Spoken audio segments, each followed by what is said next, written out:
Colorado caterer Goldy Schultz, accepting a series of bookings at Hyde Castle is like a dream come true. It's not every day that she gets to cook authentic Elizabethan fare, especially at a real castle. Goldy is determined that everything will go right, which is why, she figures later, everything went terribly wrong. And now, Sticks and Scones. Wounds of the flesh a surgeon's skill may heal, but wounded honors only cured with steel. From The Art of Dueling by a Traveler, London, 1836. Chapter 1. Labyrinth Donors Appreciation Lunch. Hyde Chapel, Aspen Meadow, Colorado, Monday, February 9th, noon. Chicken croquettes, Dijon and cranberry sauces. Winter salad of chèvre, figs, filberts, and field greens, port wine vinaigrette. Shakespeare's steak pie. Steamed green beans with artichoke hearts. Elizabethan manchet bread, butter. Chocolate marble labyrinth cake. Merlot, sparkling water, teas, and coffee. Nighttime noises are torture. When a midnight wind shrieks through our window jambs or footsteps clomp past the house, I think it could be anything. Once a snowbank slid from our roof and thundered onto the deck. I awoke heart-pounding, convinced I'd been shot. It isn't logical, of course, but living with terror for 7 years hadn't made me the most rational of thinkers, least of all when roused from sleep. A sound could be anything. No, it was something. When I awoke at 4 o'clock on Monday morning, February 9th, those years of dread were long over. Still, I was certain I'd heard a tiny scraping noise, like boots chafing against ice. Think, I warned myself. Don't panic. Heart pulsing, throat dry, I waited for my brain to clear, for the sound to come again. My husband Tom was out of town. Even when he's at home, noise rarely interrupts his slumber. Tom's a big, hulking cop and isn't afraid of much. I shifted in the chilled sheets.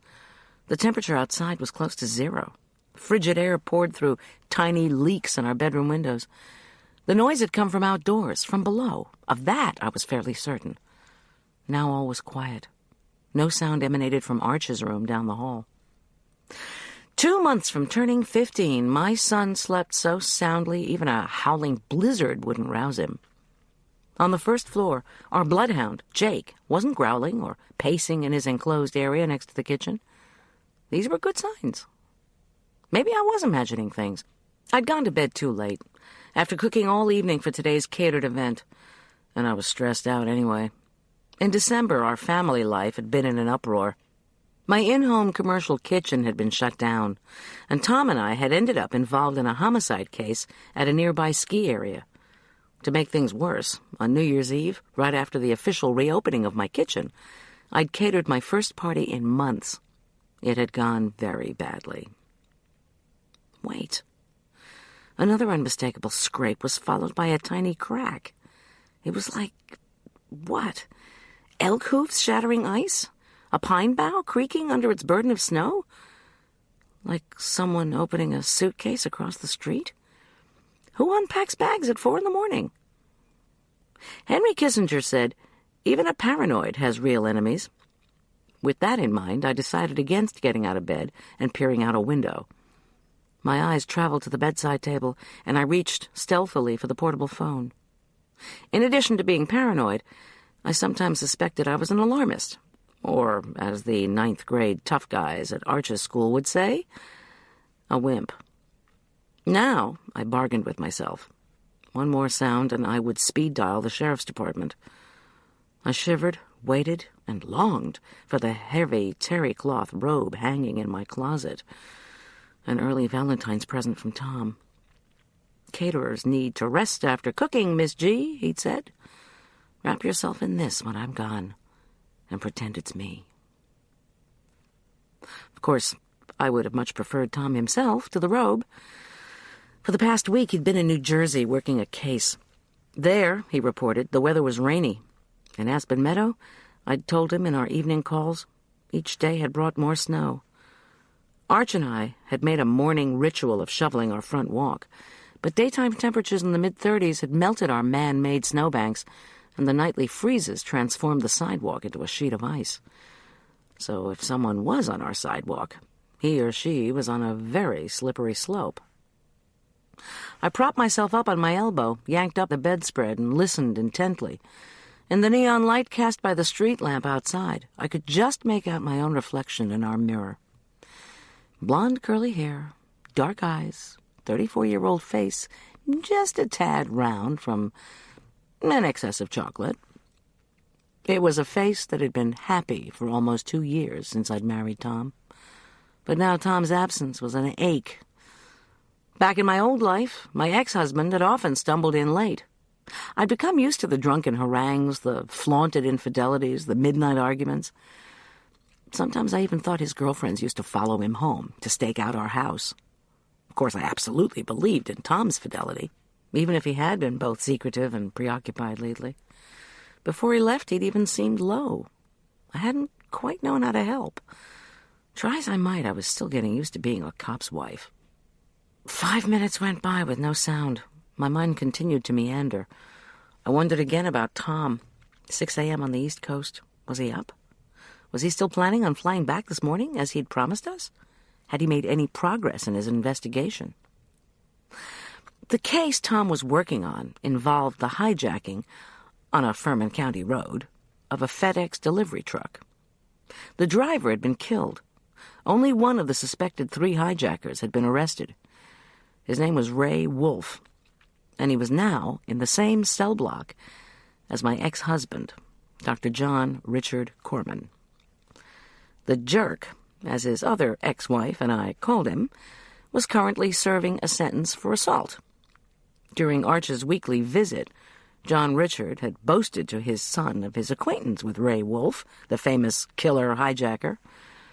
How low things had sunk, I thought, when a father reveled in his own criminal infamy.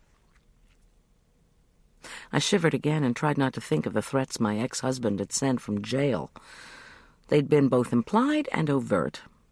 "When I get out of here, I'll set you straight, Goldy." To Arch, he'd said, "You can tell your mother your father has a plan."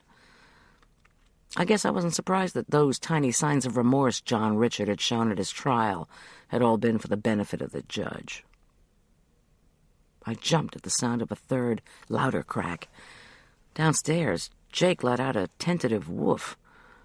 I hit the phone's power button as an explosion rocked our house. What was that? My brain reeled. Cold and trembling, I realized I'd fallen off the bed. A gunshot? A bomb? It had sounded like a rocket launcher, a grenade, an earthquake.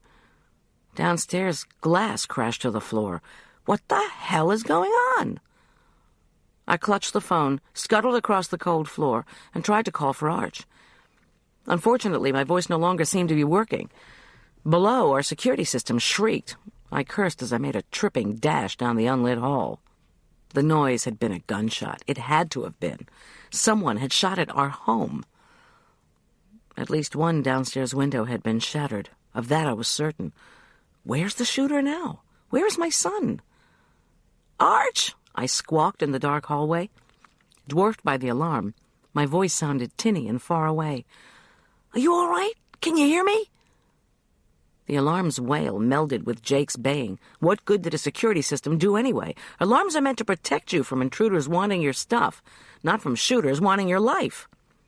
Yelling that it was me, it was Mom, I stumbled through my son's bedroom door. Arch had turned on his aquarium light and was sitting up in bed. In the eerie light, his pale face glowed. His toast-brown hair had fanned out in an electric halo, and his hastily donned tortoiseshell glasses were askew. He clutched a raised sword, a gleaming foil used for his school fencing practice. I punched the phone numbers for 911, but was trembling so badly I messed it up. Now the phone was braying in my ear. Panic tensed Arch's face as he leaned toward the watery light and squinted at me. "Mom, what was that?" Shuddering, I fumbled with the phone again. and finally pushed the automatic dial for the Furman County Sheriff's Department. "I don't know," I managed to shout to Arch. Blood gurgled in my ears. I wanted to be in control, to be comforting, to be a good mother. I wanted to assure him this was all some terrible mistake. "Better get on the—" With the phone, I gestured toward the floor. Still gripping the sword, Arch obediently scrambled onto a braided rug I'd made during our financial dark days. He was wearing a navy sweatsuit, his substitute for pajamas, and thick gray socks, protection from the cold. Protection. I thought belatedly of Tom's rifle and the handgun he kept hidden behind a false wall in our detached garage. A lot of good they did me now, especially since I didn't know how to shoot. "We'll be right there," announced a distant telephone voice after I babbled where we were and what had happened.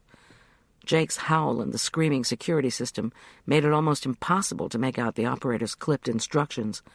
"Mrs. Schultz," she repeated, "lock the bedroom door. If any of your neighbors call, tell them not to do anything. We should have a car there in less than 15 minutes. "Please, God," I prayed, disconnecting. With numb fingers, I locked Arch's door, then eased to the floor beside him. I glanced upward. Could the glow from the aquarium light be seen from outside? Could the shooter get a good purchase on Arch's window? "Somebody has to get Jake," Arch whispered. "We can't just leave him barking. You told the operator you heard a shot. Did you really think it was from a gun? I thought it was a cannonball." "I don't know." "If any of your neighbors call..." My neighbors' names had all slid from my head. The front doorbell rang. My eyes locked with Arch's. Neither of us moved. The bell rang again. A male voice shouted, "Goldy! Arch, it's Bill! 3 other guys are here with me." "Bill? Oh, Bill Quincy, from next door." "Goldy!" Bill boomed. "We're armed." I took a steadying breath. This was Colorado, not England or Canada, or some other place where folks don't keep guns and wield them freely. In Aspen Meadow, no self-respecting gun owner who heard a shot at 4 a.m. was going to wait to be summoned. One man had even glued a decal over the neighborhood watch sign, "This street guarded by Colts." Although the county had sent out a graffiti removal company to scrape off the sticker, the sentiment remained the same. "Goldy! Arch!" Bill Quincy hollered again. "You okay? Doesn't look as if anybody's broken in. Could you let me check? Goldy!" Would the cops object? I didn't know. "Goldy!"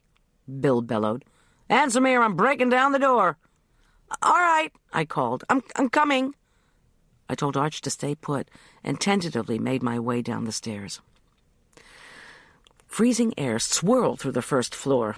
In the living room, glass shards glittered where they'd landed on the couch, chairs, and carpet. I turned off the deafening alarm, flipped on the outside light, and swung open the door. 4 grizzled, goose-down-jacketed men stood on my front step. I was wearing red plaid flannel PJs and my feet were bare, but I told them law enforcement was en route and invited them in. Clouds of steam billowed from the men's mouths as Bill insisted his companions weren't budging. As if to make his point, Bill's posse settled creakily onto our frosted porch. The men's weapons, 2 rifles and 2 pistols, glinted in the ghostly light. Bill Quincy, his wide, chinless face grim, his broad shoulders tense, announced that he intended to go through the house to see if the shooter had broken in. I should wait until he'd inspected the first floor, he ordered, pushing past me without further ceremony. Bill stomped resolutely through the kitchen and dining room, peered into the tiny half-bath, then returned to the hallway and cocked his head at me. I tiptoed behind him to the kitchen. He shouted a warning into the basement, then banged down the steps. If the intruder was indeed inside, there could be no mistake that my neighbor intended to roust him out. Jake bounded up to Arch's room ahead of me. Scout, our adopted stray cat, slunk along behind the bloodhound, his long gray and brown hair, like Arch's, turned electric from being suddenly roused. Following my animal escort, I silently thanked God that none of us had been hurt, and that we had great neighbors. The cat scooted under the bed used by Julian Teller, our former boarder, now a sophomore at the University of Colorado. Arch asked for a third time what had happened. I didn't want to frighten him. so I lied. It just looks as if some drunk staggered up from the Grizzly Saloon, took aim at our living room window, and shot it out. I don't know whether the guy used a shotgun or a rifle. Whatever it was, he wasn't too plastered to miss. My son nodded slowly, not sure whether to believe me. He shouldn't have, of course. The Grizzly closed early on Sunday night. I stared at the hands on Arch's new clock, a gift from his fencing coach.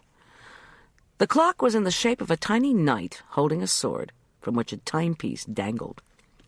When the hands pointed to 4:25, a wail of sirens broke the tense silence. I pushed aside Arch's faded orange curtains and peeked out his window.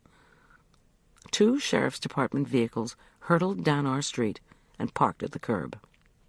I raced back to Tom's in my bedroom and slid into jeans, a sweatshirt, and clogs. Had someone unintentionally fired a gun? Was the damage to our window just some stupid accident? Surely it couldn't have been deliberate. And of all the times for this to happen. I started downstairs. Today was supposed to herald my first big job in 5 weeks. A luncheon gig at a Gothic chapel on an estate dominated by a genuine English castle. The castle was one of Aspen Meadows' gorgeous but weird landmarks.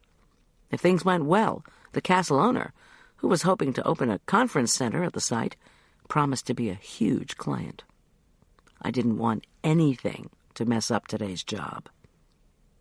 Then again, I fretted as I gripped the railing, I was a caterer married to a cop working on a case so difficult he'd been forced to search for a suspect 2,000 miles away. Perhaps the gunshot had been a message for Tom. Outside, the red and blue lights flashing on snow-covered pines created monstrous shadows. The sight of cop cars was not unfamiliar to me. Still, my throat tightened as I wrenched open our front door. Bill and the other gun-toters looked at me sympathetically. Why would someone shoot at the house of a caterer? I swallowed hard. Did I really want to know?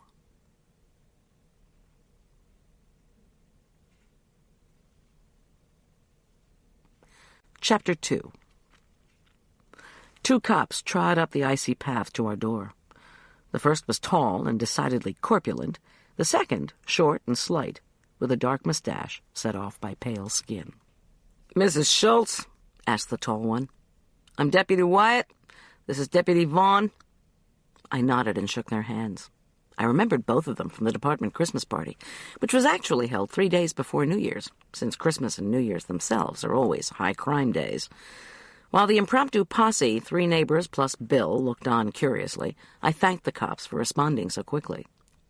Wyatt, who had dark, intelligent eyes, addressed me in a low, terse voice. "We're going to secure your house. Then we'll need to talk to your neighbors." He took off his hat, revealing a head thinly covered with dark brown hair. "After that, we want to talk to you." I let him in while Vaughn stepped aside and talked quietly to the men on the porch. With most of the front window missing, it seemed silly to shut the door firmly behind Wyatt. But I did it anyway. Amazing how old habits die hard. Once I turned on the living room lights, Wyatt stepped toward the window. He frowned at the glass fangs hanging from the casement. Frigid air poured through the hole. The deputy gave a barely perceptible nod and began to move through the house. Arch's music wafted down from upstairs. Unrhythmic thumps, Jake's tail hitting the floor, indicated the bloodhound had stayed with him. Now there was a recipe for comfort, rock and roll plus a canine companion. The icy February air made me shiver. I headed to the kitchen, where I could close the hall door against the chill. There I could also turn on the oven. My oven was, to me, what Arch's music was to him. But heating the oven wasn't enough. My mind continued to cough up questions, and I moved nervously from one window to the next. Who shot at us? Why would someone do such a thing? Outside, flashes of the police car lights blinked across the snow-sculpted yard. Should I call Tom now, or should I wait? Would they assign this case to him? In the basement, I could hear Wyatt's scraping shuffle as he moved from Tom's office into the storage room, bathroom, laundry room, closets.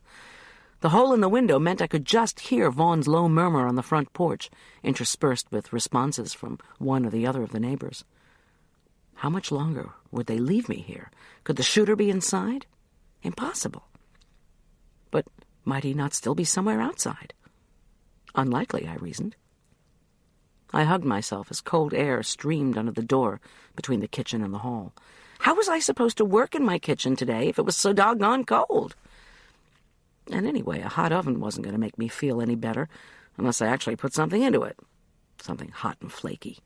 Something you could slather with jam and butter or even whipped cream. Again, the gunshot echoed in my ears. I couldn't stop trembling. Where were the cops? Why was it so cold in here? I needed comfort.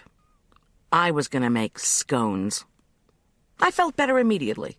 I heated water to plump the currents, powered up my kitchen computer, and rummaged in our walk-in refrigerator for unsalted butter. I'd done a great deal of research on English food for the catering stint I was starting, and what I'd learned had been fascinating. Scones had first been mentioned as a Scottish food in the 16th century. Since that meant the Tudors might have indulged in the darling little pastries, my new client was desperate for a good recipe. Intriguing as the notion of the perfect scone might be, the ability to concentrate eluded me. Fretting about how long it might take to get our window repaired, I smeared a stick of butter on the marble counter. When the gunshot blast re-echoed in my brain, I forgot the stopper for the food processor. A blizzard of flour whirled up to the ceiling, then settled on my face. When I coughed and jumped back, my elbow smacked a carton. A river of heavy whipping cream glug, glug, glugged onto my computer keyboard. I was cursing mightily when Wyatt and Vaughn finally pounded into the kitchen. Surveying the mess, their eyes widened. "I'm cooking," I told them, my voice fierce. "So I see," said Wyatt. He cleared his throat. Why don't you have a seat for a minute?" I shut down the computer and unplugged it, turned the keyboard over to drain, turned off the food processor, and wiped the flour from my face. Without missing a beat, Wyatt launched into his report. Thankfully, he'd found nothing amiss. No sign of forced entry, no strangers lurking in closets or under beds. Investigators and techs, he assured me, would be along in no time to process the scene. I offered them hot drinks. Both declined as they settled at our oak kitchen table. I fixed myself an espresso, picked up the dripping cream carton, and poured the last of the white stuff into my coffee. Fortitude, I reminded myself. The kitchen air was like the inside of a refrigerator. I should have put on 2 sweatshirts. "I remember you," Wyatt said, a mischievous smile playing over his lips. "And not just 'cause you're married to Tom Schultz. You're the one who's gotten kind of involved in some investigations, right?" I sighed and nodded. Vaughn chuckled. "Seems to me we've ribbed Schultz about that a time or two. We asked him, why don't you just give her a job?" Didn't these guys care about our shattered window? Why weren't they digging bullets out of my living room wall or searching for footprints in the snow? "Thanks, guys," I replied. "I've got a job, a business, which this incident is not going to help, and I also have a son who needs to be protected," I reminded them grimly. Getting serious, the deputies fired questions at me. What had I heard? When? Why was I so sure it was a gunshot? Had I actually seen anything out the window? Had Arch? Warmed by the coffee, I gave short answers while Wyatt took notes. But I faltered when he asked if any member of our family had received threats lately.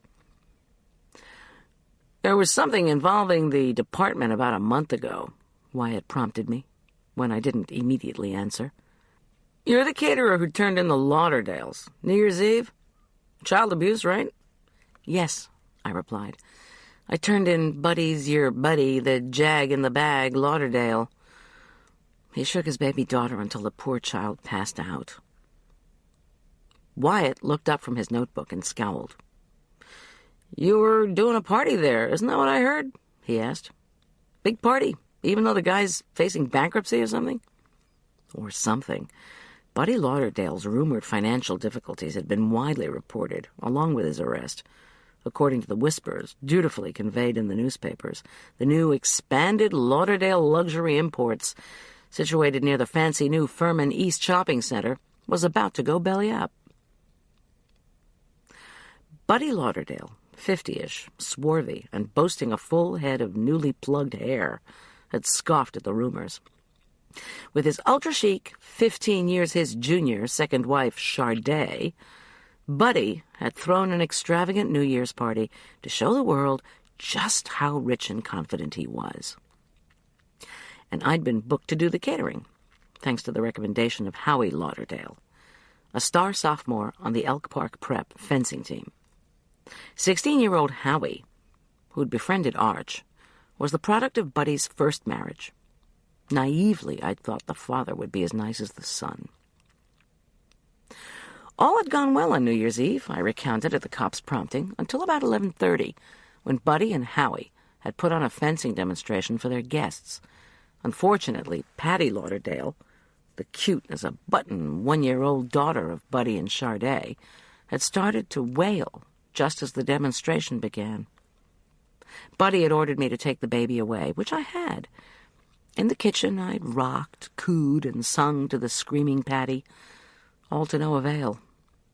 The child should have been in bed, of course, but the parents had wanted to show her off to their guests. Impatient with the racket, Buddy had stormed into the kitchen. In the presence of no other adult but me, he'd grabbed little Patty from my arms. Over my protests, he'd shaken that poor child until she choked. Her eyes rolled back in her head, and she lost consciousness. So yes, I'd called the cops. Patty had been removed from the family home for a week. After an investigation, the Lauderdales, who had no priors, had been cleared of child abuse. Little Patty, reportedly still undergoing neurological tests, had been returned to her parents. But I've learned to suspect the corrupting power of money, influence, and lawyers. Through friends, I'd heard that the Lauderdales had sworn they were going to get Goldy. They insisted that good old Buddy had just been trying to be a good parent, and they also claimed that their name and their business had been irreparably harmed by my call to law enforcement. A hysterically toned Mountain Journal article discussing the incident and my own history of spouse abuse hadn't helped the situation. Beside the article had been 2 pictures. The first was of Buddy Lauderdale from his Jags-in-the-Bag TV commercials, where he wore a hunting outfit, toted a rifle, and had a large bag slung over his shoulder. The second was of him being led away from his home in handcuffs. "Heard from the Lauderdales lately?" Wyatt asked now. I shook my head, but my heart sank. Unfortunately, Sharday Lauderdale was designing and implementing the makeover for the interior of Hyde Castle, where I would be catering later in the week. Sharday had also overseen the redecoration of Hyde Chapel, where I would be working later today. Make that where I was hoping to work later today, if I could find a place to cook that had heat, ovens, and windows without bullet holes. "Do you know of any recent threats made against Tom?" asked Vaughn. I sighed and said no. If anyone had threatened him, I reminded them, there ought to be a record of it at the department. The hijacking homicide case that had taken Tom out of state involved a heist from a Furman County store named the Stamp Fox. One of the envelopes in the hijacked delivery truck, the main target of the thieves, had contained collectible stamps worth over $3 million. The Stamp Fox had been shipping the stamps in a plain FedEx envelope to a philatelic show in Tucson. So much for transmitting valuables incognito. When the FedEx driver resisted, he'd been shot dead. "Tom's supposed to come back today," I told Wyatt and Vaughn. "He's been looking for a local fellow who's been connected to the delivery truck hijacking. Name's Andy Balachek." "Isn't Balachek the kid with a gambling problem?" demanded Wyatt. "Stole his dad's excavation truck and then sold it? Got involved with Ray Wolf?" I nodded. This, too, had been in the papers. Andy Balachek's friendship with Ray Wolf, the infamous hijacker, now behind bars in the Furman County Jail, had proved costly to the naive 20-year-old. As one of Wolf's known associates, Andy had been questioned. The night of the hijacking, Andy's father had had a heart attack. Then Tom had arrested Ray Wolfe, who'd left a fingerprint on the steering wheel of the hijacked FedEx truck at a storage area on the county line. Wolfe, vowing revenge, had spat in Tom's face before being led away in handcuffs. I knew, but I wasn't sure that Wyatt and Vaughn knew, that Andy Belichick had confirmed the department's suspicions of his partnership with Ray Wolfe. A few days after the theft, Andy had contacted Tom, requesting Tom communicate with him via email. Andy was interested in a plea deal. The county DA had told Tom to string Andy along. Fearing his father wasn't long for this world and needing to clear his conscience, Andy'd been the one who'd tipped Tom off to Wolfe's visit to the storage area. Then, Andy had emailed Tom saying that he'd gotten a steak and was heading for Atlantic City. And off Tom had gone to find him. "Any other problematic cases Tom might have mentioned?" Deputy Vaughn persisted. "Somebody else have an axe to grind with him?" I frowned and thought back to the email account Tom had been forced to set up on his computer at home. Because Andy Belichick had insisted he wouldn't send any correspondence directly to the sheriff's department. It had been out of character for Tom to take so much time to work at home. But he had, until he'd packed up for New Jersey. No, I didn't know whether Tom was working on other problematic cases. What I did know was that he'd been working too hard. "Did he mention threats from Belichick?" asked Vaughn. When Belichick emailed Tom that he was leaving the state, Tom immediately got approval from Captain Lambert to go looking for him. Vaughn raised his eyebrows, as in, "That's it?" "And you, Mrs. Schultz?" asked Wyatt. "Aside from the Lauderdales, anyone else you know might want to take a shot at you? Or your son, for that matter?" Wyatt scribbled as I told him that Arch's father, my ex-husband, was being considered for parole. Actually in early release because of his so-called good behavior. I added that serving less than 5 months of a 3-year sentence didn't seem like much of a punishment for beating the daylights out of a woman. No, I told them, John Richard wasn't in jail for assaulting me, or his other ex-wife, my best friend, Marla Corman. Not this time. I added that the idea of the jerk being a model prisoner was an oxymoron on the order of fat-free butter.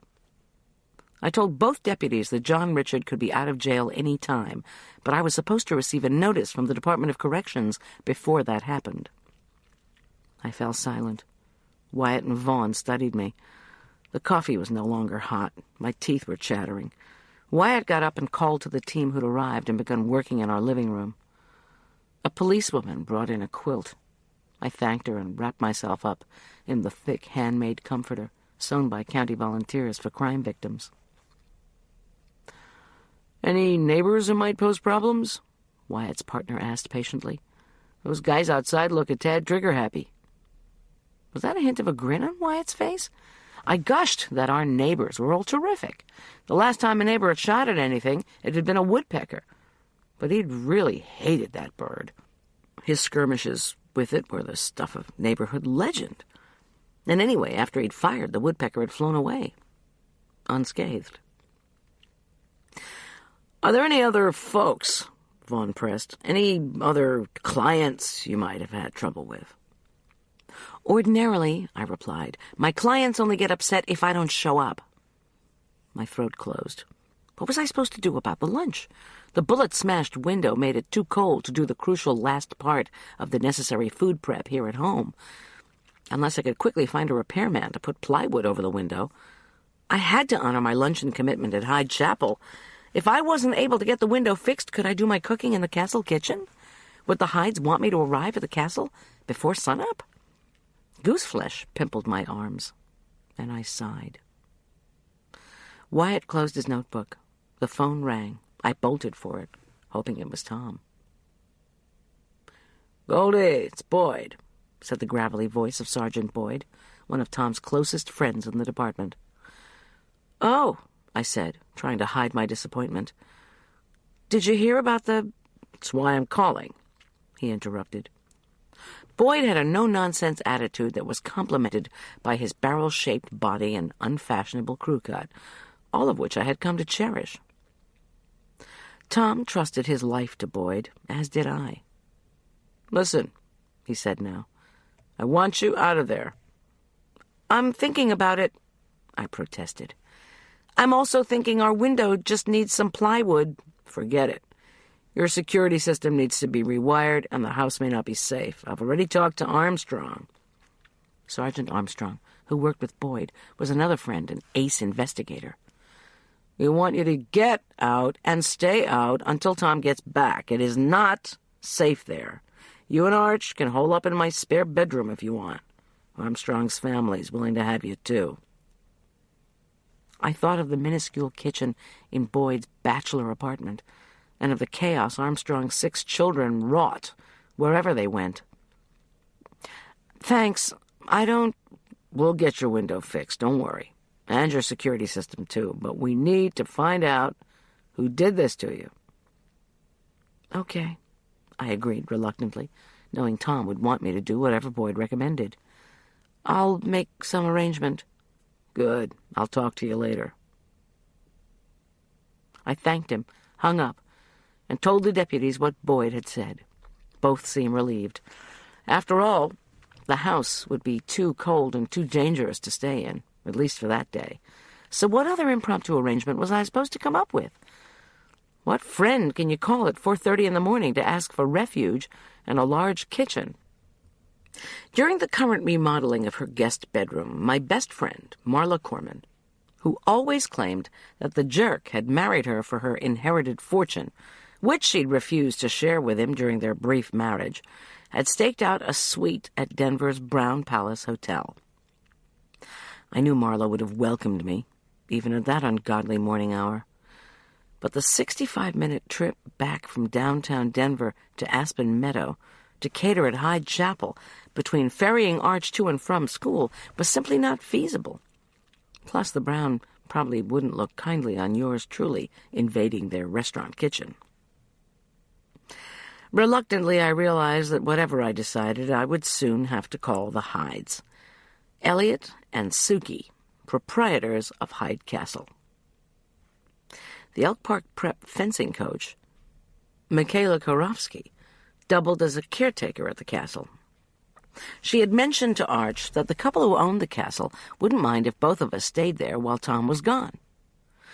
Staying there, Michaela had kindly suggested, might even make my upcoming castle catering jobs easier for all concerned.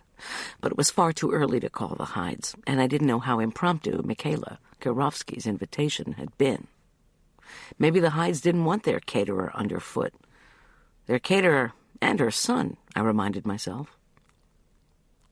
What would Tom want us to do? I had no idea. I'd stayed in the home of clients before when my ex-husband had been making threats, and before our house had a security system. But those clients had been relatives of Marla. Working for Elliot and Suki Hyde was purely a business arrangement. Without enthusiasm, I made a decision. I'd just have to pack up my son, myself, and all the food, drive to the castle gates, and give the Hydes a ring for my cellular. If they said they wouldn't have us, then I'd have to come up with another plan. As Deputy Wyatt sent out a newly arrived pair of deputies to canvass my neighbors, the video team arrived. I went upstairs to pack a few things and asked Arch to do the same. My son announced that the first thing we had to do was find someone to take care of Jake and Scout. I called Bill's wife, Trudy. Their lights were all on, so I knew she was up. I made arrangements for our pets. It would only be until I could come up with a repair plan, I assured Trudy, trying to sound confident and also apologetic for calling at this hour. But she was wide awake and glad to help. In fact, it seemed as if all the folks on our street were up. They were either entertaining neighbors in their kitchens, clomping up and down the icy sidewalk, or sipping coffee on the curbs while exchanging theories on the shooting. The incident at our home had turned into a pre-dawn block party. Welcome to the mountains. I tossed my PJs, toothbrush, and a work outfit into a suitcase, then re-entered the kitchen just as Wyatt finished interviewing the canvassing team.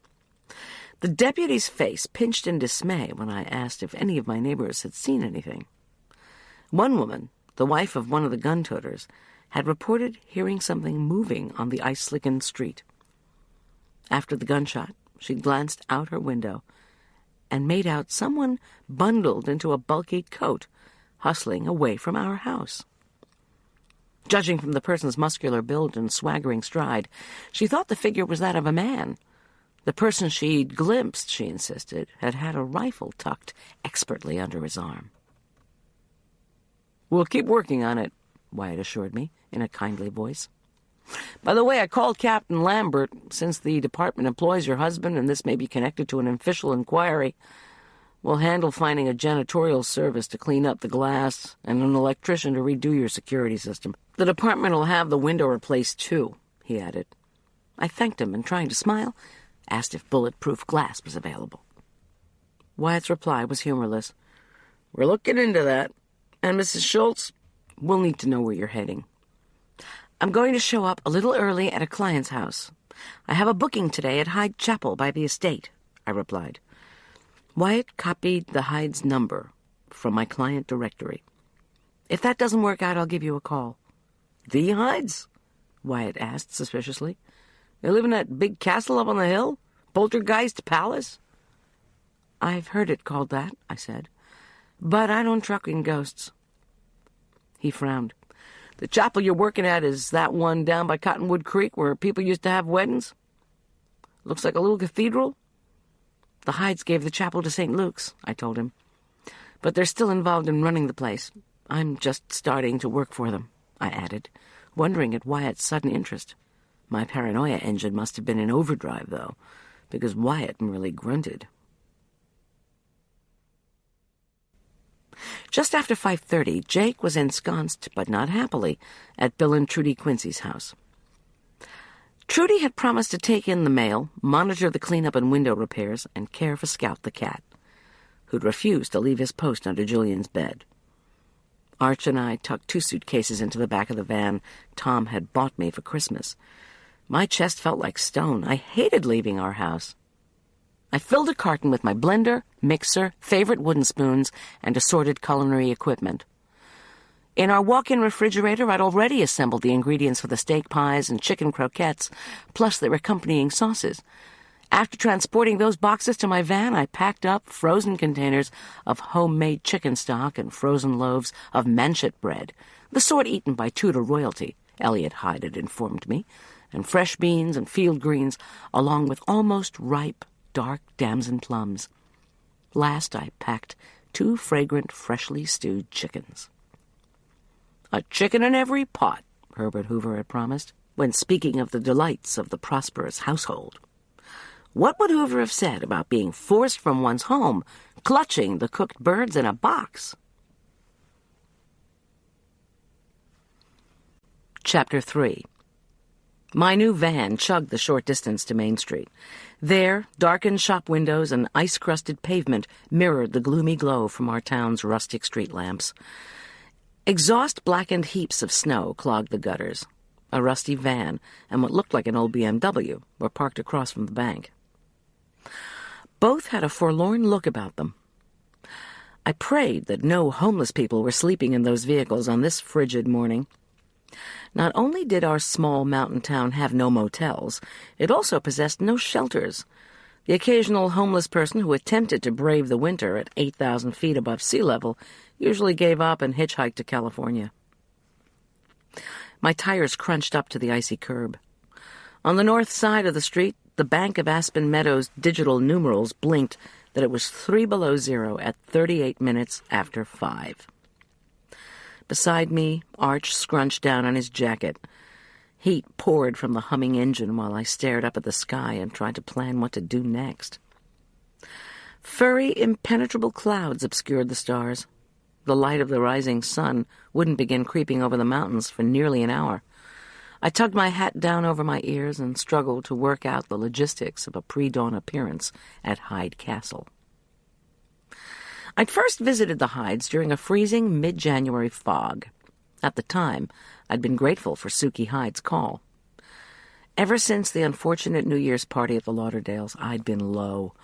When the police had refused to bring an assault case against me, Buddy had claimed I hit him when I tried to wrench little Patty away from him, the Lauderdales' lawyer had begun calling me, threatening civil suits. Self-proclaimed friends of the Lauderdales had either snubbed me or scolded me for dragging the name of a long-time St. Luke's Episcopal Church and Elk Park Prep supporter through the mud. Forget low. Until Suki called, my mood had been subterranean. I'd known Suki casually for the past 2 years, through St. Luke's. A widowed Swiss émigré, she had married the reclusive Elliot Hyde a little over a year ago. Her call to me in January had been to announce that she and Elliot intended to turn his family castle into a retreat center for high-end corporate customers. They'd been remodeling the castle for months, and now Elliot was eager to move ahead with his plans for historic Elizabethan meals that would eventually be served to conference clients. Was I interested? I practically choked, saying, "You bet. Yes, please, absolutely. I adore history and the food that goes with it." I was desperate for the booking. I was also curious to see the lavish work on the castle redo. Rumor had it that Elliot and Suki had already spent several $1 million. Everyone in town knew that Suki was a cleaning and organizing whiz, and good old Elliot Hyde must have thanked his lucky stars, rabbit's feet, and 4-leafed clovers when Suki's reputation had proved true. When Suki first arrived in Aspen Meadow, the story went, she was bored. Her husband, Carl Rourke, had owned a successful roofing company that many local high school students, including Julian, had worked for. Sadly, Carl had died on the job in a freak electrical accident. After a year of widowhood, Suki's loneliness had made her restless. Figuring her obsessive tidiness ought to be worth something, she advertised to work as a personal organizer. Her first and last client was Elliot Hyde. Never married, virtually penniless, Elliot was a former academic who had retreated to the castle he'd inherited after being denied tenure at an East Coast college.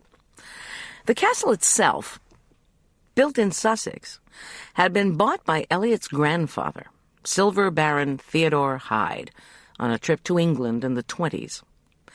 Belonging to a line of earls, the castle had been uninhabited since the time of Cromwell. Like the parvenus making social splashes with their enormous palaces in Newport, Rhode Island, Silver Baron Theodore had apparently hoped his castle would give him the social cachet of an actual baron. He had the castle disassembled in England. Then he hired a team to reassemble the royal residence in Aspen Meadow. He dammed up Fox Creek that flowed down the hill to the castle to make a moat. He hired a fleet of servants to keep the place sparkling. Among his employees were a Russian fencing master to teach him historic martial arts, and a butler to bring him tea and scones each day at 4 o'clock. Unfortunately, Theodore and his wife Millicent had disliked tea and found fencing exhausting. The butler quit. The fencing master, Mikhaila Kirovsky's grandfather, became the castle caretaker. The Hydes, meanwhile, decided that what they really liked was collecting old European buildings. Once the castle was in place, they purchased a 13th century French chapel that was a mini version of Chartres. That Gothic jewel had been painstakingly reconstructed not far from the castle, on the Hydes' sloping 40 acres below Fox Creek and above Cottonwood Creek, the wide body of water that runs through Aspen Meadow. Then, before their dreams of purchasing a ruined abbey could be realized, Theodore and Millicent had both been killed in a railroad accident. Their only son, Edwin, facing a depression economy, played out silver mines, and no financial assets aside from his parents' estate, had tried to turn the castle into a hotel. This failed, as did mounting Aspen Meadow's first and last circus on the castle grounds. After hiring ranchers to cart away mountains of elephant manure, Edwin and his wife had been reduced to charging for tours of the castle. Their son, Elliot, had returned to the castle almost 9 years ago, after his parents' death and his own failure in academia. At 39, he hadn't accumulated much in the way of savings, and those had drained swiftly away as he, too, struggled to make a living from giving tours and renting out the French chapel by Cottonwood Creek, now christened Hyde Chapel. By the time Elliot hired Sookie to organize the place, he'd stopped the tours and sunk into a depression. Income from renting the chapel was down, and stories in town had him living like a hermit in one room of his castle. The family of the fencing master, meanwhile, had been offered one whole wing of the castle, rent-free, as long as they remained the caretakers. It was in their palatial fencing loft that young Michaela Kirovsky's grandfather and father had taught her to fence, a skill that subsequently provided income for her when she became the fencing coach at Elk Park Prep. Beside me, Arch was fast asleep. There was more to the tale of Elliot Hyde and Sookie Rourke. In fact, the months-old series of events were now routinely chronicled by townsfolk over coffee and donuts. Oddly, you can't be too clean, seemed to be the moral of the story.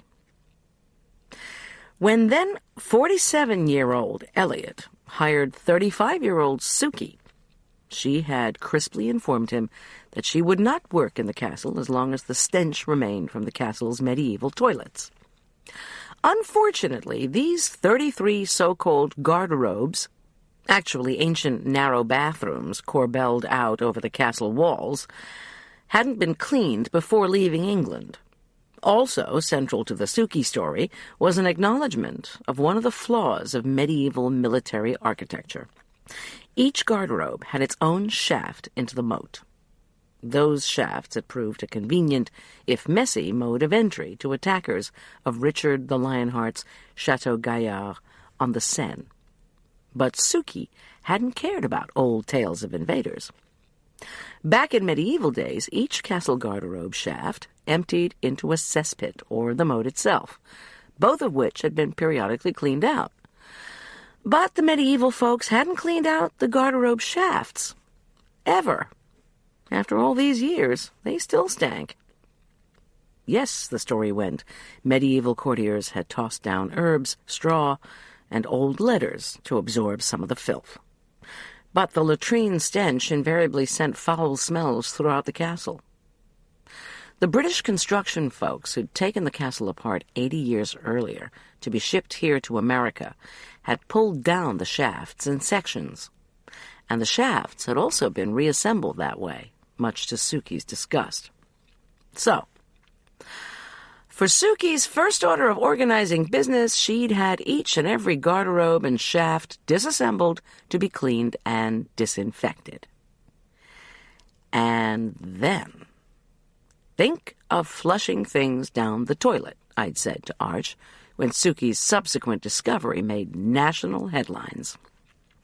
You might flush down things that made you angry, like a dunning bill for canceled phone service, or a Dear John letter from someone who'd sworn to love you forever. Or say you received a letter from the government denying you guardianship of your beloved orphaned nephew. That denial made you so enraged, you threw that bureaucrat's epistle down the toilet shaft, where it stuck. In 1533, that was just what the Earl of Uckfield had done. His petition to raise his wealthy 9-year-old nephew, the orphan of his ultra-rich brother-in-law, a duke, had been turned down by the monarch. In a fury, the Earl had flung that letter down one of his garderobe shafts, and that was where the missive had stayed for over 4 centuries. It had taken a compulsively clean Swiss woman ordering that the shaft be scrubbed before the discovery was made. The letter, denying the Earl custody of his nephew, had been signed by Henry VIII. It bore the king's initials, H.R., and his royal seal. The letter sold for £12 million at Spinks, a leading London auction gallery. Elliot had immediately married Sookie, christening her his $20 million woman. After their honeymoon, he announced to the media Sookie would be embarking on a cleaning expedition of the other 32 garderobe shafts in the castle. She hadn't found anything else. Elliot hadn't minded. The day after Suki's call, I'd gone to Hyde Castle. Once seated in the imposing living room, I drank tea and ate stale, mail-ordered scones, made tolerable only by heaping tablespoons of homemade strawberry jam, Elliot's one and only specialty. With great fanfare, tall, handsome Elliot Hyde brewed our tea. Elliot dressed like an F. Scott Fitzgerald character. For tea, he wore herringbone knickerbockers and a silk scarf. When he brewed the tea, there was no dumping of hot water over a tea bag. No. Elliot tossed his silk scarf over his shoulder, removed the lid from a bone china teapot in the shape of a prissy-faced English butler, cleared his throat, and meticulously, slowly poured boiling water over Golden Tip's leaves. Then he covered the pot with a cozy. Finally, he asked Suki Honeykins, as he called her, to time the steeping. Good tea, bad food, I'd reflected, as I sipped the dark brew moments later. I'm going to love this place. I told them, yes, February was almost completely open for me. My son was in school every day, and I could hire Julian Teller, our former boarder, to help with the catering, as he was taking only a half load this semester at the University of Colorado. Plus, I added, Julian had toured the castle during his time at Elk Park Prep and knew his way around. I'd listened to their food proposals, nodded, and written up a contract. Elliot's ideas sounded awfully work-intensive, but focusing on paying work instead of on the Lauderdales, their bloodthirsty lawyer, and their Jaguar-driving cronies was a welcome relief. In the end, Elliot and Suki had booked Goldilocks Catering for 2 events. First would be an Anglophile lunch in appreciation of the big donors who'd paid for the new marble labyrinth set into the floor of Hyde Chapel. The second was an Elizabethan feast that would double as the end-of-season banquet for the Elk Park Prep fencing team. Elliot had been quick to clarify that the Tudor upper crust had only seen a feast as a grand meal.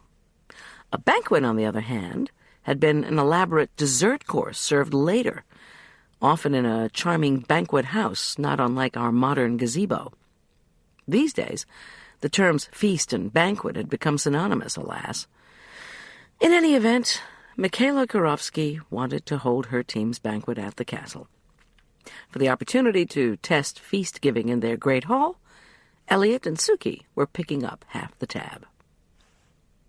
Elliot, meanwhile, would continue working, planning, and publicizing to ready the castle for opening as a conference center. "That's my dream," he'd informed me, although his dark brown eyes looked unexpectedly sad. Above the creamy silk shirt and scarf, he had a beautifully featured, smooth-shaven face, framed by long, wavy, light brown hair. If my catered events went well, he added, we'd work out further bookings featuring historic English food. I'd set aside any hesitation. My only other February commitment was making cookies and punch for the Elk Park Prep Valentine's Day dance. The chapel lunch had been scheduled for today, Monday. The Elizabethan feast for this Friday. I'd asked Michaela Karofsky if the fencing team wanted swordfish. Her white hair had jounced around her pale face as she laughed at my suggestion. No swordfish, Elliot had protested. The recipes he wanted me to test on the students and their parents were more of the English court variety. So I ordered veal roasts to be served with a potato dish, a shrimp dish for those Catholics who rejected Vatican II, a rice dish, a plum tart, and Elliot and I would come up with the rest of the details this week. Okay, back to the present. To 5 minutes to 6, to be exact. The sun would be rising soon on a day which found Arch and me temporarily homeless. Time to get moving. To get to the castle, the van would have to pass through antique gates that were over half a mile from the castle itself. Those gates, bearing the Hyde coat of arms and several other painted shields Suki had unearthed in a Denver antique shop, had been open when I'd visited 3 weeks ago. Were they electronically armed before sunup? I had no idea.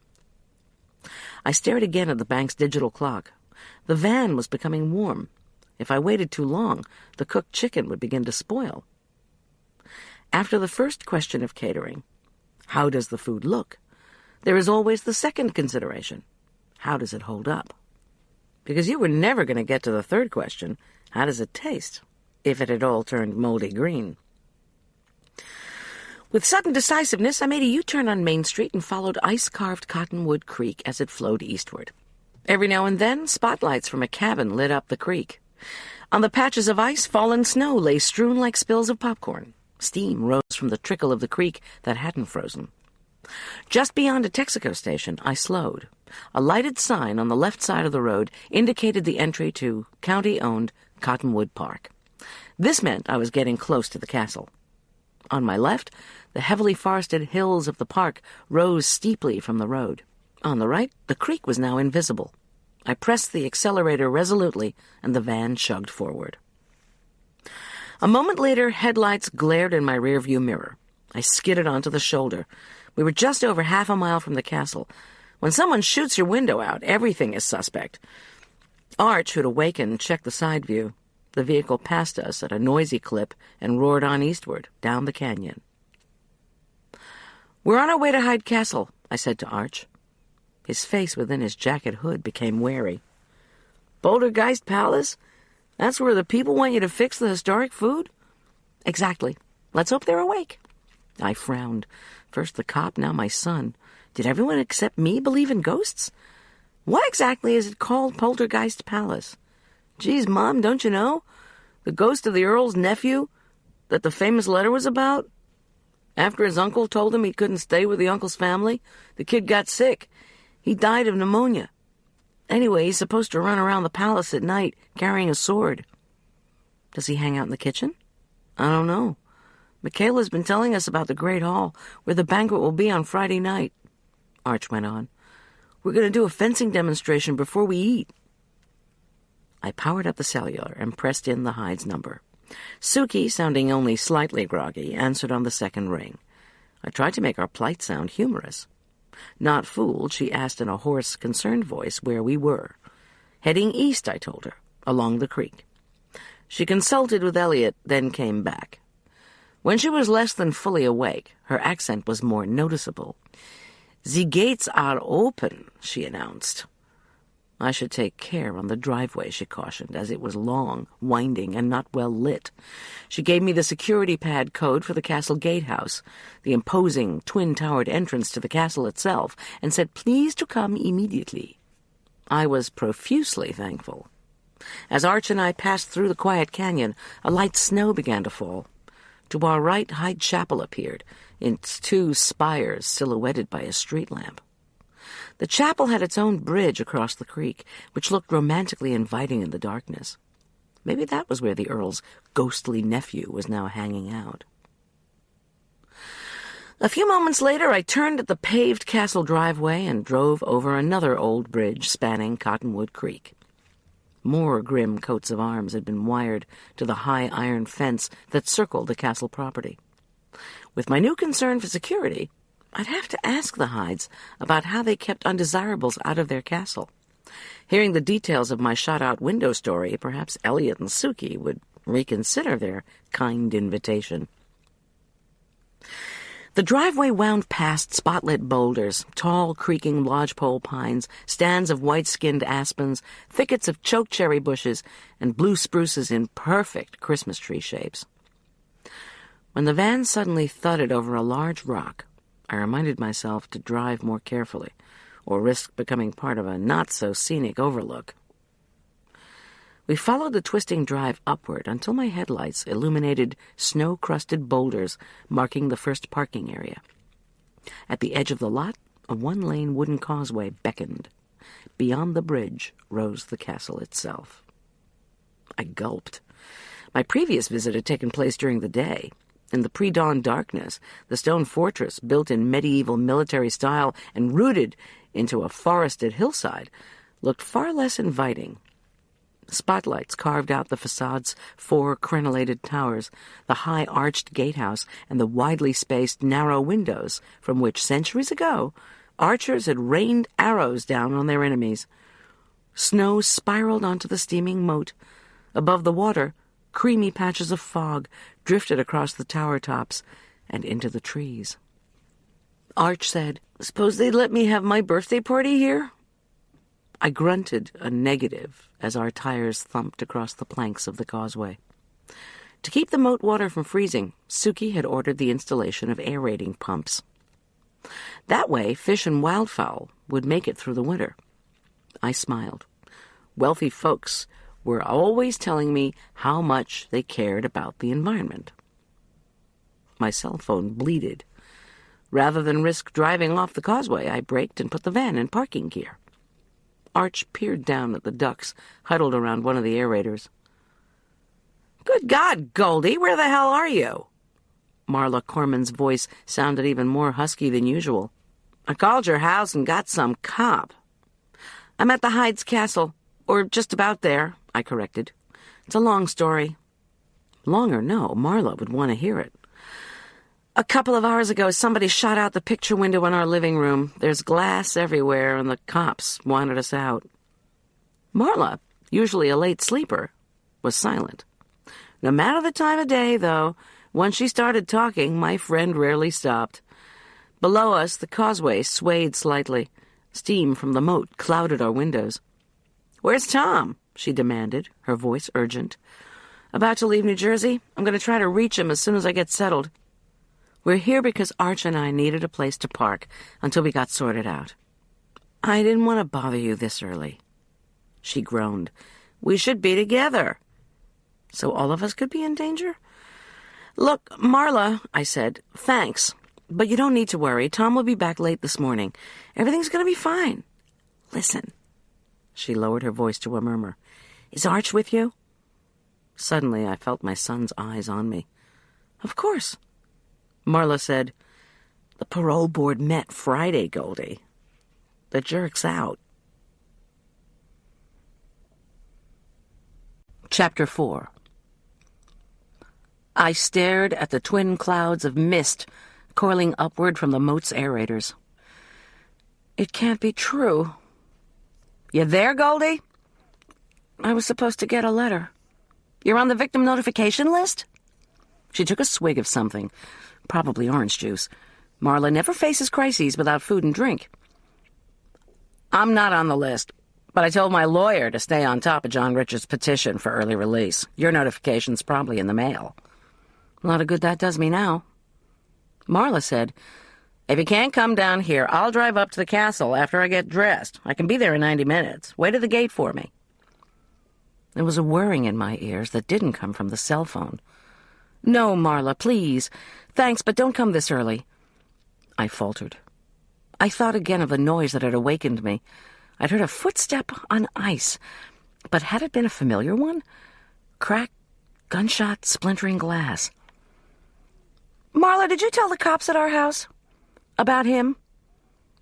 I glanced at Arch, who was pretending not to listen. He'd fixed his eyes on one of the spotlit corner towers, tall granite drums where lookouts had once been posted. "Marla, did you tell them?" I tried not to hear the anxiety in my voice.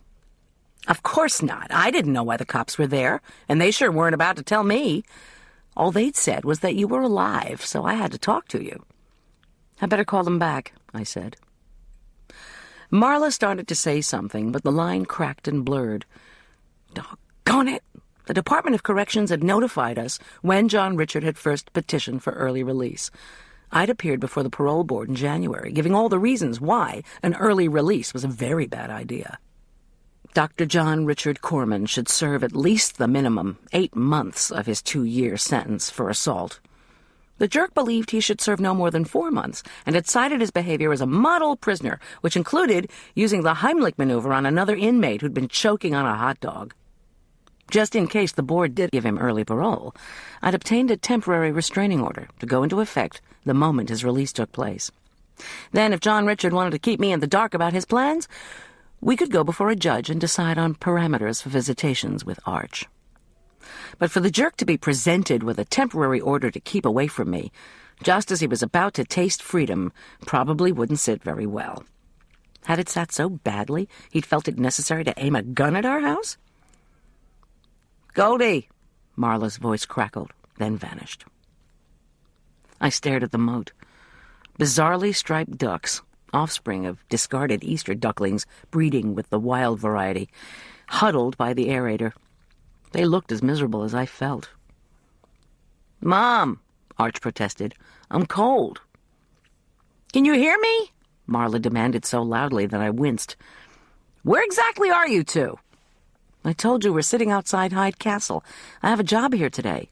"Get inside. I'll call the cops about the jerk. Then I'll phone my lawyer and anyone else I can find. After that, I'll come up. Isn't the church having a luncheon at Hyde Chapel today? I think I got an invitation." "Yes, it's a thank-you lunch for the people who paid for the labyrinth stones installed in Hyde Chapel. I'm doing the cooking. I gave that fund $5,000. Save me some cake." She signed off. I stared glumly at the 3 coats of arms hanging over the gatehouse entranceway. Each represented a baron and his soldiers, Suki had told me, medieval protectors of one section of the fortress. That's what I need, I thought, as I pressed gently on the gas. A militia for each part of my life. The van resumed its slow rumble across the wooden bridge. "Mom, is Dad out?" "Yeah." I kept my tone light. "Did you know he was being released?" "I wasn't sure. He hasn't called me yet." Arch spoke guardedly. "Viv said he might be out soon." "Viv knew he was getting out," I repeated for clarification. Viv Martini, a slender, striking 29-year-old sex pot, was John Richard's current girlfriend. He'd met her in jail, where she'd been the girlfriend of another prisoner, until John Richard had exerted his charms on her, or so Arch had reported. I'd seen Viv a few times. She wore her platinum hair David Bowie style and had breasts the size of cantaloupes, and sported a reputation of having slept with every rich, shady guy in the county. When Viv and the jerk had become an item, I figured they deserved each other. "Listen, Mom," Arch's voice became earnest. "Dad wouldn't have shot at us. He's no good with guns. He tried to learn early last summer, but every time he shot at a target, he missed by a zillion yards. Viv offered to teach him again when he got out, but he said no. You know how Dad is when he can't do something. He quits and says it's dumb." The tires made a rhythmic whump-whump-whump over the causeway's planks. I wondered, of course, why John Richard would even think he needed to learn to use a firearm. The castle gatehouse loomed before us. Unlike the later gatehouses of manor houses, Eliot had solemnly informed me the fortified entry of medieval times is the built-in entrance to the castle itself. The Hyde Castle gatehouse featured 2 portcullises, those massive wooden grills raised to let in friends and lowered to keep out foes. One stood at the front entry, the other could be lowered over the gatehouse's rear entry facing the courtyard. This was in the event that enemies breached the rear or postern castle gate. When that happened, Eliot had concluded with pride, the castle inhabitants holed up in the gatehouse itself. 100 feet in front of the gatehouse, 2 single-story stone garages mirrored the contours of the twin towers of the gatehouse. To anyone looking straight at the immense stone facade from the bridge, the garages were indistinguishable from the castle itself. Inside the garages, 6 parking spaces had been marked out for vehicles. I accelerated over the last part of the bridge, pulled into a garage slot next to Eliot and Suki's matching silver Jaguars, and cut the van's engine. The thought of lugging my boxes all the way to the kitchen on less than 3 hours' sleep was more than I could bear. Perhaps there was a hidden pulley system that delivered orders. At least I hadn't been forced into the humiliation of using the servants' entrance, as I had at the Lauderdale's modern monstrosity in Flicker Ridge. The castle didn't have a separate entry for servants, Eliot had loftily informed me, because the castle's status as military outpost meant all the needs of the grand medieval household had to be met within the walls. Think self-sufficiency, he'd concluded, as he'd knotted the silk scarf with a flourish. Arch and I jumped from the van. Dwarfed by the spotlit portcullis, we walked gingerly over the frost-slickened gravel. One of the hides must have registered our presence, for the portcullis rose smoothly even before we arrived. Behind the portcullis stood 2 formidable wooden doors. I glanced at my son as our boots cracked across the icy gravel. "Did Viv offer to teach you to shoot too?" Unfortunately, Viv was also an accomplished Taekwondo practitioner and fencer. Feeling more inferior than I cared to admit, I'd signed up for the free weekly fencing lessons Mikhaila Karofsky had offered team parents. I told myself it was to keep up with Arch, but deep down I suspected it was to keep up with Viv, which I couldn't do, as it turned out. My first 3 lessons, I'd suffered claustrophobia from the mask, thighs so sore I'd been unable to walk, and confidence so shattered, I dropped out of class. Come to think of it, could Viv have shot out our window? Why would she do that? A speaker on the security keypad beeped. The massive doors creaked open. "Goldy!" Suki Hyde's cheery, familiar voice made a ringing echo on the ancient stones. "You're here!" "Yes, we are," I called back with what I hoped was a self-assured voice. "Thanks for having us." Suki, wearing a full-length forest green coat, cooed at Arch and me as she bustled toward us. "Look at you two!" she exclaimed. Worry furrowed her rosy-cheeked face as she assessed us for damage. Looking younger than her late 30s, unpretentiously cheery, and always happy to see you, Suki was plumply appealing, like one of those happily voluptuous women painted by Rubens. Her wavy golden hair drifted out in all directions, giving an incongruously disheveled air to the superbly organized gal beneath. "Welcome to Hyde Castle. Elliot and I were so shocked to hear what had happened. Imagine your windows shot at." "It was only one window," I assured her. "The food's in the back of the van, if you'd like me to bring it in." Suki beamed and said Mikhaila could do that. "It could spoil," I started to protest. "Don't worry about it, Goldy." Suki's voice was richly comforting, like vanilla custard. "Please, you have just had a terrible shock. Soon there will be warm coffee cake in the kitchen," she said. "Come on, both of you. We will get you some hot drinks. I'm making the coffee cake myself. From a mix, of course," she added with a giggle. I smiled in spite of myself. Suki could make the castle as tidy as a Swiss hotel, but she couldn't so much as toast bread. She had what we in the food biz gleefully call a cooking block. According to Marla, Elliot abhorred the kitchen, too, except for the jams and jellies he made in the middle of the night, when he couldn't sleep. Well, at least he wasn't canning okra. Before Suki had changed Elliot's life, he'd subsisted first on frozen dinners, then SpaghettiOs, and finally, just when Suki came into the picture, enormous casseroles of beans and rice.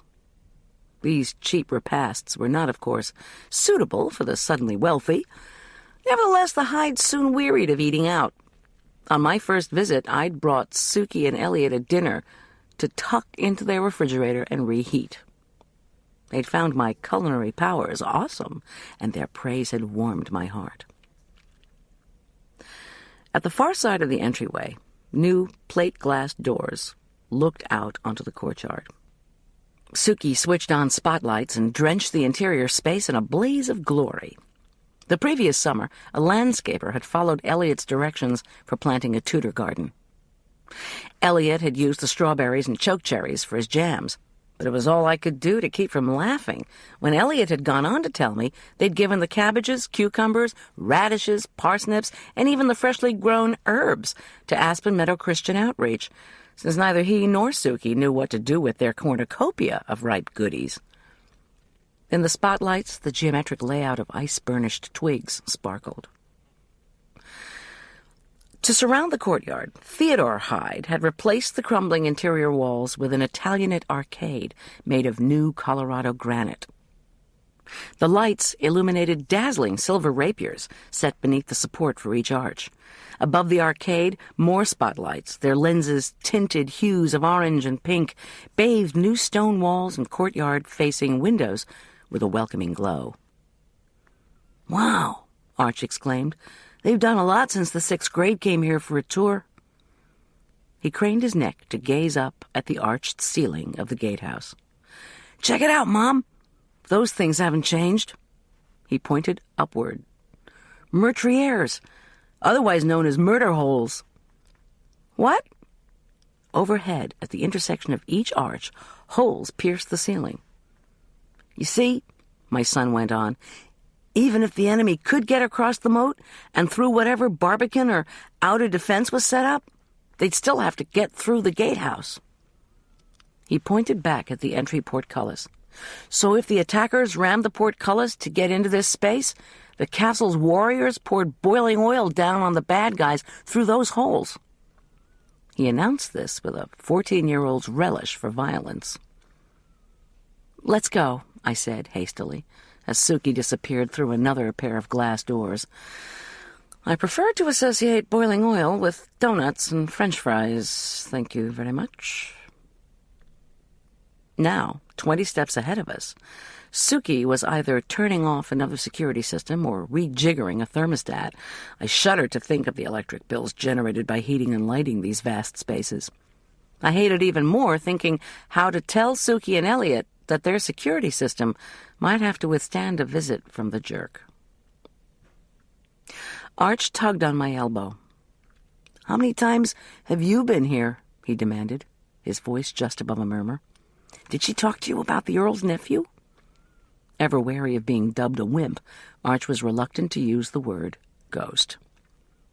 "I've been here once, and nobody talked to me about spirits," I whispered back.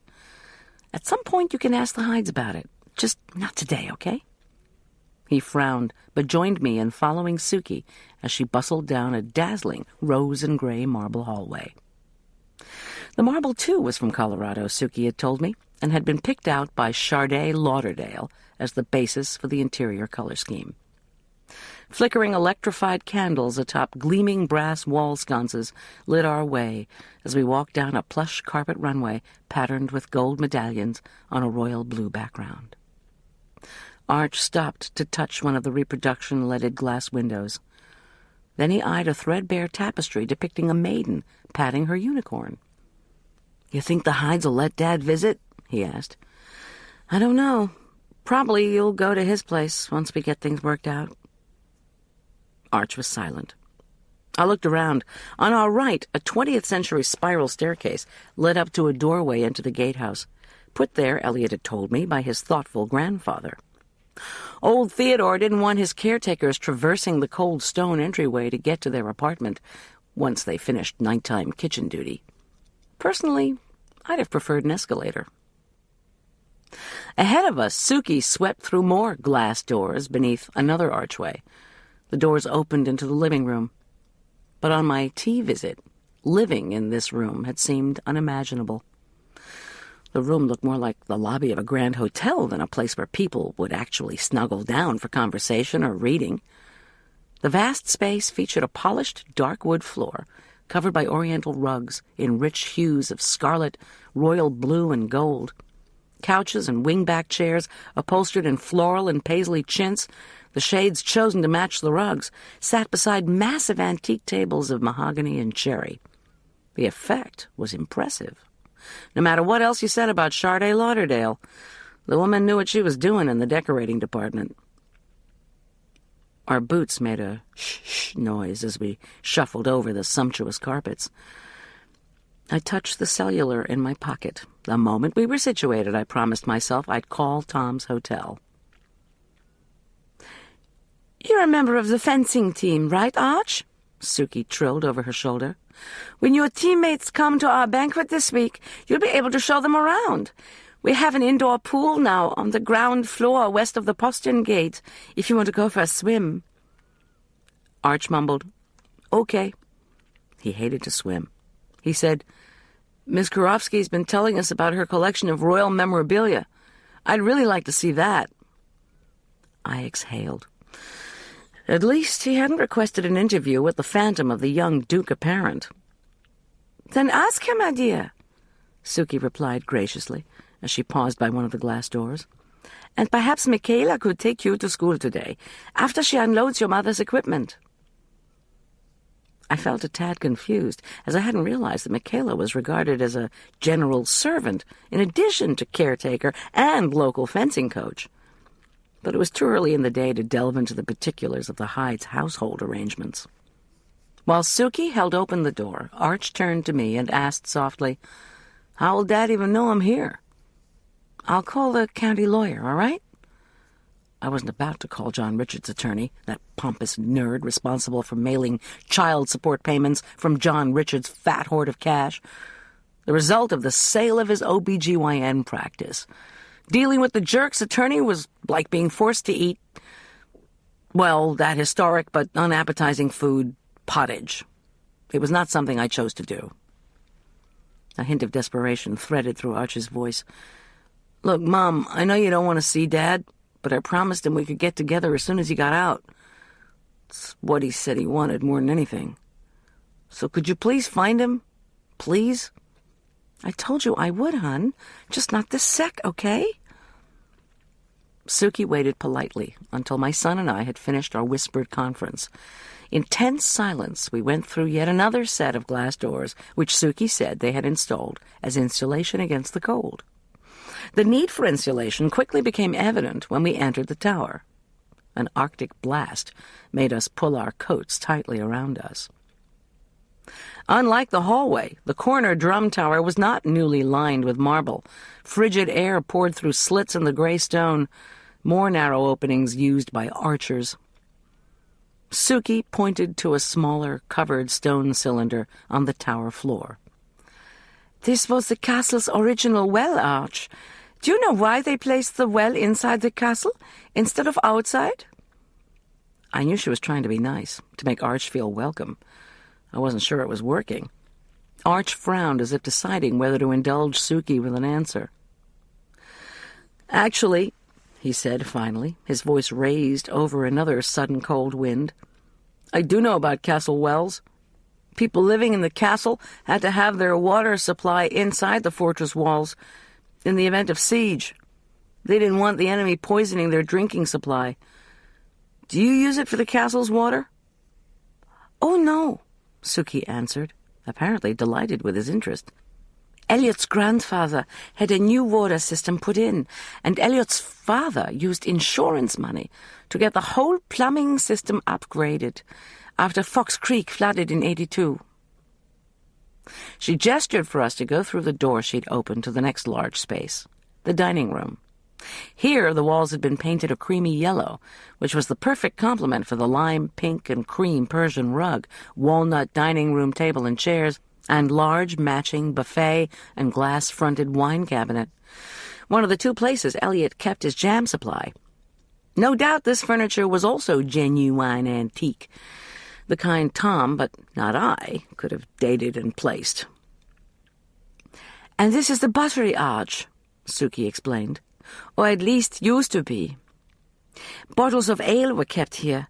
The wine cellar was underneath. Next door to the buttery was the still room, where they made preserves, and next to that was a bedroom. We combined all three rooms for the dining room and kitchen. Elliot makes his jams in the kitchen, since the still room is kaput. Wait until you taste his goodies. Your mother loved them.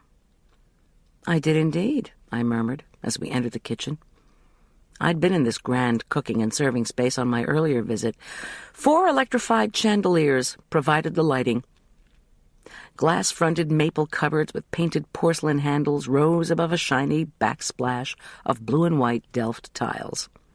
A maple corner cupboard was also crammed with jars of preserves. Overhead, an immense hook-studded iron rack hung from the ceiling.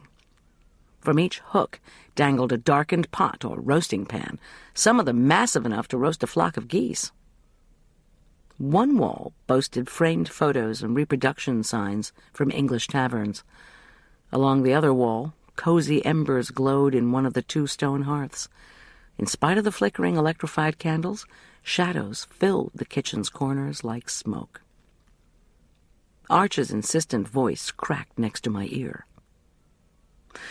I have to get ready for school. Now, Mom. I'm sure we'll be going to a place where you can change in a minute, I said quickly, feeling my irritation flare. But he was right. Suki's leisurely, early morning guided tour of her castle was getting on my nerves, too. Arch glared at me. When? I squared my shoulders, shot him a reproving look, and asked Suki, who was donning heavy potholder mitts. Is Michaela, Miss Kurovsky, that is, coming over here? I mean, to the kitchen? Any minute. Just... Suki had pulled open her oven door, and a cloud of black smoke billowed out. Somewhere nearby, a smoke alarm started shrieking. "Oh, damn it!" she hollered. Dropping the potholders, she pulled out the charred coffee cake with her bare hands. She immediately let go of the pan and screamed bloody murder. "Cold water!" I cried. "Now! Now!"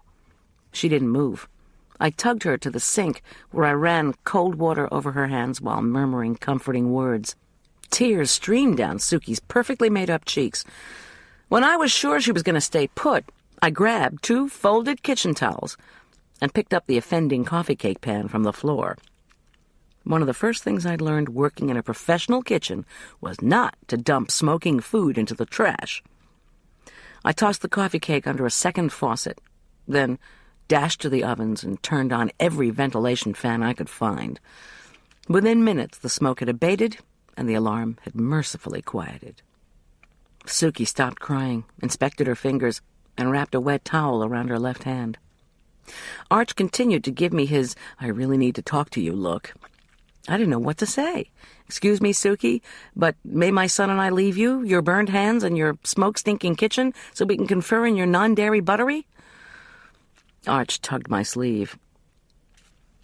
I need to drop my stuff somewhere before I go to school. I need to do my hair, too, and finish getting ready, okay? Please? And I do want Miss Karofsky to take me to school so you, Mom, can track down that lawyer and find out where Dad is." "Okay," I promised in a low voice. I pressed the power button on my cell phone. The tiny screen told me the phone was looking for service, which is the telecommunications euphemism for "you're out of luck." "Suki, I'm desperate for a telephone. Is there one nearby?" She said patiently, "It is just 6:30. "It's okay," I replied. "It's 8:30 in New Jersey, and that's the only time that counts right now." I said, "I really need to talk to my husband before he leaves for the airport." After that, I would fulfill my promise to Arch and leave a message for Pat Gerber, the Assistant District Attorney for Furman County. Clearly, the Department of Corrections was taking its sweet time getting around to informing us of its plans for the jerk. Pat Gerber would give me the straight scoop, if I could find her. "There's a phone on that wall," Suki began, but we were interrupted at that moment by the entrance of Elliot Hyde. He banged open the heavy wooden door, glided into the kitchen, and surveyed his wife, his caterer, and his caterer's son.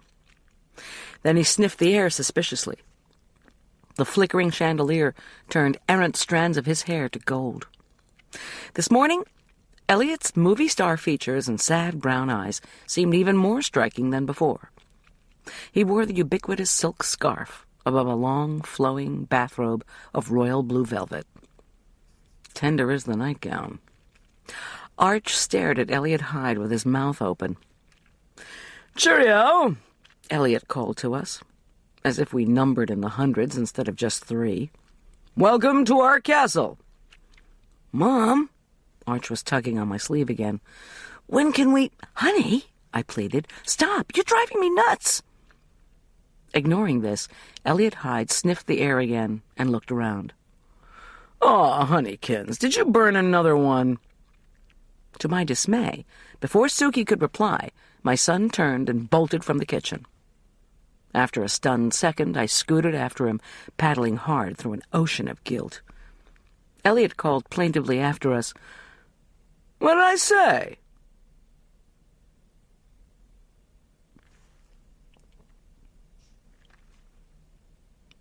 Chapter 5. I caught up with Arch by the well. "Look, hon, I want to leave. I want to see Dad. I want to know why our window was shot at. What if someone tried to shoot at Dad, too?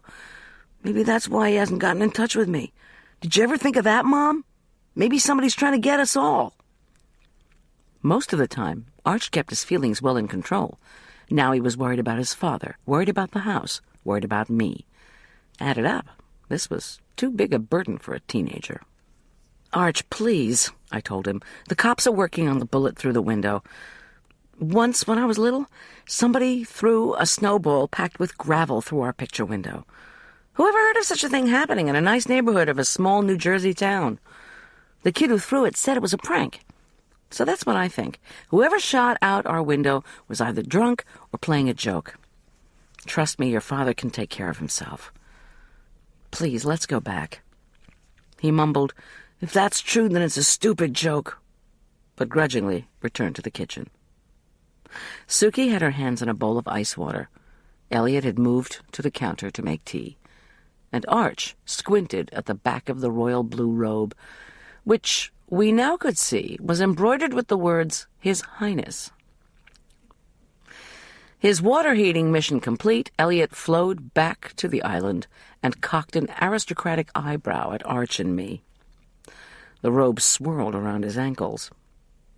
"I understand you two had a spot of trouble."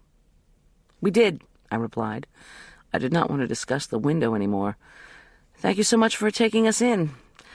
Now, if we could just—" Elliot treated me to a dazzling grin. "You are ready to do the lunch today, aren't you? We should probably chat." My mind swam.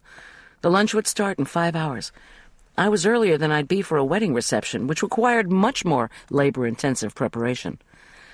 But he was my employer, and my host, I reminded myself. "I am ready," I replied dutifully. "I brought the ingredients with me. You won't mind if I use your kitchen?" "Certainly not," Elliot replied. "But I never heard from the table people. Was the rental company supposed to call me when the tables arrived?" My heart sank. The food might be ready, but if the notoriously unreliable folks at Party Rental screwed me up... "You don't know if they showed up? At the chapel, I mean?" Elliot frowned. "I don't know. Oh, God, a glitch at our first event." "It's not a glitch," I said weakly. "I will call the table people," Suki offered. "As soon as we get Goldy and her son up to their suites, and I can bandage my hands." Elliot crossed his arms and stared at the ceiling, always the first sign that a client was going neurotic on me. He pleaded, "I beg you, Goldy, tell me you remembered to bring all your recipes and notes with you." Crap and double crap. My recipes and notes. I'd brought my laptop, but not, I suddenly realized, the disk with all my Hyde Castle recipes and the research I'd done over the past 2 weeks on the history of English cuisine. "No, I'm sorry. I'll go home for them the minute we get settled." I added apologetically, "I mean, if that's all right, and the cops allow me in. And," I promised with a nod to Suki, "I'll check on the tables at the same time." Elliot circumnavigated the kitchen island, tapping his left hand pensively on the wood. I could almost see the wheels in his head turning. At the Hyde Chapel luncheon, Elliot intended to pitch the audience on his plans to transform the castle into a conference center. If that didn't go well, then the guests might think that he was just an academic who couldn't make the move to real business, that he was a failure in this, too. "Let's move you up to your suites," Suki interjected as she wiped her hands. "I have a very special room for you, Arch, right next to your mom." "We're not sure how long we'll be here," I murmured. "We are all practicing on you," Suki said cheerfully. "Our first guests in the refurbished rooms." Relieved to be out of Elliot's tranquilizer-needing presence, we followed Suki down another marble hallway to carpeted steps leading to the castle's second floor. The second story featured floors of darkly polished cherry wood. Matching English club cherry paneling on the walls gave the place an elegantly homey look. Floor-to-ceiling leaded glass windows lined the side of the hallway, overlooking the courtyard. I peeked out at the garden. In the early morning light, the iced pattern of plants had taken on a pearly cast. We skirted a sawhorse and a splotch of dried beige paint on the floor. Suki murmured something about Elliot and one of his new messes. Next, we passed a closed door and a rounded corner, where Suki opened another door. This, she announced, as she switched on more electrified brass wall sconces, would be Arch's room.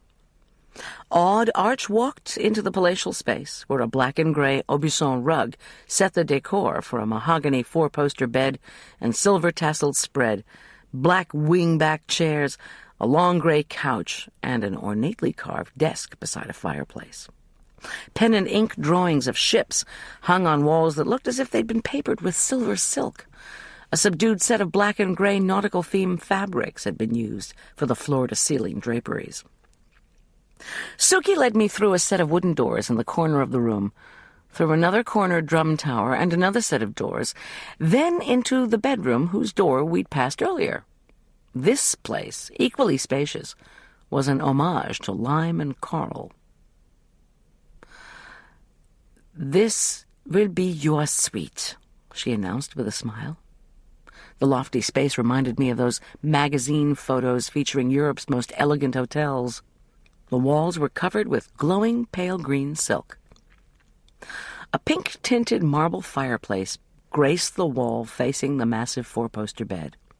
Between the bed and the fireplace, Charday had thoughtfully grouped a pair of rose and lime chintz-covered wing-back chairs.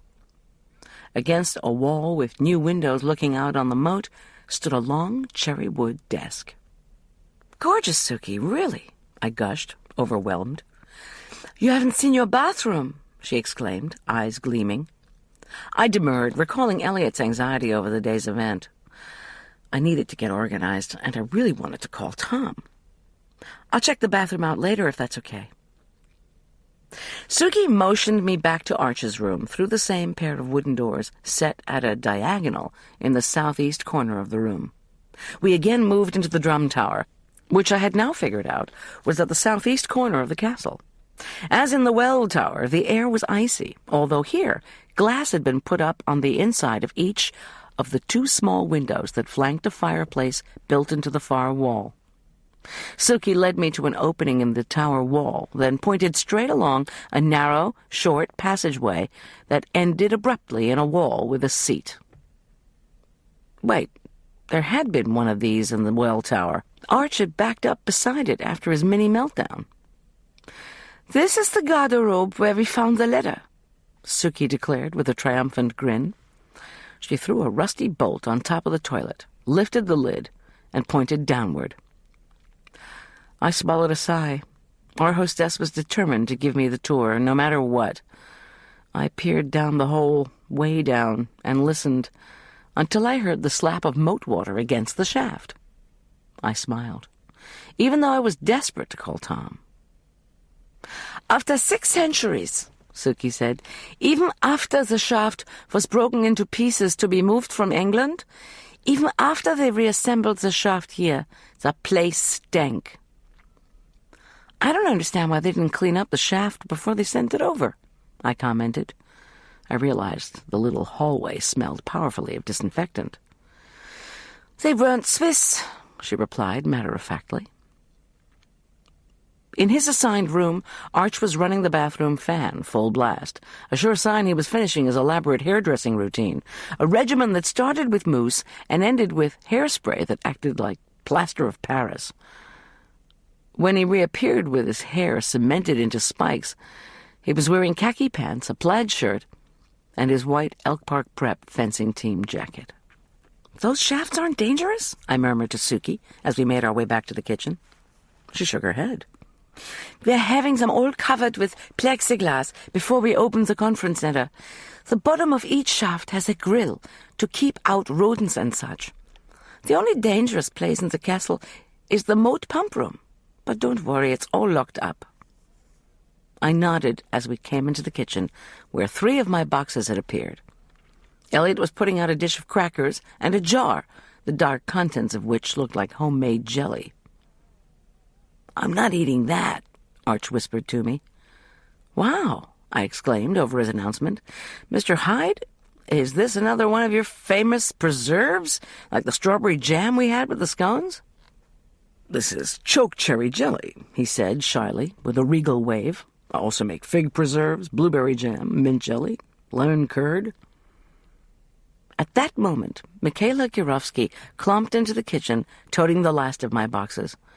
Abruptly, Elliot fell silent and bustled out the door.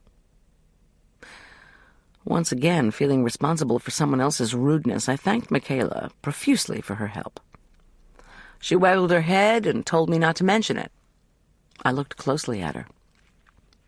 when I'd first met her at Elk Park Prep and talked about the banquet, I judged her to be about 60. Now I saw that the prematurely white hair made her look older than she was, probably 45. She had that slightly pudgy, built-like-a-brick body often seen in high school athletic coaches. Her wrinkled baby face was exceptionally pale. Like Arch, she wore the school fencing jacket and khakis. When she heaved her load up on the trestle table next to my 3 other boxes, Elliot flowed back into the kitchen, clutching another jar. "I'm sure today's luncheon will go beautifully, and we're very excited about the fencing banquet. Please remember, though, Goldy," he said, as he placed the new offering, plum jam, on the table, "I want the Friday night feast to conclude with a plum tart, baked with jewels inside." He swept his hair back with his hand. I sighed. The fencing banquet was 4 days away, for crying out loud. "The jewels will be zirconia, of course, but the children don't need to know that. That's a typical Elizabethan treat," he informed us with a smile, "to bake treasures into something sweet. Only they use real jewels, of course. And sometimes they put in other surprises, such as, shall we say, 4 and 20 blackbirds. Goldy, how soon will you be able to get your recipes?" "As soon as I pick up my disc," I replied. I fumbled inside the box containing my laptop to make sure I had my power cord, too. "I promise I won't take long getting it," I added firmly, before he could start fretting again. "So you'll return when?" Elliot asked anxiously. "I'll follow Michaela out," I replied. "Worst-case scenario puts me back here by 8. "Elliot, darling," Suki murmured as her husband opened his mouth to protest, "the recipes can wait. You are too enthusiastic sometimes. And—" "That's all your boxes," Michaela interrupted. "Thanks again," I said, and meant it. She nodded, warmed her hands at the hearth, and grinned at Arch. "Ready to go, mister? Blast off is in 7 minutes." Arch shouldered his pack, nodded a mature farewell to me, and told Michaela he'd meet her by the portcullis. He even managed to thank Suki and Elliot before making his way out of the kitchen. To me, Michaela said softly, "Elliot mentioned that someone took a shot at your house last night." "Yes," I said. "The police don't have any leads yet, but I took a call on my cell phone on the way over here. There's something I need to warn you about." All 3 faces became immediately curious. "My ex-husband, Dr. John Richard Corman, has just been granted an early release from serving a sentence for assault. If he shows up here, please don't let him in. I'm checking on the status of a restraining order," I added. "He'll have to see Arch at some point, but we haven't figured that out yet." Their questions tumbled out as I put the chicken and other perishables into the refrigerator. Was John Richard the one who'd shot at our window? Did he know I was here at the castle? Did he know how to get here? "We have no idea what the man looks like," Elliot mused, his voice concerned. "If we could have a photograph—" "Yes, definitely, no problem," I replied. "I'll get one when I pick up the disc." The snow had stopped as Michaela, Arch, and I drove off. My van followed Michaela's Elk Park Prep minibus down the slick, winding driveway. Her tires cut twin black tracks in the pristine trail of snowy pavement. Soon the minibus was out of sight. When I came through the front gate and crossed the bridge onto the state highway, I remembered the rental tables that were supposed to be at Hyde Chapel. I pressed the accelerator, determined to see what was going on, or not going on, as the case might be. As I drove up the road, I punched the cell phone buttons for Tom's Atlantic City motel, on the remote chance he was still there. The man who answered said Tom had left several hours ago. I then tried the main number for Furman County government and entered the buttons for Pat Gerber's extension at the district attorney's office. Of course, since it wasn't quite 7, all I reached was her voicemail. I left a message. My ex-husband got an early release from prison, and a bullet shattered one of our windows at 4 this morning. With a temporary restraining order in place, what was our next step for visits with our son? I disconnected as the chapel bridge across Cottonwood Creek came into sight. Beyond the bridge, the chapel's delicate gray spires and arched stained-glass windows looked ethereal in the soft morning light. After auctioning off the Henry VIII letter, Elliot had given the Gothic chapel to the church to offset his tax burden. In order to make Hyde Chapel a tourist attraction clients would associate with the Castle Conference Center, Suki had directed an extensive cleanup and paid Charday Lauderdale handsomely to decorate the place. The labyrinth had been the crowning centerpiece of the renovation. St. Luke's had been thrilled. This day's lunch event had been covered in a fluff piece in the Mountain Journal and in the St. Luke's newsletter. Although the church had received lunch confirmations for 20, the Episcopal Church women had begged me to make enough food for up to 10 more folks, for those donors untroubled by RSVPs. The Episcopal Church women was handling the loan of church plates, silverware, and crystal for the lunch. I'd merely replied to the ECW that lunch for 30 or even 35 would be no problem. I swung the van across the chapel bridge, intent on finding the tables. With the bad publicity generated by the Lauderdale incident impacting my business, it was imperative that the lunch event go without a hitch. If the tables hadn't been delivered, I would call party rental at 9 and deliver a blistering harangue. In the catering biz, sometimes you had to get rough. No spotlights illuminated the chapel. I pulled into the gravel parking lot and swung around to park facing the creek, as close to the building's carved front doors as I could get. Across the highway in Cottonwood Park, the sun lit the top of the thick cluster of pine trees. As I sat with the van running, I tried to recollect the combination on the lockbox that held the chapel key. The chapel had been designed as a miniature of Chartres and boasted some features of that enormous cathedral, including a rose window and, now, a labyrinth. I tapped the steering wheel and finally recalled that the letters on the lockbox combination were CHARTRES.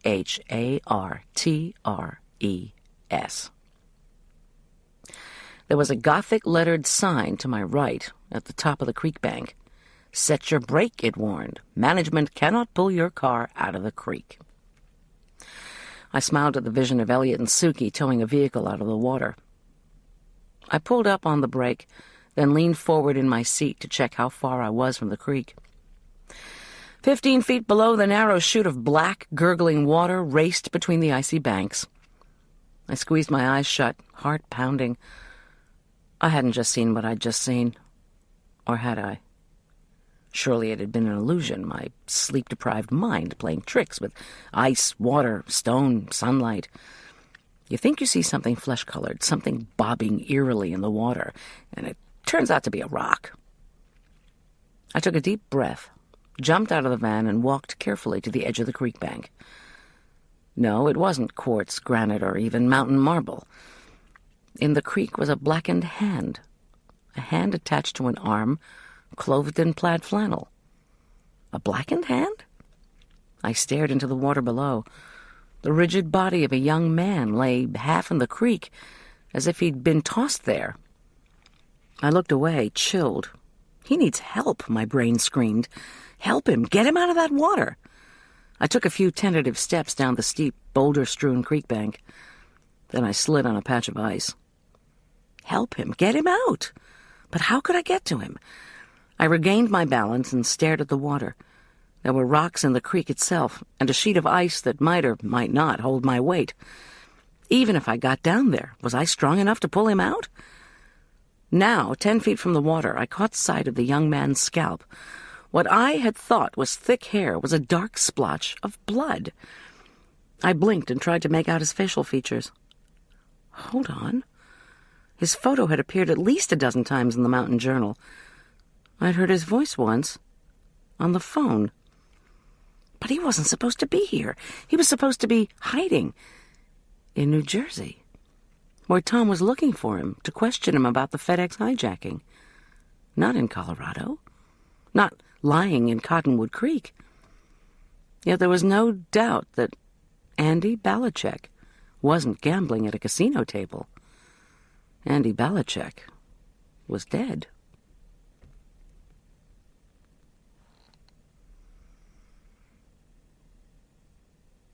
Chapter 6.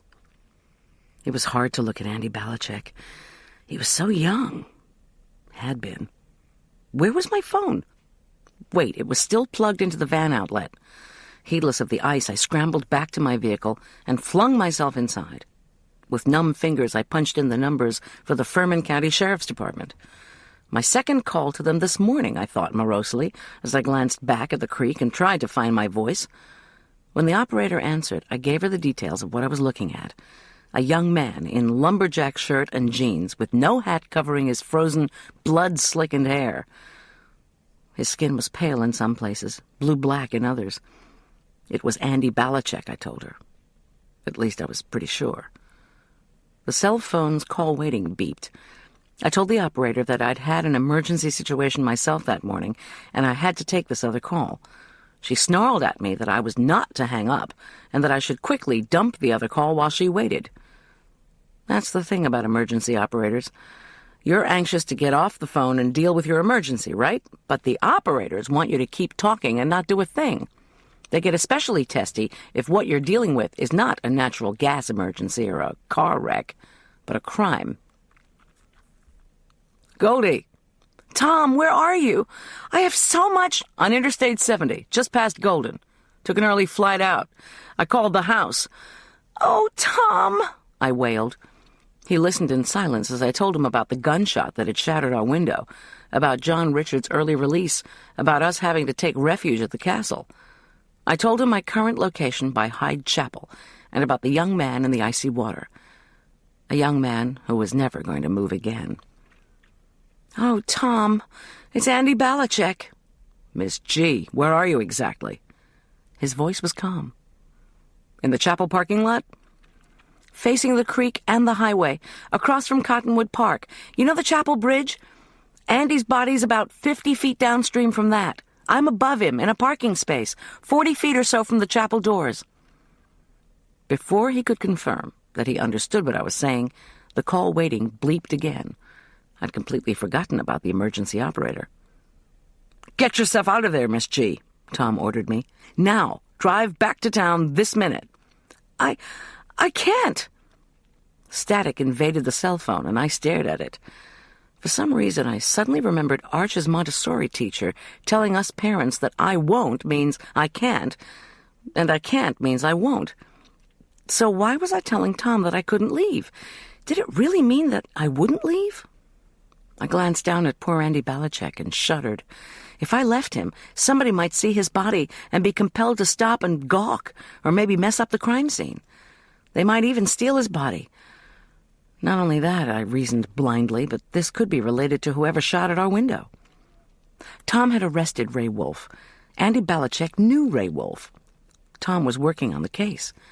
Thanks to the newspaper article, virtually everyone in town knew that I, Tom's wife, would be catering at the chapel today. I moaned. More crackling assaulted my ear. Why had I discovered Andy? Most folks know a caterer is the first to show up at an event. Was I meant to find him? No question. I was getting paranoid. The static suddenly cleared, and I heard Tom say my name. Damn it, I said fiercely. Tom, I don't think I should just drive out of here. The call waiting beeped again. Tom, I need to go. The emergency operator is holding. I've already called the department. I can't leave. Please understand. Don't worry about the operator, Tom said calmly, just as the beeping stopped. Had she given up? Had she decided my call was a prank? I'll call the department, Tom went on. They'll have a car up more quickly if I do it. I'll cut over from 70, be coming from the direction of Denver. I should be there in less than 10 minutes. Do you have a good view of traffic from the east? I glanced around. Cottonwood Park slanted steeply to the road all along the other side of the 2-lane highway. Pretty good. Do not go near that body, understand? You could fall into the water. Okay, I thought, as Tom signed off. A chilly February wind rocked the van and pummeled the spruce trees across the road. A car swooshed past, then another. No one slowed to gawk. Andy Balachek's body must have been situated in such a way that it couldn't be seen from the road. No one gave me a second glance. Do not go near that body.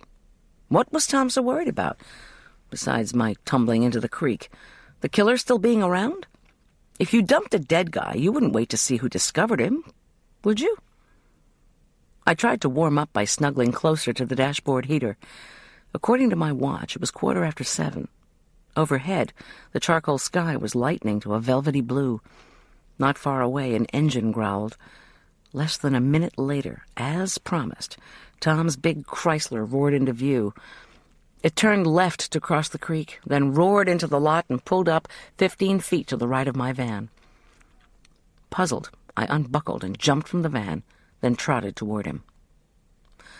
Tom was walking calmly in my direction. He passed Andy's body. Without glancing toward the creek, he motioned me back to the van. A shot rang out. Tom reeled back, clutching his left shoulder. I screamed. Without thinking, I raced toward him. When I reached him, his right hand grabbed my arm.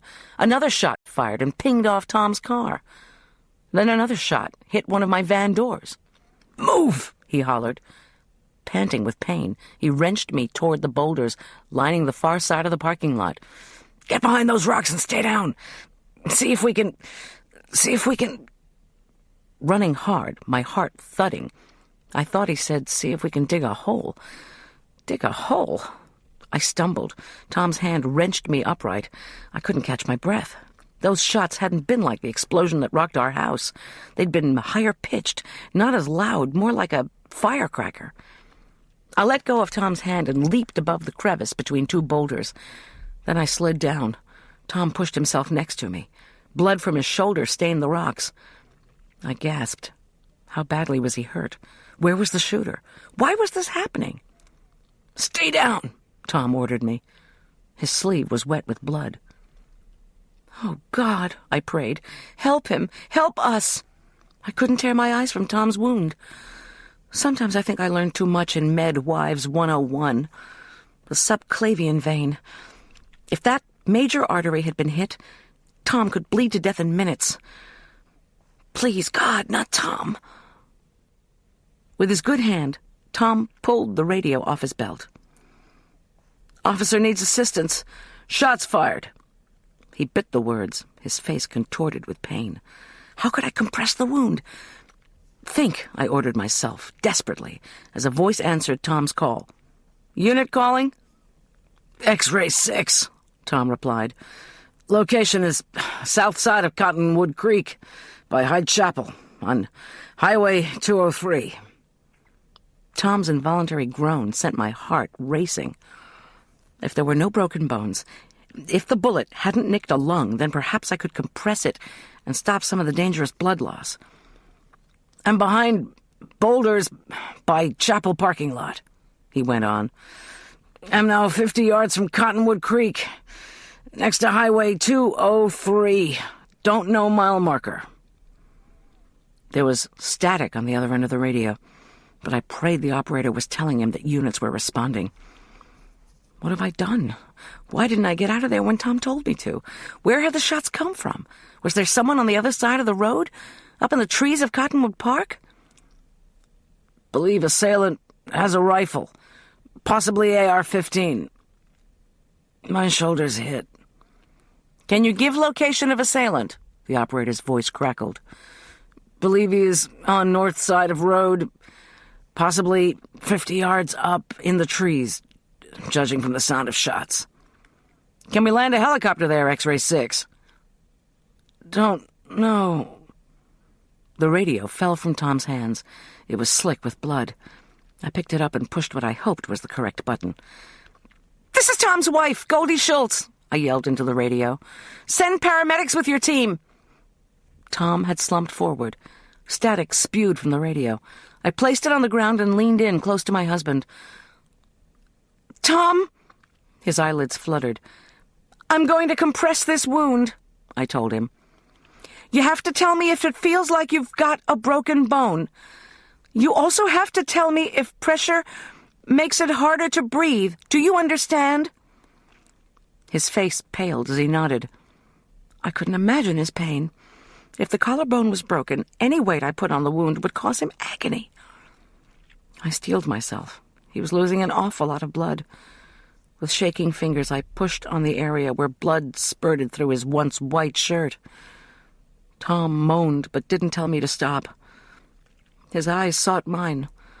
Tears ran down my cheeks as I pressed on the hot, bloody slash in his left shoulder. As I gently exerted pressure, I listened. Was the shooter planning to try again? All I heard was the gurgle of the creek. The blood slowed to a trickle and fanned out into a delta of ripples, first on Tom's shirt, then on the snow-dusted rock. He blinked and grunted as he reached for the radio. "Don't do that!" Hysteria threaded through my voice as my hands, slippery with blood, lost their grip on the wound. He held the radio up with his right hand. "Talk." His voice was thick. I composed myself and pushed in again on the wound. "Talk into the radio," Tom muttered. He groaned again, a deep, guttural sound that didn't sound human. All right, I promised hastily, as I first stabilized my pressure on the wound, then scooted awkwardly to get closer to the radio. "Just don't move again, please, Tom." "Goldy, I'm sorry." His voice had descended to a hoarse whisper. "Don't worry, everything will be fine." "No, Goldy." Fear spiked up my spine. Where was the shooter? My hands began to cramp on the wound. I willed them to relax. Again, Tom said, "I'm sorry." "I'm the one who's sorry. Somebody'll be here soon. Ambulance, cops, they're on their way." "I can feel my right arm, but not my left." "They're bound to be here any sec." Tom's eyes rolled back in his head, then came forward again. "Goldy," he was struggling to speak. "I have to tell you." Each word heaved out like an enormous, painful sigh. With great effort, he said, "I don't love her." "Tom, be quiet. You're delirious." "I was just trying to figure out what was going on. So you'll understand." His voice trailed off. I stared at him. "Listen," Tom said again, weakly. "I'm so sorry." My voice made no sound as I concentrated on stopping the blood still leaking from the ugly wound in his shoulder. But my mind screamed, "Sorry for what?"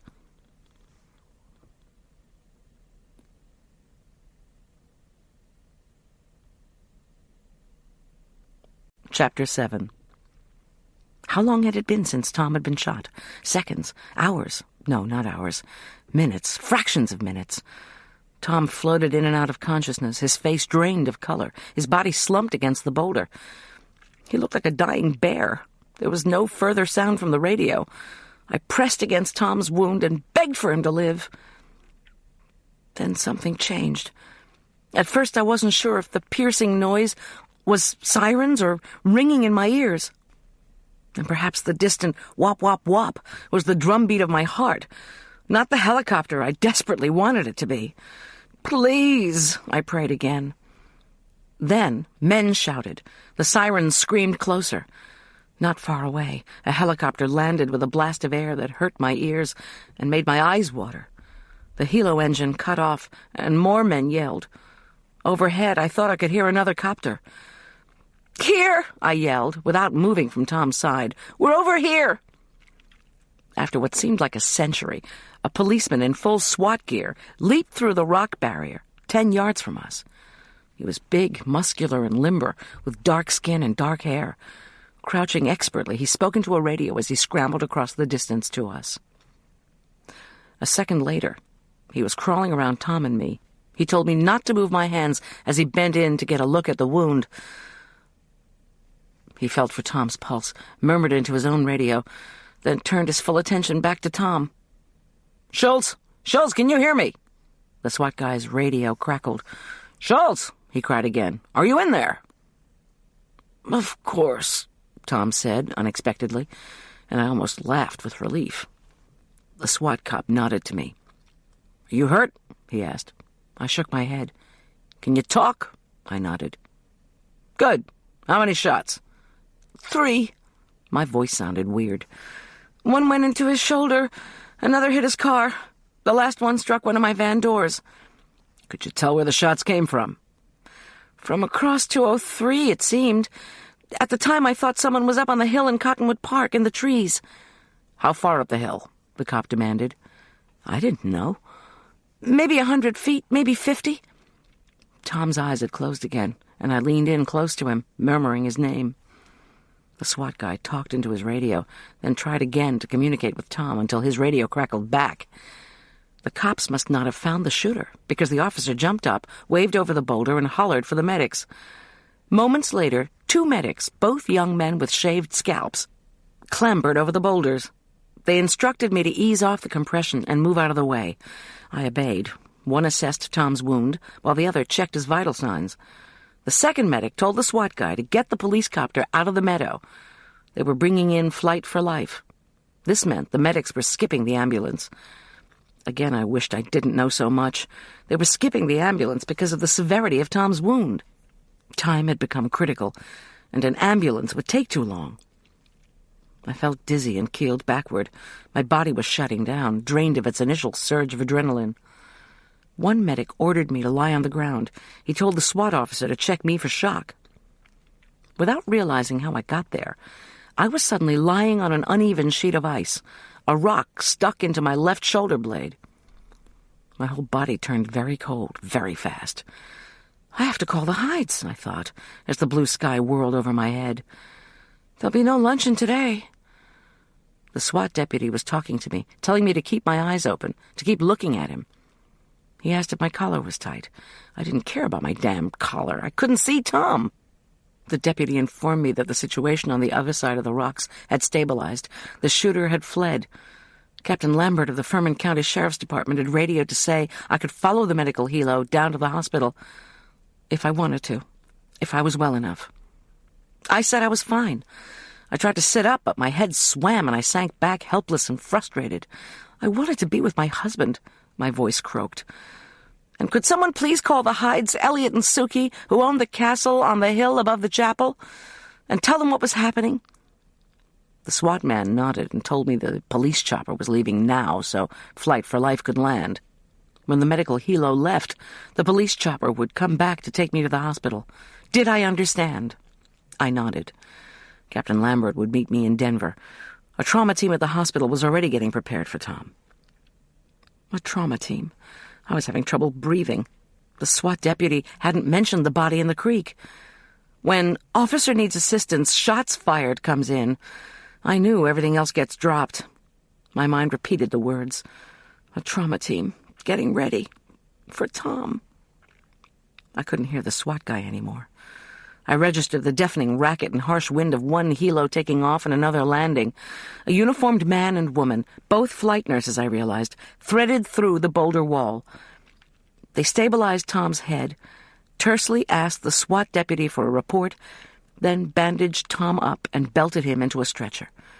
I craned to watch. My dear Tom, big in body and spirit, charismatic with his men, loving to Arch and me, was always on the move, without being hurried. Now he was unconscious, his face gray, his body drenched in blood. Working in sync, the 2 nurses expertly heaved the stretcher bearing Tom over the boulders. The SWAT man didn't stop me as I struggled to my feet. When I swayed and nearly fell, he gripped my elbow and walked me through the rocks. The sheer number of cops assembled was astonishing. At least 50 police officers, their uniforms and cars emblazoned with the insignia of the Furman County and nearby Jefferson County Sheriff's Departments, as well as Littleton, Lakewood, and Morrison police departments, were crowded onto the road, talking into their radios, taking notes, investigating the scene, keeping tabs on more officers, combing the trees. I wish that Tom could have seen it. My mind backtracked to Tom's words about her. Don't think about it, I warned myself. He'd been shot. He was out of his head. Still, as the medical helo whipped into the air, my brain again supplied Tom's shaky, apologetic tone. I don't love her. What could he have been thinking? That he was going to die and that I would find something incriminating from before we'd met? Like what? Love notes? Hotel bills? Or was his concern more recent? Had he compromised himself with a hooker in Atlantic City? Had she threatened to give me a ring? Stop, stop, stop, stop! I watched the medical helo recede into the sky. Less than 10 minutes later, the sheriff's department chopper took off with me in it. Below us, on the other side of the creek, police officers continued to swarm through the trees of Cottonwood Park. The corpse was still in the water. Crime scene techs were videotaping and combing the site. Half a mile east of the scene, where Fox Creek flowed down into the Cottonwood, cops had stopped traffic. On the south side of the road, on the hill far above Cottonwood Creek, rose the castle. Its moat glittered in the morning sun like a medieval vision. Had the police notified the Hydes of what had happened? Or were they still expecting me to be there to cater the lunch? The helo swept eastward. The castle estate adjoined an enormous cattle ranch, and the noise of the copter drove dozens of steer below us into a brisk trot. To the south stretched acres and acres of pine trees. I glanced back at Cottonwood Creek, where Andy Balichek's receding body was a bright spot in the dark water. In the county park, a cluster of uniformed officers had stopped at a dirt road that cut through the expanse of trees. They were studying something on the road. Shells from the bullets fired at us? Footprints in the snow? Tracks from a vehicle? I turned and stared at Highway 203, now receding from sight. Had someone shot out our window, then somehow followed me to the castle? Had that same person murdered Andy Balichek and dumped his body in the creek, where I would be almost certain to discover it?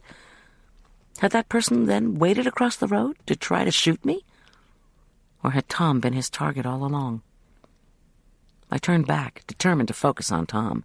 In the cockpit, the pilots' mouths worked as they spoke into headsets. Out the window, the endless spread of forest fell away beneath us. I closed my eyes and prayed for Tom. But thoughts intruded. Either my mind was struggling to make sense out of all that had happened, or my soul was trying to generate hope. What had Tom told me about gunshot wounds? It depends on the weapon. If someone shot a high-powered rifle at your shoulder, goodbye shoulder. If it was a low-powered rifle, something might be salvaged if a bone hadn't been hit, or if a major blood vessel hadn't been opened up. If a bullet tore open the subclavian vein, you could bleed to death before you reached a hospital. Would they give blood in the medical helo? I didn't think a Flight for Life IV could contain anything besides glucose. The helo pilot, who looked too young to be shaving, much less flying a helicopter, murmured into his radio, then swerved the aircraft to the right.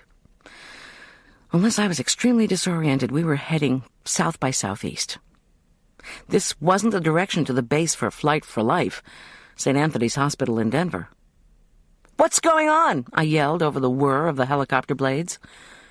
"St. Anthony's overloaded," the pilot hollered back. "They're on divert. The medical helo is going to Southwest Hospital, so that's where we're heading. Southwest is a new trauma center that can handle this." I bit my lip painfully, anxious to get Tom somewhere. I knew Southwest Hospital, across from Westside Mall in the southeast corner of Furman County. It was where Marla had been taken when she'd had her heart attack. Afterwards, she donated money for a new coronary care wing. Southwest also belonged to the same chain of Denver hospitals in which John Richard had once worked. I veered away from that thought as we swooped over one of the residential areas in the foothills, where houses sat higgledy-piggledy along a winding dirt road. Swing sets shuddered in the cold wind coming off the higher elevations. Weak old wind-carved snowmen, newly dusted with white, indicated the presence of happy families. In the not-so-happy family department, where was John Richard at this moment? I wished I knew. Could he possibly have shot Tom? Would he have? Yes, oh yes, no matter what Arch said about his father not being good with a gun. My head ached as I remembered an incident from when we were still married. The tale had come from a nurse at Cityside Hospital, one of the places where John Richard had done deliveries. Her voice trembling, she'd called me to confess she'd repeatedly rejected John Richard's advances. When she'd protested to Doctor that she was married, she told me the jerk had calmly replied, "How about if that troublesome husband of yours was out of the way?" I didn't know why the nurse had phoned me with this message. What did she think I was going to do? My advice had been that she put as many miles as she could between herself and Dr. Corman. Not long after, another nurse told me that the object of John Richard's affections had quit her job and moved to a hospital out of state. I couldn't see the medical helo, but I knew it was in front of us. More knowledge I'd gleaned in Med Wives 101 came up like a fresh computer screen. The human body is mostly water. Even a bullet that only goes through soft tissue causes massive damage, beginning with the shock wave to the system known as the hydraulic effect. Were the medics treating Tom for shock? Of course. Had I done enough to compress the wound? My teeth chattered. I grabbed a silver space blanket one of the pilots had put on the seat beside me. I was so cold. How to avoid shock? Stop feeling and start thinking. But I couldn't. It was too painful. I saw Tom's body jerk back, watched him bleed, heard him say, "I don't love her." I'd endured years of infidelity from the jerk, but this was different. Incredibly, I still had my cell phone. I drew it out and stared at it. Could I use it in the helo? Should I call Elk Park Prep? Should Arch be told? I looked down. We'd left the mountains and were swooping over the Hogback, an ancient, jagged geological formation that rose between the mountains and plains. The Hogback had fascinated generations of elementary school science students, but the rocks still screwed up any cellular communication you tried to make while crossing them. Plus, making a cell call was undoubtedly not allowed in the helo, as it wouldn't be in the hospital. So, once I knew Tom was being taken care of, I'd find a payphone, call Marla, call the Hydes, call the church. All crises in due time, my mind numbly supplied. The helo was just starting over the flatlands that stretched toward Denver. We wumped over a development, row after row of gray and beige tract houses. Ahead, West Side Mall loomed. Beyond it, Southwest Hospital and its crammed parking lot shimmered in the sun. The police helicopter hovered near the mall. From our vantage point, the hospital landing pad was in full view. It looked as if an emergency nurse and orderly were meeting the medical helo. I swallowed and watched the flight nurses unload Tom hot, that is, with the helo blade still going. Then I saw Tom, still on the backboard, being transferred onto a gurney and wheeled away. First the trauma team, then a hot unload. You only unloaded hot when you thought you were going to lose somebody. What felt like an eternity, but probably wasn't more than 20 minutes later, after the police chopper had landed and the hospital security officer had escorted me to a bathroom to clean Tom's blood off my hands and arms, I arrived in the ER waiting room. I was told the ER doctor would come out to talk to me as soon as possible. A few moments later, Tom's new captain, Isaac Lambert, loomed next to me. Awkwardly, I got to my feet. "Goldy," he murmured. He hugged me, but knew better than to ask some cliched question about how I was doing. "They have a good team here." "Okay." Gray-haired, hawk-faced Captain Lambert was a tall, heavy man whose bones creaked when he sat in a plastic chair. The row of brown buttons on his tan uniform stretched to capacity across his Buddha-like belly. He smelled of Old Spice and gave the impression of a benevolent giant trying hard to be comforting. I sat down next to him, grateful to have someone with me. "Where's Tom now?" I asked. "Have you seen him?" "No, but I know the procedure." His voice was kindly and reassuring. "The flight team gives their report to the ER doc. Tom's age, how many shots fired, how much blood loss, that kind of thing. The ER doc assesses and then acts." He said nothing for a few minutes. I looked around. Sitting in the waiting room felt like floating near the bottom of a deep well. Sunlight filtered through blue-tinted frosted glass and illuminated pale blue walls, dark turquoise chairs, navy blue couches opposite a wall of windows looking out on a busy hospital hallway. For the first time, I noticed that the room appeared to be full of women.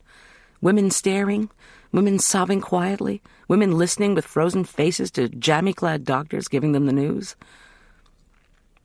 "They unloaded him hot," I told Lambert, just to be talking. "That means—" My throat shut. The captain's expression and tone didn't change. "They gave him blood while they were assessing him."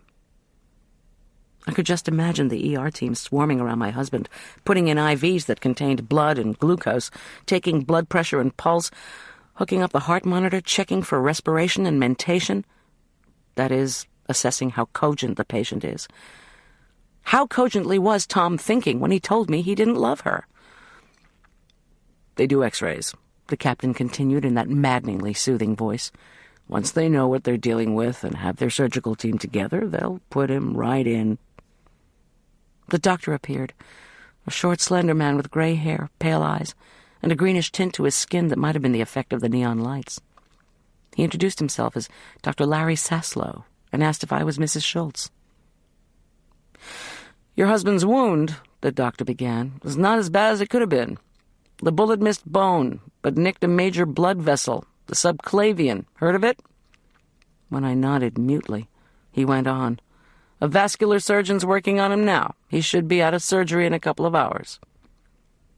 I wanted to hold on to this man. I want reassurances. But I could do nothing but nod. "Thanks. Good. Very good," replied Captain Lambert before the doctor walked away. When I continued to say nothing, Captain Lambert mumbled he'd be back in a minute. Moments later, he lumbered back with 2 plastic cups of coffee that looked like recycled motor oil. "It's better than nothing," he said, apologetically. Mechanically, I took a sip and instantly burned my tongue. "It's great, thanks." My voice sounded far away. "This is good news, Goldy. What the doc said. They'll keep Tom in ICU overnight. A couple of our deputies can stay to check on him every hour, if you need to go home." "I am not going home," I said fiercely. My hand trembled and coffee slopped onto my knee. I knew I needed to make calls, but I wasn't ready. Okay. Stay here, then." I was being unreasonable and shrill, and I didn't want to respond to the graciousness of Captain Lambert this way. Still, I didn't know how to act, so I just sat, prayed, and drank bad coffee. Finally, I asked the captain if he knew about a phone I could use. He said the waiting room phone was 10 feet away. Did I want him to walk over there with me? No, thanks. First, I called St. Luke's Episcopal Church in Aspen Meadow. Into the priest's voicemail, I crisply stated our news, adding that I was at Southwest Hospital and would be for the next 24 hours. I asked that Tom's name go out immediately on the prayer chain. Then I called Marla's cell. "Please pick up Arch from Elk Park Prep and call me at the following number," I said numbly into her messaging system. "Better yet, please bring Arch to Southwest Hospital, as I need to be with both of you. Tom's been shot," I explained, my voice quavering. Then I called the Hydes. With them, I was relieved to get a machine. Briefly, I announced what had happened and where I was. "We'll have to postpone the luncheon until later in the week, since the area is now a crime scene. I'm sure the donors will understand." Finally, I went back to my plastic chair. I felt numb. "Goldy?" Captain Lambert asked. "I've been wondering.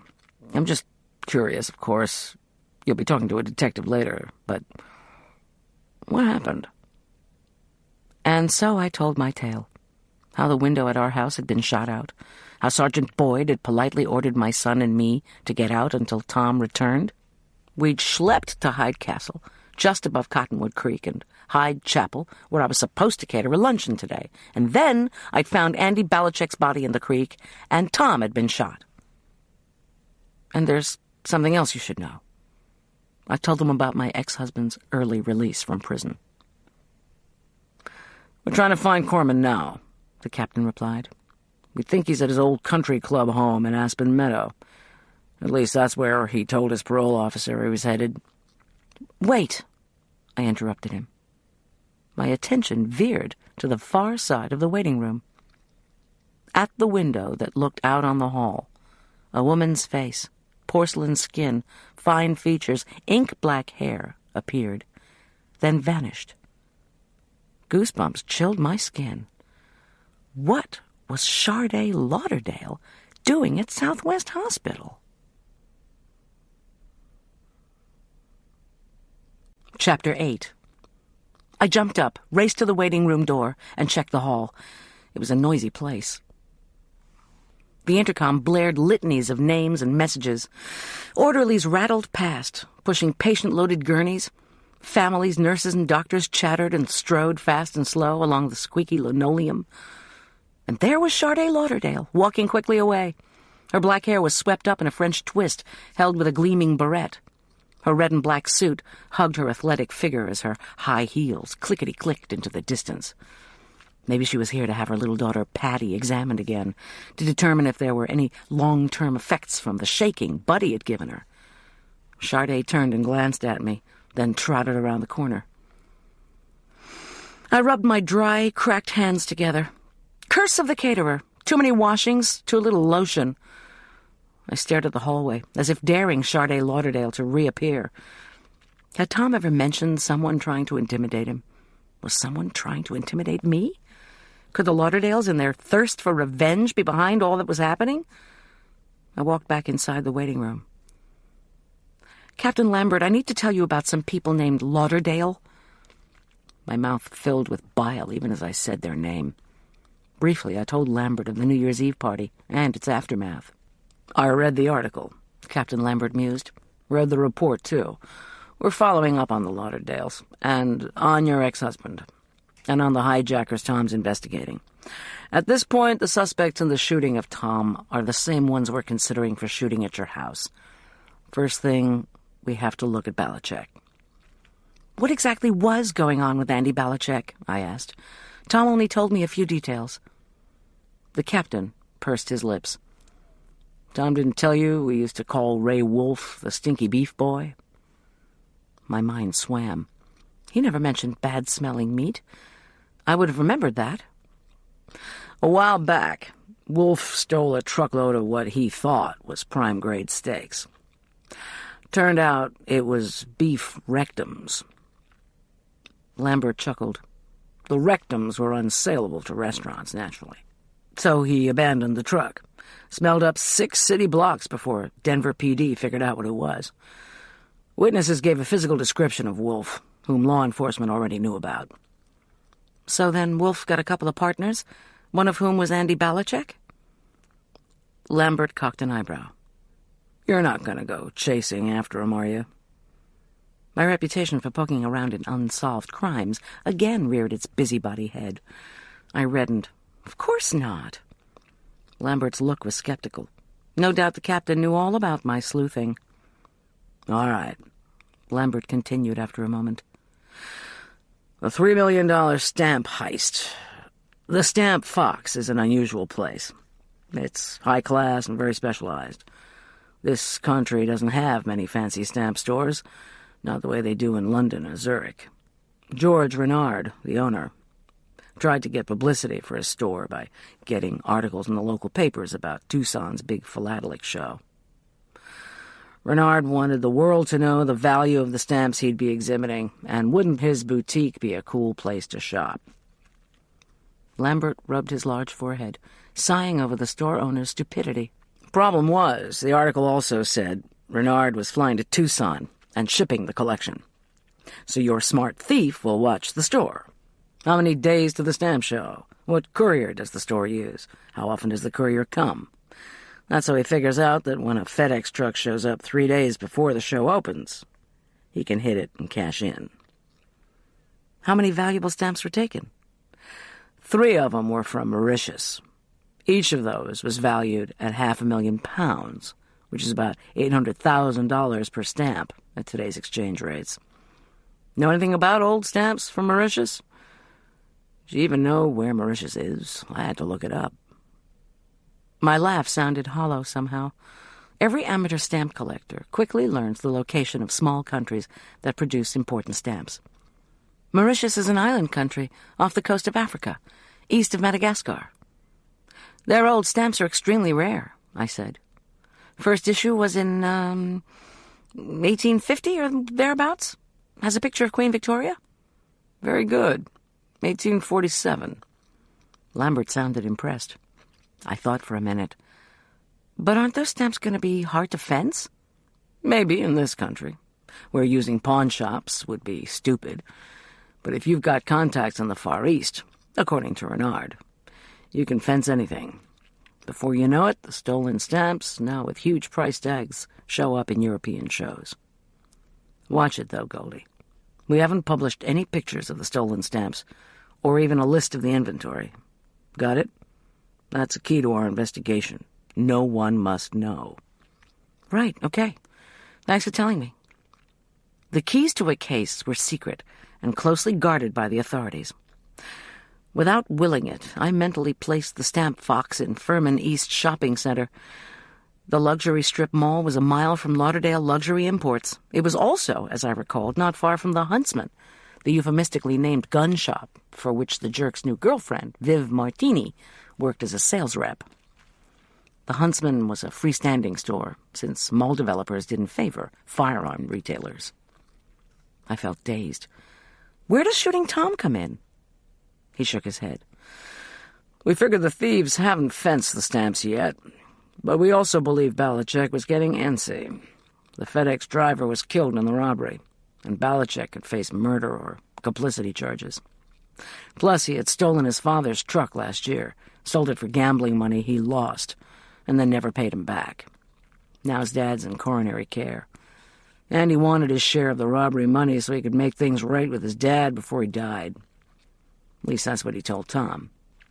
At first, Andy strung Tom along as to the location of the stamps. Andy told Tom when Wolf would be at Furman County Storage, and Tom arrested Wolf there. It was a great collar. But our team found no stamps on Ray Wolf. Our theory is that Andy knew the location of the stamps, but wanted to trade that knowledge for a better plea deal. It's very tentative, but we're figuring Wolf's gang killed Andy to keep his mouth shut. And maybe they're after Tom because they figure Andy did tell him where the loot was.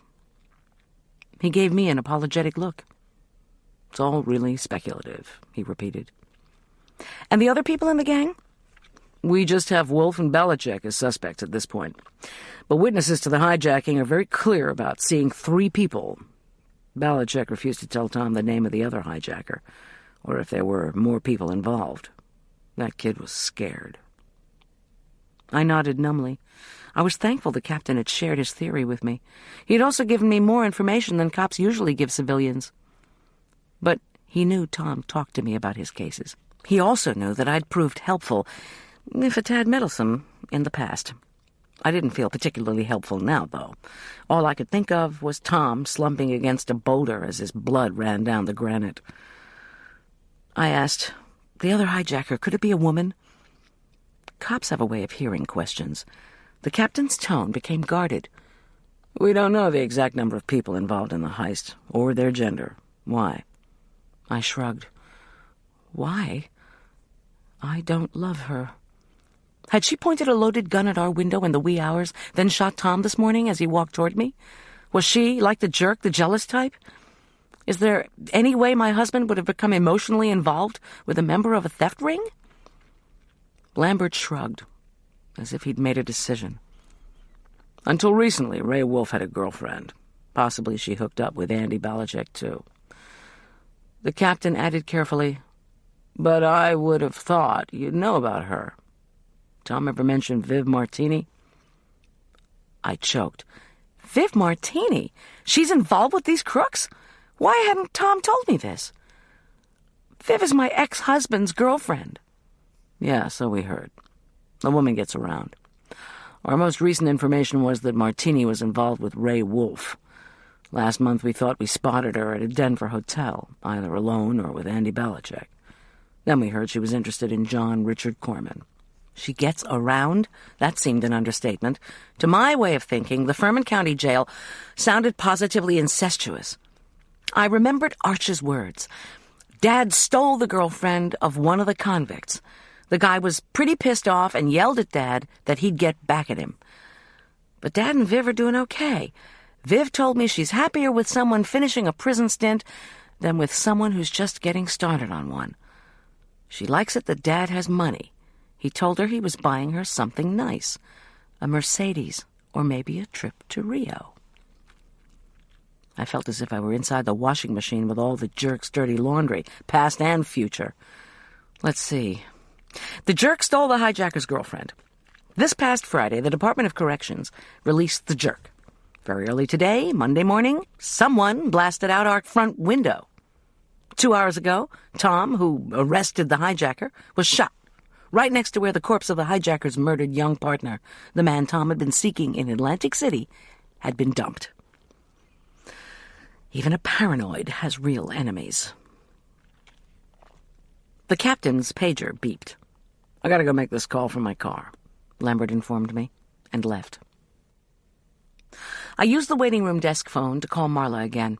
My watch said 9:30. While I was waiting to be switched to my friend's voicemail, I ate one of the 2 emergency chocolate truffles I keep in my purse, then tore into a cellophane-wrapped package of crackers left for waiting room families.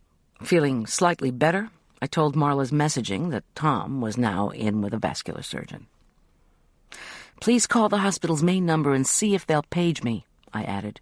"I'm still hoping you can bring Arch to the hospital so we can decide what to do. I'll be spending the night here.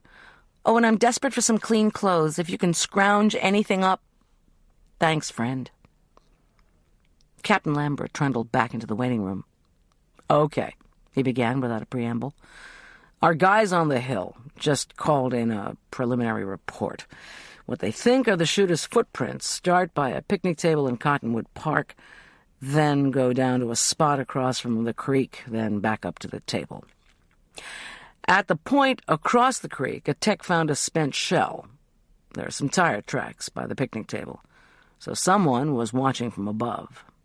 Then came back down to do the shooting, then went back up to his vehicle. Was the person waiting for Tom? Was the shooter waiting for the person who found Belichick's body? But that was you, right? Would the perp have waited all day to shoot at a cop? We can't tell yet." Waiting for Tom? Waiting for any cop? My thoughts whirled. If you'd murdered Andy Belichick, why not just leave? Why stay? The captain continued.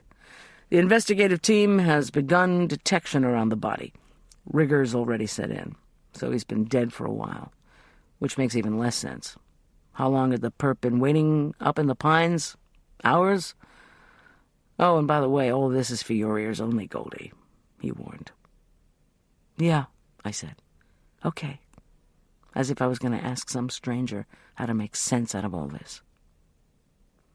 "Okay, regarding your house," the captain said, switching back to his reassuring tone. "Since your security system's down from the shooting, your neighbor Trudy volunteered to watch your house. Another thing you should be aware of, I've assigned 2 of Tom's men to investigate this case, Officers Boyd and Armstrong. Boyd will be lead investigator." I felt relief. The captain also had a long message from Marla, who had called the sheriff's department. She'd pulled Arch from school, Lambert reported. She and Arch were going to Boulder to find someone named Julian. Then the 3 of them were coming here to the hospital. Lambert talked on about how the policemen's wives had wanted to organize meals to be sent to the castle, where he assumed Arch and I would want to stay. But they weren't sure if I'd want them, with me being a caterer and all. I smiled involuntarily at the image of historic food buff Elliot Hyde peering into a tuna noodle casserole. I thanked the captain and assured him meals wouldn't be necessary. While Lambert sat patiently, I paced for another hour. Finally, a young, grim-faced doctor in surgical clothes came into the room. "Mrs. Schultz?" He nodded at Lambert. A pins and needles anxiety swept over me. Dr. Dan Spear, vascular surgeon, was concise. His small fingers indicated on his own chest the bullet's point of entry. It had indeed gone through soft tissue only. He talked about the surgery his team had undertaken and told me that Tom's shoulder would have to be immobilized for about a month, although he could start moving around as soon as he felt up to it. Tom was lucky, Spear continued dryly, that no bone had been hit. Lucky that the weapon hadn't been an automatic. Lucky that there had been only 1 bullet. And he was particularly lucky, Spear added with a pinched smile, that I'd had the presence of mind to compress the wound. Lucky. I turned the word over in my mind. Spear concluded by saying I would receive discharge instructions on changing the bandage and on bringing Tom back in to be examined. As long as all went well during a night in ICU, Tom could go home in the morning. "That seems early," I protested. "How could we go home until the cops had a better sense of who the shooter was? And if we didn't go home, how would the Hydes take to having a wounded cop recuperating at their place?" Spear shook his head. "It's not really early. All you have to do is keep an eye on the wound and get the patient to rest." I thanked Spear. He nodded impassively and left. Finally, I was allowed to see Tom. His skin was yellow, with an IV in his arm, and oxygen tubes up his nose, he appeared utterly helpless. The bedsheet rose and fell as he slept. I closed his hand in mine. His eyelids flickered but didn't open. "I love you," I told him silently. "I love you now and forever and ever, no matter what." A Furman County deputy was stationed outside the ICU. An older nurse with a flat Midwestern accent told me I could see Tom 10 minutes each hour, the usual drill. I shouldn't try to wake him. "It's going to be a rough 24 hours for you, Mrs. Schultz," she warned, her voice laced with sympathy. "You might want to get some family here with you. Get yourself something to eat." "Rough," I repeated numbly. "But we're lucky. Oh, so lucky. Tom's alive." I told the nurse I'd be back in an hour. When she turned to talk to a family whose daughter had just come out of surgery, I walked unsteadily to the ICU waiting room.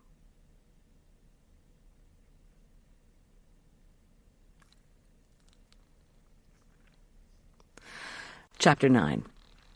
Tom opened his eyes once on my second visit to the ICU. When he turned his head a fraction, I jumped to his side and carefully took the hand not connected to an IV. I asked him how he felt. He groaned but said nothing before the medicated fog reclaimed him. With grim determination, I continued my hourly visits through the afternoon. At 6 o'clock, Marla burst into the ICU waiting room with Arch and Julian Teller in tow. To their worried barrage of questions about Tom's condition, I replied that he'd had surgery and was on the mend. Arch, fighting back tears, gave me a brief squeeze before withdrawing behind Julian and Marla. Julian stepped forward and hugged me hard. His handsome face now boasted a college-grown mustache and goatee. Not tall, he possessed a lean, muscular swimmer's body, barely visible as he shoved his hands into pockets of a khaki outfit that resembled an oversized uniform of the French Foreign Legion. When he pulled away, he ran his hand through his tobacco-brown hair, now a mown thatch, and mumbled that he felt terrible, that he couldn't believe someone had shot at us, that he wished he could have been at the hospital earlier. "Julian!" I pulled him in for another embrace.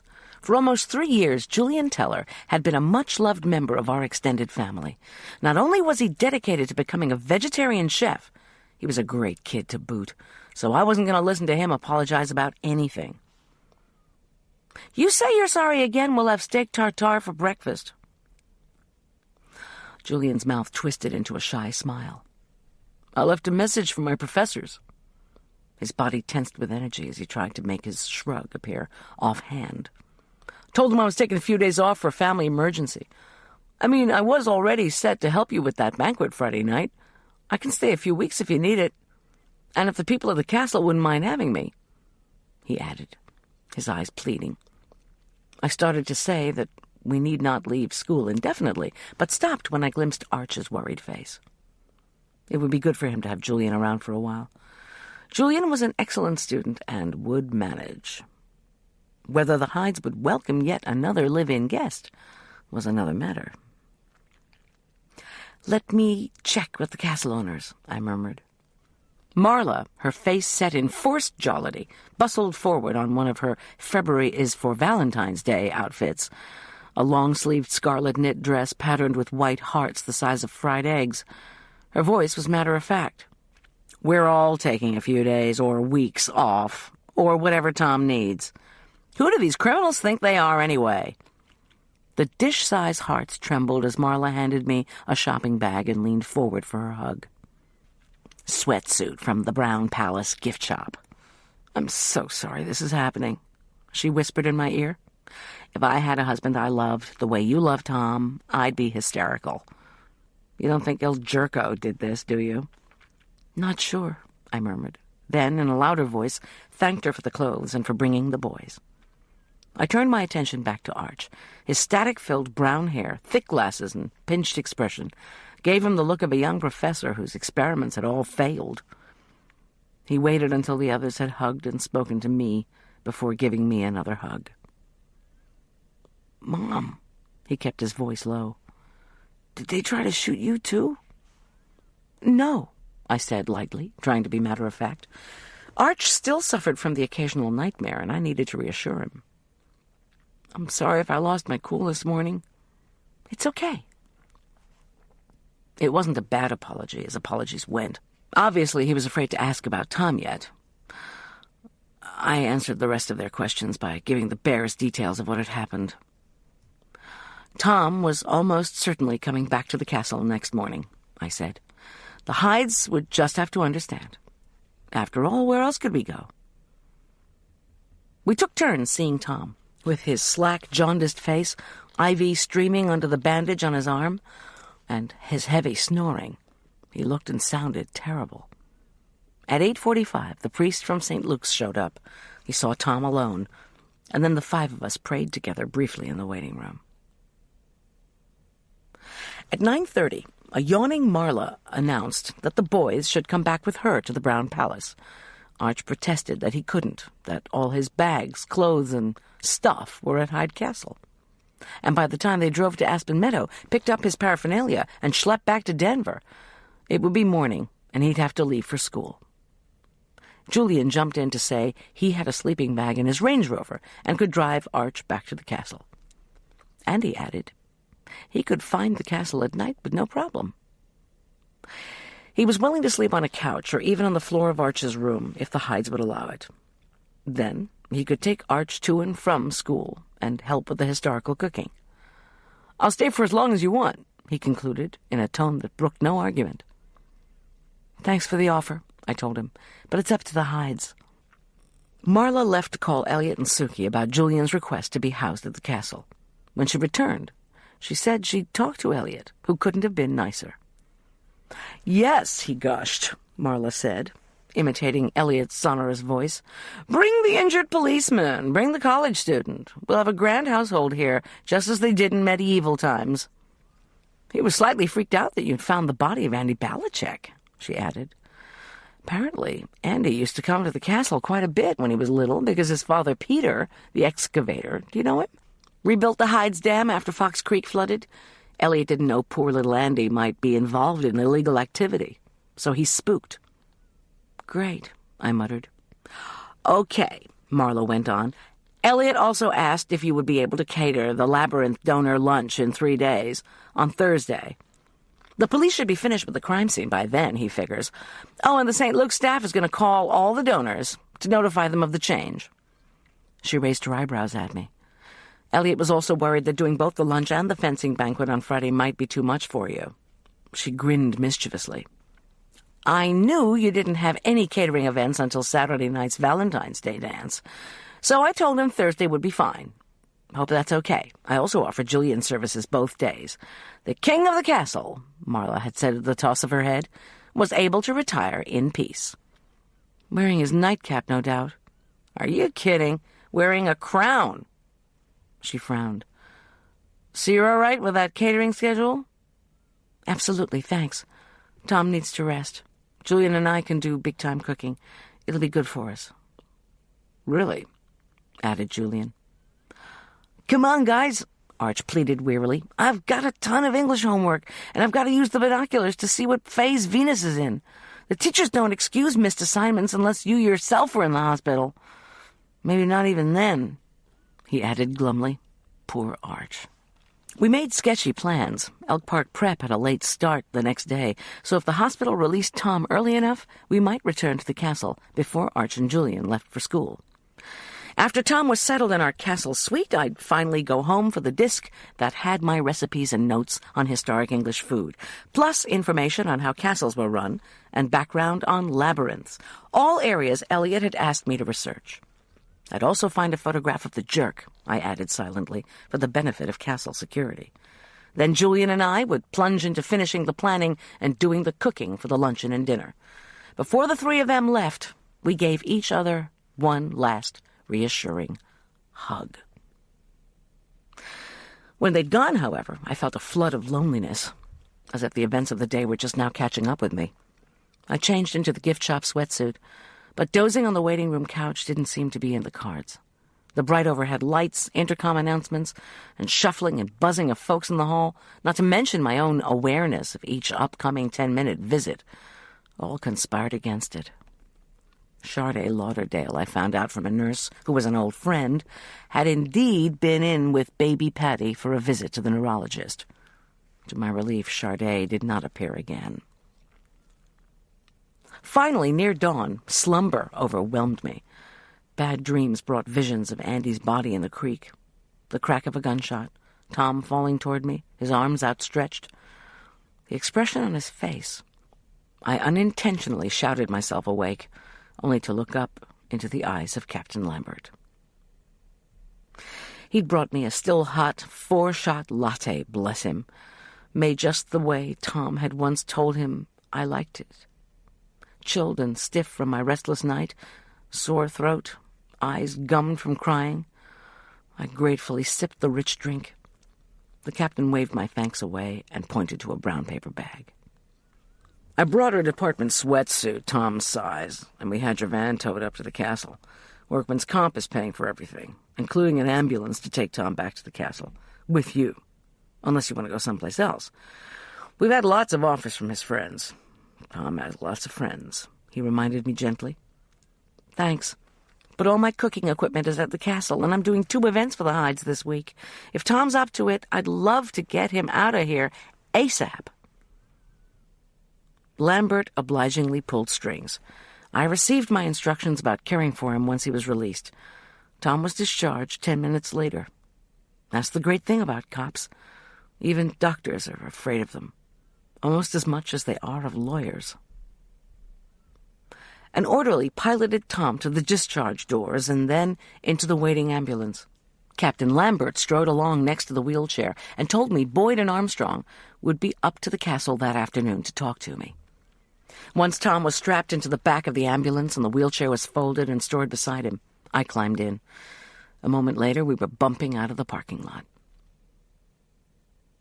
"I'm sorry to put you through this," were Tom's first words. Nonplussed, I blurted out my own apology. How wrong I'd been not to leave that area by the creek when he'd told me to. How I shouldn't have run to welcome him.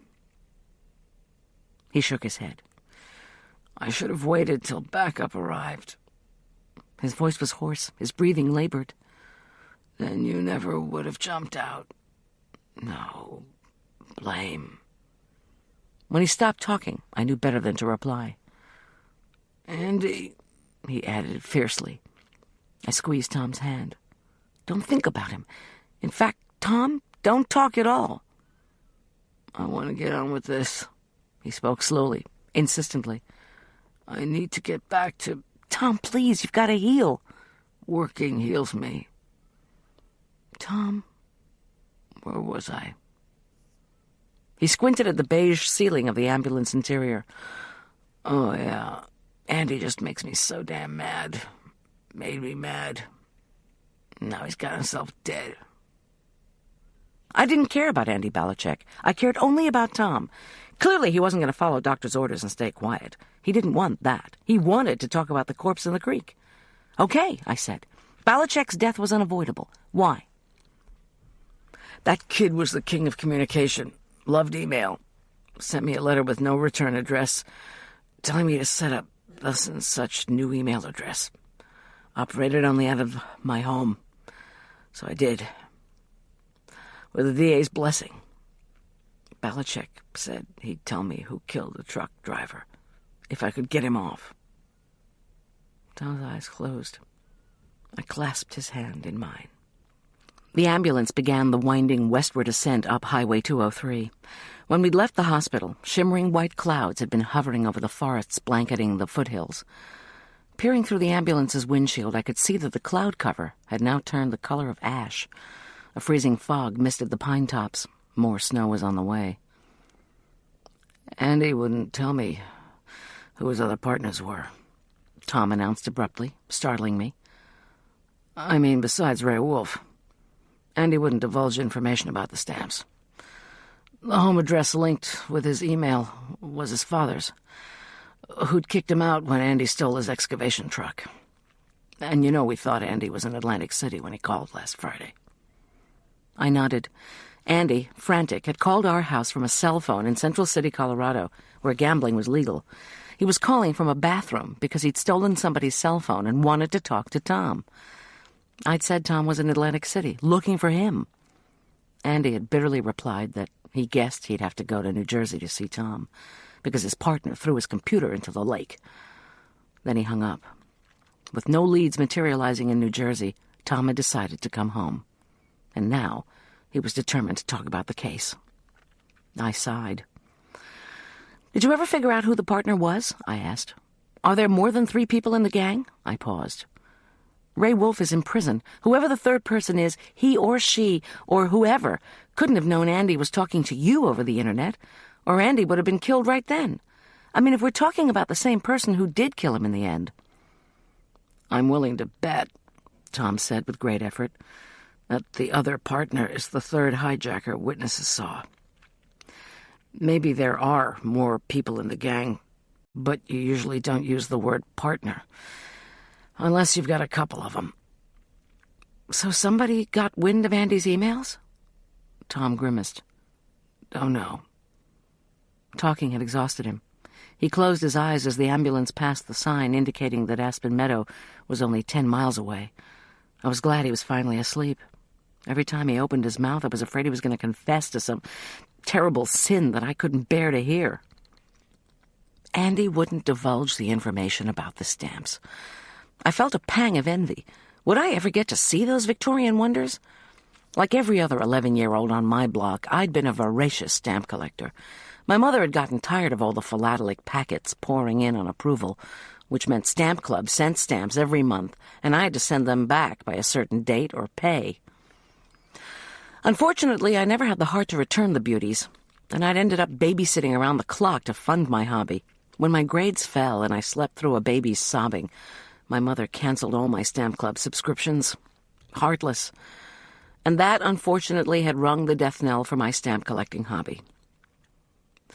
We rounded a sharp corner, and Tom's stretcher shook. He groaned, but didn't awaken. Andy sent emails. Andy called. Andy got himself dead. Maybe Tom didn't blame himself for what had gone wrong in the hijacking investigation. Maybe he didn't love some other woman. No matter what, it sounded as if he'd gotten himself emotionally connected with hapless, gotta-talk-to-you Andy Belichick. And if there's one thing they teach you in cop school, it's that you shouldn't let a criminal live rent-free in your brain.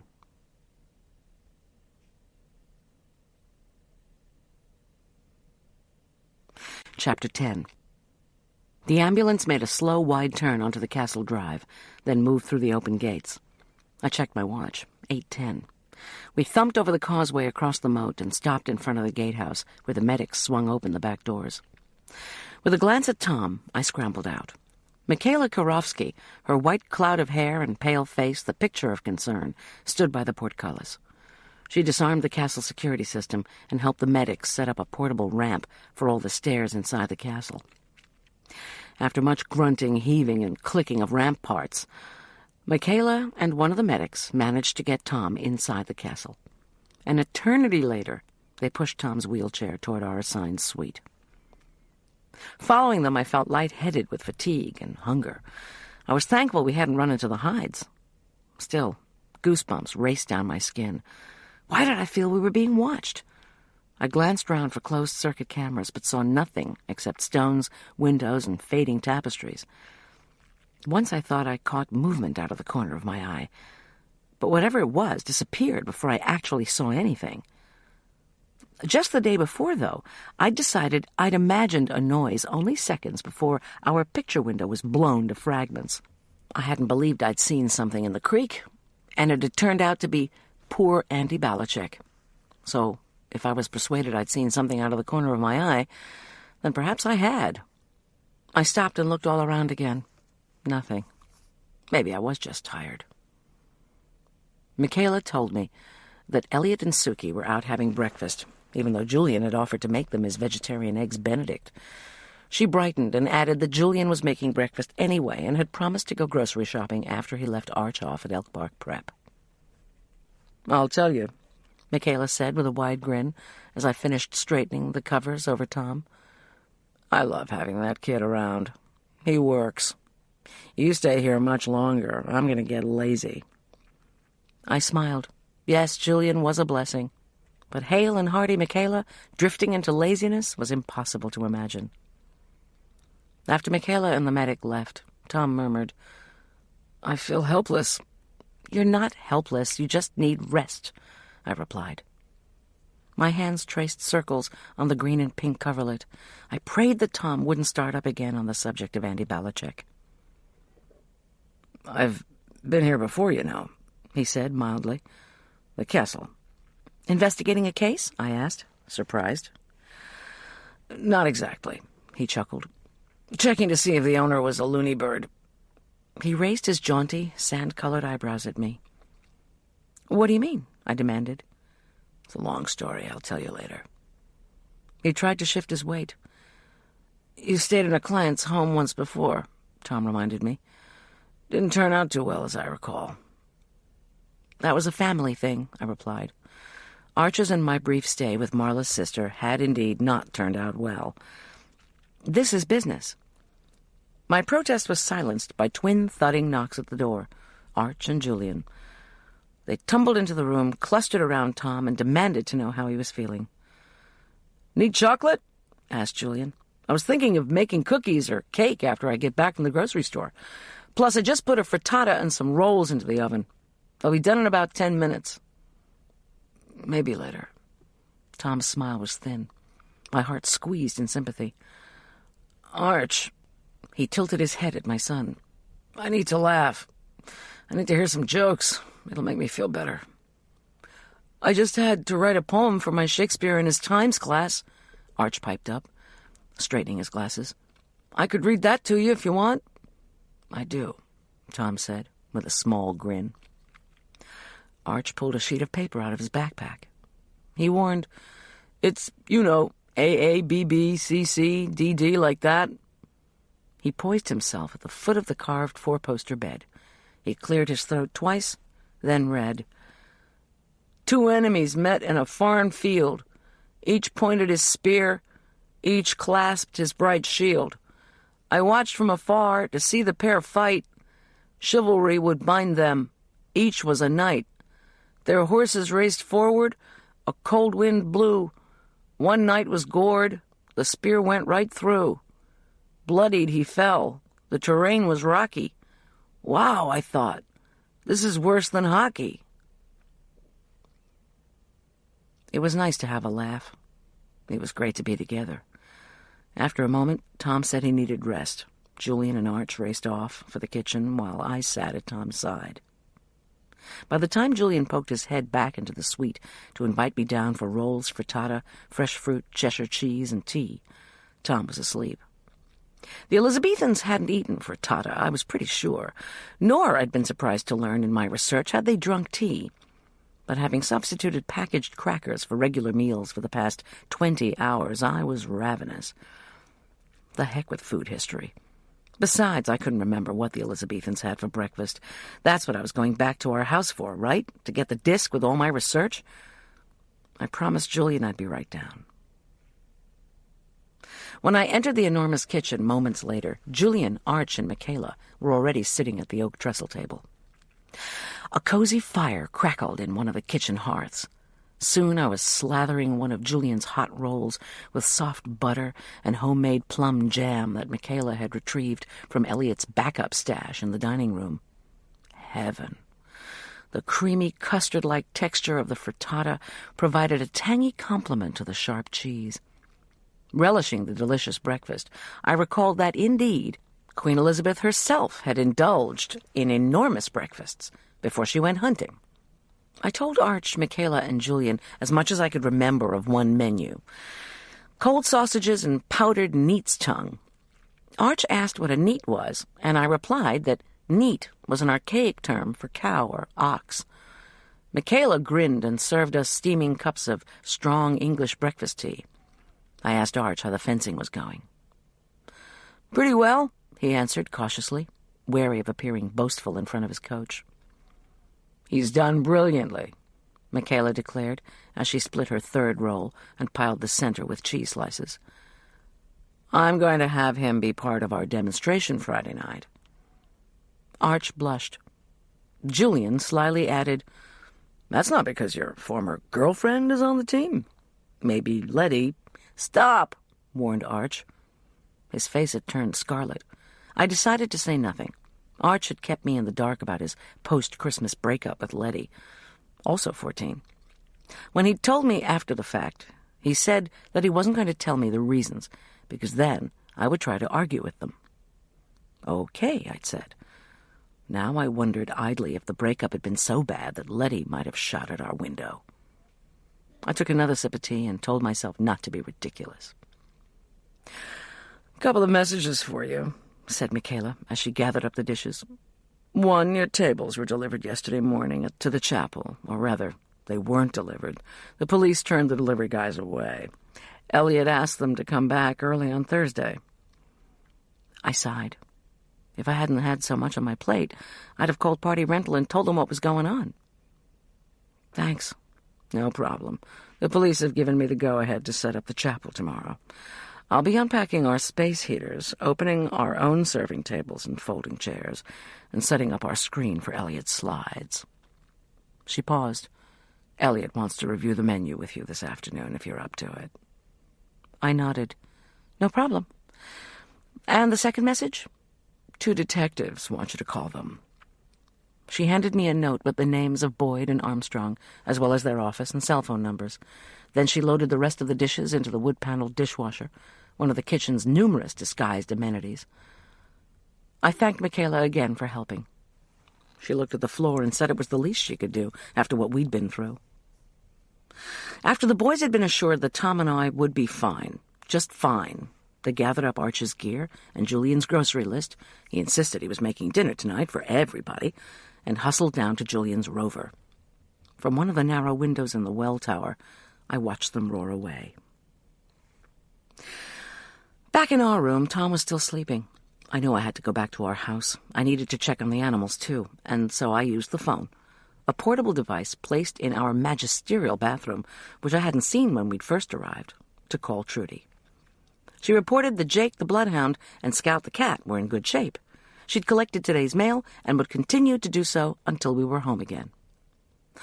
The police had come by early this morning, she said, and told her that deputies were working hard on the Belichick murder and the window shooting. "Everybody on the street's watching the place till then," Trudy added. "We're even keeping track of unfamiliar license plates." I murmured that wasn't necessary. But Trudy interrupted me, her voice insistent. "There's a strange car out there right now. It looks as if the driver's keeping a close eye on your place." "Is it someone from the sheriff's department?" "I don't think an unmarked car would be covered with rust, Goldy. Plus, a cop would be more obvious. This guy's being very surreptitious. Actually, it's a woman." My skin turned to ice. "Trudy, are you sure she's watching our house?" "Goldy, she's been sitting in her car for 2 hours now. She's hiding behind a newspaper. I know she's not reading it because when I took out my binoculars, I could see her eyes peering over the top of the paper. I'm telling you, she's just staring at your broken window."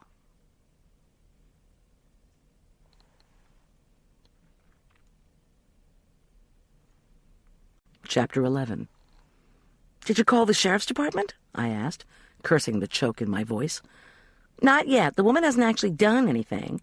I took Jake out there on a leash, though, so I could talk to her. I said we just had a shooting on our street and that there were cops all over." "What did she say?"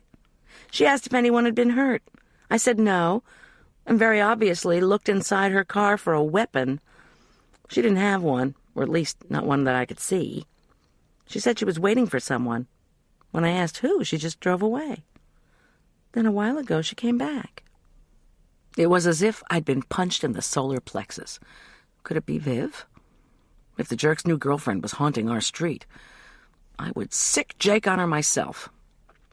"She's skinny, with white blonde hair, big boobs, and a sort of rock star face, late 20s? "Nah, she's older," Trudy replied promptly. "Probably 50, dark hair, pretty face, but weathered. Looks like she might be tall and slender. Maybe she's an ex-model who wants Tom to do some investigating for her.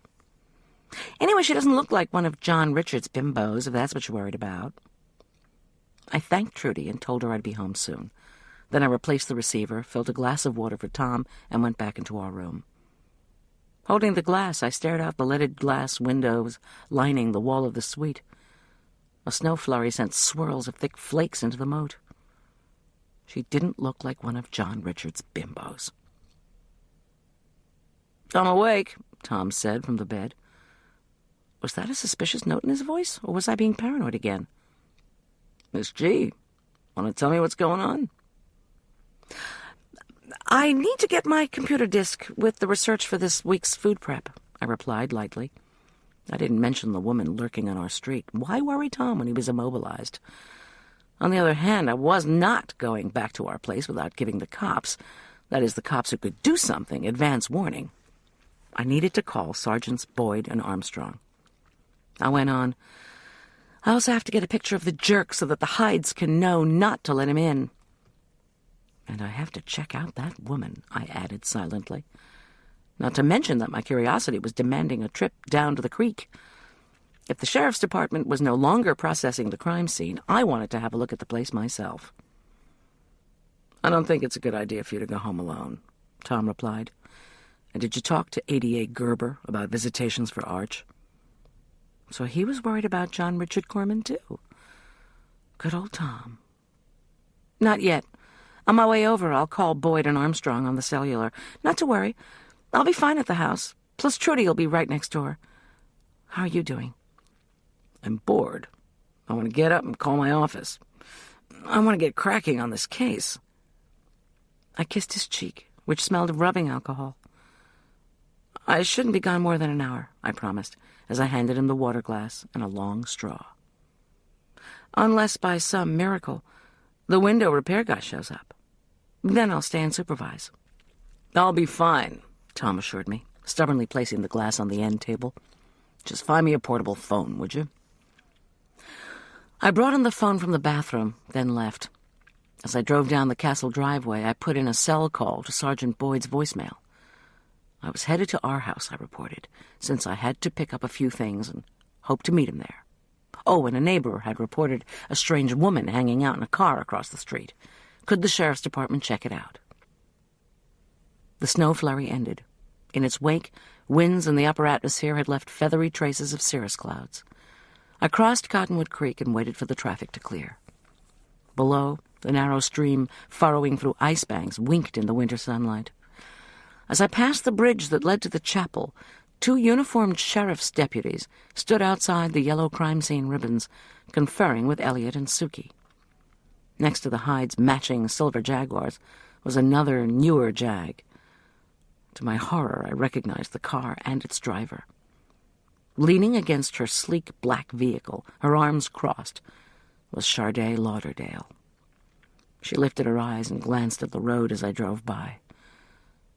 Recognizing me, she immediately turned back to the Hydes. Clearly I would have to return at a later time. I stepped on the accelerator and the tires spun in the snow-frosted road. I needed to see what was going on at our house. She was alone, sitting up very straight in the driver's seat of a beat-up, rust-spotted station wagon that had once been white. The car was parked directly across the street from our house. I drove by slowly and looked at the woman. She had shoulder-length black hair, dramatically shot with gray. And Trudy was right. Her unmade-up, slender face was quite beautiful. She wasn't so much staring at our house as gazing at the framed crag that had been our living room window. To keep out snow and deter looters, the cops had put up plywood behind what was left of the glass. If the woman was a crook, or even the shooter, she wasn't acting very smart. A criminal simply didn't sit out here in the open in a small-town neighborhood, waiting to have her license plate recorded by an armed neighborhood watch. Further up the street, I pulled into a driveway.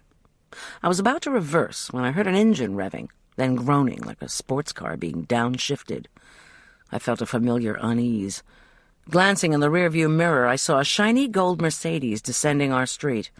A laughing Viv Martini, her luminescent hair rippling in the frigid breeze from her open window, sat in the passenger seat. The driver was the jerk. I hunched over the steering wheel until they'd passed our house. They continued down to Main Street, then turned left in the direction of the Grizzly Saloon. I waited 5 minutes and tried to catch my breath. What in heaven's name were they doing here? Even if the jerk was looking for Arch, he had to know he was in school. Or had he heard about Tom's shooting and hoped to find a hearse in our driveway? Maybe Viv would get the flu from exposure to the elements. I turned and piloted my van back toward our house. I eased into Trudy's driveway, hopped out, and headed toward the station wagon.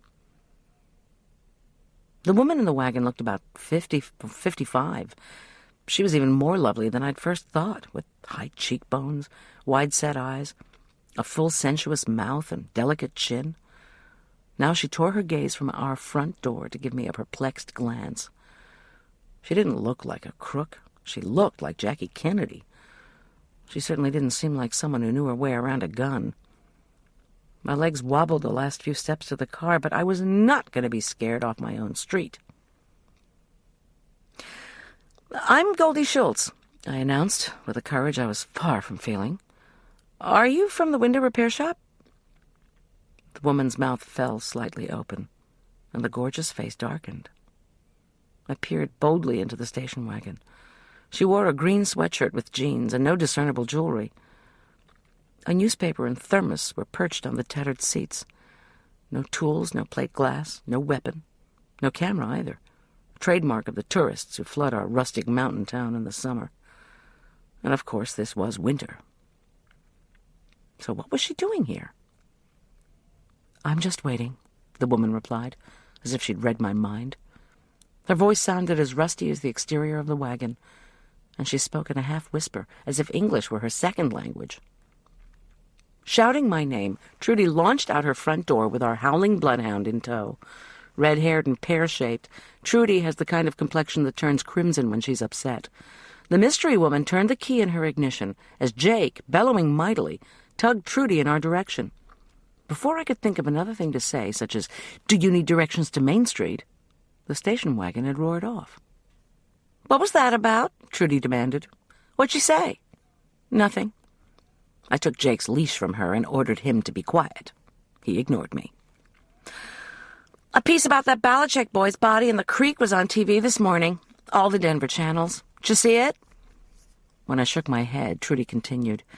"They also showed the front of your house in that window. They had a bit about Tom, too. Was Tom investigating Andy Belichick? The reason I ask is that a couple of nosy media people have called me, wanting to know if it was a case of vengeance run amok. Andy shoots out a cop's window, the cops gun down Andy." "That's ridiculous," I said fiercely. "That's what I told them." Trudy nodded as if to confirm the absurdity of such a notion. She squinted in the direction the old station wagon had taken. "Anyway, after all the fuss in the news, I guess you have to figure you're going to get some gawkers." Maybe so, but that gal hadn't looked like a gawker. I couldn't concentrate to wonder further about the mysterious woman in the wagon, though, because Jake chose that moment to put his paws on my chest and slobber on my face. I pulled out of the way to avoid being drowned. "Take Jake back to your place for a bit, would you?" I begged Trudy.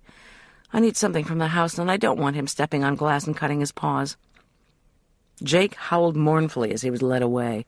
I wanted to comfort him, but was distracted by a pickup now chugging up our street.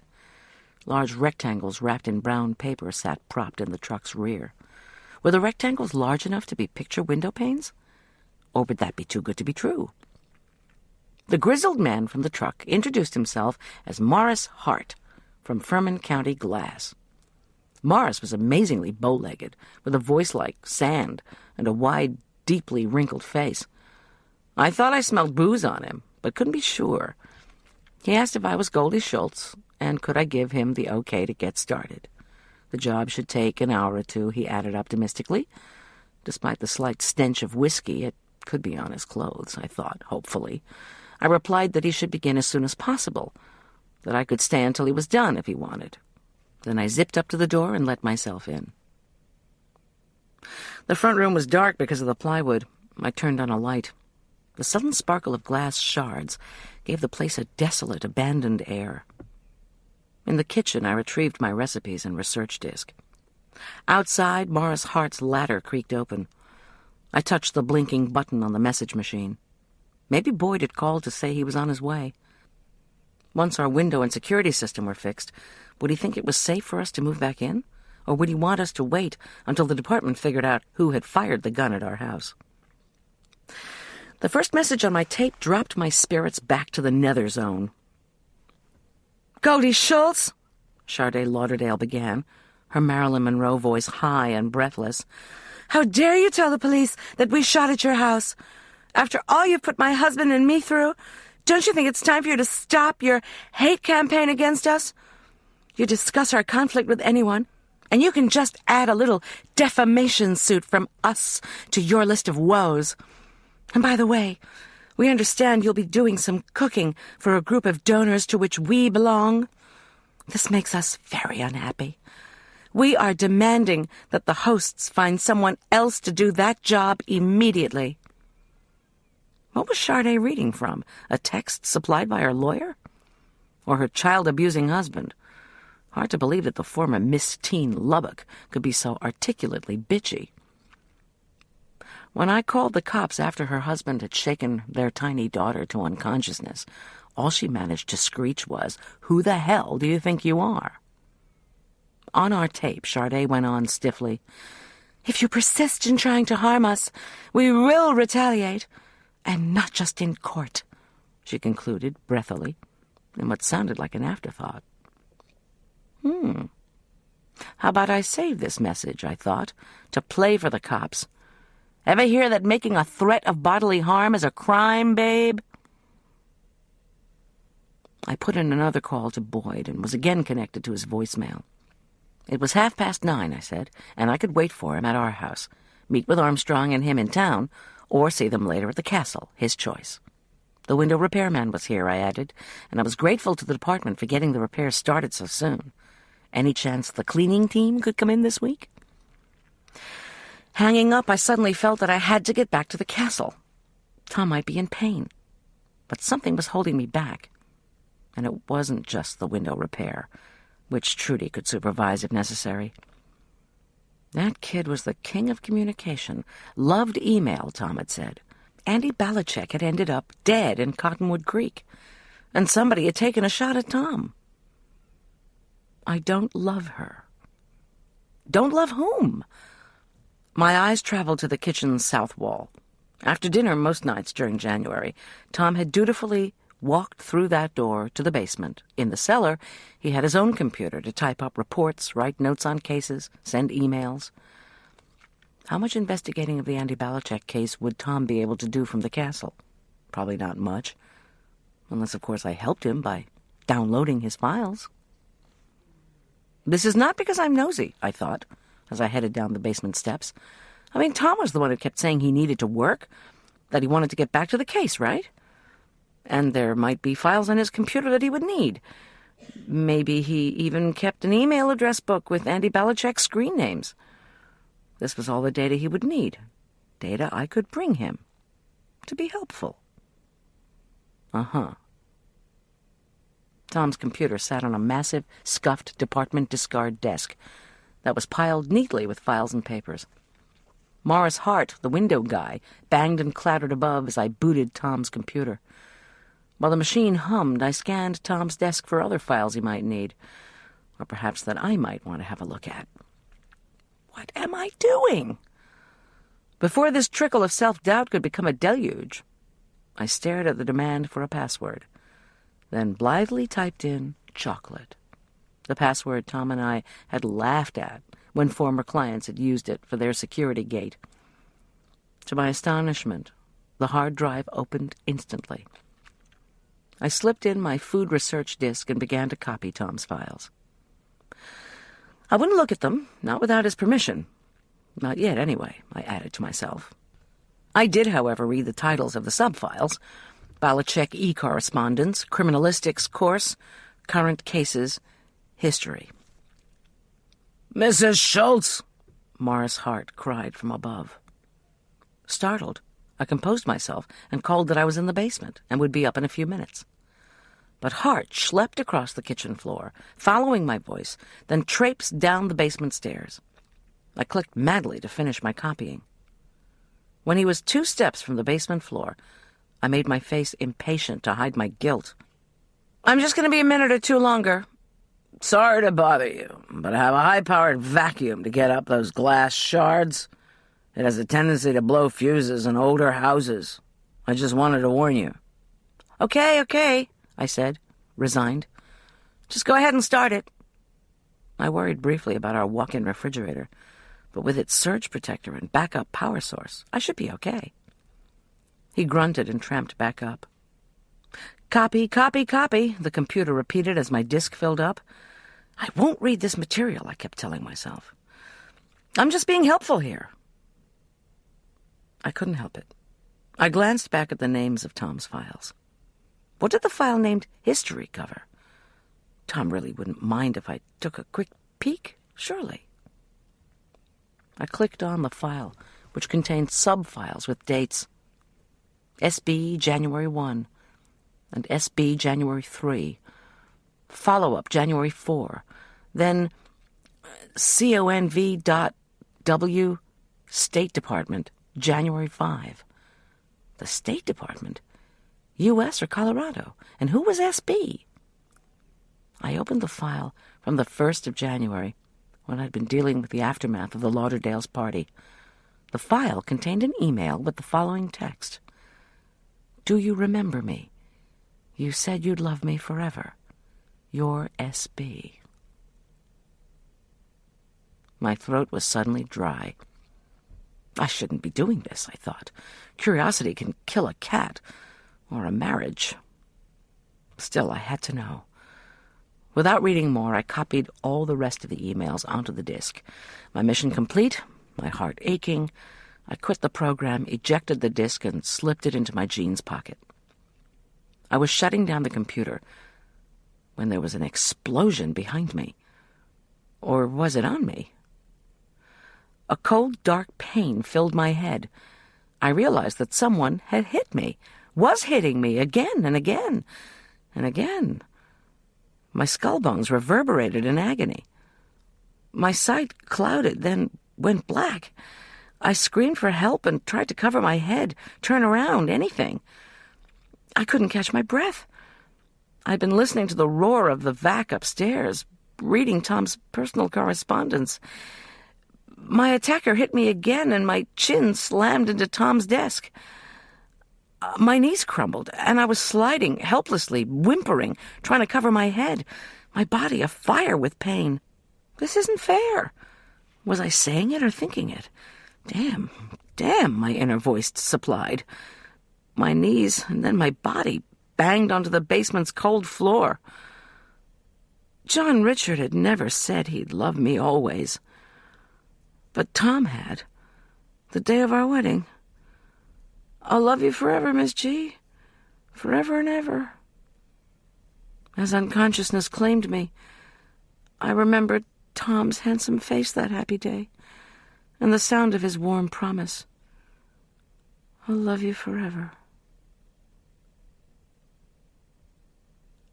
Chapter 12. Getting banged up is bad. Gaining consciousness is worse. From my years with the jerk, I was acquainted with sledgehammer wedged in the skull pain. The worst part is that you suspect that if you'd used the brain inside your head in the first place, this might not have happened to you. I've been told that an independent janitorial service was going to clean up the glass, not some guy masquerading as a window fixer. Damn again, I thought. You idiot! Yeah, Tom had said something about not blaming yourself when you screwed up. So, racked with pain, lying sprawled on our basement floor, drowning in self-recrimination, I tried to talk myself into getting up on my feet again and calling for help. After agonizing minutes of thinking about moving, then searching for the least painful way to stand, I fought off nausea, trembling, and visual black clouds to get to my feet. Once upright, I gingerly touched my head until I found the beginnings of a lump. Ah! I sighed and looked around. Tom's desk was clean, as in nothing on it anymore. No papers, no files, no computer. I blinked and swayed dizzily. My watch said 10:30. I walked slowly, taking steadying breaths up the stairs into my kitchen. I called and looked all around. No attacker in sight.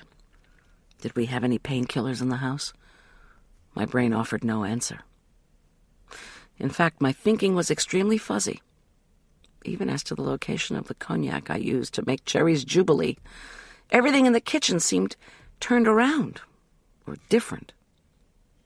Wretchedly, I realized that things seemed unfamiliar because the smashed monitor of my kitchen computer lay on the floor beside the keyboard.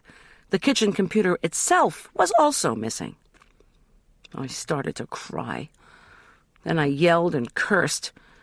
Of course, there was no question that folks on the street might hear me, but I didn't care what the neighbors thought. My own shouted curses miraculously seemed to clear my brain, at least until I could pour myself a glass of cognac from the dining room cabinet. Of course, I'd learned in Midwives 101 that you didn't treat a head injury with alcohol, but my brain was screaming for reprieve from the pain.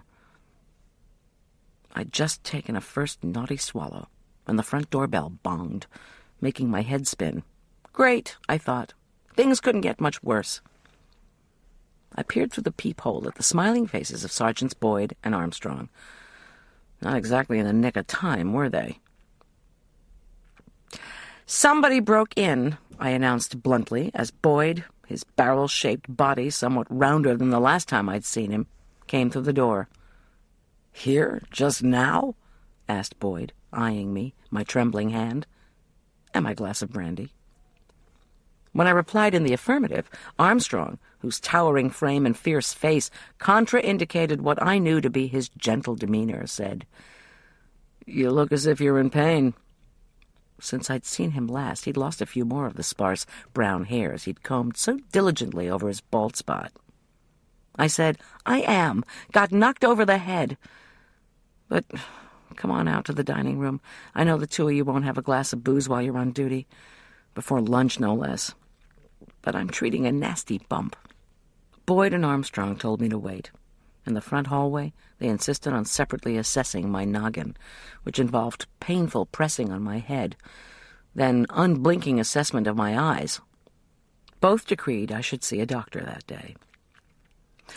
"I can't. I have to go back to Tom. He's resting at Hyde Castle." "You need to get attention," Boyd insisted. "Look, thanks, but I'm aware of the symptoms of severe head injury," I replied. "Blurred vision, slurred speech, nausea, loss of memory, fainting, and sleeping too much. If I show any of those signs, I'll call for help, Scout's honor." Armstrong's scowl deepened. "Show us where this happened." "I was sitting there," I said, after I'd led them to the bottom of the cellar steps. I indicated Tom's swivel chair. "I was whacked from behind." I felt inside my jeans pocket and repressed a sigh of relief. The disc was still there. I knew I should mention to Boyd and Armstrong that I'd downloaded Tom's files, but I couldn't. Not yet, anyway. I couldn't even think. In fact, I did feel a bit dizzy. But I'd be damned if I was going to any damn doctor on this damn day. Was rage a symptom of brain injury? "Can we go back upstairs?" I asked them. "I need to sit down. You might want to look in the kitchen because whoever it was stole that computer, too." "You pass out on me, I'm going to get fired," Boyd announced glumly as we headed up the stairs. In the kitchen, Boyd called for help on his radio while I tossed out the rest of the brandy and made myself an espresso. The computer thief wouldn't have left prints on my coffee machine, would he? "To process a crime scene," Boyd concluded to the dispatcher. To process a crime scene at the Schultz's house again. "Can we sit in the dining room?" Armstrong asked me. "We need to get through some questions." In the dining room, Boyd opened what looked like the same smudged notebook he'd carried for years. I wonder if he ever bought new ones. "So, what were you doing in the basement?" he began gently. "I mean, what were you doing when you were sitting at Tom's desk? Working on his computer?" His black eyes bored into me. I swallowed. "No, not on the computer. I was looking on Tom's shelves for our photo albums. I need a picture of John Richard Corman. You know, my ex. He was released last Friday. The Hydes want a photograph of him, since they need to know what he looks like in case he tries to get into the castle." There were photo albums on the desk down there? Armstrong looked skeptical. I'm not sure, I lied. But I couldn't tell Boyd and Armstrong that I was seeking the identity of her. Moreover, I wasn't ready to admit I thought, A, that my husband might be having an affair, and B, that I was snooping around in his stuff to get the answer to A. I need that picture, I repeated firmly, and the photo albums are down there somewhere, I think, I added.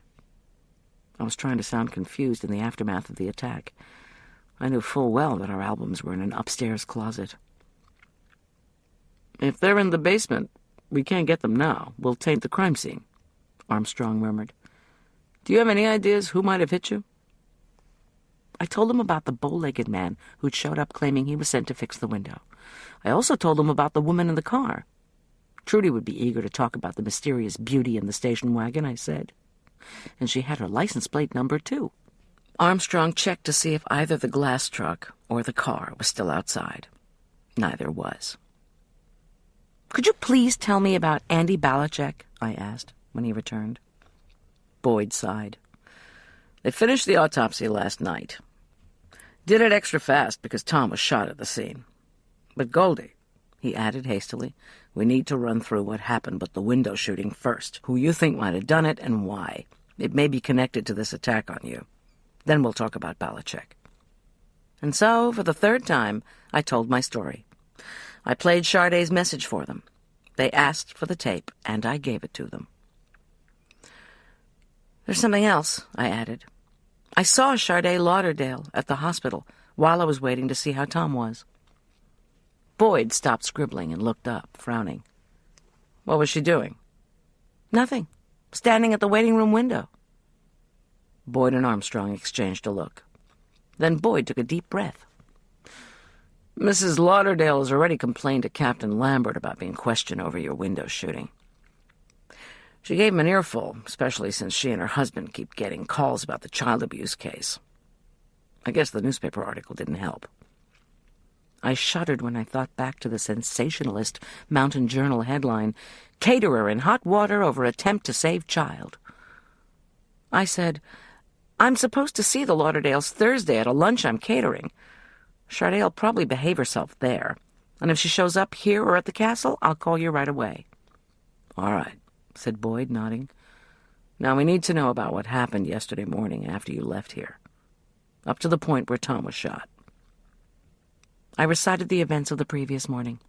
I added that I hadn't heard back from Pat Gerber, and they mumbled something about the ADA being the hardest person in the county to reach. I told them Elliot and Suki Hyde had been extraordinarily nice and welcoming. Boyd said, Tell us about finding Balachek. I hesitated. Boyd and Armstrong worked well together. They dug for the right data and usually shed light on a case. Before, when I'd wanted information on an investigation that involved someone I knew, I'd had to wheedle it out of them. Now I needed their theory on who had murdered Andy Balachek and why. It was highly probable, I reasoned, that Andy's killer either shot Tom or knew who had. But looking at their impressive, suspicious cop faces, I was reminded of oysters that no pliers were ever going to open. I had to check the chapel to see if the portable dining tables had been delivered for the luncheon. When I parked and looked down at the creek, Andy was in it. Boyd and Armstrong waited for me to go on. I asked, So what was the cause of death? When they resolutely said nothing, I thought back. Andy'd been wearing a lumberjack plaid shirt and jeans. I didn't remember seeing a jacket on him, much less blood staining his clothes. What he had was... Wait. His hands were black, I exclaimed. Was he tortured before he died? Then someone shot him and threw his body there? The oyster faces looked mildly surprised. I was right. Now are you going to tell me what your theory is? Boyd shook his head. We don't know who dumped Balachek in the creek. He stabbed a stubby finger at me. And you, Sherlock, can't divulge anything about the color of his hands. Was he shocked electrically? I asked. They groaned. I pressed on. Seems as if I remember somebody else dying of electrocution. The former spouse of someone at the castle, yes? Ring any bells? Again, the two cops looked at one another. Boyd sighed. Carl Rourke, Suki Hyde's first husband, died in a freak electrical accident while working on a roof. Do you think there's any correlation between the two deaths? I asked. Not yet, Armstrong said. I repeat, Goldy, you cannot talk about Balachek's burned hands or the possibility of electric shock with anyone. It's a key. Uh-huh. Before I could protest or reply, our doorbell rang again. 3 men from the sheriff's department had arrived to process the basement. I showed them in, then murmured to Boyd and Armstrong that if they weren't going to share their theories on what had happened to Balachek, I really needed to get back to my injured husband. We'll be calling Tom, Boyd told me. We've got copies of all of Andy's emails. Last one was 10 days ago. Then he called you, wanting Tom. Said he was in Central City, but might go to Jersey after that. We're wondering if Balachek tried to communicate after that phone call, like by another email, phone call, whatever. Maybe he sent Tom something by FedEx, I almost joked, but for once refrained. Had Tom mentioned anything else they wanted to know? Well, there's some woman. No, I replied without looking at them. He didn't, at least not that I know of. They said that was all for now, but they were staying at our house for a while, if that was all right. The doorbell bonged again, and I went to get it. Thinking it was more cops, I pulled the door open without checking the peephole. It was the jerk, with Viv Martini at his side. He looked thin and pale, and his face seemed hard, a tad less confident. The effect of several months in prison, no doubt. He wore charcoal pants, a yellow pullover, and what looked like a new reversible down jacket, black on one side, bright blue on the other, visible at the open neck. His still good-looking face, though, revealed a dark mood. Viv, with her thin face and body, spiked blonde hair, black-heeled boots, tight black pants, and fashionably poofed black nylon jacket, looked as if she were on her way to a stint with a punk rock band. When she unzipped the jacket, a tight V-neck, revealing her significant cleavage, sprang into view. "Get out of here," ordered John Richard, his command rigid with anger. Without saying a word, I slammed the door and dashed back to the dining room. I told Boyd and Armstrong what was going on and asked them to accompany me back to the porch, just in case, I added. Oh my, how I delighted in the look of dismayed surprise that clouded the jerk's face when the conspicuously armed Boyd and Armstrong stepped onto the porch behind me. When we were all outside, John Richard and Viv to one side, me with my cop buddies beside the porch swing, sharks and jets, I asked the jerk what he wanted. "I want my son."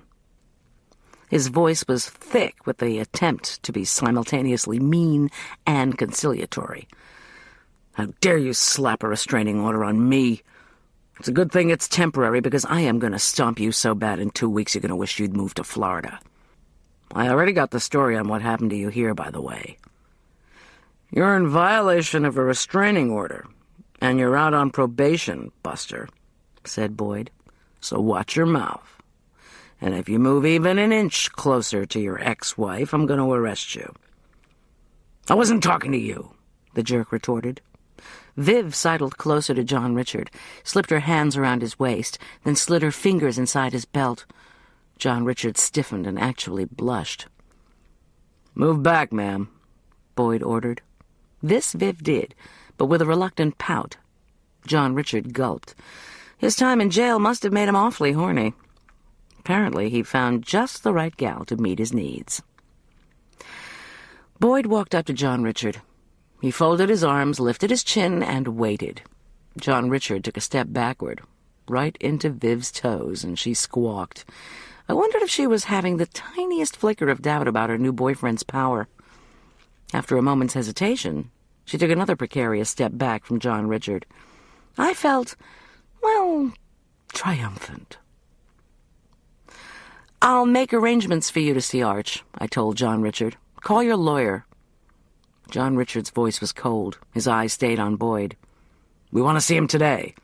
We're going to take him back to my place, not some stranger's castle where you have to stay because somebody else you pissed off is taking potshots at windows in your house."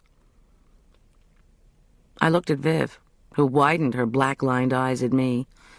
In a deep, sexy voice, she said, "Windows don't turn me on, Goldy." I raised an eyebrow at her. "Mac user?" "Knock it off," John Richard snarled. "I'll call your lawyer," I repeated to him. "Now leave, please." "You've not heard the last of this," John Richard said softly. "Ooh," Viv muttered. She leaned toward the jerk's ear and purred. "I love it when you threaten the rough stuff." As I shook my head, John Richard took Viv's hand and descended the porch steps. "You haven't heard even the beginning of the last of this," John Richard shot over his shoulder. How very unfortunate, I thought, as he climbed into the driver's seat of the gold Mercedes. How very unfortunate indeed.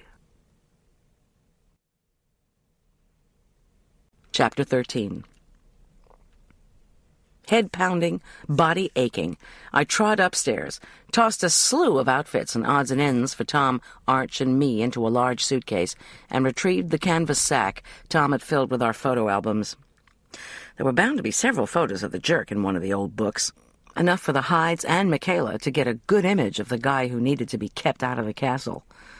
And then the suspicious side of me, that voice I wished would be quiet, insisted I had one more thing I needed to do. I called to Boyd and Armstrong that I would be right down. Rifling through Tom's bureau made me wish that Episcopalians were as big on confession as Catholics. Yes, reconciliation of a penitent was a sacrament available to us, but it wasn't so common among the chosen frozen that the thought of cleansing away my sin, in this case deliberately invading my husband's privacy, made committing the sin any easier. So I felt like a heel. Still, if there were love letters, charge receipts, anything, I wanted to find them, because I needed to know what was going on. After 5 minutes of frantic searching, I came up with nothing. Of course not, I thought, as I carried the suitcase and heavy sack of albums down the steps. I didn't really think he'd cheat on me, did I? The suspicious voice admitted that I wasn't sure. Boyd heaved the suitcase and sack into my van, then turned to me. "I don't want you and Tom moving back in here until we catch these guys, understand?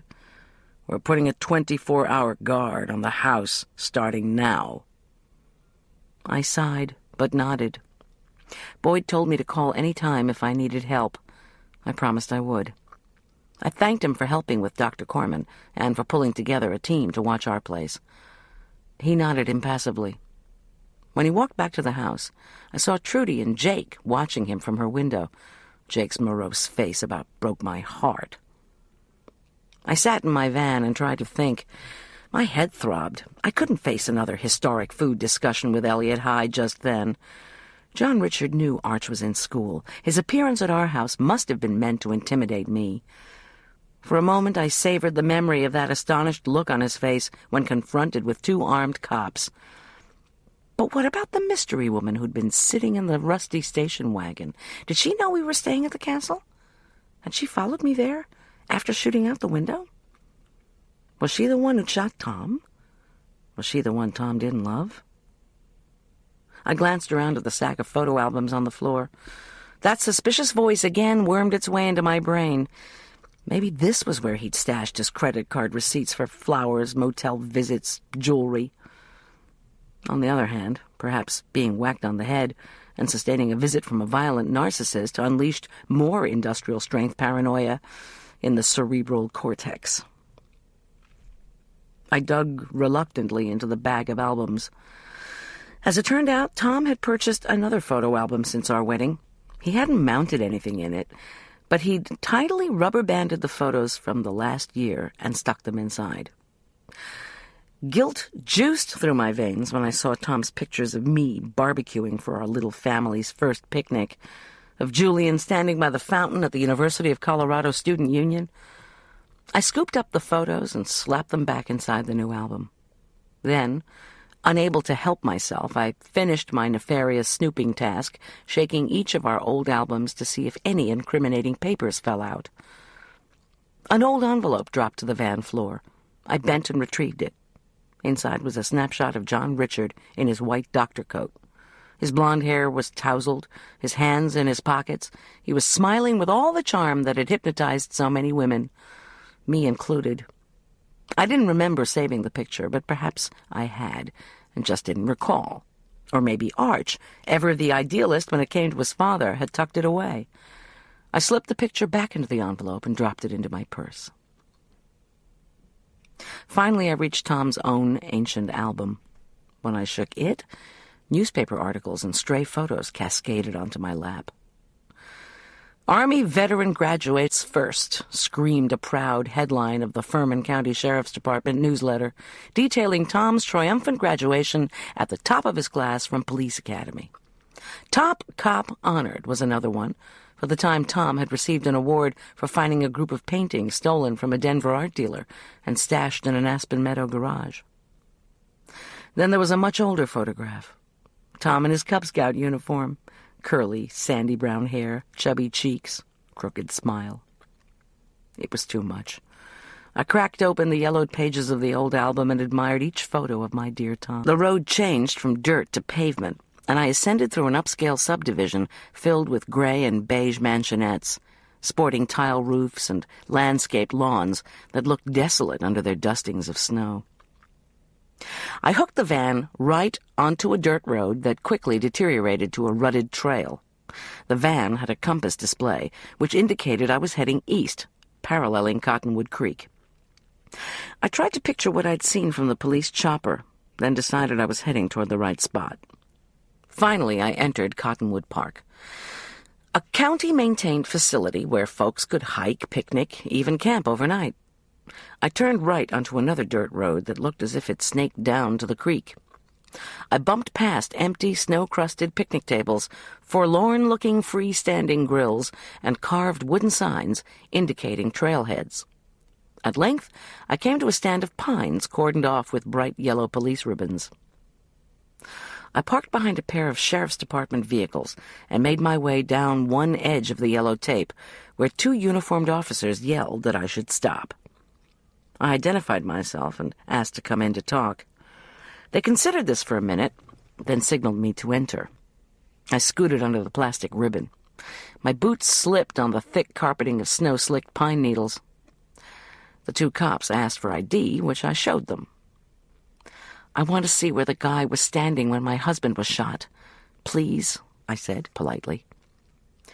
"That area's been thoroughly checked for evidence," one officer informed me, his tone simultaneously defensive and weary. When I said nothing, he softened a bit. "All right, the crime scene guys are done. You can look, but just for a minute."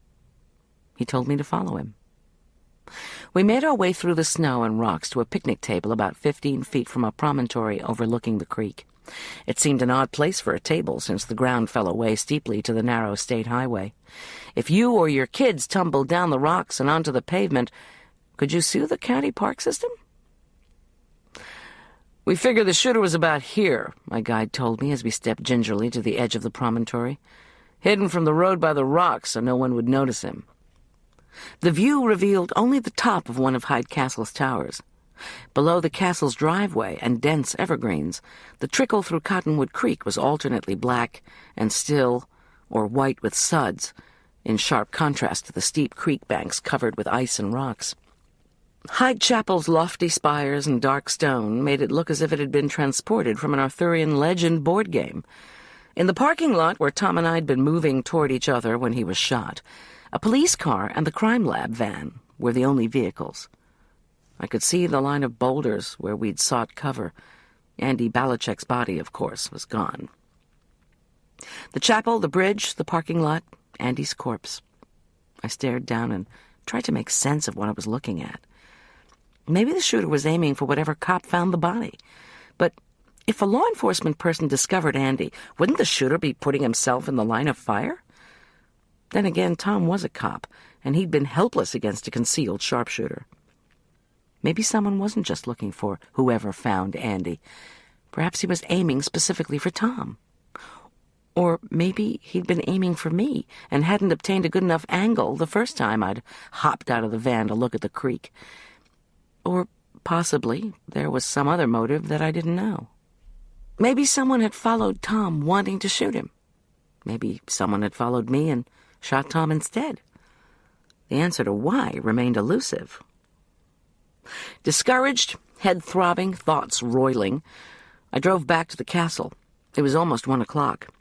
On the way up the winding driveway, I pulled to the side so that 2 painting company vans could roar past. After parking, I lugged the suitcase and bag of photo albums to the entry and tapped in the gatehouse security code. Walking through the elegant stables-turned living room, I noticed a blotch of beige paint over the cream of the walls. Next to it was taped another wet paint sign. What was this? More rethinking of the paint scheme by Charday the decorator? Just how close to the hides was she? Close enough for her husband, herself, and her painters to have the gatehouse keypad code? In the huge kitchen, Marla and Suki were downing sizzling Julian-made cheese croquettes, along with the creamy Dijon and tart cranberry sauces I'd brought. Oh, well, I was going to have to make a new hors d'oeuvre for Thursday's labyrinth lunch anyway, and I didn't begrudge anyone any goodies. Suki and Elliot were hosting our family and enduring the disruption a crime brings, and Marla was my best friend.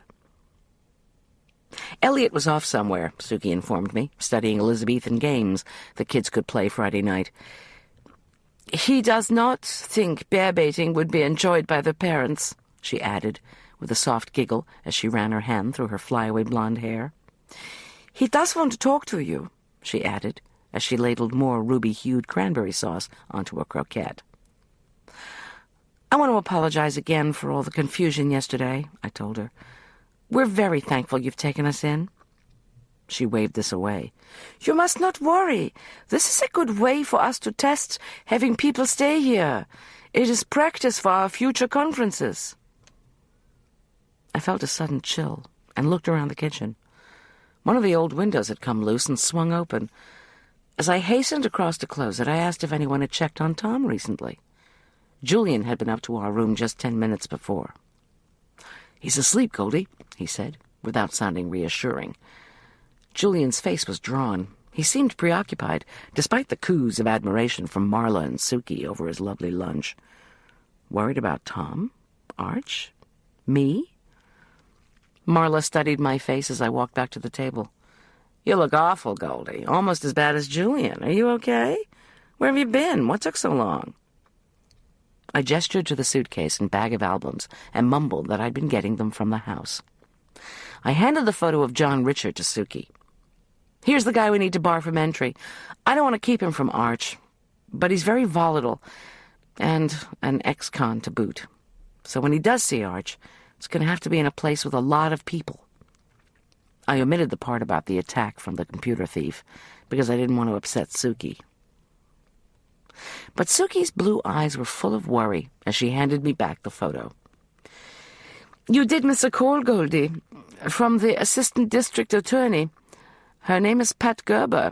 She wants you to call her. She showed me the phone, tucked between the refrigerator and the glass-fronted kitchen cupboard of Elliot's meticulously labeled Elizabethan conserves. I peered in at rows of chokecherry and red currant jellies, strawberry conserve with champagne and plum jam.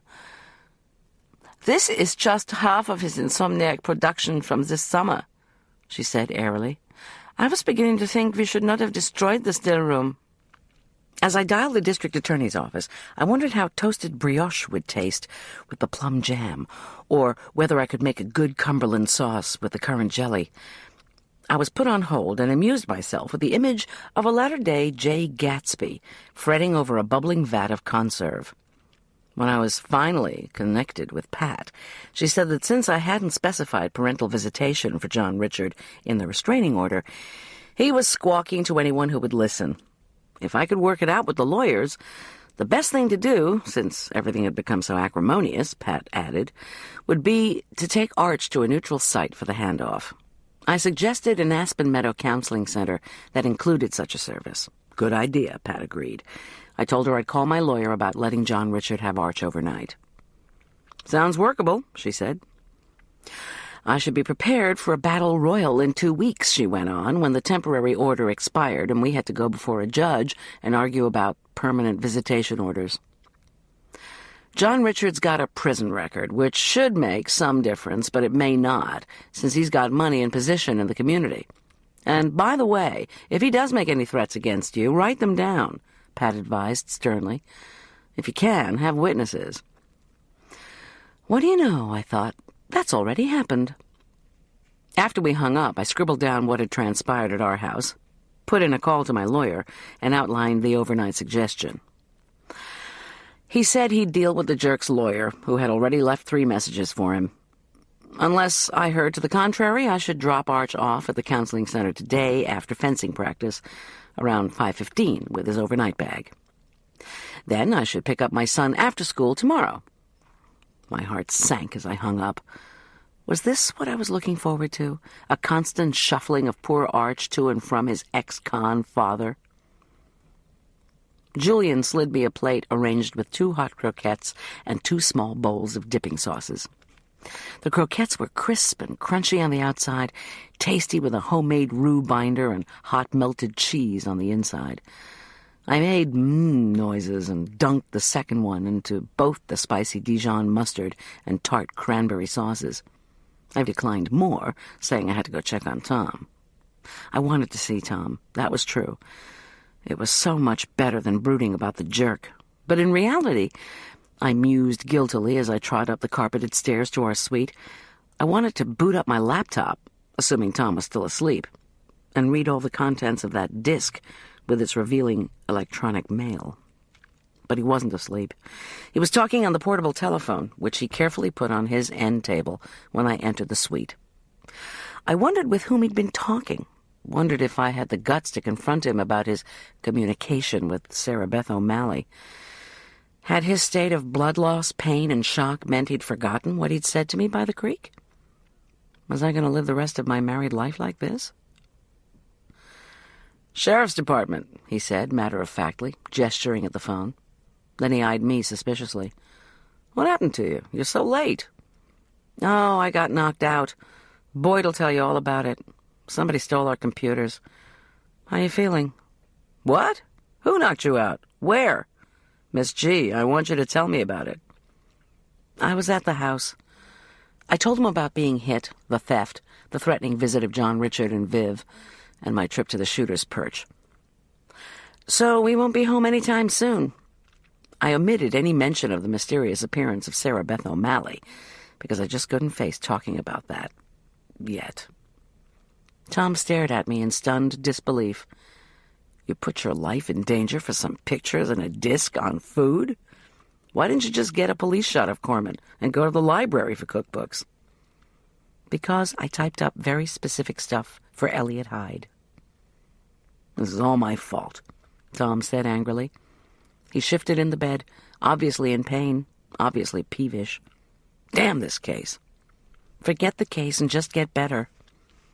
He groaned and thumped his pillow, unable to get comfortable on the big bed. "I'll get better if I can just figure out how Andy Belichick got himself killed, and who's beating up on my wife." He paused, then looked back at me.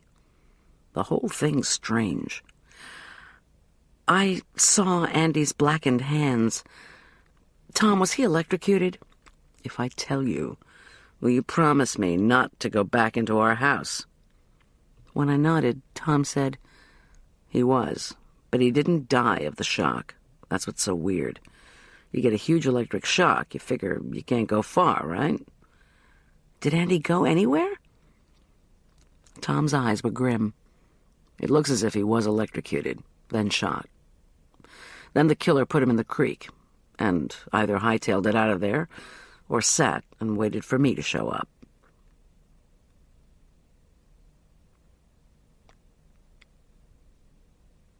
Chapter 14. Marla slipped into the room without knocking. "Goldy," she whispered. Her eyes glowed. "I have news." Then she was instantly apologetic. "Sorry, Tom. I didn't knock because I thought you'd be asleep." She tossed her head of brown curls and lifted an eyebrow at me. "Come out into the hall if you want gossip about you-know-who and his you-know-what." "Ah," I said, understanding Marla speak for the jerk in his sex life, the jerk in his money, or both. "I don't know about you girls," Tom teased. His mischievous smile vanished, however, when he moved his shoulder. "Need a painkiller?" I asked, immediately concerned. "No." Typical male response. "I just want some quiet. Go visit with Marla." To Marla, I said, "Let's hear it." She giggled and scurried out the door. I kissed Tom's forehead and told him I'd be back soon to check on him. Animosity manifests itself in a number of ways, I thought, as I avoided another wet paint sign in the hall. I possessed a passive defensiveness toward the jerk. I never knew when he might attack, but I had learned not to let down my guard. Active animosity, on the other hand, was Marla's specialty. She fed her obsessive hatred for the jerk with information. She paid her lawyer a separate monthly fee to employ investigators to keep tabs on our mutual ex-husband's shenanigans, sexual adventures, and, her favorite, his financial woes. From the triumphant tone in her voice, I suspected her latest news fell in the last category. "You're not going to believe what he's up to now," she began eagerly, once we were standing beside one of the tall windows that overlooked the courtyard. "Try me." "Well," she reported, her face set in mock disapproval, "it's a shady financial deal." "Begin at the beginning." "My lawyer just called." She ran a bejeweled hand through her hair. "Okay, you remember when he had to sell the Keystone condo?" I nodded. To offset monetary setbacks the previous year, John Richard had been forced to auction off his ski resort condominium. According to Marla, the condo had been the setting of much debauchery. Okay, then he had to go through the inconvenience of being incarcerated, so he had to sell his practice. He realized about $600,000 from that, after taxes and whatnot. His legal fees have reduced that by about half. So he's back in his country clubhouse after, serving less than 5 months of his sentence. Payments on the house are $6,000 a month and have never stopped. Add to that, paying you child support. On the plus side, his new salary at ACHMO is, don't puke, $800,000 a year. $800,000 a year? Yeah. His lawyer landed him a job with the same HMO where his last girlfriend, the one he assaulted, let us not forget, once worked. Now, John Richard is tightening up ACHMO's formularies for prescription drugs. So when you ask, who at my HMO sets up the rules to deny me prescriptions, here's your answer. The jerk. He's ratcheted up his stinginess to a grand scale. No kidding. Marla went on, "Okay, you've got an idea of his income, assets, and liabilities. Plus, he's got a prison record now, and getting a new mortgage is a tad difficult. So how do you figure he's buying a $3 million townhouse in Beaver Creek?" $3 million? I gasped. You've got to be... Wait, maybe he got a signing bonus with ACMO? She shook her head. Nope. Lawyer's investigator says ACMO took a hammering when they gave their new CEO a monster signing bonus. The news made it into the Post. The stockholders went ballistic at the annual meeting. ACMO doesn't give signing bonuses anymore. But you haven't heard at all. I thought I detected the sound of distant yelling coming from across the courtyard. What was that? Marla glanced carelessly through one of the windows, then back at me. Who knows?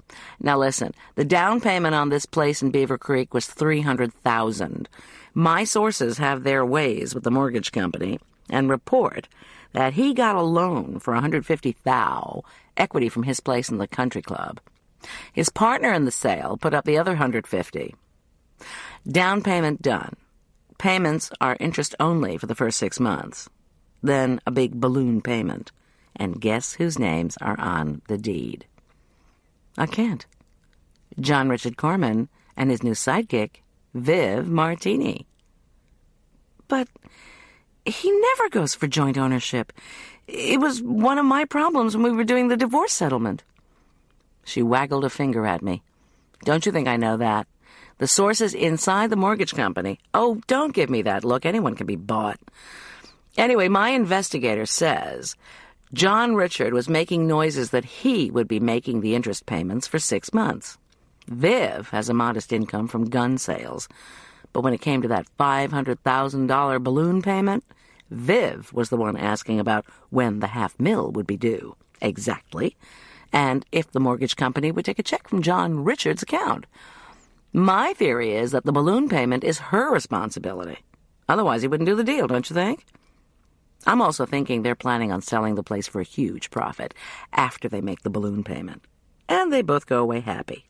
Or at least filthy rich. Filthy indeed. But if Viv Martini had $150,000 to blow, why latch onto the jerk? Why would you do that kind of deal with someone you just started going out with? When Marla shrugged, her diamond dangle earrings sparkled. He's cute. He's a doctor. What the hell, Goldy? Why did we hook up with him? Because I loved him, I answered silently. Because he'd promised he loved me, too. Duh. Wait a minute. I tried to think. Arch told me John Richard was going to give Viv something when he got out of prison. A Mercedes, he said, or a trip to Rio. Or maybe a Mercedes and a townhouse, huh? I shook my head. But even if you set aside the $150,000, where does the $500,000 for the balloon come from? Marla's smile broadened. I figure it's a drug deal. Prescription meds, sold on the black market at a huge profit.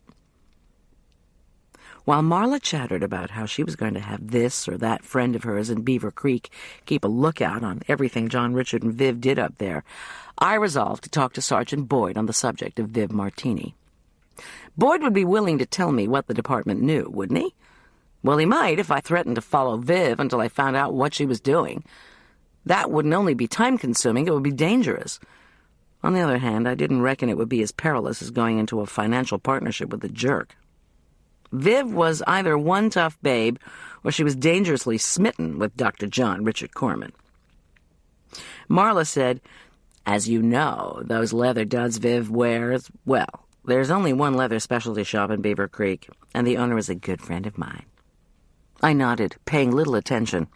Last month, Furman County had been the scene of the murder of a FedEx driver and the theft of his $3 million cargo. Yesterday, the body of one of the suspected hijackers had been found. Now, if I wasn't making too much of a leap, a former girlfriend of Ray Wolf, the guy accused of masterminding the robbery, was doing a big real estate deal with a doctor whose assault conviction might not be known in ultra-chic Beaver Creek. Was John Richard scamming the HMO? Was it possible that Viv Martini was laundering money through real estate? How probable was it that John Richard was being taken for a ride by his new girlfriend? Maybe John Richard would have to go back to jail. A shiver of delight wriggled down my spine.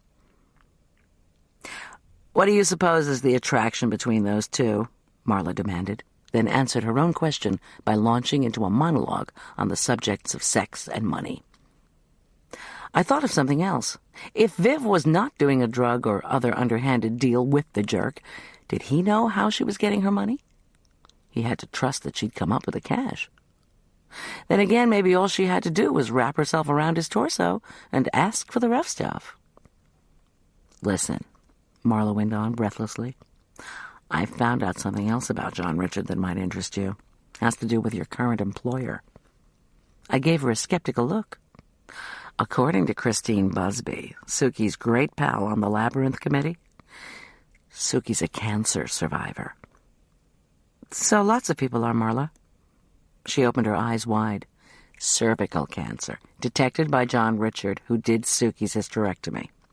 She's been cancer-free for 5 years and can't say enough to Christine about how wonderful El Jerko is. But she didn't act as if she knew him when I mentioned his name, or when I showed her his picture. She didn't confide in me about her illness either. Maybe she doesn't want to spill her secrets to her beloved ex-doctor's ex-wives. Marla, I need to tell Tom. Before I could finish articulating that thought, 2 people appeared on the far side of the courtyard. Both in hooded winter coats, they seemed to be arguing beneath the ground-level arcade that enclosed the courtyard. Their voices carried, but the words were unrecognizable. The altercation rose a notch when the 2 tried to make their points by thrusting pointed fingers in each other's faces. I shuddered. Unless my own experience was wrong, it wouldn't be long before the conflict went physical. Marla, ever willing to be diverted from gossiping about one situation to shoving her way into another, stared down avidly at the squabble. What looked like a tall man and a shorter, stockier one were now slapping each other's hands away. The short man put his hands on the chest of the tall one and pushed him back. The tall man stumbled, fell, rolled, and then jumped back to his feet. His hood fell off. "Wow," Marla exclaimed. "The lord of the manor just went ass over tea kettle, and Sir Elliot is quarreling with—" But neither of us could make out the other person, until both of Elliot's hands flew up as if to choke the short man. Startled, the man pulled back, and his hood flopped down, and revealed the disheveled white hair of Michaela Kirovsky, who was flailing as Elliot's hands closed on her throat. "Good God," breathed Marla. "It's that caretaker woman. Goldy, call 911. But there was no need, for at that instant Michaela wrenched violently away from Elliot and pulled a gleaming rapier off one of the covered arch supports. While Marla and I looked on in horror, Michaela slashed downward with the sword and struck Elliot's left arm. I gasped. It was a move I'd seen Arch perform in fencing practice. "I've got to tell Tom," I said. "Get someone on the phone." "Hey!" yelled Marla as she banged on the leaded glass. "Stop that!" Startled, Elliot and Michaela glanced up. I whispered a curse and pulled back from the window. Marla, undaunted, waved both hands over her head and bellowed, "No fighting! Stop that or I'll call the cops!" Could they hear her through the glass? Did I care? I just wanted to be someplace else. So apparently did Michaela and Elliot, for when I peeked back out the window, both had disappeared through an unseen doorway. "What the hell do you suppose that was about?" demanded Marla. "I mean, they didn't even give us a second look. And anyway, even if you disagree with someone who works for you, you don't try to choke them. I mean, not unless you coach college basketball." "I can't deal with this now," I said abruptly, realizing that if Michaela was not at fencing practice, it must have been canceled. "I've got to run." While Marla waited, I darted into our room. Tom was sleeping and snagged my purse and jacket. "Run where?" she whispered when I returned. "I need to pick up Arch." I zipped to Arch's room, grabbed his overnight bag, and trotted back toward Marla. "I've got to drop him off for the jerk, then come back and take care of Tom. And I want to get out of here before Elliot realizes I saw him. Should we report him to the domestic abuse people, though?" "Better wait on that," said Marla, "because I think we might have just saved him from being stabbed, gored, and left for dead." She walked purposefully down the hall. "Think I should tell Suki? She's Swiss. She's used to being neutral, right?" "Don't," I advised, as I tried to hurry along behind her. Marla, heavier than I by about 50 pounds, had become devoted to a minimal but effective exercise routine since having a heart attack the previous summer. Still, I was surprised when she quick-stepped down the carpeted stairs beside me. Following her, my head throbbed. I said, "Snooping around is hard on your health."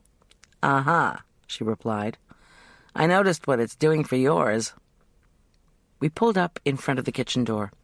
"I just want to know why those 2 are arguing," she said, the very picture of innocence. She pushed into the kitchen and merrily asked Julian where Suki had gotten to. Julian, chopping vegetables, called to Suki, who peeked out, startled, from where she was crouching inside the hearth. We'd interrupted her scrubbing of the fireplace's interior walls, and she was not happy. Despite the twice-weekly visits of a cleaning company, Suki felt compelled to check obsessively for spots they might have missed. Well, I'd probably be critical of any caterer I had to hire, so who was I to judge? As I pulled out of the garage and accelerated across the causeway, a new question occurred to me. Did Suki's cleaning jobs include straightening out messes made by her husband? At 3:15, Arch raced out of the school gym entrance. "They're refinishing the floor of the school fencing loft," he announced as he heaved his book bag into the rear of the van. "So Michaela gave us an assignment. She told us to run up and down 500 stairs. His tone was weary. 50 times 10 stairs, or whatever. But I'm too hungry to do that right now." "Why run up and down stairs?" I asked as I headed toward the Aspen Meadow pastry shop. "Strengthens the legs." He glanced over the seat. "My overnight bag? Are we moving again?" "Your dad and I have worked out a visitation policy for the next couple of weeks," I began, as if John Richard and I had actually peacefully cooperated on a new arrangement.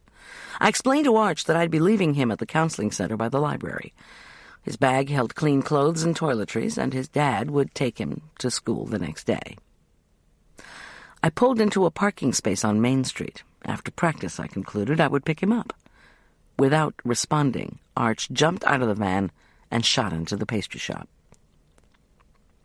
"Well, I'm glad to see Dad," he said finally, after he'd ordered 2 pieces of Linzer torte and a soft drink. "But Michaela promised that tonight Elliot would show me exactly where the young Duke died. Would you tell her where I am? Ask her if I can see it tomorrow after practice?" "Sure," I said, with some hesitance, as Arch wolfed down his first piece of torte.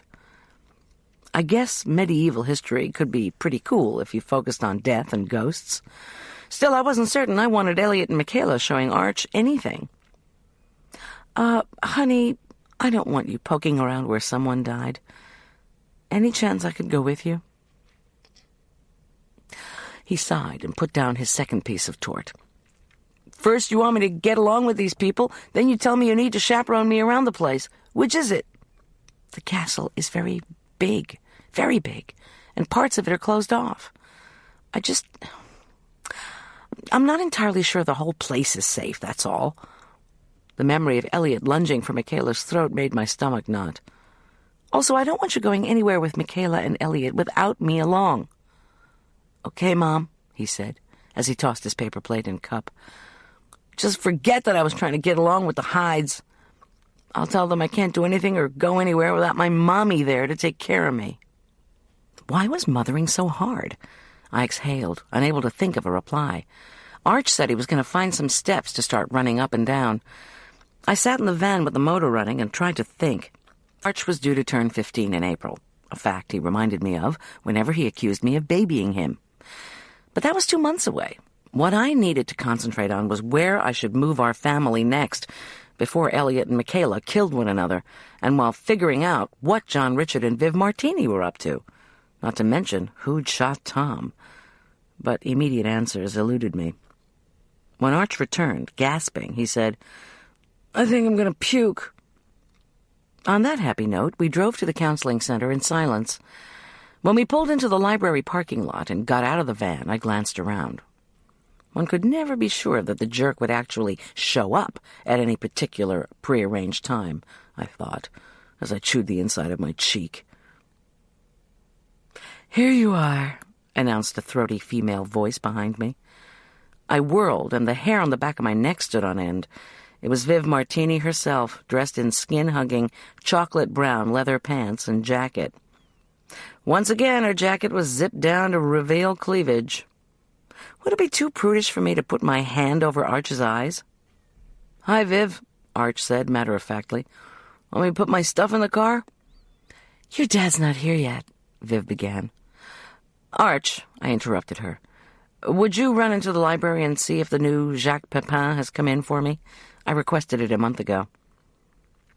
He sighed, rolled his eyes, and dropped his bag on the pavement. "Please be nice to him," I told Viv, as soon as Arch had disappeared into the library. "He's really struggling with his dad getting out of jail." "I am nice to him," Viv protested. "I got John Richard to buy a treadmill and free weights so we could both work out with Arch. Arch likes me." I paused, but only for a moment. John Richard could be along any moment. "Look," I said, a tad desperately, "my husband is a policeman who's been shot." "So he saw on the news." To my surprise, Viv's eyes were sympathetic. How awful. Do they have any idea who did it? Not yet, but my ex said you knew Ray Wolfe, who was arrested by my husband. I watched her closely, but saw nothing on her face except concern. Do you have any idea if Wolfe was involved in the shooting? I don't give a damn about Ray Wolfe, she snapped. There's no telling what he's up to. That's why I left him. I managed to smile. Did I believe her? A rumor in town also has you seen with Andy Balichek, whose body I found. Forget it, she said immediately. I didn't touch Andy. He wasn't my type. He was a sweet kid. Ray seduced him into that theft, the way he does everybody. Ray's a son of a bitch snake who will promise you anything to get what he wants. Arch came out of the library and called to us. I said quickly, So, Viv, you wouldn't have any idea who killed Andy, would you? She signaled to Arch. Somebody of Ray's, probably. Once they do what he says, they're like those bugs that crawl back under rocks. Never see the light of day. Without warning, the gold Mercedes screamed into the lot. John Richard hopped out, crossed his arms, and glared at us. I squinted at the dealer's paper tags on the Mercedes. Lauderdale Luxury Imports. Was the Mercedes John Richard's car or Viv's? Arch announced that there were 50 holes on the Pepin, and I wouldn't get it for a while. Then he shyly looked up to Viv, who sauntered away with her arm slung over my son's shoulder. The sight made me want to puke. Once they'd pulled away, I headed back to the castle. Dusk in the Rocky Mountain winter is a sudden cold affair, arriving early and bringing with it a lengthy atmospheric gloom. I felt my mood drop with the temperature and the darkness. In the kitchen of the castle, Elliot, wearing an old-fashioned double-breasted gray suit and gray ascot tie, was giving Julian instructions on the general outlines for a Tudor dinner. I looked closely at his left arm, the one Michaela had struck with the sword. Was that a slight bandage bulge, or was I imagining it? In his right hand, Elliot held a crystal glass of sherry that he gestured with to make his points. It was not a supper, although what the Elizabethans called dinner will be serving at supper time on Friday evening for the fencing team. The sherry slopped over the side of the glass. Suki, standing on the other side of the room in a full-length black velvet coat, groaned, undoubtedly thinking of her just-scrubbed floor. I put on an enthusiastic face. Whatever Elliot wanted in the food department, no matter how arcane, he was gonna get. I didn't intend to get throttled. Now, as Goldy may have told you, Elliot said, jutting his chin in Julian's direction, during the Renaissance, your typical late 16th century courtier would be served neither dinner nor supper in the Great Hall. Hollywood notwithstanding, of course. He added, with a chuckle and sip of his drink. He continued, the large change from medieval to Renaissance food service was that the king and queen, or lord and lady, as you will, withdrew to private chambers for meals. On very special occasions, such as Christmas, they would eat in the hall with a full complement of courtiers. The lord and lady and their intimates would be served on the dais, so all could see and admire them. Julian's handsome face was set in a raised eyebrow, pressed lip expression of I'm trying not to laugh. Without warning, I felt suddenly cold again and glanced around. Was I the only one noticing that the same window kept sliding open? While Elliot lectured, I sidled over to the window, shut it, and then hustled back to the kitchen table, where Julian had laid out trays of beautifully arranged vegetarian fare. One platter contained a magazine-perfect stack of diamond-cut, grill-striped golden polenta. Another, a stunning array of steamed pale green artichokes, golden ears of corn, bright orange and green baby carrots, and broccoli florets. A third tray contained a bowl of arugula and romaine lettuces beside a heated crock of what looked and smelled like the recipe I'd shown him for a hot port wine and chèvre dressing. I looked closer. The creamy vinaigrette was studded with poached figs. So it was the recipe I'd shown him. I'd felt triumphant putting it together, for figs had been brought to Britain by the Romans. My mouth watered. But we'll have more time to talk tomorrow. Elliot concluded with a toothy grin and last delicate slurp from his glass. "Suki and I are going out for the evening. Enjoy the veggies. Goldy can tell you a Tudor courtier typically consumed 2 pounds of meat a day. Venison, rabbit, mackerel, goose, pheasant, peacock, etc." He nodded at the spread. "No cornbread, no carrots, the occasional potato." Ever polite, Julian smiled and nodded. Suki gave us her best approximation of an apologetic look and announced that Michaela had a small kitchenette in her castle apartment and usually didn't join them for the evening meal. Then she and Elliot swept away. I was left wondering, had Elliot's family treated the Kurofskis like family for so many years that it was impossible to fire her, even if she stabbed him with a sword? If Sartre was right, and hell was other people, what was other people you don't get along with living forever at close quarters? A lower circle of hell? I put these questions aside as Julian and I shouldered the trays and trucked them up to Tom's and my room. Julian had already set 3 places at a card table next to Tom's side of the bed. Not a dais in the great hall, but absolutely perfect for a cozy family meal. We said grace. In addition to thanks, I prayed for safety and guidance, and for my son. "Are we all sure we want to stay here?" Julian asked delicately as he passed the salad. "That Elliot guy is weird." "I'm comfortable," Tom offered. "We wouldn't have as good security in a hotel. I can tell you that. Unless Lambert pulled some extra guys off the force to keep watch over us. So unless the person who shot me can find a way into a heavily fortified castle, I'd say we're in pretty good shape." "Sharday Lauderdale might be able to find her way in," I ventured. "I think I could deal with that skinny decorator," Tom insisted with a chuckle. I started piling goodies onto Tom's plate and my own. "Before you turn down a hotel, you should know I saw Elliot having a nasty fight this afternoon with his caretaker, Michaela Kurofsky. Marla broke it up." "Yeah," Tom replied.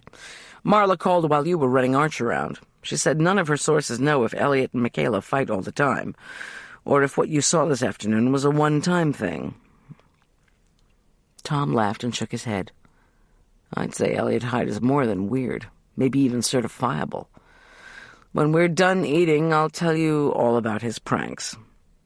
"Oh, tell us now," I coaxed with a giggle, infinitely glad that Tom felt well enough to gossip. I finished heaping his plate with polenta and vegetables and set it in front of him. Tom took a few bites and complimented Julian. Then he said, "Elliot told the sheriff's department and townsfolk who would listen that any castle property trespasser would be attacked by a ghost." "I bet that brought in the gawkers," Julian said with a wry smile. Tom laughed. "You don't know the half of it."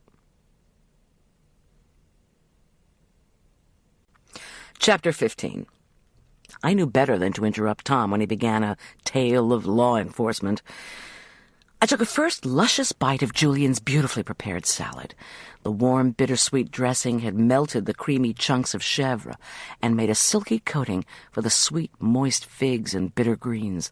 It was a heavenly mélange.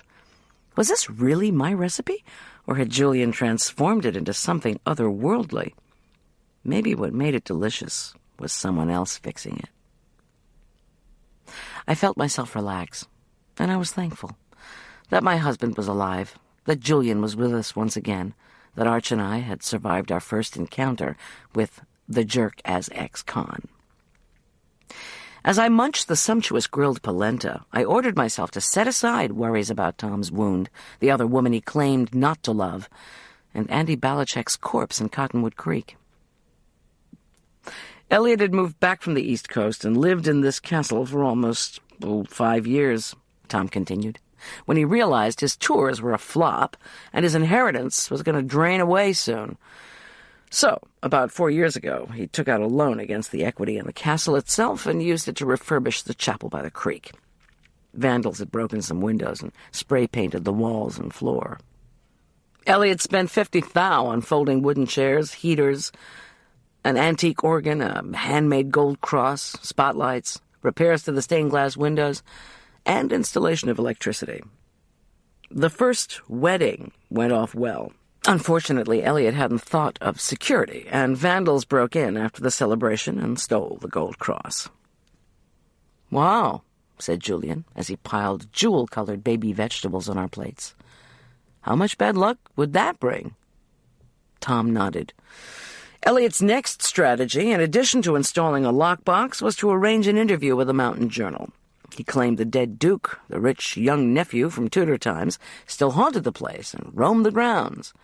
Elliot called his own estate Poltergeist Palace. He warned that anyone breaking into Hyde Chapel or the castle could be attacked by the ghost. "So he's the one who came up with the name," I muttered.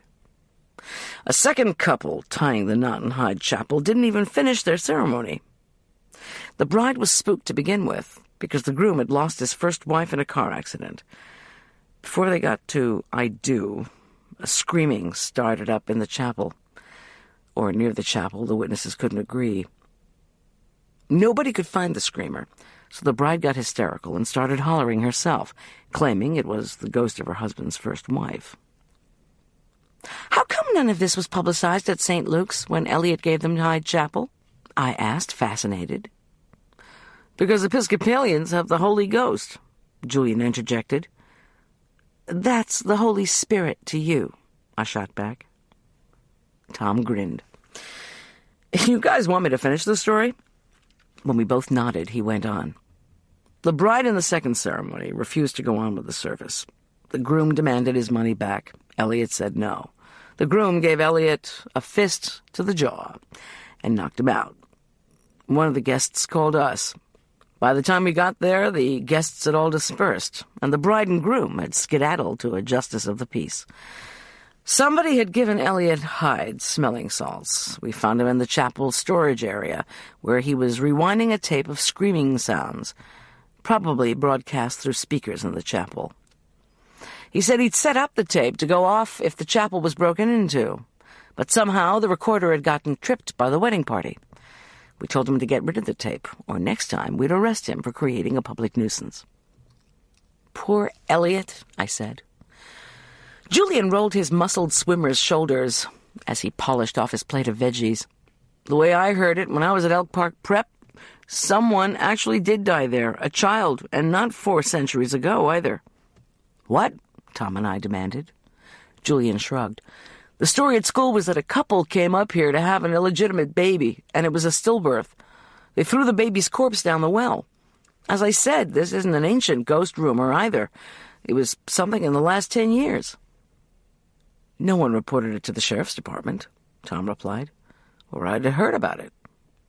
"Search warrant?" I cried. "Forget it," said Tom. "Here's my opinion," Julian said, picking up our plates. "Elliot may have acted weird by scaring folks off, but if you ask me, Suki's the nutcase." He frowned. "There is such a thing as too clean, you know. I finish with a bowl, she washes it. She wipes down the walls, then cleans the windows. Done with that, she sweeps the floor, gets on her hands and knees, and scrubs it. Why would a rich person with a hired cleaning service be so anal?" "Julian!" Tom and I cried. He went on. "I've only been here one day. Suki seemed to like the lunch, right? But then I began thinking she was just keeping an eye on me to make sure I didn't steal anything. When she grabbed away a sauté pan I was still using, I told her she didn't need to worry. I was bonded." She apologized. "She says she cleans because she's Swiss. Next week, she's hiring a specialist to wax all the wood floors. She told me that while she was at a church meeting Sunday night, Charday came in and she and Elliot splashed paint samples all over the place. Suki went absolutely nuts. Then the paint guy came back today with more paint samples. Elliot told her not to worry. Brighter colors would make the castle more attractive as a conference center." He motioned with the tray he had now filled with plates. "Anyway, if I don't put these in the dishwasher before I go to bed, she'll come around in the middle of the night looking for them." I didn't like the idea of Julian wandering around the castle alone at night, but tried to keep my voice serene. "Listen, Julian, do me a favor, okay? When you finish in the kitchen and come back up, just knock gently on our door. One knock, so we can be sure you're all right." "So you know the ghost didn't snag me?" Julian said with a wink. He heaved up the tray. "Okay, Ma and Pa, I'll knock." We thanked him again for the marvelous meal. He grinned, delighted with our praise, and backed out the door. When Tom and I were alone at last, I washed my hands and began the task of removing his bandage, cleaning the wound, then taping it back up. Lord knows I longed to ask him about Sarah Beth O'Malley, but I couldn't. The newly bloodied bandage, the ugly bruising around the wound, the black stitches on his swollen flesh, made me resolve to say nothing. Even if I suspected Tom's old girlfriend had shot him for being disloyal to her and marrying me, what good would it do to confront Tom?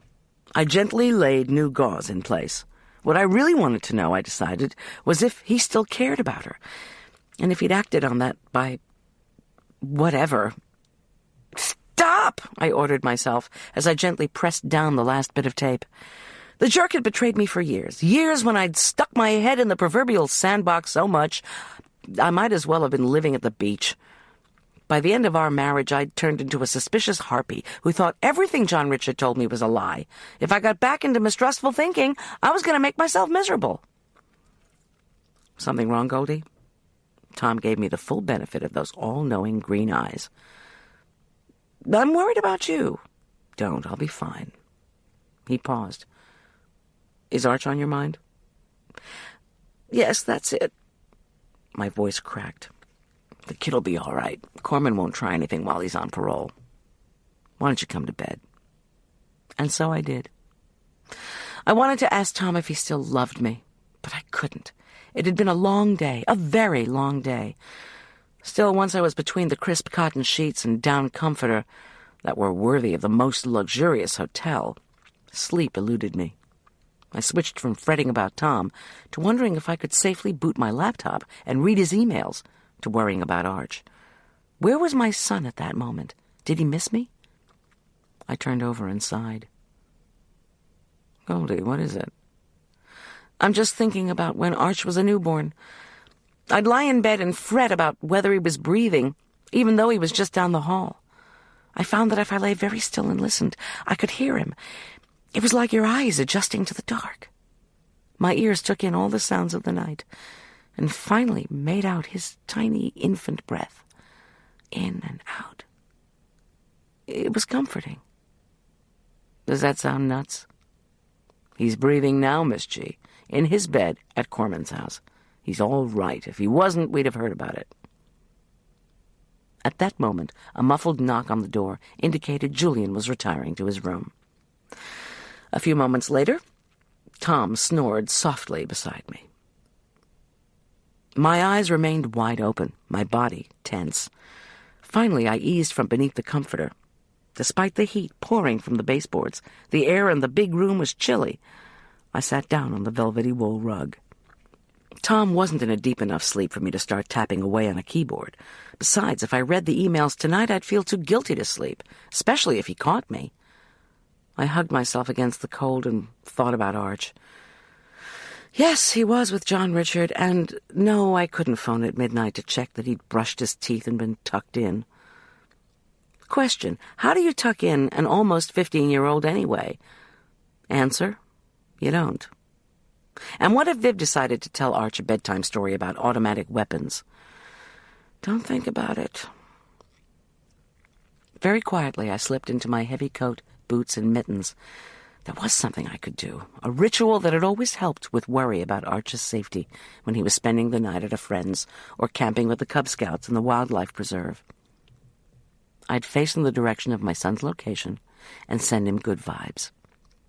This was not a spiritual exercise sanctioned in your neighborhood Episcopal church, but I'd always found it reassuring and believed that God would understand. I quietly maneuvered through the set of double doors to the southeast tower. My boots scraped the floor. The sharp air was dense with ice crystals.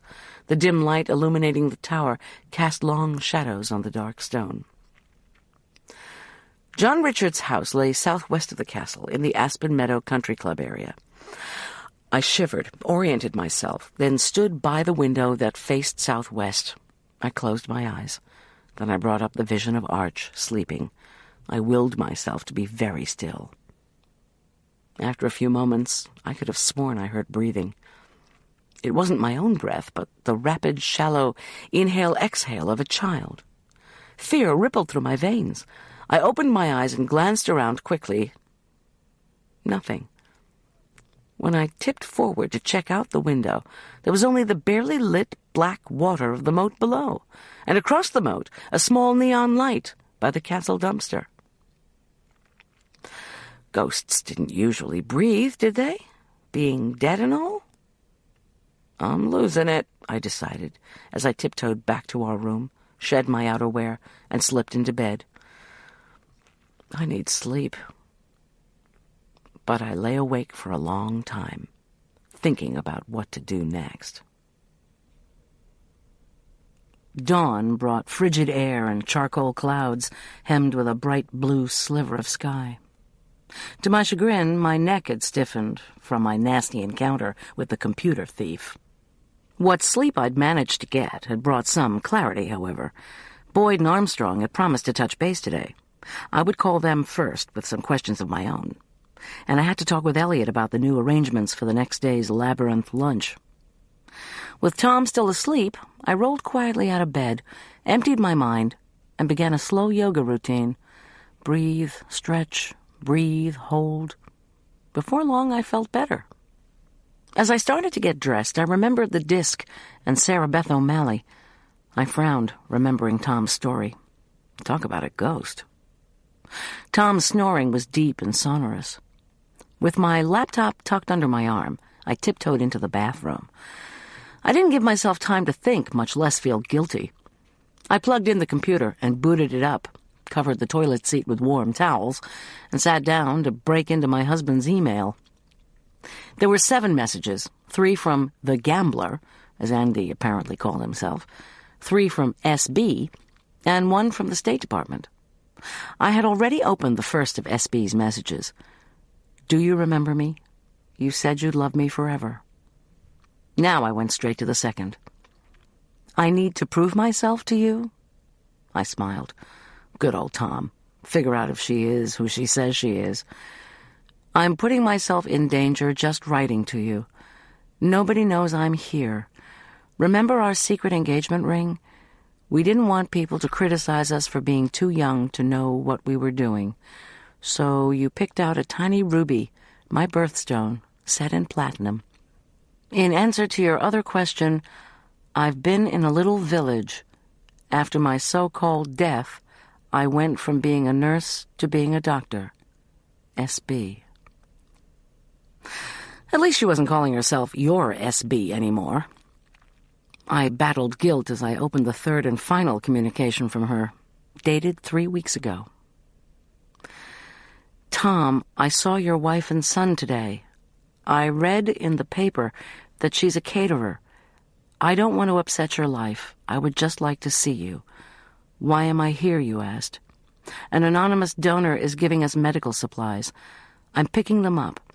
I also have a dental abscess and need a root canal. They don't have neighborhood endodontists in my country, although they can manage fake passports and counterfeit checks. I'm taking the risk to tell you all this for a reason.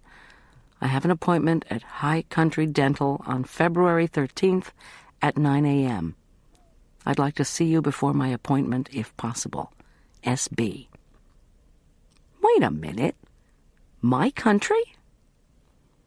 The next communication, the one from the State Department, was unemotional and to the point.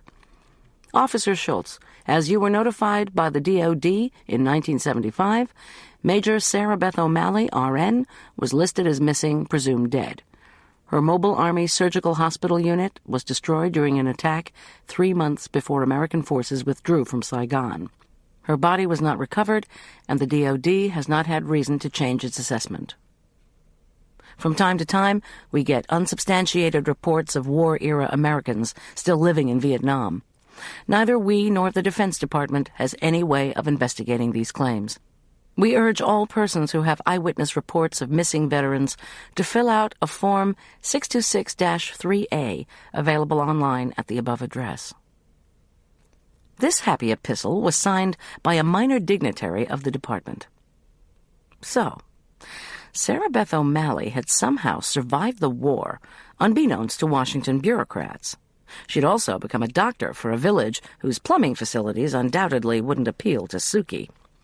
The part I couldn't fathom was why she'd risk coming back to Colorado after 25 years to pick up supplies and have her teeth fixed. And, oh, by the way, to check on her old fiancé, who had long believed her dead. I don't love her. Tom had probably been afraid that if he died from the shot, I'd find the emails, which I had anyway. She thought Arch was his son. If she read in the paper that I was a caterer, she knew I did local events, like the one at Hyde Chapel. Had she been waiting for me to show up for the Labyrinth lunch and shot Tom by accident instead of me? I wondered if the army or her villagers had taught her to shoot, after all. I stared at the blinking cursor. Was Sarah Beth O'Malley telling the truth? Where was she staying? If she wasn't in Aspen Meadow, where was she? Suddenly I remembered what Captain Lambert had quoted from the owner of the Stamp Fox. If you have contacts in the Far East, you can fence anything. Maybe this was too far-fetched. Could Sarah Beth O'Malley possibly be hooked up with Ray Wolf and his thieving gang? And most importantly, for my psyche and marriage, in the last month, has Tom seen her? I sighed, rode a wave of caffeine craving, and opened the first of the emails from the gambler, Andy Balichek himself. Whoever had shot Tom must have known about Andy's body right there in the creek. If I was going to figure out who the shooter was, it might help to know what had been going on with Andy before he died. Hey, Officer Schultz, he wrote on January 20th. I really appreciate you letting me write to you. Look, all I want is to get enough money to pay my dad back for his truck. I don't want him to die with my stealing hanging over my head. And I don't want to go to prison. I didn't want anybody to die. I didn't kill the FedEx driver, so you can tell the DA that, too. Ray whacked him. Where's Ray Wolf? Where are the stamps? You don't want much, do you? Day after tomorrow, Ray will be casing places to store the stamps. When you think storage in Furman County, what do you think of? His next communication was equally defensive, written in the same flip bravado tone. Tom, man, are you trying to get me into more trouble? You got Ray Wolf, you got the guy who whacked the driver. Why can't I come in now and collect the reward? My dad's not going to live much longer. Now you're telling me I can't get out of the theft and complicity charges without rolling over on my partner and telling you where the loot is? Come on, Tom, give me a break. The third and final letter was his farewell. Tom, I've got a stake and a chance to make big money to pay my dad back. Why do you keep asking me the same questions? No, I can't turn in our other partner. No, I can't tell you where the stuff is or how we're going to sell it. It's getting hard writing you. I'm being watched all the time. I think my partner suspects I turned Ray in, but I had my reasons. I'll call you from Atlantic City, if I can. Well, there was one question answered, at least for me. Our other partner. One person. Probably our shooter. And as to Andy's movements, he'd called me from Central City, not Atlantic City. Then he disappeared and turned up dead in Aspen Meadow. Unless Pete Balichek was incoherent from his illness, the police would have questioned him about his son and his associates. I didn't have a clue as to who the partner was, nor did I have the slightest idea where the stolen stamps were. So what was my next move? One thing was sure. I wanted to visit with Sarah Beth O'Malley. She might or might not be expecting Tom to meet her at the dentist the day after tomorrow. But I had a very easy way of finding out if she was telling the truth on that score. I knew where the endodontist's office was. Oh, the glories of living in a small town.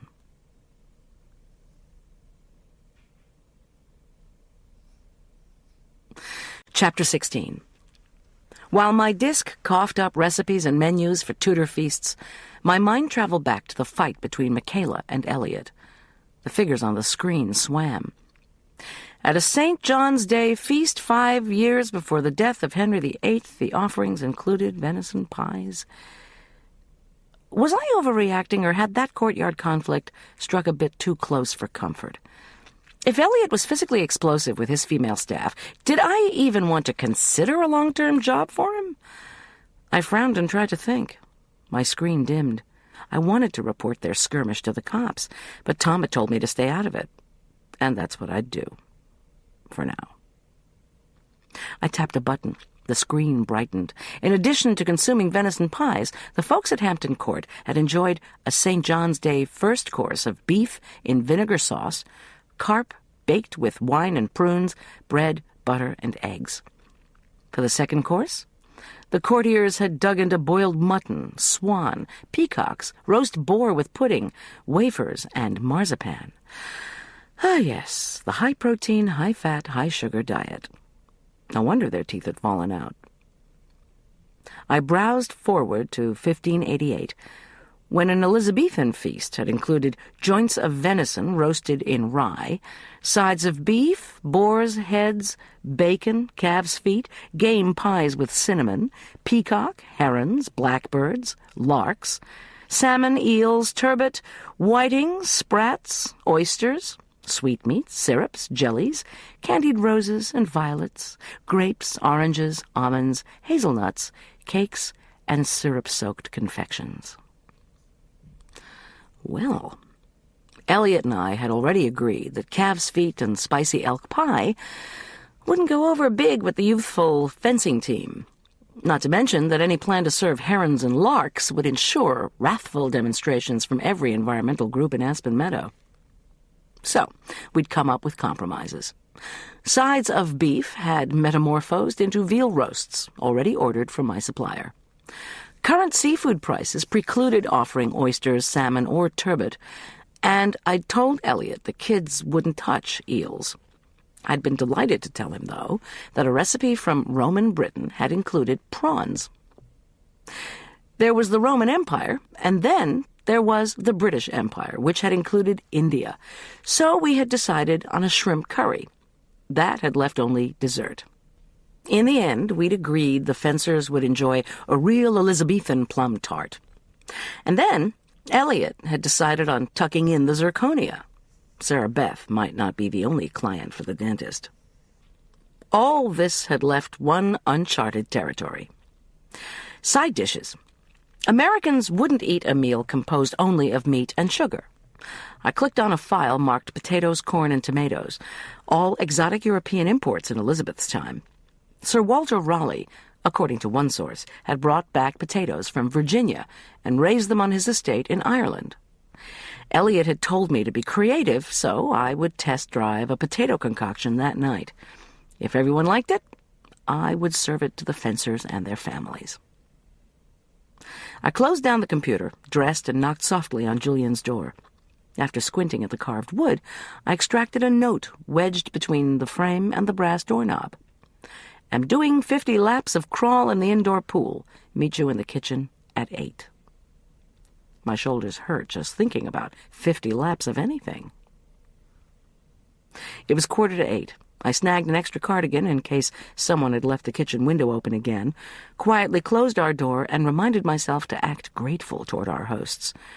Regardless of the argument I'd witnessed, I would find out what was going on between Elliot and Michaela one way or another. Meanwhile, we had a meal to fix. My banged-up body ached with each step down to the kitchen, so I focused resolutely on the breakfast Julian and I would whip up. Ricotta-stuffed pancakes, poached eggs smothered in steamed baby vegetables. One of the joys of the first meal of the day is that it can melt away most pain. When I banged into the kitchen, I saw Suki first. Bent over the double sink, she was wearing rubber gloves and viciously scrubbing a suds-filled coffee pot. Behind her, the errant window was closed. Michaela and Elliot sat at the kitchen table, sullenly eyeing a plate of frosty, pre-packaged strudel. Beside the pastry lay a dozen boxes overflowing with fabric swatches and paint chips. Uh-oh, I thought. Too late. Standing by the hearth with her arms crossed, Sade Lauderdale gasped when she spotted me. She wore a dark green pantsuit with a fur collar that set off her pretty features. 2 red spots flamed on her cheeks. Clearly she wasn't expecting to see me. Or was she? I held my chin high and gave her an even look. Buddy Lauderdale, standing by one of the windows overlooking the moat, turned slowly to face me. He touched the lapels of his camel's hair coat, narrowed his glassy eyes, then straightened his swarthy face into a passive, self-consciously blank expression. Next to his father, 16-year-old Howie Lauderdale shifted his feet.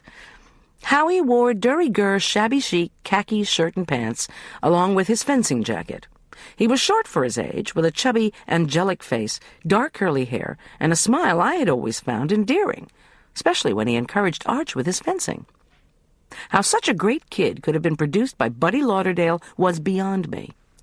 Then again, I hadn't known the ex-wife Buddy had dumped to marry the lovely Charday. Probably she'd been a great mother. "Hi, Goldy," said Howie in a low voice. He colored when his father touched his arm. "I am very sorry to hear you've moved yourself in here," Charday spat in my direction. "Now, Charday," Elliot began soothingly. Today he wore tweed pants and a smoking jacket. Did the man even own a pair of jeans? He said, "You and Buddy and Goldy have merely had an unfortunate misunderstanding. Howie, chap, come on over here and help me figure out how to defrost this thing in the microwave." Charday snorted. Buddy crossed his arms and didn't budge. Michaela set her lips in a scowl. Howie and Elliot busied themselves with the microwave, while Suki ran the faucet full blast to rinse out the coffee pot. When the microwave beeped and Elliot pulled out the strudel, poor Howie looked from one adult to another, probably hoping someone would somehow break the tension. Howie said to me, his face crimson. "Arch is doing real well with the foil. The whole team's amazed at how he's come along." "I'm glad," I said. Since no one had told me what they were doing in the kitchen at this hour, I ventured, "Do you all have an early practice today?" No, Howie replied, as Elliot handed him a piece of pastry that looked like iced cardboard. "I was just working with Michaela in her loft. My dad and Charday wanted to watch. We're going to school as soon as Charday leaves her stuff. And then I guess we'll see you, Suki finished drying the coffee pot and wiped her hands on her apron. "Buddy, Charday, Howie," she murmured. "Goldy and her family and her friend are staying with us through the fencing banquet." "That's a mistake," Charday announced. I turned away and searched in the Hyde's refrigerator for unsalted butter and eggs. When I headed for the mixer, Charday cocked her head at Elliot. "I hope she's paying you rent, Elliot." Michaela interrupted to say it was time for her to leave. After she clomped out, Elliot slumped at the kitchen table, looking as chilled as the strudel. I pulled a loaf pan out of a cupboard and glanced at Buddy, who was stroking his dimpled chin and frowning. Should I ask him where little Patty was? With a nanny, better off with a babysitter than with her parents, right? I rummaged in the cupboards and pulled out 2 types of dried fruit, pineapple and sour cherries. I found a cutting board and a knife and placed everything on the kitchen table across from Elliot. Just concentrate on the cooking. Buddy Lauderdale sauntered forward and pulled a fat catalog out from under the mountain of paint chips. With annoying deliberateness, he laid it on top of the cutting board. Then he asked in that oily voice I knew only too well, "Ever heard of Marvin, Goldy? They make windows." Taken aback, I stared at the catalog jacket from Marvin Windows, casements and bays floating against a background of blue sky. "Are you trying to tell me something, Mr. Lauderdale?" I managed to say. "Or would you rather tell my husband upstairs?" "Oh, yeah," Buddy said, as he tapped his cheek in mock thoughtfulness. "How is your husband?" I turned to Suki, who was standing in front of the microwave cabinet. "I need to make a call, someplace private." "Don't you dare call the police again!" Charday Lauderdale shrieked at me as she began gathering up her swatches and chips. She stopped only long enough to stab a scarlet-painted nail in my direction. "I am a good person. I don't want you to get in my way anymore. I don't want to run into you at Elk Park Prep. I don't want to run into you here. I don't want to see you at the luncheon tomorrow. You stay out of our lives, do you understand?" "Please, people," Elliot faltered. He had a pained expression on his face, like a king whose courtiers' conflicts were giving him a headache. "I'm going to Elk Park Prep today. I'm staying here, and I'll be catering the lunch tomorrow," I informed Charday, getting angry myself. "So if you don't want to run into me, you'd better stay home." "Oh, that includes the banquet Friday night, too." Suki hustled over to Buddy, Howie, and Charday, helping scoop up the paint chips and catalogs, and murmured about coming another time to work on the new color schemes. Howie muttered that he needed to get to school, and Elliot announced that Buddy should take a look at his car. When they all left, I didn't offer any goodbyes. Instead, I returned to the sweetbread I intended to make for breakfast. The combination of dried pineapple and cherries would make a not-too-sweet or too-tart, gloriously colorful loaf. I closed my eyes and imagined holding a bread slice up to the light. Don't think about the Lauderdales, just cook. I chopped the fragrant dried fruits, set them to soak, and revved up the mixer. The beaters whipped through the butter and sugar until it resembled spun gold. By the time I was adding flour, leavening, and orange juice, I had a name for the concoction: stained glass sweetbread. "Dear Goldy, I am so sorry about the Lauderdales," Elliot announced in his kingly, regretful voice as he swung through the door from the dining room. "Everything to them is a drama, and I do get tired of being their audience. We were at their New Year's Eve party, but did not see the conflict that so upset everyone." I stifled a response. No one saw it except for me. That's the problem.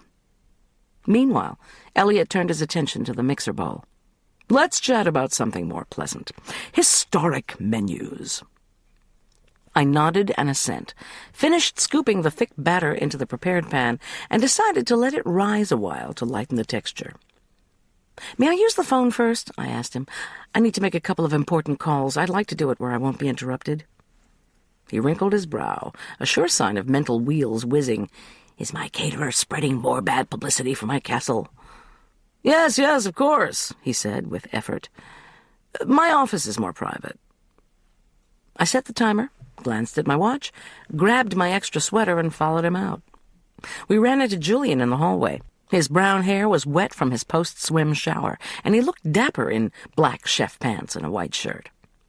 I begged him to preheat the oven and put in the bread. He said he'd love to, then whistled cheerfully as he banged into the kitchen. "Damn!" he yelled as the door swung closed. "It's cold in here. Who opened that window again?" "Elliot," I asked as he held open a door that led through the courtyard, "if you've got a loose catch on a window, why don't you have it fixed?" Elliot's voice was rueful. "It's original glass."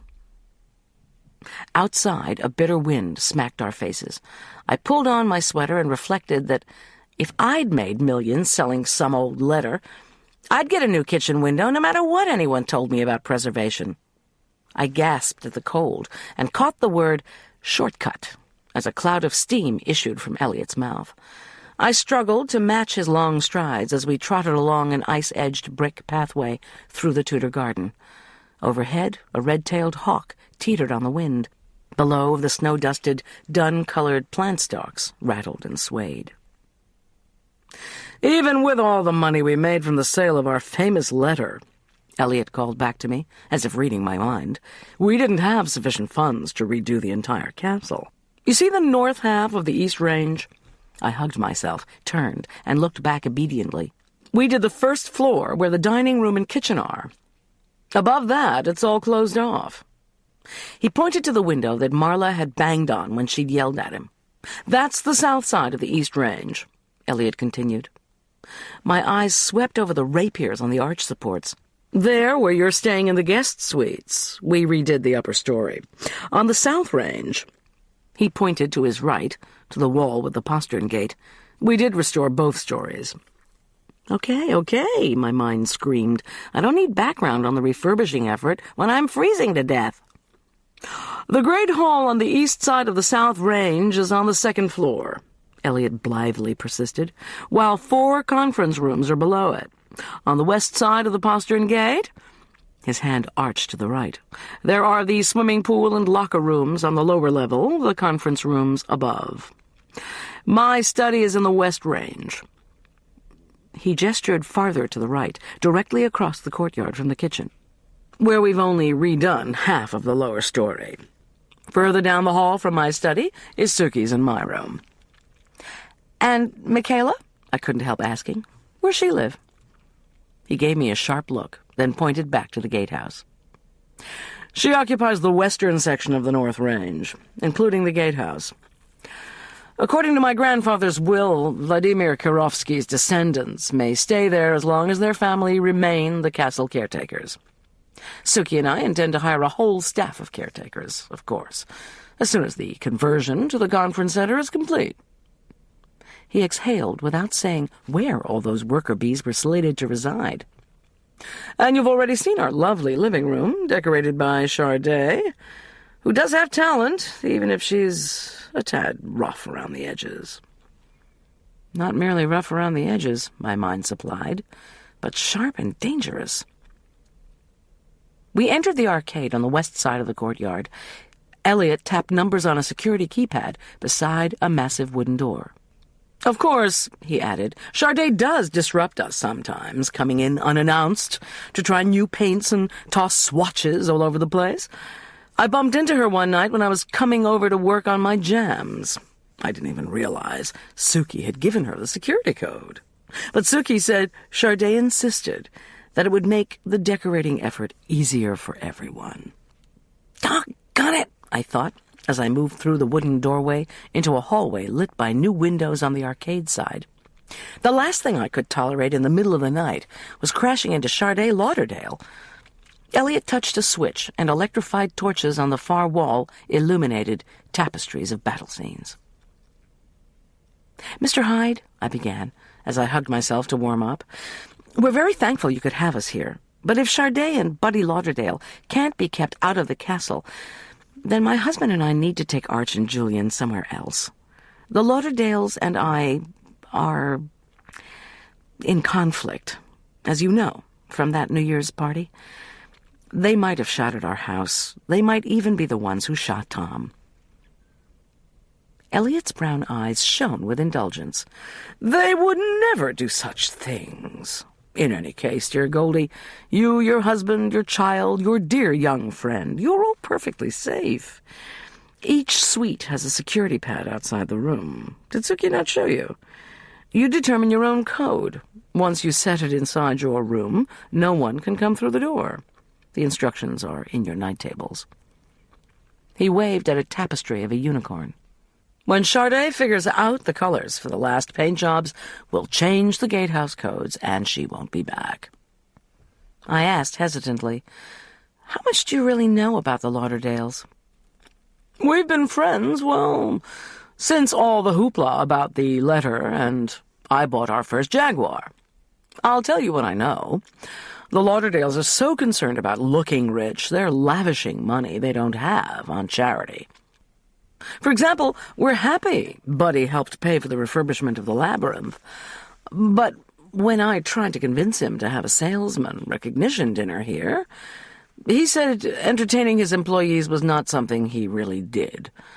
My take on it was that a salesman's dinner doesn't pack as much prestigious punch as a lavish gift to the church, and therefore isn't worth more debt.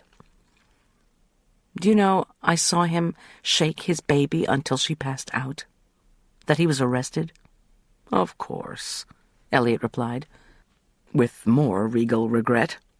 "And I know his reputation has suffered, but I can't believe that he would go out shooting windows and people." I shook my head. How did you get through to someone who believed the only problem with being caught half-killing a child was what it did to your reputation? Without further discussion, Elliot ushered me into his study, a large mahogany-paneled room. Outside, the clouds had softened to luminescent puffs, and light streamed through a leaded glass bay window. In the room itself, the illuminated bookcases and massive desk were decorated with models of ships and castles, brass flasks and horns, and other British male accoutrements. Royal blue carpeting, blue and gold draperies, brass fixtures, and oxblood leather chairs all screamed English club. No doubt exactly what Elliot had told Charday he wanted. "Lovely," I breathed. "Thank you." He seated himself at his gargantuan desk and launched into an explanation of what we needed to do. "The lunch menu for the Labyrinth donors we have all set, with 2 minor changes. The priest from St. Luke's is allowing me to give a pitch about the conference center after the lunch." Elliot sniffed. "Awfully big of him, seeing as how St. Luke's now possesses a genuine medieval chapel. Anyway, Suki would like to simplify things and offer caviar with toast points, onion toasts, and English cheese puffs for hors d'oeuvres." He waved his hand.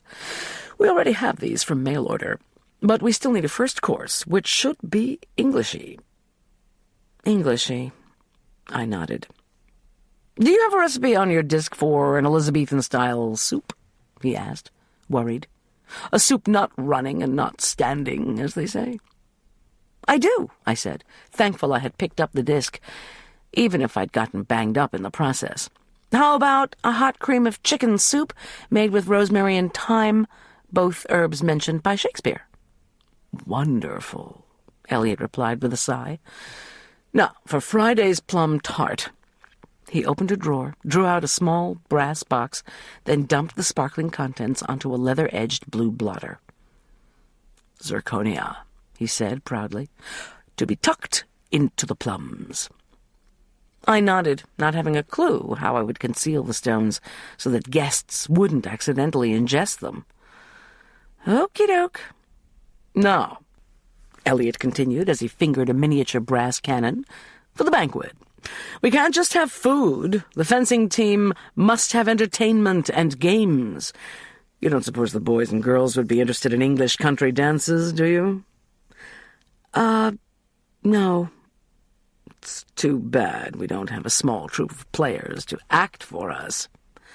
He tapped a long finger on the leather blotter. "Or better, musicians." "Suki said you were researching games?" I ventured. "I seem to remember the Elizabethans loved to make wagers, right?"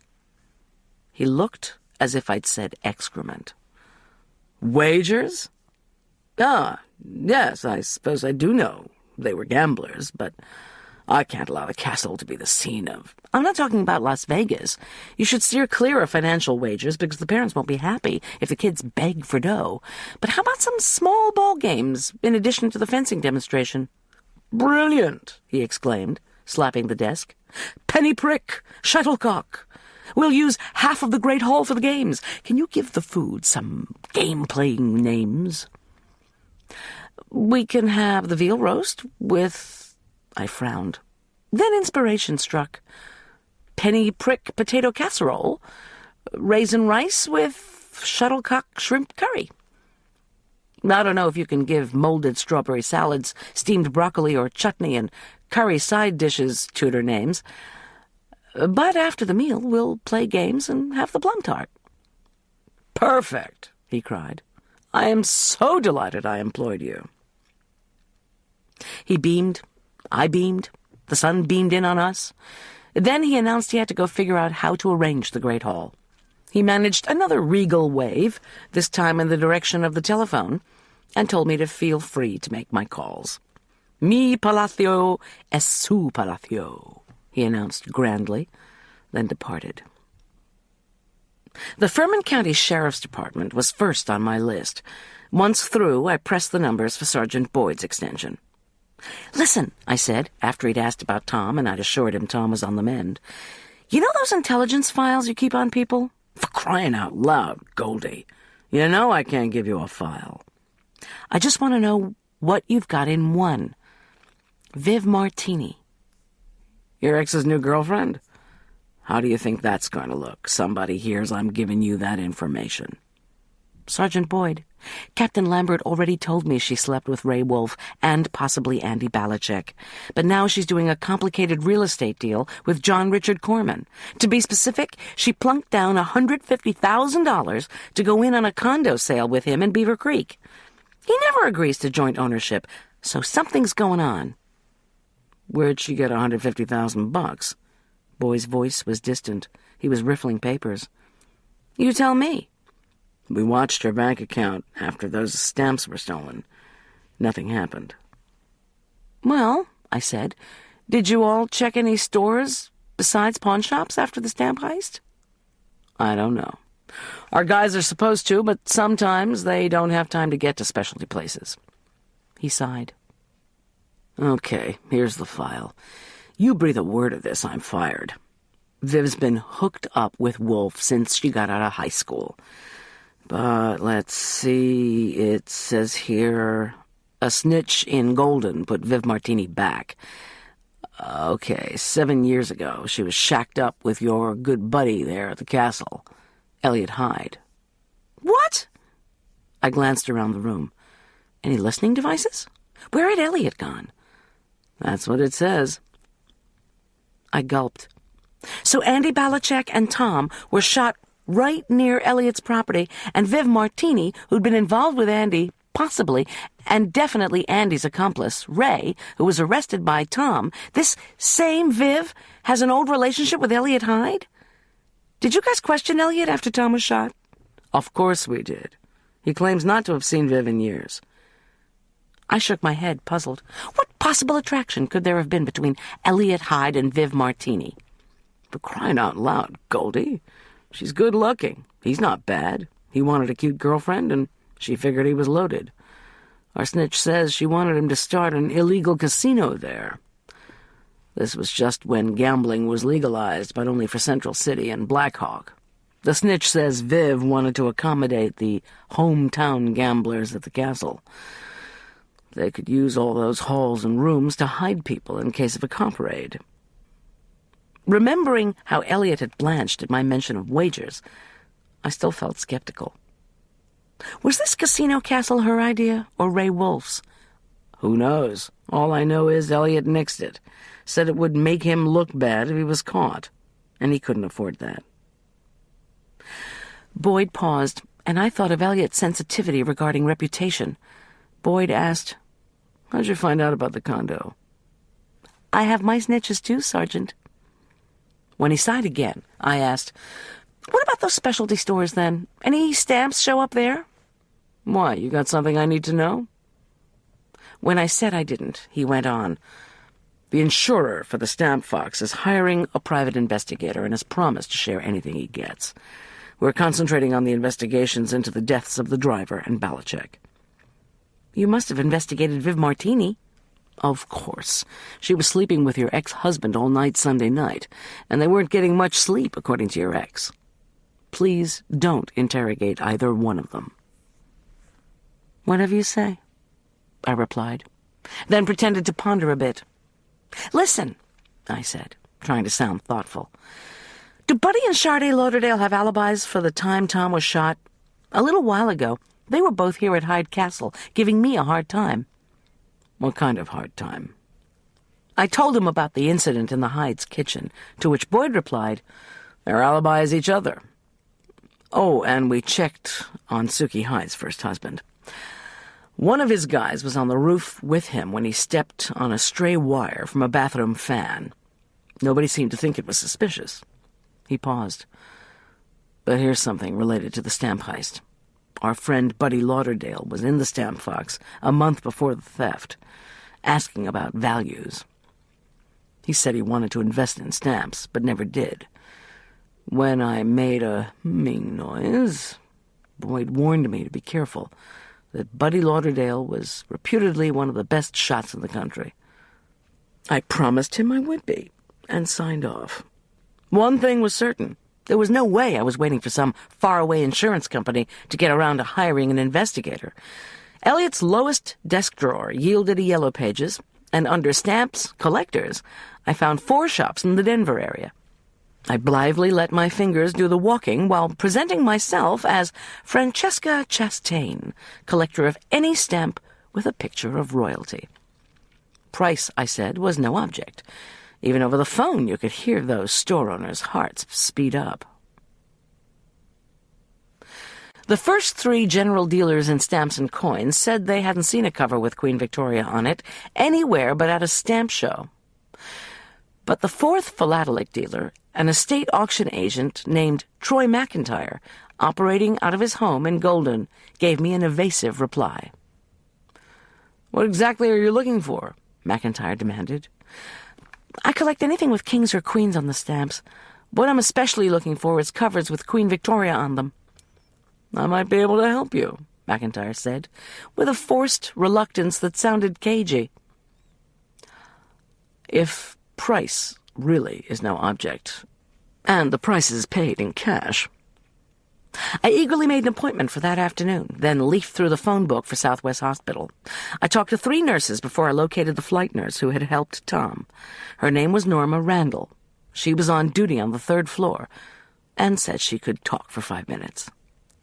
"The cop," Norma Randall said, remembering. "Day before yesterday. Tom? Couldn't forget him.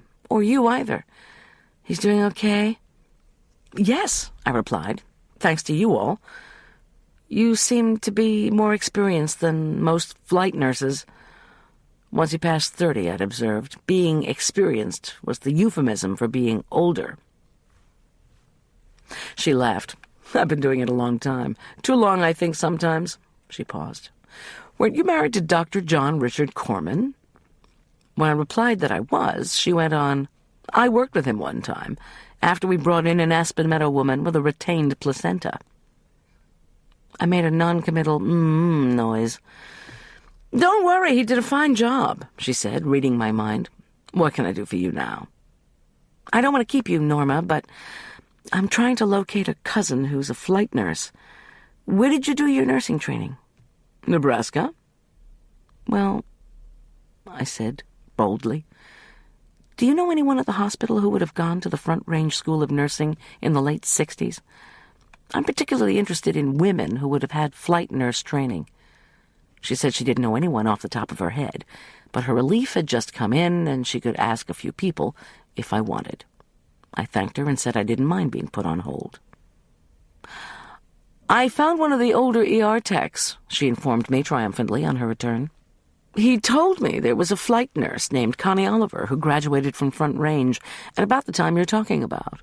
He thinks she may have switched to being a school nurse, Denver or Furman County." I thanked Nurse Randall and signed off, then decided to bypass Denver and hope for luck with Furman County School's central office. I was listening to the choices of an automated phone answering system when rapping at the study door nearly made me drop the phone. Julian cried, "Breakfast!" and it came from across the North Pole via the castle garden. Flourishing a large silver tray, he pushed through the heavy door. Michaela Karofsky followed him, holding a coffee pot. Julian's energy filled the study as he bounced forward. "Hey, boss," he asked me with a grin. "Don't give me that look like you can't eat."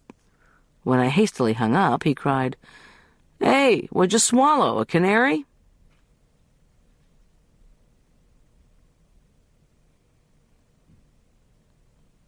Chapter 17.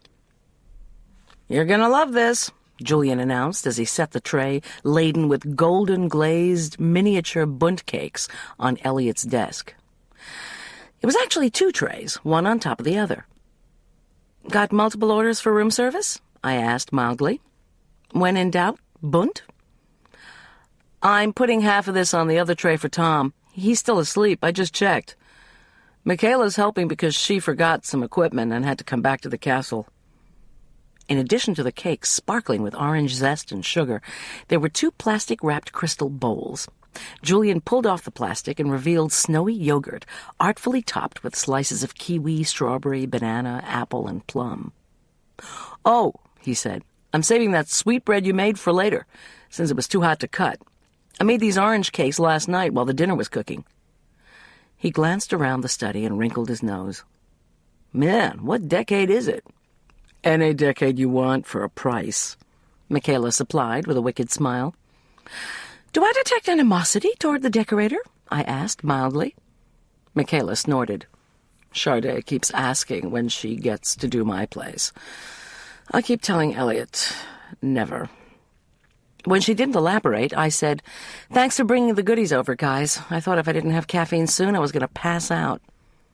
Michaela nodded wordlessly as Julian relieved her of the coffee pot and poured me a steaming cup. I thanked him, took a sip. Zowie, good stuff, and glanced at Michaela. Her pale skin glowed in the daylight, but her eyes remained clouded. She pressed her lips together, and I wondered if she thought she'd said too much about Sade. But there was something else there. What? Did she know something she wasn't sharing? Michaela, I need to ask you a question. When I put down my cup, it clattered in the china saucer. As you know, my husband was shot next to Hyde Chapel, by Cottonwood Creek, near where poor Andy Belichick's body was found. You live in the gatehouse with a view of the front of the castle. Did you see anything at all late Sunday night or early Monday morning? People moving? Cars parked? She flushed deeply. No, sorry. The police already asked me about that when they came over to talk to Elliot and Suki. I don't have a view of the creek. I didn't see anything. She's not telling the truth, my mind insisted. Why? How about Andy Belichick? Did you keep up with him after his father fixed the dam? More blushing. Yes, she replied. I knew Andy. His mother died when he was little. We used to have a small club, I guess you could call it, for locals of Russian and Eastern European descent. In my father's time, we gathered here at the castle for the holidays. We'd visit and make our favorite foods. Peter and Roberta Belichick always brought baby Andy. She cleared her throat uneasily. And then Roberta got cancer and died, and little Andy grew up and became Big Andy. We got gambling in the state, and Andy, well, his addiction just about killed poor Peter. She looked at her hands, struggling visibly to compose herself. I know Andy was found near where your husband was shot. You want to know all you can about him. There just isn't much. She inhaled. My free period's almost over. I need to get back to school. You seem very sensitive to boys. Andy Belichick, my arch. It's a gift. She hesitated at the study door. I didn't do Andy much good, though, did I? Whoa, observed Julian when she'd left. He refilled my cup. What was that about? I don't know. What was she like at Elk Park Prep? A frown wrinkled Julian's handsome face. Quiet. Really hard-working. Lonely, it seemed to me, but I didn't fence, so I didn't know her very well. One time, when we had a senior tour here, we asked her about the baby who'd supposedly been thrown down the well. She said that story was borscht, a mix-up from the ghost story about the Duke. She isn't the most charismatic coach at Elk Park Prep, but she's, a stalwart, like Tom. Everybody likes her. Everybody likes Tom. What's the matter? My ears were ringing. Everybody likes Tom. At this point, I couldn't talk to Tom, Arch, or gossip-hungry Marla, but I had to talk to somebody I trusted, or the secret was going to explode inside of me. Julian, I looked him straight in the eyes. I'm afraid Tom's having an affair. Bull! Or maybe he was having an affair and broke it off. I choked. I think he might have been shot by this other woman who could be his ex-fiancée. Then again, unless she was somehow involved with Andy Belichick, she couldn't have guessed he would show up at the chapel, right? Tom's ex-fiancée? What are you talking about? Her name is Sarah Beth O'Malley. She was a nurse who supposedly died at the end of the Vietnam War. What? She reportedly died in a helo crash on the Mekong Delta. But she didn't. I'm telling you, she's not dead. She sent him emails. I gulped. And she was watching our house, too. Watching the house? When? Did you tell the police? I tore my gaze away from his face. His concern and love tugged at my heart. Outside, the moat reflected the sky. I told the investigators a woman was there, not who she was. He plopped into one of Elliot's leather armchairs and softened his tone. When'd you first think this woman wasn't dead? After Tom was shot, he said, I don't love her. Then he passed out. Since he got out of surgery, he hasn't talked about who he meant. I'm not even sure he remembers saying anything. I felt blood seep into my cheeks. And you saw this same woman outside the house? Trudy next door saw her first, the morning after our window was shattered. This woman parked outside our house and kept staring at it. I tried to talk to her, but she refused to talk to me. She just took off. From old photographs, I thought she looked just like an older version of the woman Tom was once engaged to. She's very pretty, and her name's Sarah Beth O'Malley. Those old photographs? Signed just like the recent emails. S.B. So she didn't die over there. Incredible. And now she's back. But why? According to her email, she's here to get supplies, to get her teeth fixed, to hook up with her old flame. All of the above.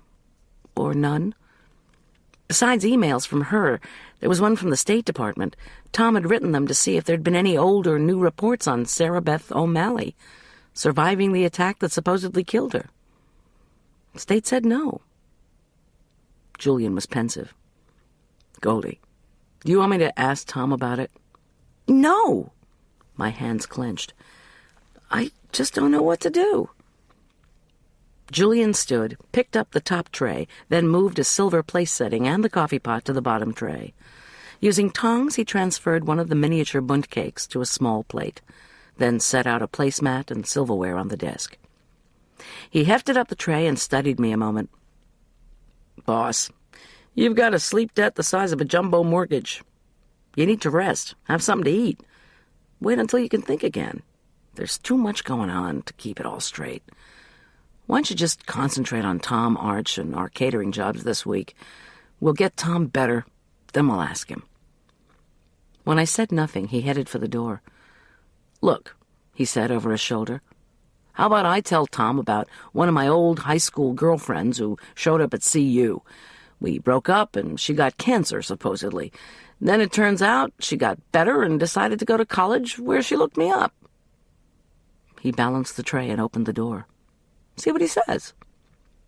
An old girlfriend of yours with cancer? Is that true?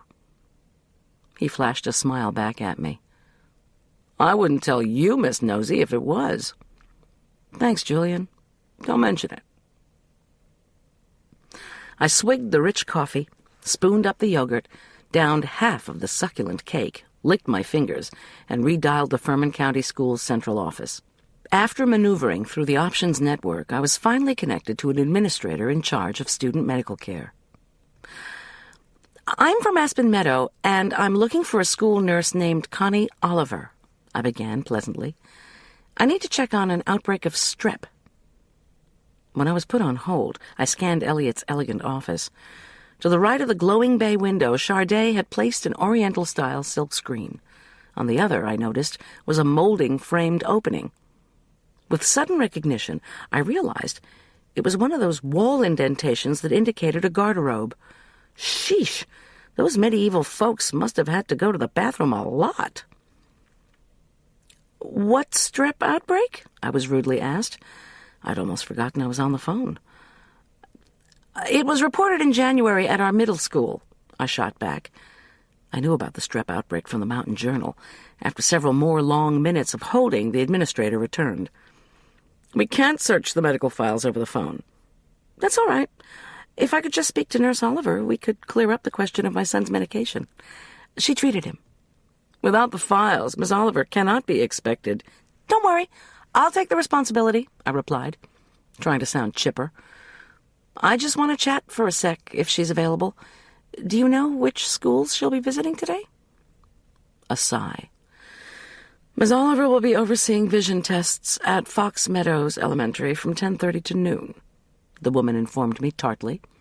Please identify yourself at the school office before seeking her out. She hung up before I could thank her. Bureaucrats. I finished the last of the luscious cake and considered what to do next. It was 8:45.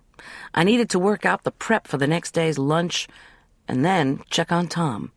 And of course, we all had to eat tonight, so there was also dinner for 6 to consider. But not yet. First, I had to think.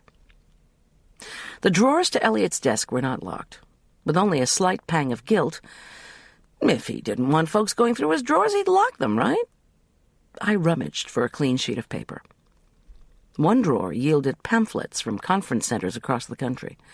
Under that lay a legal pad filled with painstaking notes comparing prices, accommodations, and length of stay.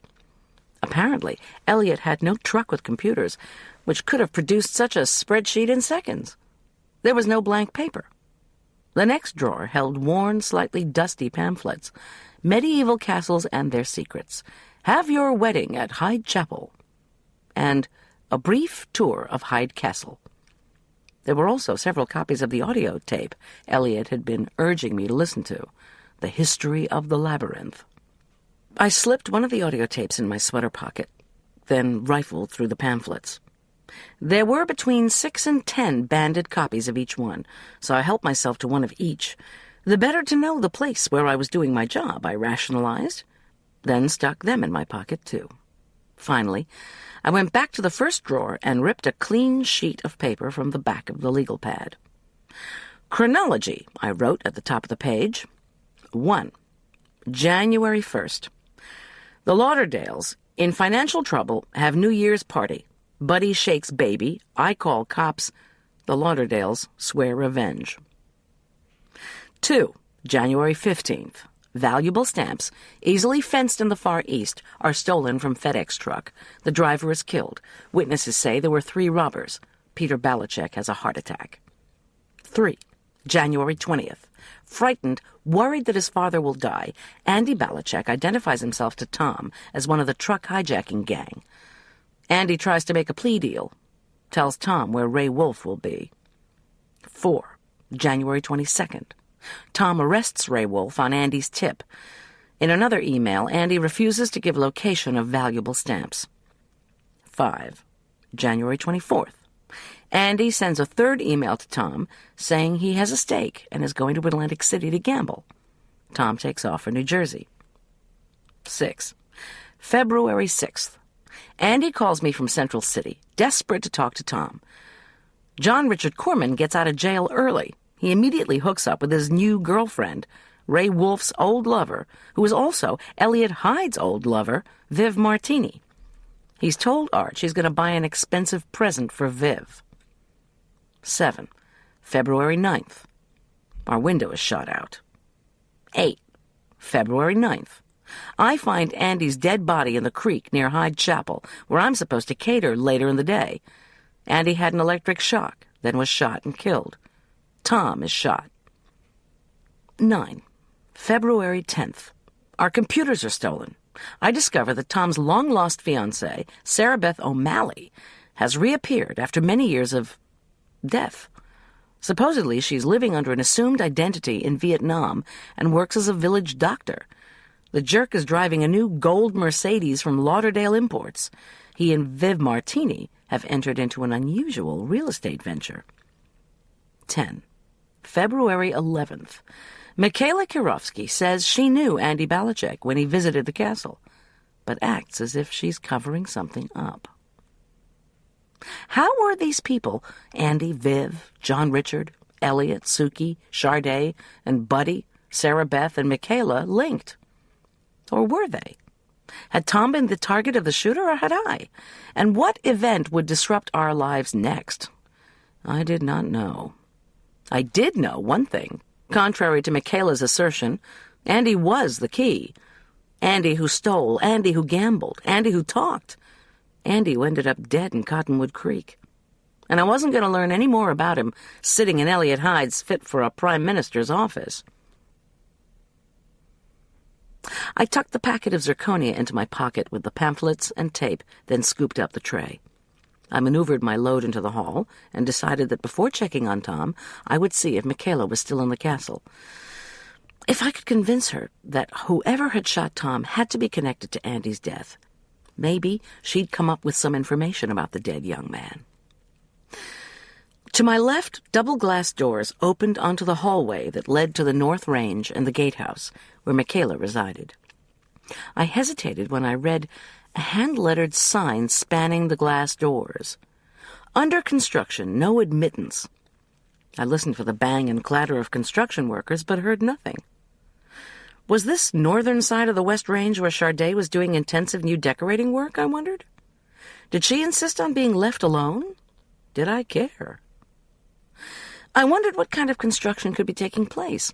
The castle already had a pool, a great hall, and a fencing loft. Maybe a movie theater was next. Surely they didn't mean I couldn't be admitted, I reasoned, as I pushed through the door. If I ran into Charday, I could use the tray as a shield. The hall looked almost identical to the one next to Elliot's office. Pale green oriental runners bisected the dark hardwood floor. Medieval-looking tapestries lined the walls. There were 2 doors. The first one, Elliot had told me, led to his and Suki's bedroom. Past the door at the far end, another glass entryway led, presumably, into the northwest drum tower. I walked down the hall with great care, just in case I encountered a hole in the floor or an unfriendly decorator. The construction, such as it was used to be fresh paint by the far door, more of the same paint that was elsewhere in the castle, with another wet paint sign by the door. Here it looked as if someone had spilled or thrown a can of the viscous beige stuff on the wall, on the floor, and on the lower half of the wooden door. The door itself had no security pad, but had some holes in it at regular intervals. Above the doorknob was a formidable, new-looking brass padlock. I stared at the spilled paint. The hardened, abstract pool of beige looked worse than in the living room or up in the hall by our room. It was so unsightly and random that I wondered if this was what the argument between Elliot and Michaela had been about. Charday keeps asking when she gets to do my place. Maybe Michaela had spilled the paint when she was just supposed to dab it around artistically. Had Elliot suspected Michaela of making the mess and accused her, or caught her, and they'd fought? That seemed pretty silly. Hold on. I put down the tray and peered intently at the padlock. Only half of it was completely screwed into place. The other hung limply from a single screw, as if the package containing the lock hadn't yielded enough of the little suckers that you needed to attach it to whatever you were trying to lock. And I thought buying a not-enough-nails package only happened to me. I knocked on the door. No reply. Quickly, before I could think about it, I applied the same principle to this door that I had to Elliot's unsecured desk drawers. If you don't want me checking on things, better make sure they're locked up. I pushed through the door. "What the heck?" I said aloud, as I stared at stained white walls, arched windows filled with plain, not leaded glass, and a jumble of bookshelves bursting with toys, worn picture books, wooden blocks, and boxed games. Ranged at the edges of a stained odd-sized pink rug was battered furniture in shades of green, blue, and pink. What was this room used for? Was Elliot so eccentric that he kept a playroom for the dead Duke in case Ghost Boy got tired of haunting the castle and wanted a quick game of chutes and ladders? Or was this a nursery where Elliot and Michaela had played as children? A place that would be turned into a babysitting room for the conference center? I thought I heard footsteps coming from the direction of the study. When I peeked around the door jamb, however, the hall was empty. I scurried out, carefully closing the door behind me, and picked up my tray. Then I continued away from the study, soldiering on down toward the drum tower. It must have been some kind of babysitter's room, I decided, as I scurried along. I shoved through the second set of glass doors, also marked with no admittance signs, and again encountered the chill of a corner tower. Was the door to the sitter's room getting a padlock because the Hydes didn't want Charday to give it a decorating overhaul? Had visitors in Elliot's father's time come to the castle for a tour and brought the children because there was free babysitting? Later, I'd have to check my snitched pamphlets for a Hyde Castle floor plan. I pushed into the last hallway, which was identical to the one by Elliot's office. These 2 doors, however, were marked with small brass plates that read, "Private Residence." Hoping to find Michaela, I knocked on each one, but received no reply. Finally, I walked out onto the ground floor of the gatehouse, where Arch and I had entered upon our arrival. The front portcullis and the massive wooden gates were closed. The alarm was set. Good, I thought. No way for the jerk to push his way in. When I arrived in the empty kitchen minutes later, the air was once again frigid from the open window. I banged my tray down, looked out the window. a 40-foot drop to the moat, with no way for the jerk or the Lauderdales to climb up, and slammed the errant window shut. I was thankful that the kitchen held only a tiny reminder that the Lauderdales had even been there. Charday had left a pile of decorating magazines and folders by the hearth. Once my dishes were stowed in the dishwasher, I scanned the menu for the following day's lunch. The boxes of frozen homemade chicken stock I'd brought would form the base for the luncheon's cream of chicken soup and the banquet's shrimp curry. I chewed the inside of my cheek and used the kitchen phone to reconfirm with Alicia, my supplier. She'd been scheduled to bring all the ingredients for the banquet: veal roasts, frozen jumbo shrimp, fresh strawberries and bananas for the molded salad, and bunches of broccoli to our house on Friday morning. I left a message asking that the foodstuffs, plus a lamb roast and a couple of extra bags of haricots verts and Yukon Gold potatoes, be brought to Hyde Castle today, if possible. I provided the phone number and a warning that she'd have to alert the residents to the time of her arrival so they could open the portcullis. Knowing Alicia, she'd think portcullis was a drink and want some. While giving my message to Alicia's voicemail, I'd found a second, larger microwave oven cleverly hidden inside what looked like a bread box. After some experimentation with programming, I started the chicken stock defrosting, then minced a mountain of shallots, carrots, and celery. Soon the hearty scent of vegetables simmering in a pool of melted butter filled the kitchen. I tried to recall what I'd read that morning from my research disk on English food.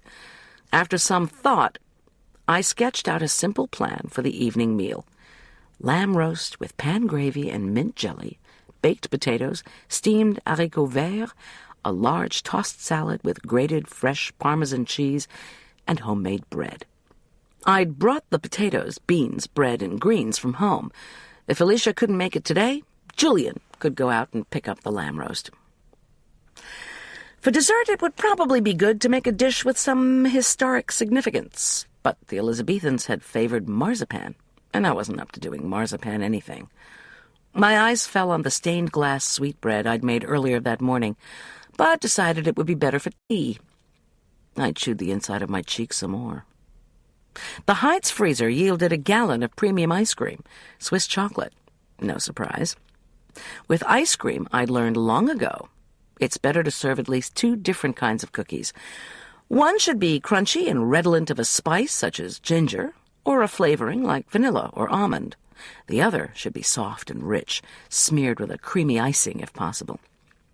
After some deliberation, I decided on a shortbread for the former, which I'd named after Queen Elizabeth's rival to the north, Mary Queen of Scots.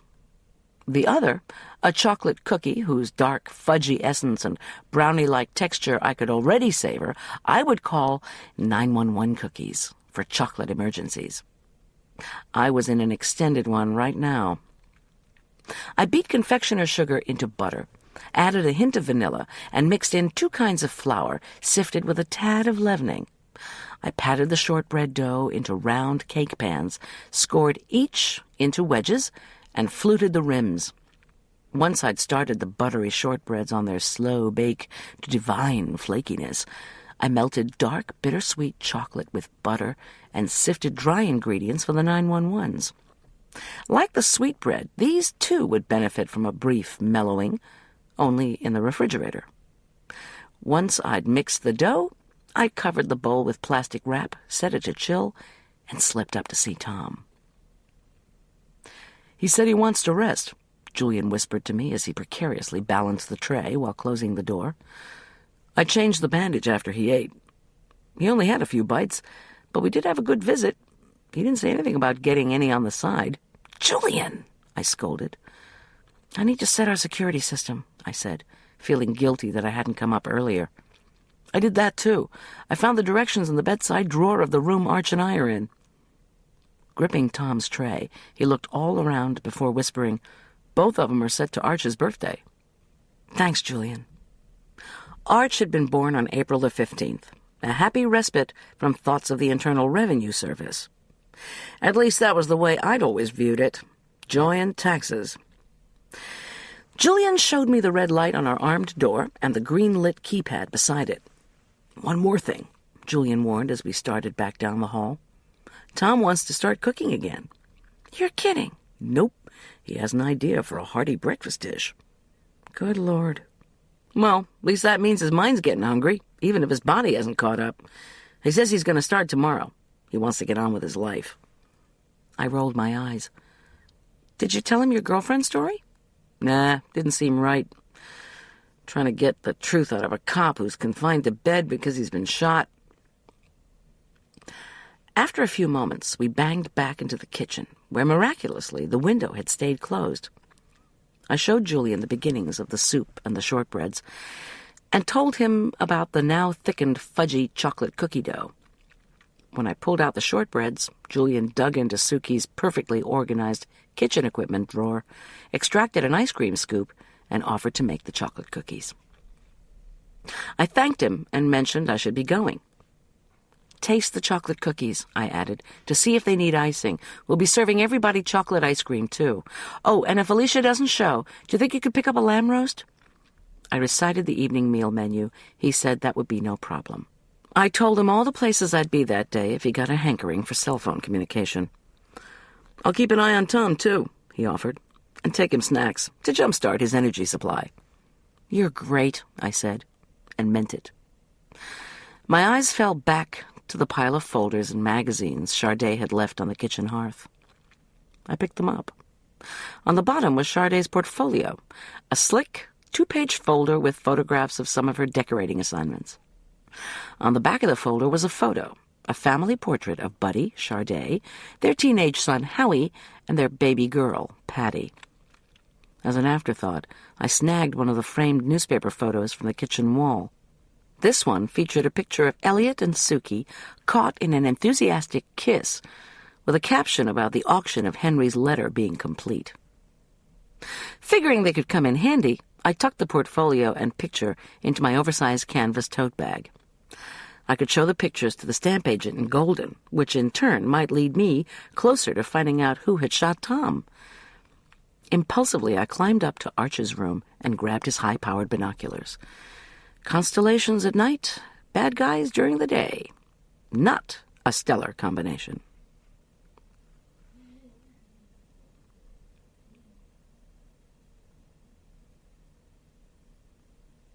Chapter 18. I blinked at the sunshine that suffused the sky. Fair days in the Colorado winter feature a low-hanging sun glazing snow-covered fields and hills. The glare can become so intensely bright that to drive without sunglasses is to invite disaster. I adjusted my shades, set my jaw, and headed east toward the Stamp Fox.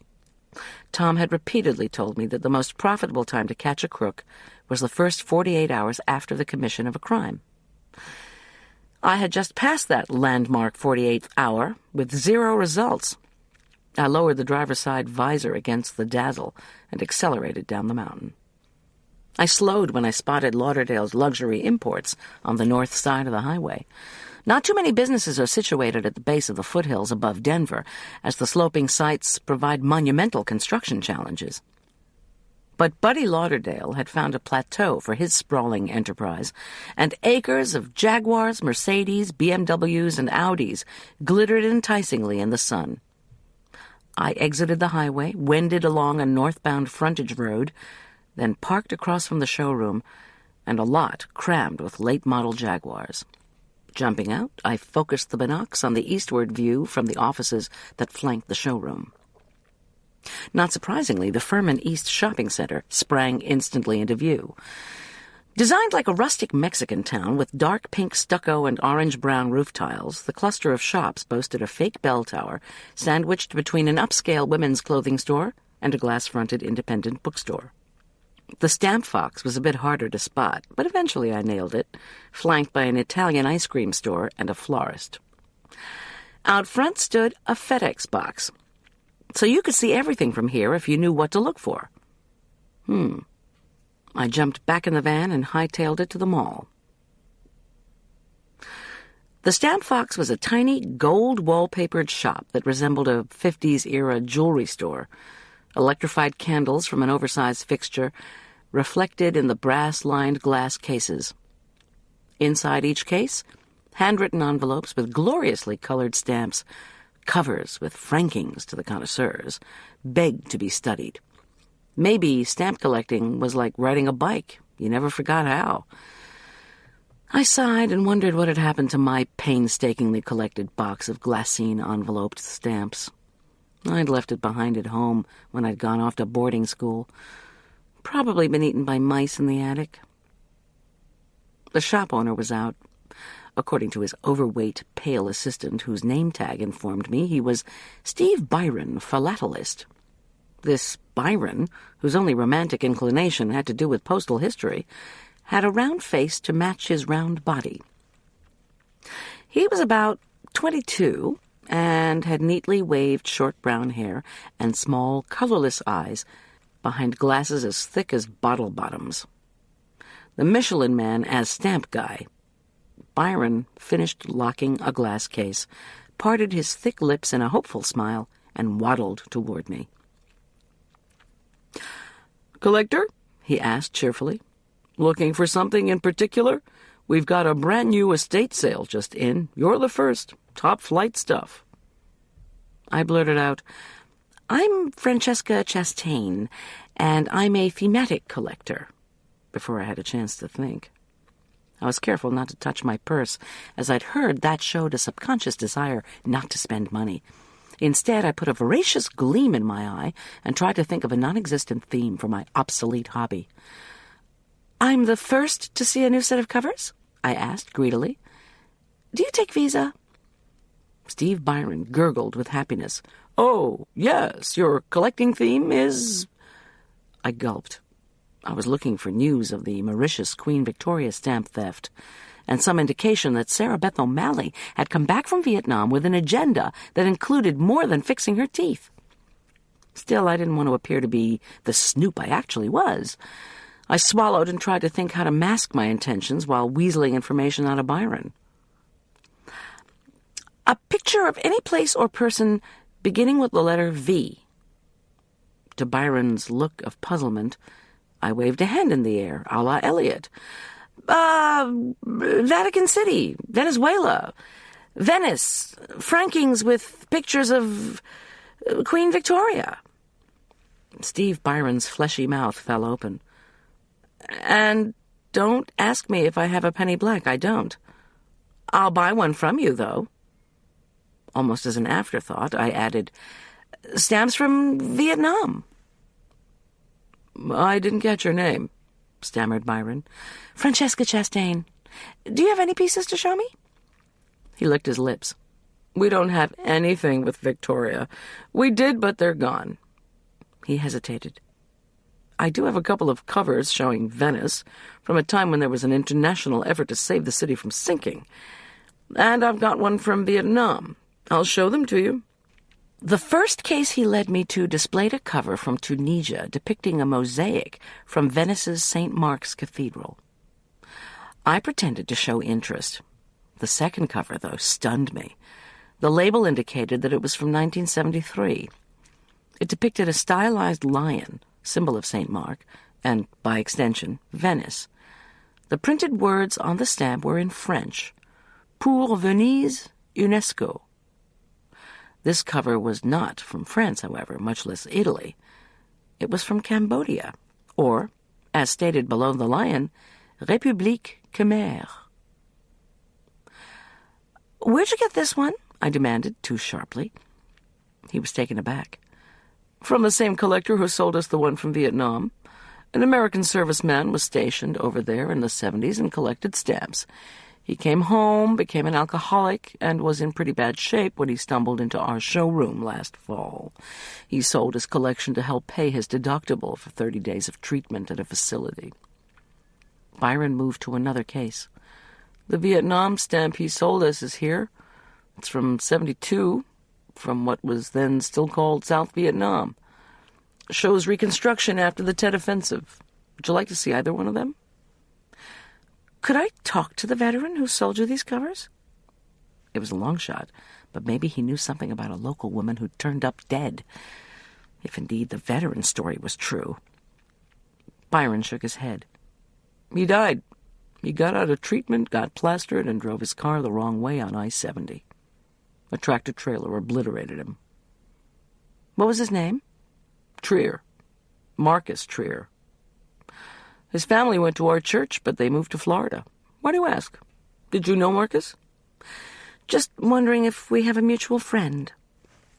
I cursed silently and tried to think what to do next.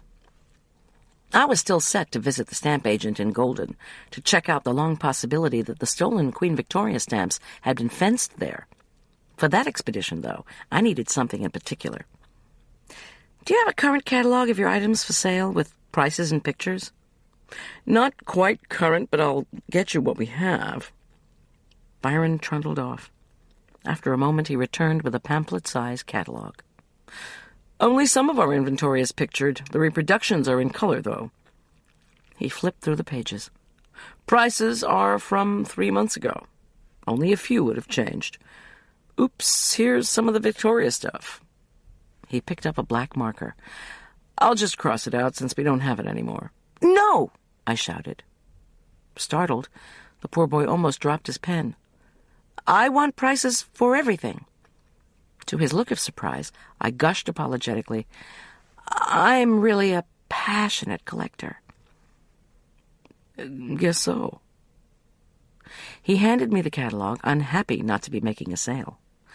We can take your visa over the phone once you decide what you want. I thanked him and backed out of the store.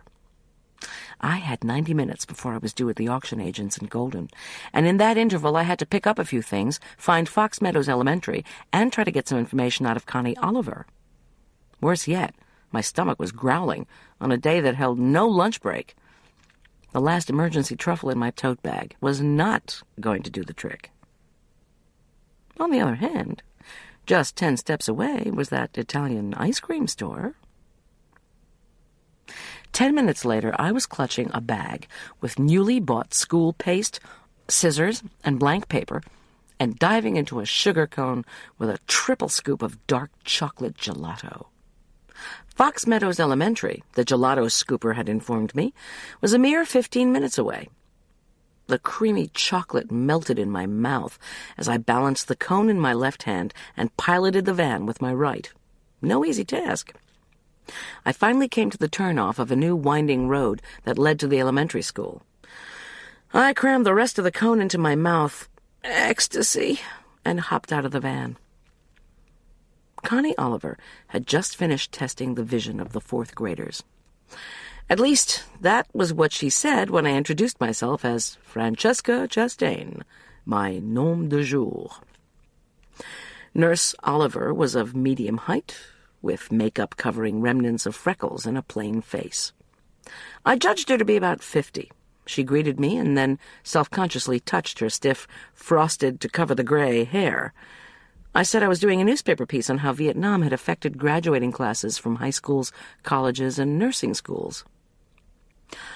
I wouldn't know, she said flatly, as she led the way out of the stuffy, cabbage-smelling cafeteria to a bench overlooking the playground.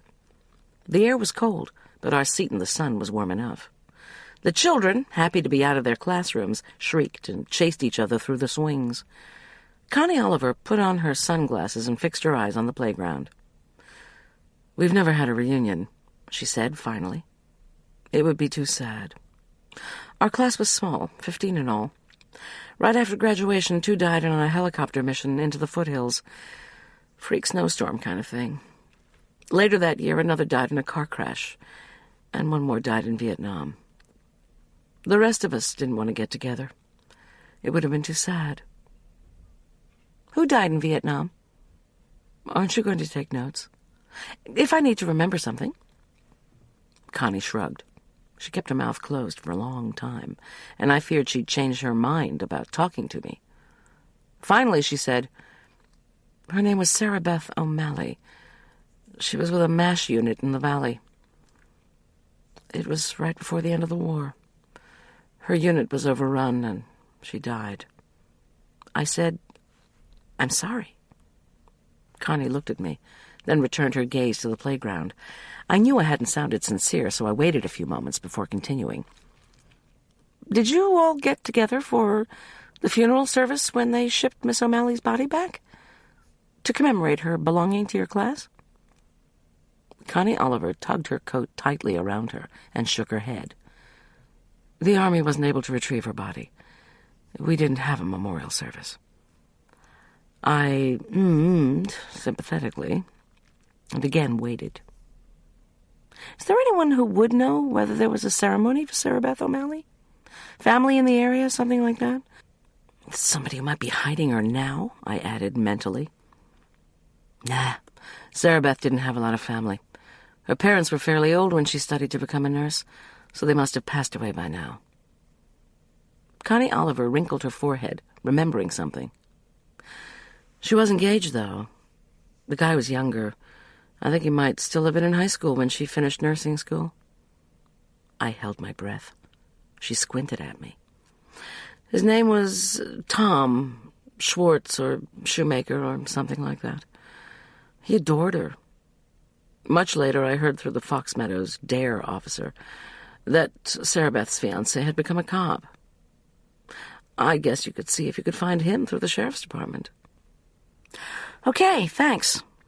I paused, almost overwhelmed by so many words from her strung together at once. I had to ask another question. Did you ever hear anything about Sarah Beth coming back from Vietnam? Like she wasn't really dead after all? No. She paused, shaking her head, clearly annoyed. The things you journalists come up with, I swear. A bell rang, and she stood up.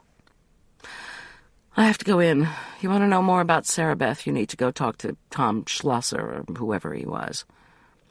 Okay, thanks. You don't happen to know any more about him? She gestured to a boy who was limping toward her. What is it, George? Mike kicked me. I'm crippled. I think I'm going to have to go home. Connie's voice turned indulgent. Let me have a look. As George scooted onto the bench, I said, I promise I'll get out of your hair if you can just finish what you were telling me about Sarah Beth's fiancé. Did he grieve over her death? That I don't know, Connie said, as she carefully folded down George's sock. I winced at the swelling bruise. No question about it. Life on the playground was still pretty darn rough. Connie's voice was quick and dismissive. All I remember, Miss Chastain, is that even though Tom was younger than Sarah Beth, he was terribly protective of her, always calling to see how she was holding up during exams, seeing if she wanted to go out to eat, that kind of thing. He was crazy about her.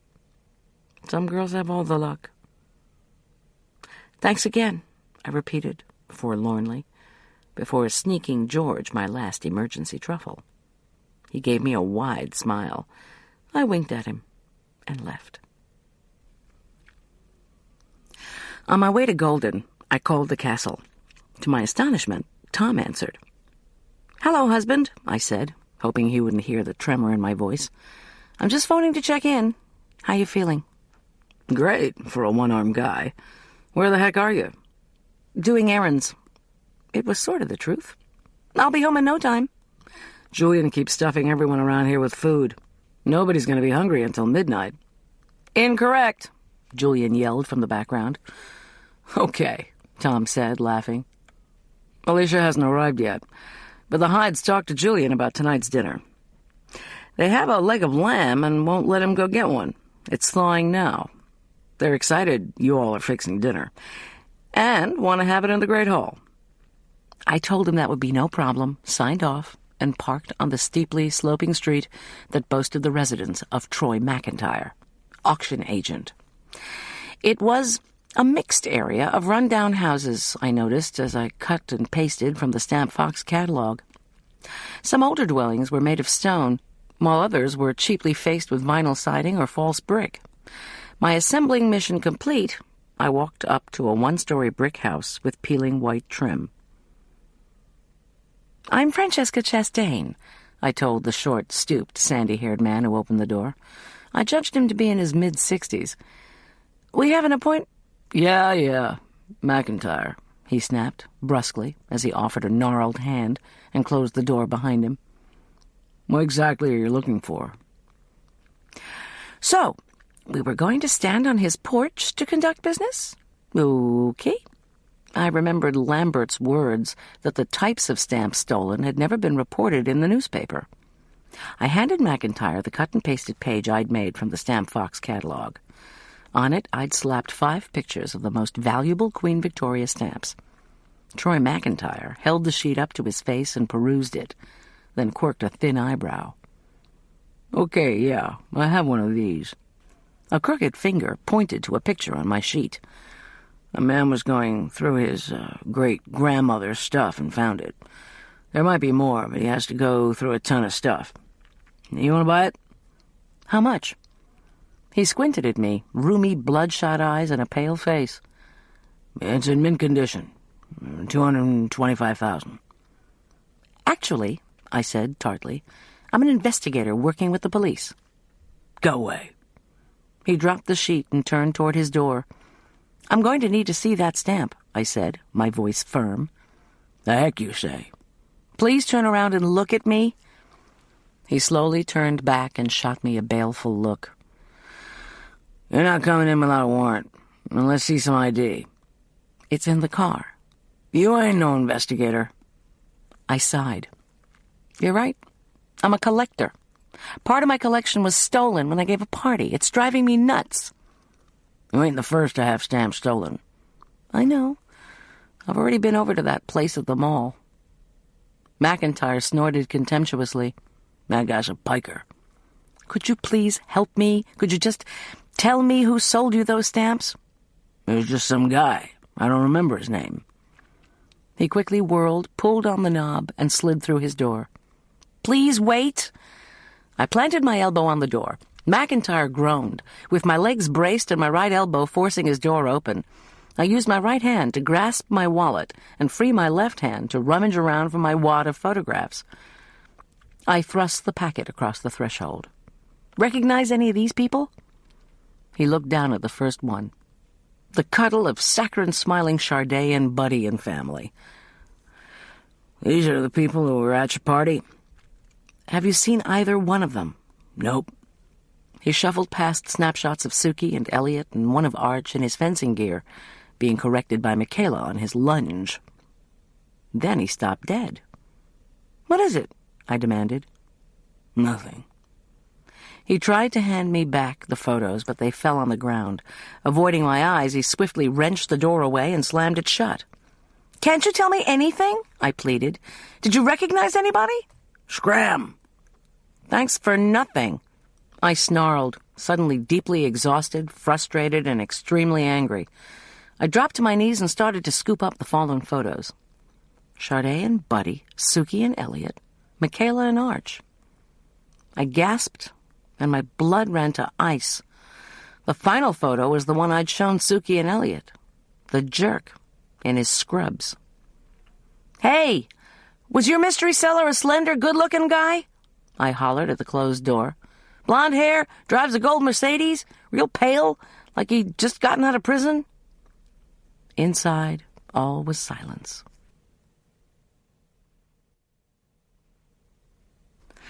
Chapter 19. I hopped into the van, revved it, and made a hasty U-turn. I glanced back at the house, knowing McIntyre was watching my departure through a crack in the curtains. But maybe I was imagining it, the way I was everything else. I punched in Sergeant Boyd's number on the cellular and told him of my interview with the auction agent. After I described the interchange about the stamps and McIntyre's reaction to my photos, I took a deep breath. Then I said, I suspect that the person who sold McIntyre the stamp was my ex-husband, John Richard Corman. Goldy, that is such a long shot. Listen, Sergeant Boyd. John Richard knew Ray Wolfe in jail, and now he's deeply involved with Viv Martini, Wolfe's ex-girlfriend. John Richard just bought a car from Buddy Lauderdale that he can't possibly afford, not to mention a condo he can't even begin to afford. He must be getting that money from somewhere. Maybe he cut a deal with Buddy. Not only that, but John Richard treated Suki Hyde for cancer, and she never mentioned it to me. Take it easy, Goldy, Boyd interrupted. obviously determined to put an end to my speculation. First, we have to question McIntyre. Then, if we strongly suspect the man received stolen goods connected to a robbery, we'll try to get a search warrant for his house. If we can arrest him, and he agrees to identify Corman from a lineup, we'll have something to go on. But all this stuff about Buddy Lauderdale? He hesitated. I don't know, Goldy. It's beginning to look like you've got something against the guy. Maybe he sold the stamp to McIntyre, I said quickly. It's so obvious. You can see the stamp box from his showroom. I was just there. Goldy, stop. I want to know who shot Tom. So do we all. But you're reaching. For example, do you really think Suki Hyde would give you the details of her cancer treatment? Especially since it was your ex-husband who treated her? Come on. I exhaled. You think I'm losing it? I think you're reading bizarre stuff into the way some people act. And I think you need to be cautious. A driver's been killed.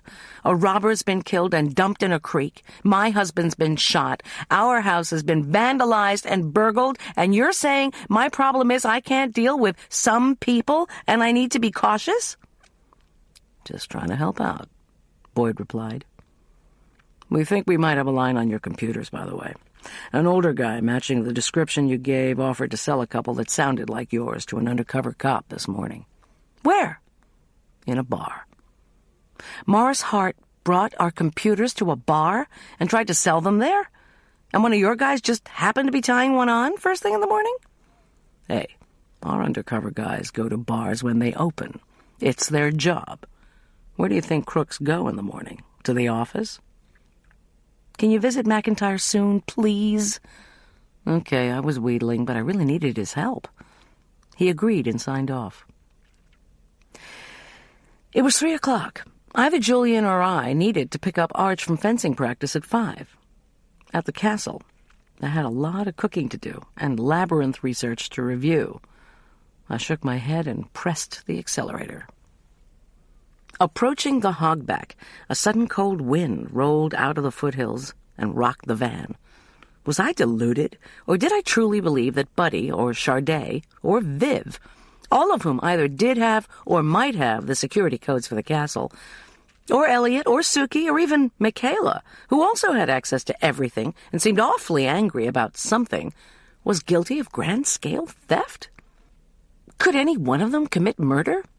Or was the killer some compatriot of Ray Wolf's, such as the man who stole our computers?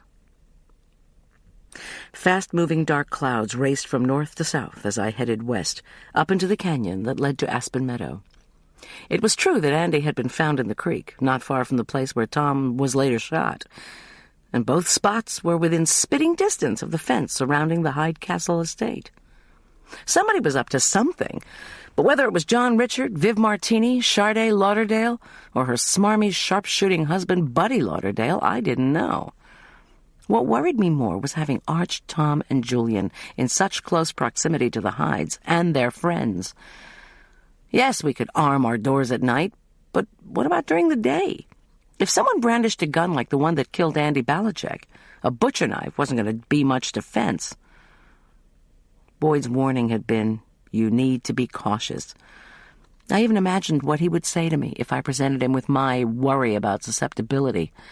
Boyd would insist that our family had already been at the castle one night, enough for a determined killer to have a go at us. So if the killer was in the castle, why hadn't he or she made a move? Tom will know what to do, I thought, as I swung through the castle gates. Snowflakes swirled down. I slowed the van, as the icy patches of the long drive were treacherous in the white blur. Concentrating on not slipping, I reflected that being completely honest with Tom was not something I'd been very good at lately. Covert ops and frustration had intruded in the form of Sarah Beth O'Malley. My mind spun back to the question tormenting me for the last 2 days. What secret is Tom keeping from me? For my part, I was definitely shielding my investigation of Nurse O'Malley from him. He was crazy about her, Connie Oliver had said of Tom and Sarah Beth. He was terribly protective of her. Maybe he didn't love her anymore, as he claimed to me. But could he be protecting her? From what? How would I find out without asking him? As I strode into the castle, I realized that while I had many questions, I didn't have a single answer. It was time to bite the bullet. I was surprised to see Tom in the kitchen, groping through one of the glass-fronted cabinets. With his right shoulder bandaged and his arm immobilized by the sling, he was moving with a slowness that made me cringe. In contrast, Julian bounced back and forth from the counter, where an enticing array of miniature finger-shaped sandwiches was arranged, and the kitchen table. Tom shuffled to a stop and gave me a baleful look. "Miss G." His voice was an attempt at joviality, but his eyes betrayed his physical pain. "I've been worried about you." "Tom," I scolded, "you shouldn't be up." "Please, I couldn't lie there another minute. Looking at all that old English furniture gave me the heebie-jeebies. So I thought Julian and I could make tea." Julian interjected, "Make that he tells me what he wants for a Brit-style tea, and I make all the sandwiches and cakes. Hungry?" The Italian ice cream was a distant memory. I grinned and nodded. Tom loved to cook, and to direct cooking. Before relaxing, though, I had to check the dinner ingredients. On the counter beside the refrigerator, the Hyde's lamb roast was happily defrosting. I washed my hands and stuck the meat with a thermometer probe so that room temperature for the interior wouldn't be a matter of guesswork. Now all I had to find was some mint jelly to go with the lamb. If you were going to be English, you had to go all the way, right? "Well, boss," Julian remarked, "in one department our tea won't be authentic." His smile was impish. "No smoked salmon. So I made cucumber sandwiches, and I'm about to spread cream cheese on that sweetbread you made. Eat your heart out, Weight Watchers." Tom awkwardly stretched his free hand to unlock a high cabinet. "If this isn't where Suki stores her tea strainer and teapot, I'm going to have words with that woman." He fumbled about on the shelf and ultimately drew out a box of English breakfast tea leaves, a silver strainer, and Elliot's ceramic teapot shaped like an English butler. Tom pulled the key from the cupboard. "And before you ask, Goldy, Suki gave me the keys and told me to get out anything we needed. The trick is just to find which key goes with which hole." He surveyed the kitchen table. "What else do we need?" "Scones," Julian and I said in unison. Julian offered to put together butter, jams, and thick whipped cream if I would bake the treats. I was happy for scone duty, since I had a recipe that I'd been tinkering with back in ye old home kitchen, the same one I'd tried, unsuccessfully, to make for the cops. Elliot had mentioned that he eventually wanted to serve Victorian-style tea to conference clients, and I was eager to offer irresistible samples of my wares. My laptop booted while I rummaged through my boxes for a package of currants. I inserted the disk with British fare recipes. Eventually, the scone recipe flashed on the screen. I preheated the oven and poured boiling water over the currants. While the currants were plumping up, I measured dry ingredients into the Hyde's food processor. Chunks of cold, unsalted butter went in next, followed by a quick binding with egg, milk, and cream. I patted out and cut the resulting rich dough, then slid scone triangles into the oven. While Tom merrily squabbled with Julian over the taste merits of meat-based over vegetarian chili, Julian searched through the kitchen jam cabinet for lemon marmalade. "See if you can nab some mint jelly," I begged him. After a few minutes of clattering, Julian brought out small crystal jars of blackberry jelly, orange and lemon marmalades, and raspberry jam. "No mint jelly," he said, discouraged. After a moment, he brightened. "Hold on, I think I remember seeing some mint jelly in Elliot's other jam cabinet." He grabbed the keys, disappeared into the buttery/dining room, and cursed colorfully. Then more sounds of clanking glass reached the kitchen. After a moment, Julian marched back into the kitchen, clutching jars of mint and sherry jelly. While the baking scones filled the kitchen with a homey scent, we sipped Tom's dark, hot, perfectly brewed English breakfast tea and ate the delectable cucumber and cream cheese sandwiches. Julian remembered that Michaela had called to say she was bringing Arch home.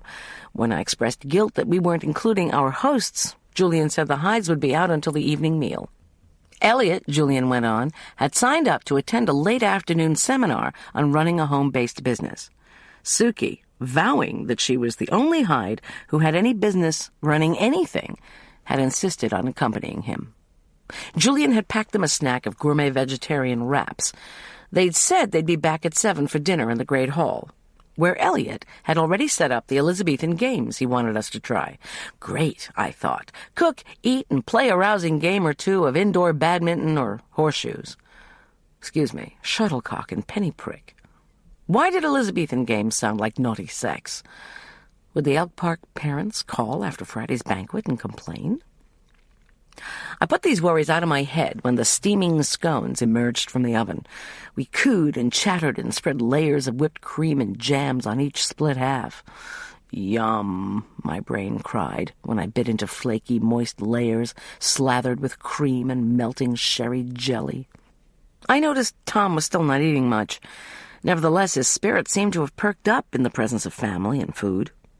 I glanced at the clock, 3:45. If we were going to have our heart-to-heart, the time was approaching.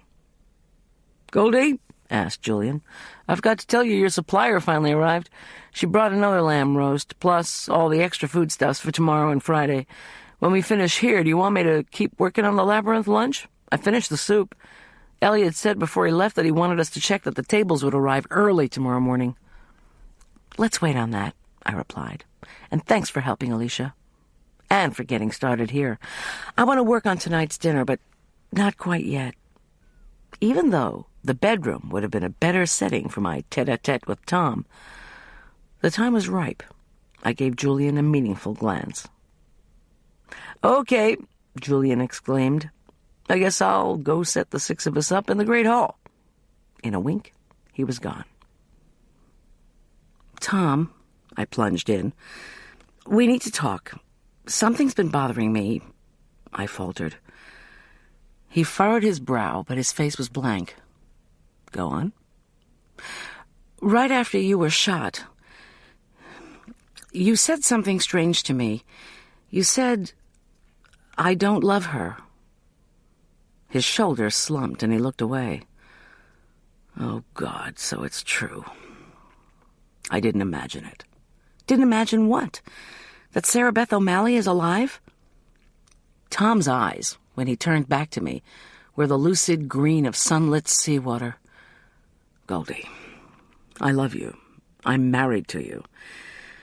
When I woke up in that hospital, I didn't know whether I dreamed that she'd come back or not. They warned me that the pain medication might be hallucinogenic, so I put it down to that. Then I woke up here, and I thought I saw somebody run out of our room." No wonder he'd been looking so full of pain. My heart ached. "A man or a woman was running out of our room? Didn't you have your door armed?" The door was armed. There was more than a hint of irritation in his voice. It didn't look like a man or a woman. It looked like a kid in a suit of armor, like that ghost story last night. It looked like a hallucination, except the armor clanked pretty loudly. "But Sarah Beth O'Malley isn't a hallucination, right?"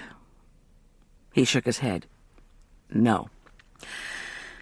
I think she's alive. All these years of silence, then she starts sending me emails. I was trying to figure out what was going on when I was shot." He looked so forlorn that I took his big hands into mine. "Since it's full disclosure time," I said hesitantly, "I want to tell you that I downloaded her emails, plus the one you received from the State Department. I also downloaded Andy's emails because I thought it might help figure out who shot the 2 of you. I put all the emails on a disk before our computers were stolen." He lifted a sandy eyebrow. "Let me get this straight. You not only read my personal private emails from Andy Balachek, you also read my personal private electronic correspondence from and about Sarah Beth." "I'm sorry. It's just that when you told me you didn't love some woman, I was sure she was the one who'd shot at our house and shot you. I was trying to figure out who it was, too. But I'd already told you I didn't love her. So? You haven't actually seen her yet? No. Well, I have to tell you. I have. What? Tom's face furrowed. Are you sure? You saw her? Talked to her? Both. But not for more than a minute. The day after you were shot, she staked out our house. I looked at an old photograph of her from your album. She looked like the same woman, only older. Uh-huh. I tried to control my trembling voice. I'm wondering if she shot out our window, and then she shot you because she's the jealous type. I forced myself to stop talking. My. I paused, then went on. Look, Tom, I'm terribly sorry about prying into the Sarah Beth thing. Can you just please tell me what's going on? He lifted his shoulder. She didn't die. Or else I figured someone was doing a great hoax job. But if you saw her and talked to her, I don't know. I do think I should try to meet her. She said in her email she has a dentist's appointment Friday morning. I swallowed. Did I trust him meeting with that lovely, enigmatic woman? What were my choices? I could hear the reluctance in my voice when I said, I won't do anything else about her if you don't want me to, but here's one more thing I've been wondering about, although it's a bit far-fetched. Don't worry, Miss G. His voice was grim. I'm used to far-fetched these days. The owner of the Stamp Fox insists any stolen philatelic material can be easily fenced in the Far East. Do you think there's a possibility Sarah Beth could be part of the stamp robbery? He considered the crumbs on our plates, then shook his head. It's not like her. Or at least not the way she used to be. Obviously, I didn't know her as well as I thought I did. As long as this is truth time, you should know I've been doing some poking around on a related matter. Tom groaned, and I continued hastily. I'm not sure it's safe for us to stay here. Suki was treated by John Richard for cancer and didn't tell me. That makes her dangerous? The Lauderdales hate me, and Charday is the castle decorator. She can get into the castle any time she wants. Now, there's an indication of guilt. And Elliot Hyde had an affair with Viv Martini, who is John Richard's new girlfriend and was Ray Wolfe's. You have been busy. Listen, I want to go home too, and we will, soon. Meanwhile, I think it's fine for us to be here. Elliot Hyde is so afraid of looking bad in the public eye, he wouldn't dare try anything, and Suki knows where her bread gets buttered. I'm not so sure. You have to trust my judgment. Of course, you haven't been doing too well in the trust department lately. I'm sorry, I said, and meant it. Still, my brain buzzed with unanswered questions. The minutes ticked by. I had lied to Tom by not immediately fessing up to my email snooping. He had lied to me by covering up the whole resurrection of Sarah Beth problem. We sat in silence, not sure how to react to one another. The room's shadows lengthened. Finally, Tom said he was going to rest a while and would meet us in the great hall at 7. I preheated the oven and washed the tea dishes. Then I rubbed the thawed lamb roast with garlic, put it into the oven, and started the potatoes boiling. When I was washing the green beans, Boyd called. There was no sign of Troy McIntyre when we got to his house, he began matter-of-factly. Neighbors say about half an hour after you left. Old Troy came out of his house lugging several big suitcases. We're hoping for a search warrant, but I'm sure that even if we get one, we wouldn't find anything incriminating.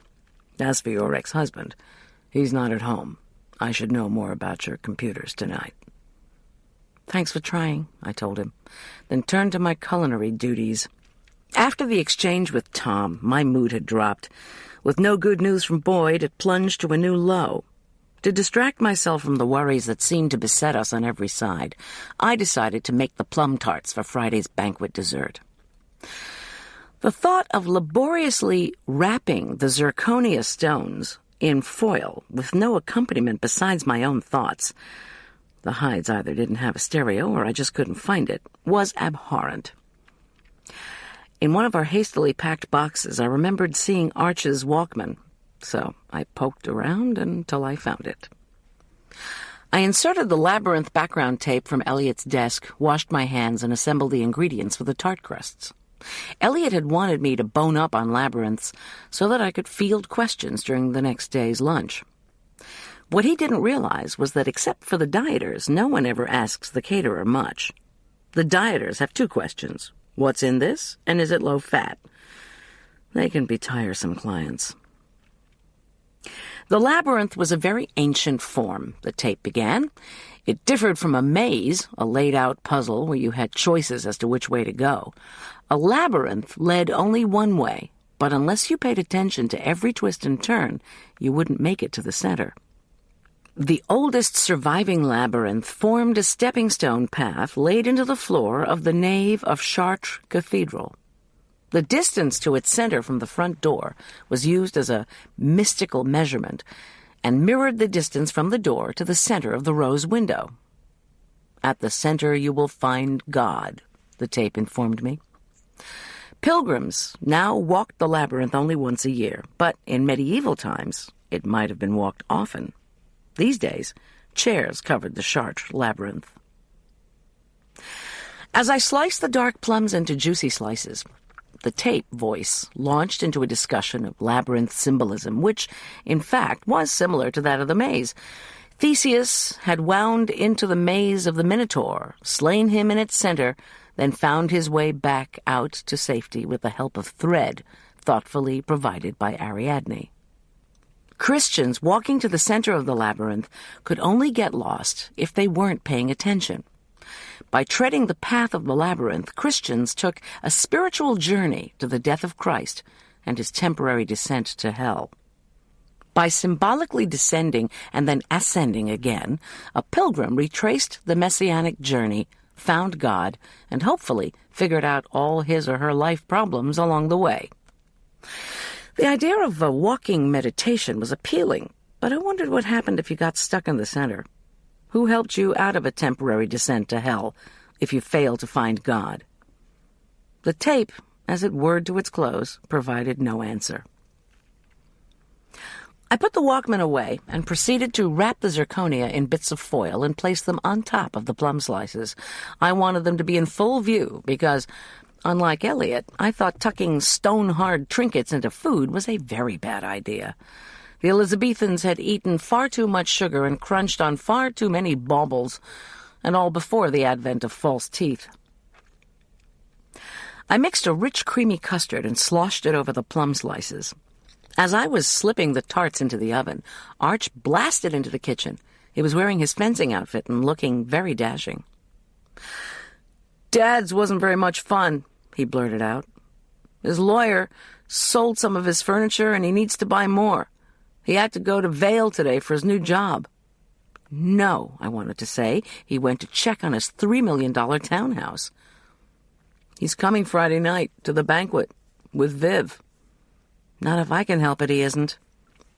My sometimes sage son Arch changed the subject. "Is our window at home fixed yet? Is Tom awake? Is Julian around?" "The window's not fixed. I don't know if Tom's awake. Julian's setting up for dinner in the Great Hall." "Michaela says she and I are doing a fencing demonstration after dinner. She told me to keep my uniform on and not to get any food on it." He gave me a soulful look from behind his tortoise-shell glasses. "It's good to get back here. I had to sleep on the floor at Dad's. I'm sorry I was so upset the first day." "You already apologized, honey." "I know. But I wrote a note to the Hydes, too. I slid it under their door. I like it here. It's not as good as our regular home, but it's okay." "It's good to have you back," I said, and hugged him. 14-year-old boys don't like motherly embraces, but if you don't mind putting your arms around a kid dying to get away from you, you can let him know you care. "I'm starving," he announced, peeking into the oven, "and I got a ton of astronomy homework. How long to dinner?" I told him it would be a few hours, and he should wash up for a snack. While he soaked his hands, I fixed him scones, cheddar slices, and a soft drink. When he finished, I told him he could help Julian set up in the Great Hall, then ask for homework help. "Michaela's idea is so cool," Arch enthused, his mouth crammed with scone. We're going to show everybody how to fence. Then we're going to reconstruct a duel where some guy insulted another guy. The insulting guy got stabbed and bled to death. I shuddered, remembering the Lauderdales and their threats. I think anyone who resorts to weapons to resolve conflicts has already lost. Yeah, well, I think that's why we always yelled that saying on the playground. You know, sticks and stones may break my bones, but names can never hurt me. Michaela says that when duels started, they used swords. Then they switched to pistols. You got in a duel with both guys packing guns, somebody was going to get whacked. He sounded ecstatic. I remembered Buddy Lauderdale's face as he was led away in handcuffs on New Year's Eve. By the time I commented, "Now there's a happy thought," Arch had already whisked away.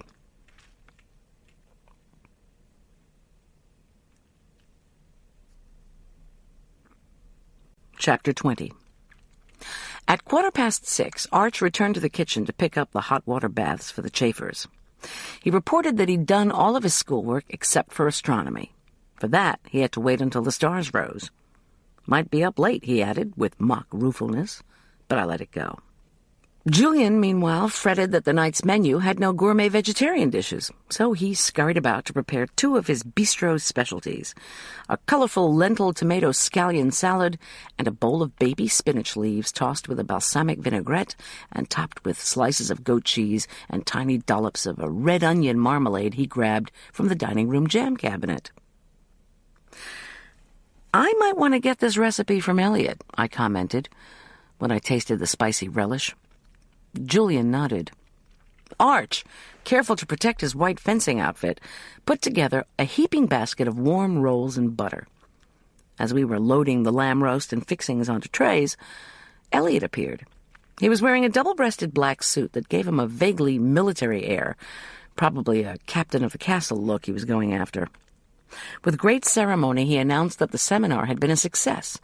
While we picked up the gravy boat, extra candles and matches, Elliot shuffled and banged in the dining room. Eventually he emerged with an elaborate corkscrew and 2 bottles of red wine. The only thing he and Suki had disagreed on, he went on, was the number of people the castle could feed on a daily basis. This castle held 100 people in the Middle Ages, he told us, as he eyed his marmalade on top of Julian's salad, with complete self-sufficiency. And besides, we've done fine with you 4, he added over his shoulder. He sashayed ahead of us through the heavy wooden hallway doors that led to the stairs. And we're thankful, I gushed. I didn't point out that Elliot had done no cooking, cleaning, or conference running, not to mention battle preparation during our stay. Not only that, but medieval kitchen staffs usually numbered over 50. I didn't point this out either. If a caterer wants to keep her job, she does not correct the client. I'd never been in the Great Hall at night. Chandeliers and candles illuminated the cavernous space. The walls, paneled with dark, elaborately carved wooden squares, were hung with rich tapestries depicting battle scenes. Rows of arched leaded glass windows bisected the walls. On the second story at the far end of the hall, a large balcony I hadn't noticed before projected out over the room. That area, Elliot said, as I directed the food into the chafers, had been the minstrel's gallery. Below the gallery, the wood-paneled wall also jutted into the hall. Another medieval toilet, Suki told me, pragmatic as ever. The corner also held an arched doorway that led to the postern gate. Elliot went on to inform us that in the Middle Ages, only the courtiers dined in this hall. The servants had been relegated to their own dining hall on the castle's south range. Elliot, his chin held high, led us to the far end of the hall, where he'd set up a badminton net and marked out a court with tape. The penny-prick game looked straightforward enough. Players stood behind a boundary and threw knives at an empty bottle, trying to knock a penny off the bottle's lip without overturning the bottle itself. Although the game historically was played with real knives, Elliot, ever wary of folks hurting themselves at the castle and the story getting into the paper, had bought a dozen of the rubber variety. Tom appeared as I finished organizing the buffet. He walked over slowly and gave me a one-armed hug. Tears stung my eyes. I squeezed him back and prayed for all of Sarah Beth O'Malley's teeth to fall out of her mouth before Friday. Suki, Elliot, Michaela, Tom, Arch, and I dug into the tender lamb roast, the garlicky potatoes, the crunchy beans, the rich hot gravy, and the cool mint jelly. Julian fixed himself a heaping plate of vegetables and salads, while Elliot waxed eloquent on the fact that the ceremonial procession of the courses from the kitchen to the great hall, which we'd unconsciously imitated when we lugged the food up the stairs, had been extraordinarily important in medieval and Renaissance times. The lord of the castle wanted to put on a big show to prove to everybody how rich he was. Julian surreptitiously rolled his eyes, then offered to clear the table and return with dessert and coffee. I nodded and thanked him. Elliot tapped Michaela to play the first game of shuttlecock as teammate to Arch, with Elliot and Suki for opponents. Tom kept score, and I straightened up the table while cheering for both teams. When the score was 9-9, a cold sweat rolled over me. Had I really detected movement in the shadows of the postern gate corner? Without warning, a shift in the flickering light revealed... What was it? A miniature knight dressed in plate armor? Watching the game? "Ah!" I yelled, pointing at the corner. "What the hell is that?" The badminton game ceased. Elliot, Suki, Michaela, and Arch gaped at me. I looked at them, then squinted at the corner, now suddenly empty. I sprinted over to where the two walls met, only to find no statue, no movement, no miniature knight. I tore open the door that led to the postern gate. The tower was icy cold and deserted. Disappointed, I slammed back inside. "Miss G." Tom's voice was full of concern. "Sorry, everybody. I thought I saw something." I felt acutely embarrassed. I really did seem to be losing my mind, except Tom had had a similar vision, hallucination, whatever. What was going on? Suki shot Elliot a stern look and murmured that sometimes it was better not to share the legends of the castle with guests. Elliot tossed his hair off his forehead and replied that he hadn't told me any ghost stories, but I noticed that his eyes had become anxious. Tom tilted his head at me. "Did my tale of law enforcement scare you?" I shook my head, as in, it's okay.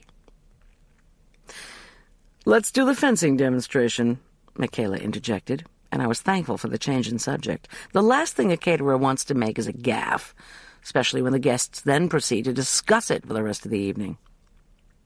Michaela and Arch took swords and masks from a bag stored under the buffet table.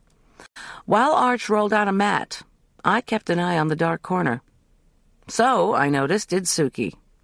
Tom, meanwhile, engaged Elliot in a spirited discussion of the escalating prices of antique furniture, but I couldn't help noticing that Elliot's gaze also kept straying to the shadows through which I'd seen the armored figure glide. "This is an épée," Michaela announced in her gravelly voice, commanding our immediate attention. "With the foil, which Arch and I usually use in practice, one may score a point by a touch on the upper torso. With the épée, touches anywhere on the body count. Arch, come here, please." My son dutifully hopped up from the mat and strode over. "The first thing we teach," Michaela said, pointing to Arch's feet, "is how to advance and retreat.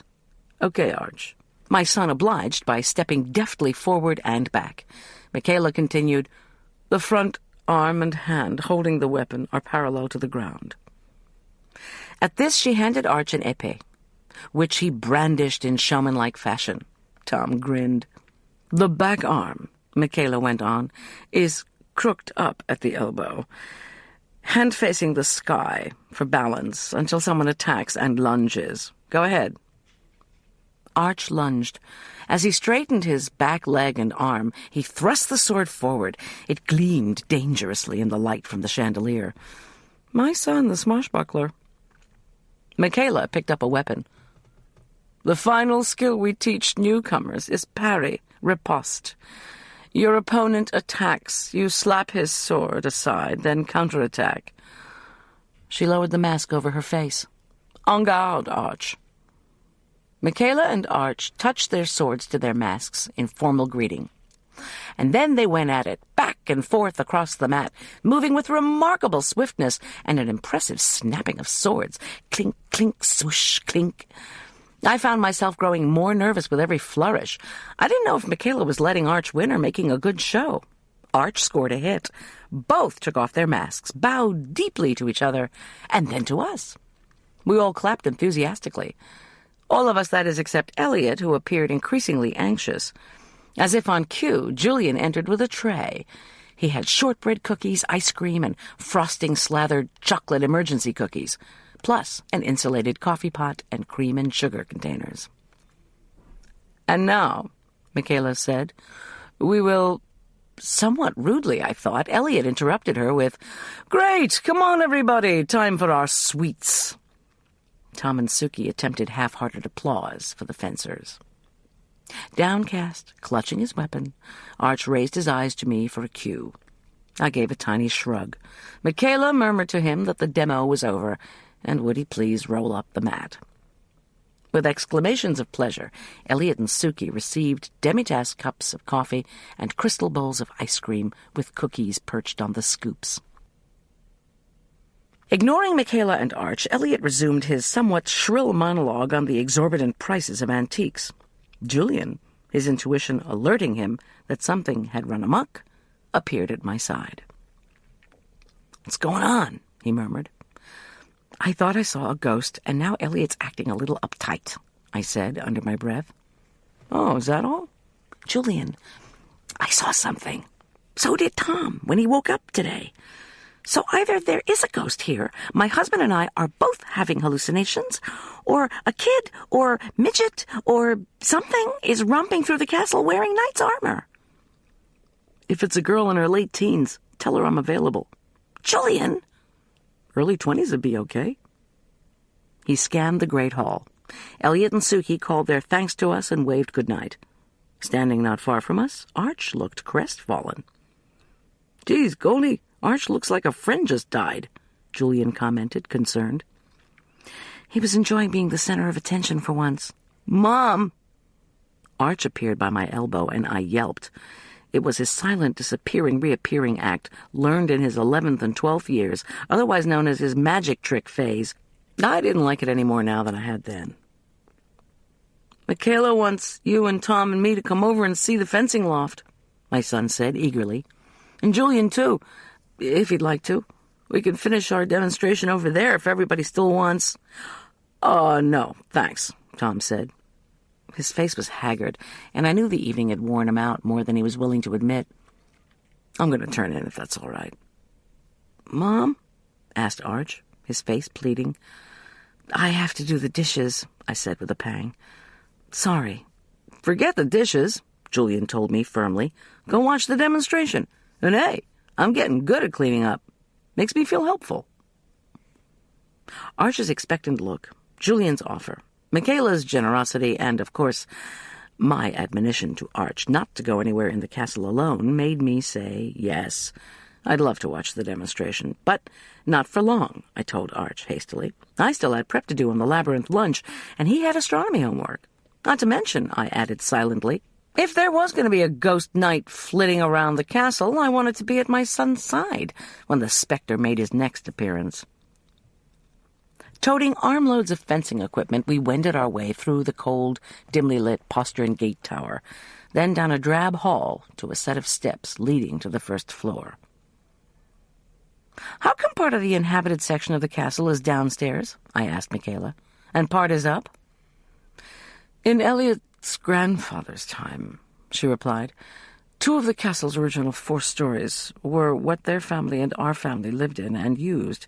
Then when the flood of 82 came, Elliot had to make some decisions. The wall of water blasted down Fox Creek, broke the dam, and flooded the basement and first-floor rooms on the West Range. Elliot wanted the study redone because of the beautiful old fireplace in there, and his and Suki's bedroom. Charday has worked hard on the place." She shook her head. But whoa, did we all get tired of her, begging to refurbish the rest of the flood-damaged rooms, telling Elliot that he'd look cheap if he didn't spend more money getting everything redecorated. That woman's a money grubber if I ever saw one. "Don't hold back on your feelings," I thought, as we tramped past the entry to the indoor pool, the door to Elliot's study, and then through the glass doors marked, "Under construction, no admittance."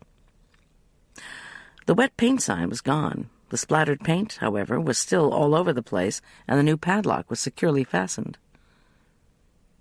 "Was Charday working over here?" I asked casually, trying to disguise my interest. I couldn't exactly admit to breaking into a playroom. "I hope not," said Michaela. "We try to keep that woman as contained as possible. Or at least I do," she added with a sourness that was impossible to miss. I stopped in front of the playroom and tilted my head at the door. "What's in here?" "It used to be old living quarters," said Michaela with a smile. "But we're having them fixed up. Without Charday, hopefully. Let's go." To my surprise, Michaela did not live on the ground floor of the North Range, the castle front, but through a door and up another set of stairs to the second story. At the top of the steps, she slipped a brass key from under a plastic welcome mat. Interesting to note that while the Hydes were extremely security-conscious, Michaela was not. "In the flood of '82, she explained as she fiddled with the lock, "the west side of the North Range's first story was also completely flooded. This side of the gatehouse has been our living quarters since my grandfather's time." She sighed and pushed open the door. "We lost boxes of books and letters that I had stored in closets. Our family used to have the 2 stories, but now my whole operation is upstairs. Downstairs is more storage area."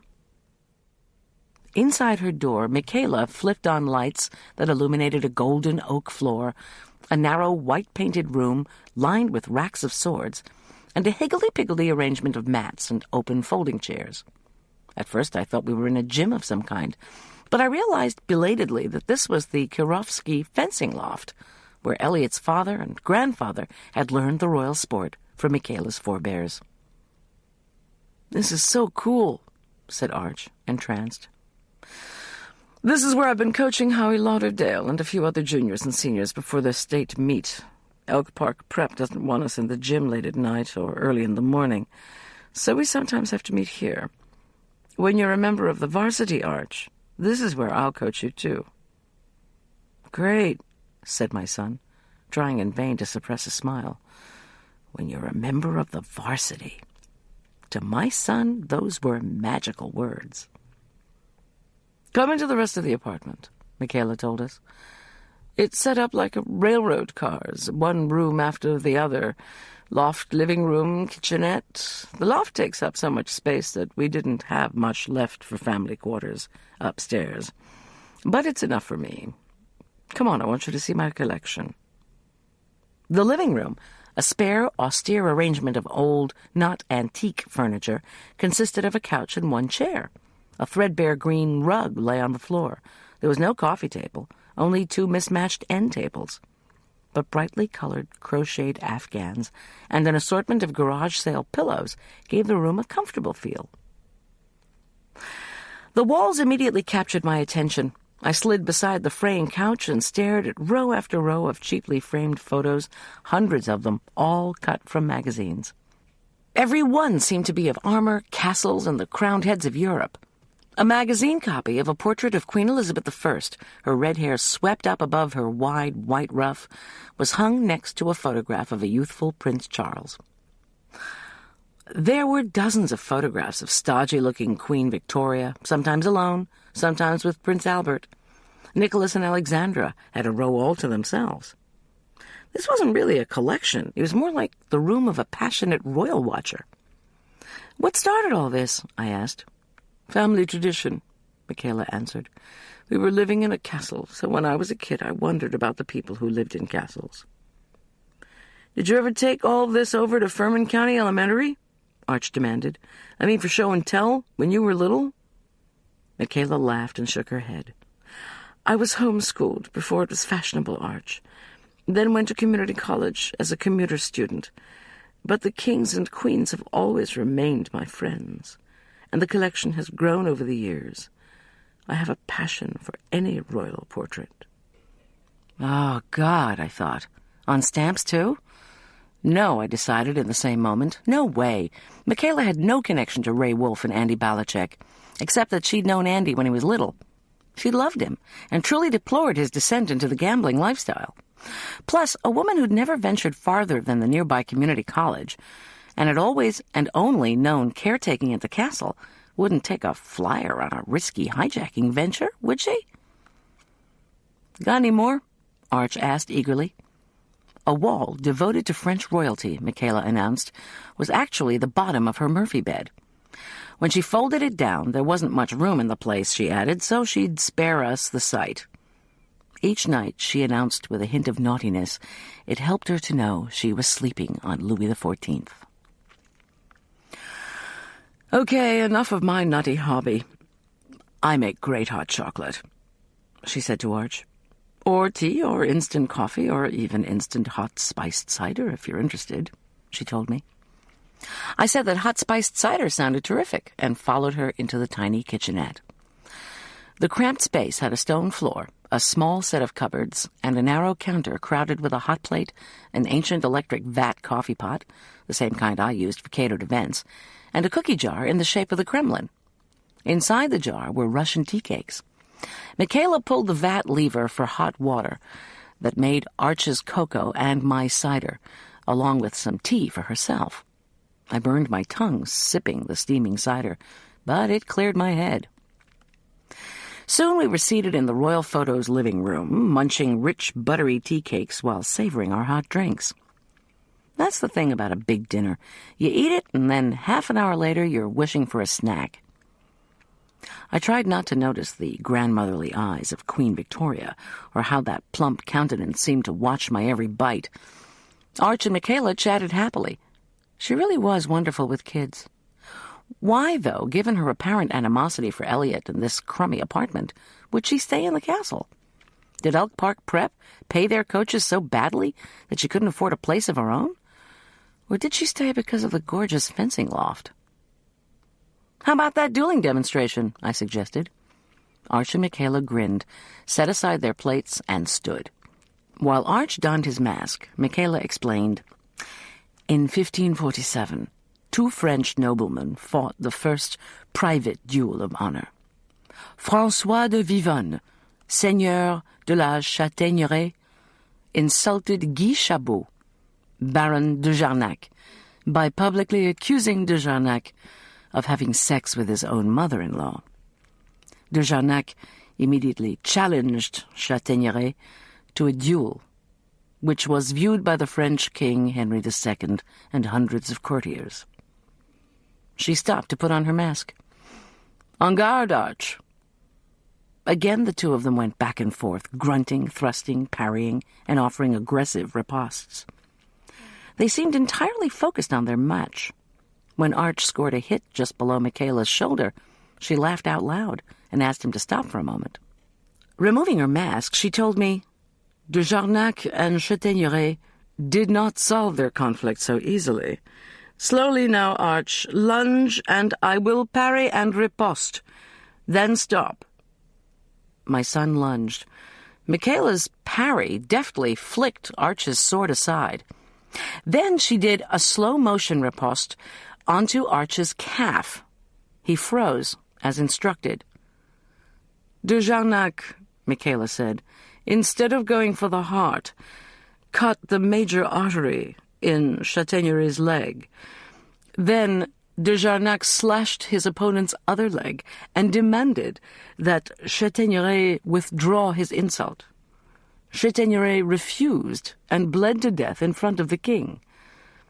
That was the end of court-sanctioned dueling in France. The leg attack became known as the coup de Jarnac." "But you're not allowed to hit in the leg," Arch protested as he tugged off his mask. "Except in épée, I guess." Michaela laughed, pleased. "You're right. End of demonstration." I clapped and thanked them both. She said, "For tomorrow night, Arch, we'll have Josh and Howie demonstrate épée. Then if Kirsten's over her mono, you and she can do foil. She has long arms, which is an advantage. Then we'll have Chad and Scott do saber." The telephone rang. I hadn't even noticed it in the sea of photos, probably because it was on a lower shelf of one of the end tables. Michaela drew it out and stared at it before answering. It took me a moment to realize she'd been puzzling over a tiny screen with caller ID. "Sheriff's Department?" she asked. "Sergeant Boyd?" "It's for me." Without thinking, I launched myself across the couch, sloshing cider onto the rug. As I gabbled apologies, Michaela relieved me of my cup. Then she dropped some paper napkins on the rug and handed me the receiver, all in one smooth motion. If I ever did learn to fence, did that mean I'd become coordinated? "This is Goldy," I said. "Boyd here. Where's Tom?" I murmured that he was in bed. "And how's he doing?" "On the mend. He wants to start working again." Boyd mm-hmmed. It was past 10 o'clock. He'd had all day to check on Tom, so what did he really want? "Goldy, I'm afraid I have some bad news for you." My heart lurched. Arch, Tom, and Julian were all here at the castle. "Oh, God, Marla." "This is about your computers, and the guy who stole them." "Okay." Puzzled at how this would warrant a late-night call, I waited. "We went to visit Mr. Morris Hart, whose real name, it turns out, is Mo Hartfield. Hangs out in bars, does odd jobs for crooks, stays in the pipeline. When we got to his place this evening, somebody had already broken in. We found your computers trashed. A keyboard was in the toilet." Boyd paused. "Was he there?" But even as I asked it, I knew the answer.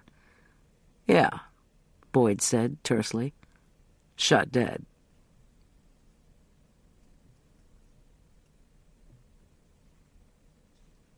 Chapter 21.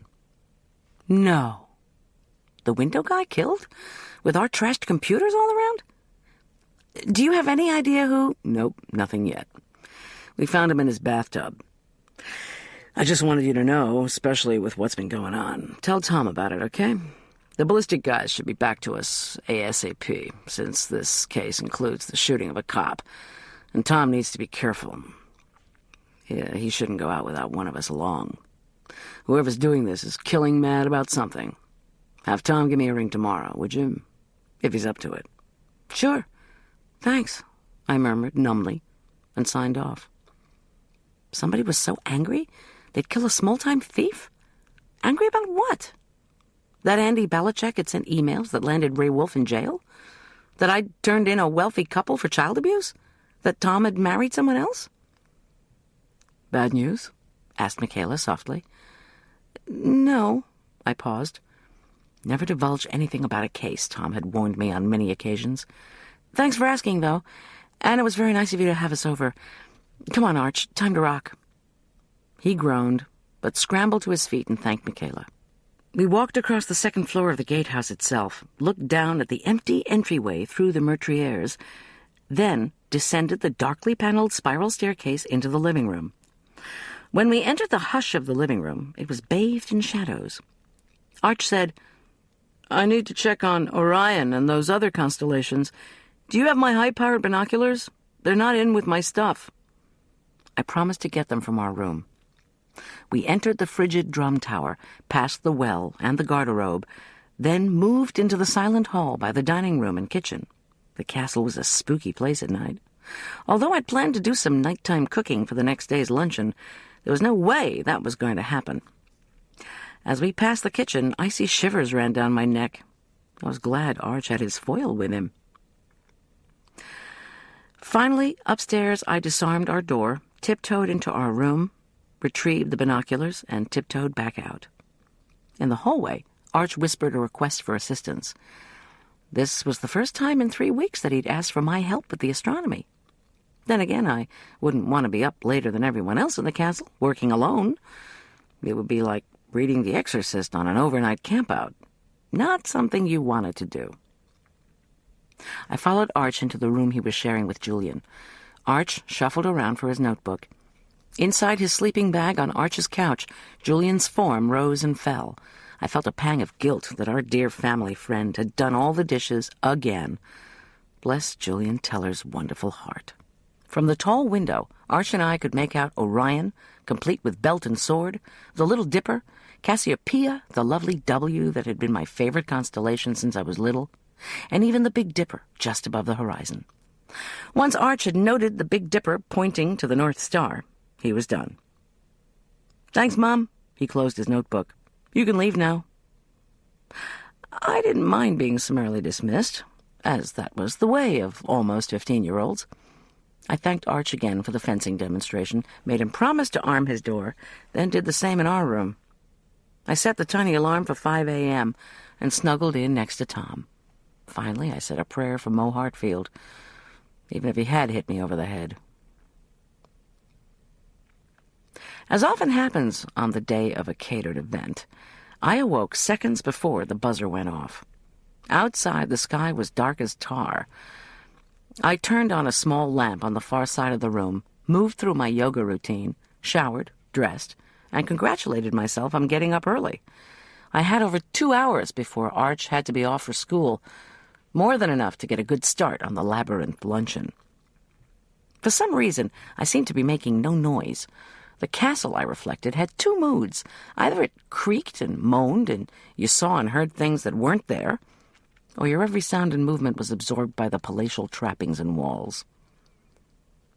"I'm coming down to fix breakfast," Tom mumbled, deep in his pillow. "With one arm? No way." "You should sleep," I said softly. He moaned and turned over. Julian met me in the hall, his brown hair damp from showering. He wore his bistro work outfit, white T-shirt, paisley-printed balloon chef pants, and high-top sneakers. "I heard you running your shower," he murmured. So all my sounds hadn't been muffled after all. "Didn't want you to have to work alone." "Julian, please, you've done so much. Why don't you just sleep?" "Forget it." His voice had that stubborn tone I'd come to know well. In the kitchen, I made 2 cups of espresso. I drank mine black, but Julian doused his with 2 tablespoons each of cream and sugar. The kid had the metabolism of the speed of light. Because we'd always worked so well before, we knew how to divide the chores and estimate the time required for prep. "Reservations are 20, but expect 30, the church had said. We decided I'd make the steak pies, while Julian would do the figgy salad and green beans with artichoke hearts. We'd cook until 7, then we'd make breakfast for Arch and anyone else who showed up. As we started our prep, we discussed the schedule. If Michaela was willing to take Arch to school again, then at 8 we could start setting up the food and drinks in Hyde Chapel. This was provided the police were gone, which they'd promised they would be, and the party rental tables had finally arrived. We'd take the same chafers and electrified hot platters that we'd used the previous evening, along with packaged, chilled salad ingredients. We'd bring the rest of the foodstuffs down at 10:30.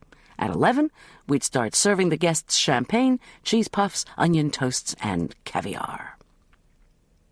Before all hell broke loose on Monday, I'd planned to bring my portable ovens to bake the pies. I often did this for catered events at kitchenless sites. I'd just forgotten to pack them after our window was shot out. Still, after the debacle with the computers, there was no way I was going back to our house to get the portable ovens. Instead, one of us would drive back to the castle to put the pies into the oven at 11:15. Meanwhile, the other would keep the appetizers and soup going until the hot pies came down around noon. As long as the tables had been delivered and the labyrinth cake arrived at 10 as ordered, we'd be in great shape. For the pies, I chopped carrots, onions, and parsley for what the French called a mirepoix, and started butter melting in a Dutch oven. Julian steamed the haricots verts, then moved on to preparing a complex sauce. With the mirepoix sizzling in the pool of butter, I sharpened my largest chef's knife before tackling the slabs of steak. Elliot had argued for steak and kidney pies, but I'd been adamantly opposed. The old English crowd may have loved 'em, but your modern American diner was going to think a kidney tasted like liver and give it a pass. "So what did the Elizabethan folks eat besides meat?" Julian asked as he swished balsamic vinegar into the fig salad dressing. I finished cutting the steaks, floured and seasoned the pieces, and laid them over the sautéed vegetables. "Every meal offered the ever-present manchet bread," I replied. It was actually a small loaf. I used Julia Child's hamburger bun recipe last week and made a bunch of them, which I brought. Odd as it may seem, 16th century folks also had sweet dishes with each course. At least the rich ones did. gingerbreads, tarts, marzipan, and cakes, plus conserves, preserves, and marmalades of every type, served alongside the cooked sparrows. Now there's a healthful diet. The theory is that Henry VIII died of scurvy. What'd I tell you? I went hunting for the bottles of Burgundy I'd brought in one of my boxes. Judicious amounts of red wine would be poured over the meat mixture before it was covered with pie dough. With any luck, we'd have juicy, tender, flavorful pieces of steak topped with a golden, flaky crust. Yikes, I was making myself hungry. Tom must have received my telepathic message, for he chose that moment to amble into the kitchen. "Enter the one-armed breakfast chef," he announced jovially. He wore dark chef pants, a gift from Julian, and a buttoned white Broncos shirt. "Please don't try to talk me out of anything. Just give me an apron. I'm not leaving. If either one of you protests, you'll only raise my stress level and make me ill." Julian and I laughed while Tom rooted around in Alicia's delivered boxes of foodstuffs for chili ingredients. With a pang of guilt, I realized I'd mishandled the confrontation over Sarah Beth. Besides, what had I promised myself in the hospital? That I didn't care if there was another woman. I would love Tom always. Now I just had to behave as if I didn't care about her. I sighed and got back to work. Within 30 minutes, Julian and I had completed our preparation. Tom, meanwhile, worked assiduously on his breakfast concoction. The Hydes, wearing matching royal blue robes, floated into the kitchen and offered to prepare juices and hot drinks. Michaela, dressed for coach work, showed up a few minutes later, surveyed the goings-on, and announced she'd toast English muffins for all. I gladly acquiesced. I was ravenous. Arch appeared just after 7, wearing an oversized olive shirt and large khaki pants. Did anyone at that school actually wear anything in the correct size? Sheepishly, he asked if I'd be willing to wash his fencing outfit today so he could have it fresh for the banquet. To my surprise, Suki volunteered to do it. She had state-of-the-art washing and drying machines, she explained, that no one else could understand. Arch thanked her and peered into the wide frying pan on the stove. Tom was stirring his aromatic, bubbling Boulder chili, sautéed ground chuck, onions, garlic, chili beans, and the most hearty collection of spices north of the Rio Grande. Arch frowned. "I'm pretty sure the Elizabethans didn't have chili first thing in the morning." "Oh, yeah?" said Tom. "Too bad. Huevos Palacios are coming up." His voice was still buoyant, but I could see lines of wear in his face and eyes. Maybe I shouldn't have let him do any cooking. Summoning everyone to sit, Tom and I served up sauté pans hot from the oven. Each one brimmed with creamy frittata-style eggs, topped with a sunburst of chili, grated cheddar, and sour cream. Tom had even made one without chili for Julian. When I took a bite of the spicy concoction, I nearly swooned. "Good show," mumbled Elliot Hyde as he chewed. Julian, Suki, Michaela, and Arch, too, murmured compliments as we wolfed the food down. When we finished, Suki insisted she was cleaning the kitchen. I pulled Tom outside the kitchen door. "Boyd phoned last night," I murmured. "The guy who stole our computers was shot to death. Boyd wants you to be careful. He doesn't want you going out without a police escort, and you're supposed to give him a ring today." Tom nodded once, instantly somber, and said he was going upstairs to make calls. "You're coming with me, Arch?" Michaela asked when I re-entered the kitchen. I nodded that it was fine. Michaela added that the police hadn't allowed her to start setting up early for the luncheon after all, so we'd have to attend to the space heaters and serving tables in addition to everything else. I told her that was no problem. Tom wouldn't have reached the upstairs phone yet, I knew, so I quickly called the sheriff's department from the kitchen to check on the status of the crime scene by the chapel. A deputy informed me that the crime lab van had finished Tuesday, but they'd kept a guard these past 3 days and nights because investigators hadn't quite finished. He put me on hold, then came back and assured me the guard and police ribbons would be gone by 8. Last, I put in a quick call to Party Rental to make sure the long-promised dining tables were indeed being delivered that morning. I was told they'd arrive no later than 8:15. Sweetly, I asked, if the tables weren't there by 8:30, would they give me a refund so I could call another company? The guy hung up on me. It was going to be one of those days. Chapter 22. As Julian and I packed up our equipment, the president of St. Luke's Episcopal Church Women phoned. She said the church-owned plates, glasses, and silverware would be delivered to Hyde Chapel at 9:30, and would somebody besides the police be there to receive them? I assured her of our catering team's presence. I sighed. The tables, the dinnerware, our equipment, the setup, the food, the cops. Maybe the first thing I should do at Hyde Chapel was pray. Dear God, my mind supplied, can you please get me through this lunch? Thanks. Outside, the ground boasted 5 inches of new snow, which formed a thick, sugary crust on the rocks surrounding the moat. Chickadees fluttered up and down ladders of pine branches and spilled showers of flakes. Everything was silent. The glittering blanket of snow seemed to muffle all sound. Instead of enjoying the winter splendor, though, I worried what the new white stuff would do to our lunch attendance. Elliot, now dressed in Gatsby-esque tweeds, vest, and white satin scarf, insisted on driving ahead of us in his Jaguar. When we arrived 10 minutes later in Hyde Chapel's parking lot, 2 sheriff's department cars were sending plumes of exhaust into the icy air. One of the deputies talked to Elliot for a few minutes, after which Elliot, his countenance subdued, trudged over and said he'd open up the chapel. I'd been in Hyde Chapel for christenings and weddings, but I hadn't seen it since the money from Henry VIII's letter had allowed for a complete refurbishment. The stone walls had been cleaned to a sparkling silver. The multicolored slate floor tiles set off the flat marble stones of the labyrinth's winding path, which gave the floor an eerie, pure white patterned centerpiece. Most spectacular were the stained glass windows. When the just-risen sun shone through them, the effect was like being inside a lighted jewelry box.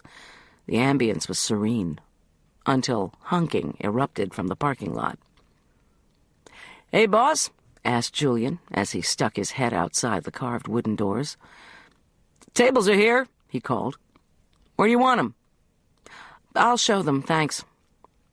While Elliot and I directed party rental, Julian placed champagne bottles in tubs he filled with ice, then ferried in wrapped trays of hors d'oeuvres. Things were going well until he brought out the electrified hot platters. Their cords refused to stretch to the outlets in the stone wall. Looking on, Elliot had become agitated at the prospect of the table people scratching his precious slate floors. Promising to oversee the last table setup, he pointed toward the left side of the chapel and told me there were more extension cords in the storage area. I skirted the labyrinth and hustled to an unmarked door, which opened into an enormous storeroom that smelled of Suki's favorite antiseptic cleanser. Flipping on the light revealed yet more evidence of La Suisse at work. Paint, glass cleaner, wood polish tools, brushes, a ladder, and every other imaginable odd and end was laid out on shelves alphabetically. The fancy folding wooden chairs Elliot had bought were stacked along one wall. I found extension cords after chair cushions and before fans, then zipped back to the newly opened tables. After seeing party rental off, Elliot had set up the space heaters and serving tables. Now he was busy with his slide machine and screen. He helped me unwind the cords to the outlets, at which point Julian and I plugged everything in. Mercifully, no fuses blew. We then taped down all the cords, a trick to keep even the most inebriated guest from tripping and doing a face plant on the floor. We were so busy we didn't hear 2 women banging on the wooden doors to be let in. They were emissaries from the Episcopal Church Women, there to set the tables. When they finished, and I let them out, I was the one who reclosed the door. I was sure of this, just as I was sure Elliot had told me we had the only key to the chapel, retrieved from the lockbox outside. So, when Buddy and Sharday Lauderdale slithered unannounced and unadmitted into the chapel at 10 after 9, I was more than a bit surprised. "What are you 2 doing here?" I demanded.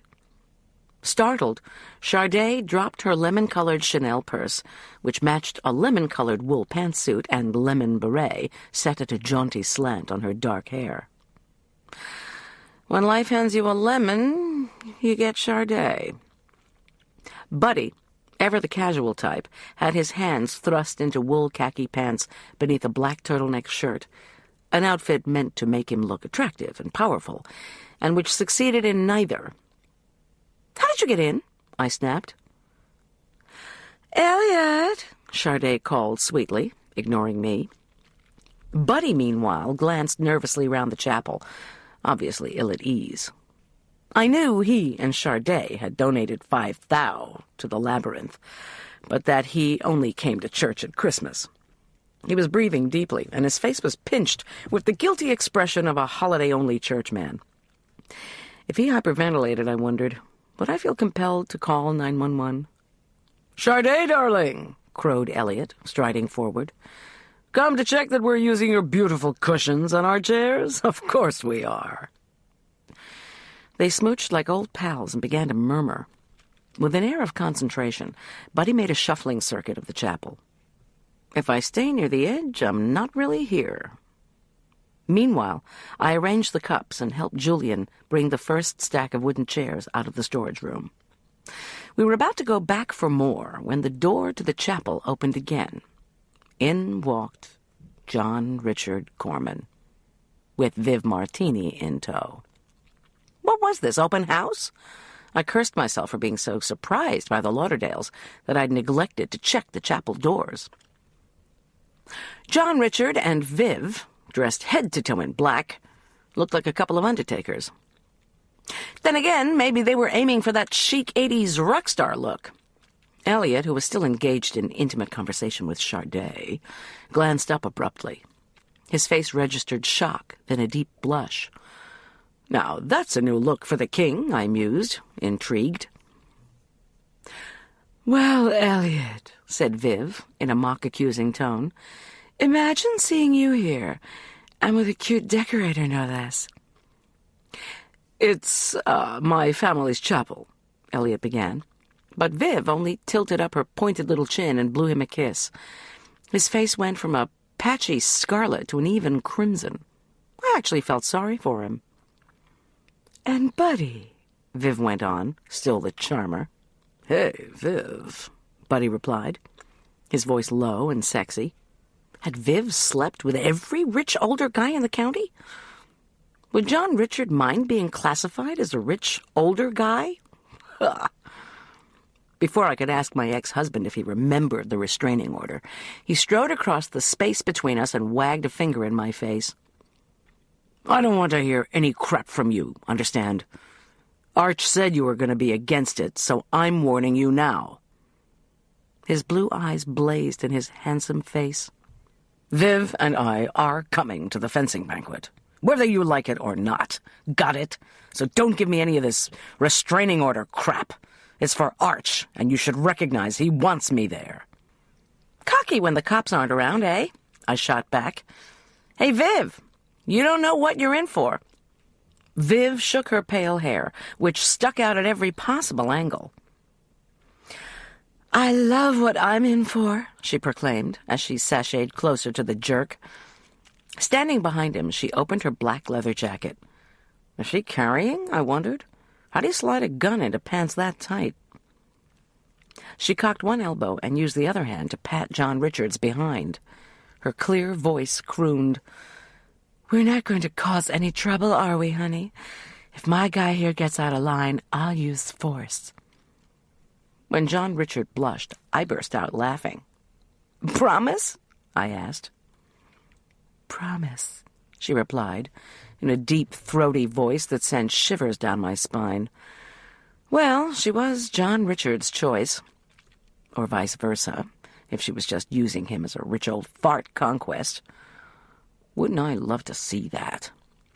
Maybe not, if this blonde bombshell ended up taking money designated for Arch. Viv snaked an arm around John Richard's waist and tilted her head to murmur in his ear, "Ever done it in a chapel?" Or something like that, because John Richard let out a surprised grunt. I longed to ask my ex-husband if Viv was the type of gal recommended in your average male menopause support group. But for once I kept mum. I had work to do. "If there's nothing further," I began. "So do we understand each other?" the jerk said to me. I think he wanted to shake his finger in my face again, but Viv had him entwined. Instead, I walked quietly toward him and pointed a finger less than an inch from his aristocratic nose. "Split! Now, you understand? I heard you.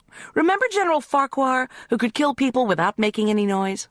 I make a ton of noise. Now buzz off before the nice neighbors have to hear it." "Now, Goldy," Viv said, her voice conciliatory. "Let's not make threats we can't back up."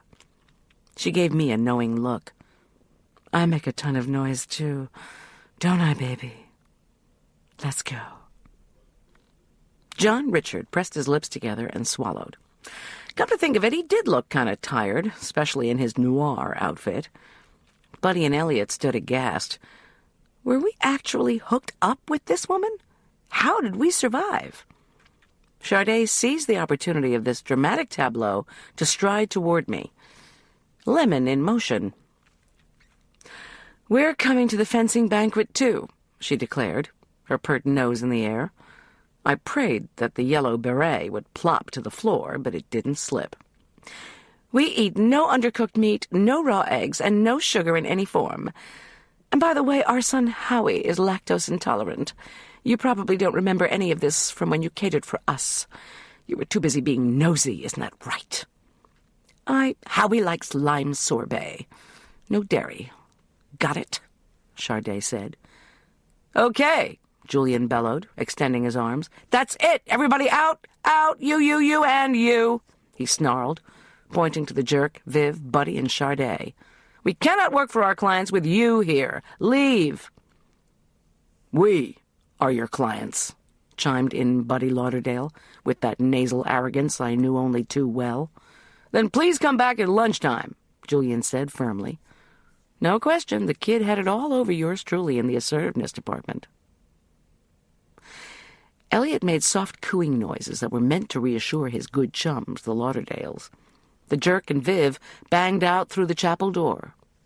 When Elliot and the Lauderdales also departed, I slumped down in one of the wooden chairs.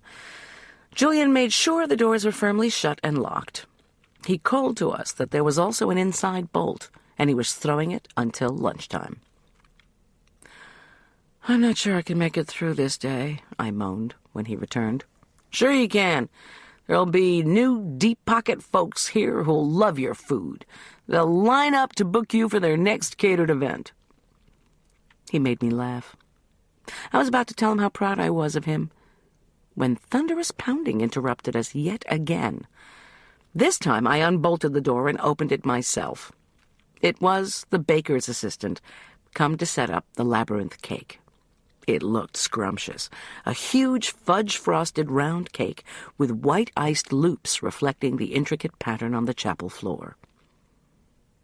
"I brought you something," Julian said, when I had firmly locked up behind the baker's assistant.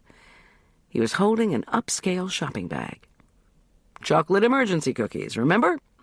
I figure we're in one now." He drew out a wrapped packet and a small hot drink container. "I even brought you an espresso." "You're a lifesaver, Julian." I bit into the cookie. Dark, fudgy flavor exploded in my mouth, and a burst of chocolate euphoria sparked up my spine. The cookies were chewy without being too sweet, with the smooth, buttery vanilla icing a perfect complement to the rich chocolate. A hearty swig of the espresso sent all worries about the Lauderdales, the jerk, and Viv down Cottonwood Creek. For the nonce, anyway. 2 hours later, I was letting the mood fit the food by being upbeat while serving trays of mail-order English cheese puffs, onion toasts, and caviar with toast points. The big donors, a handful of vestry members and a few Episcopal church women, along with our parish priest, were all chugging champagne while gushing that Elliot had been so generous to donate the chapel to St. Luke's. The Lauderdales had snubbed me, of course, and recommended that others do so as well, Marla reported. Meanwhile, Marla announced that she didn't understand why she'd given so much money to the labyrinth when walking it was going to be so confusing after all this champagne. While Julian served the soup, I hustled up to the castle and put in the Shakespeare's steak pies.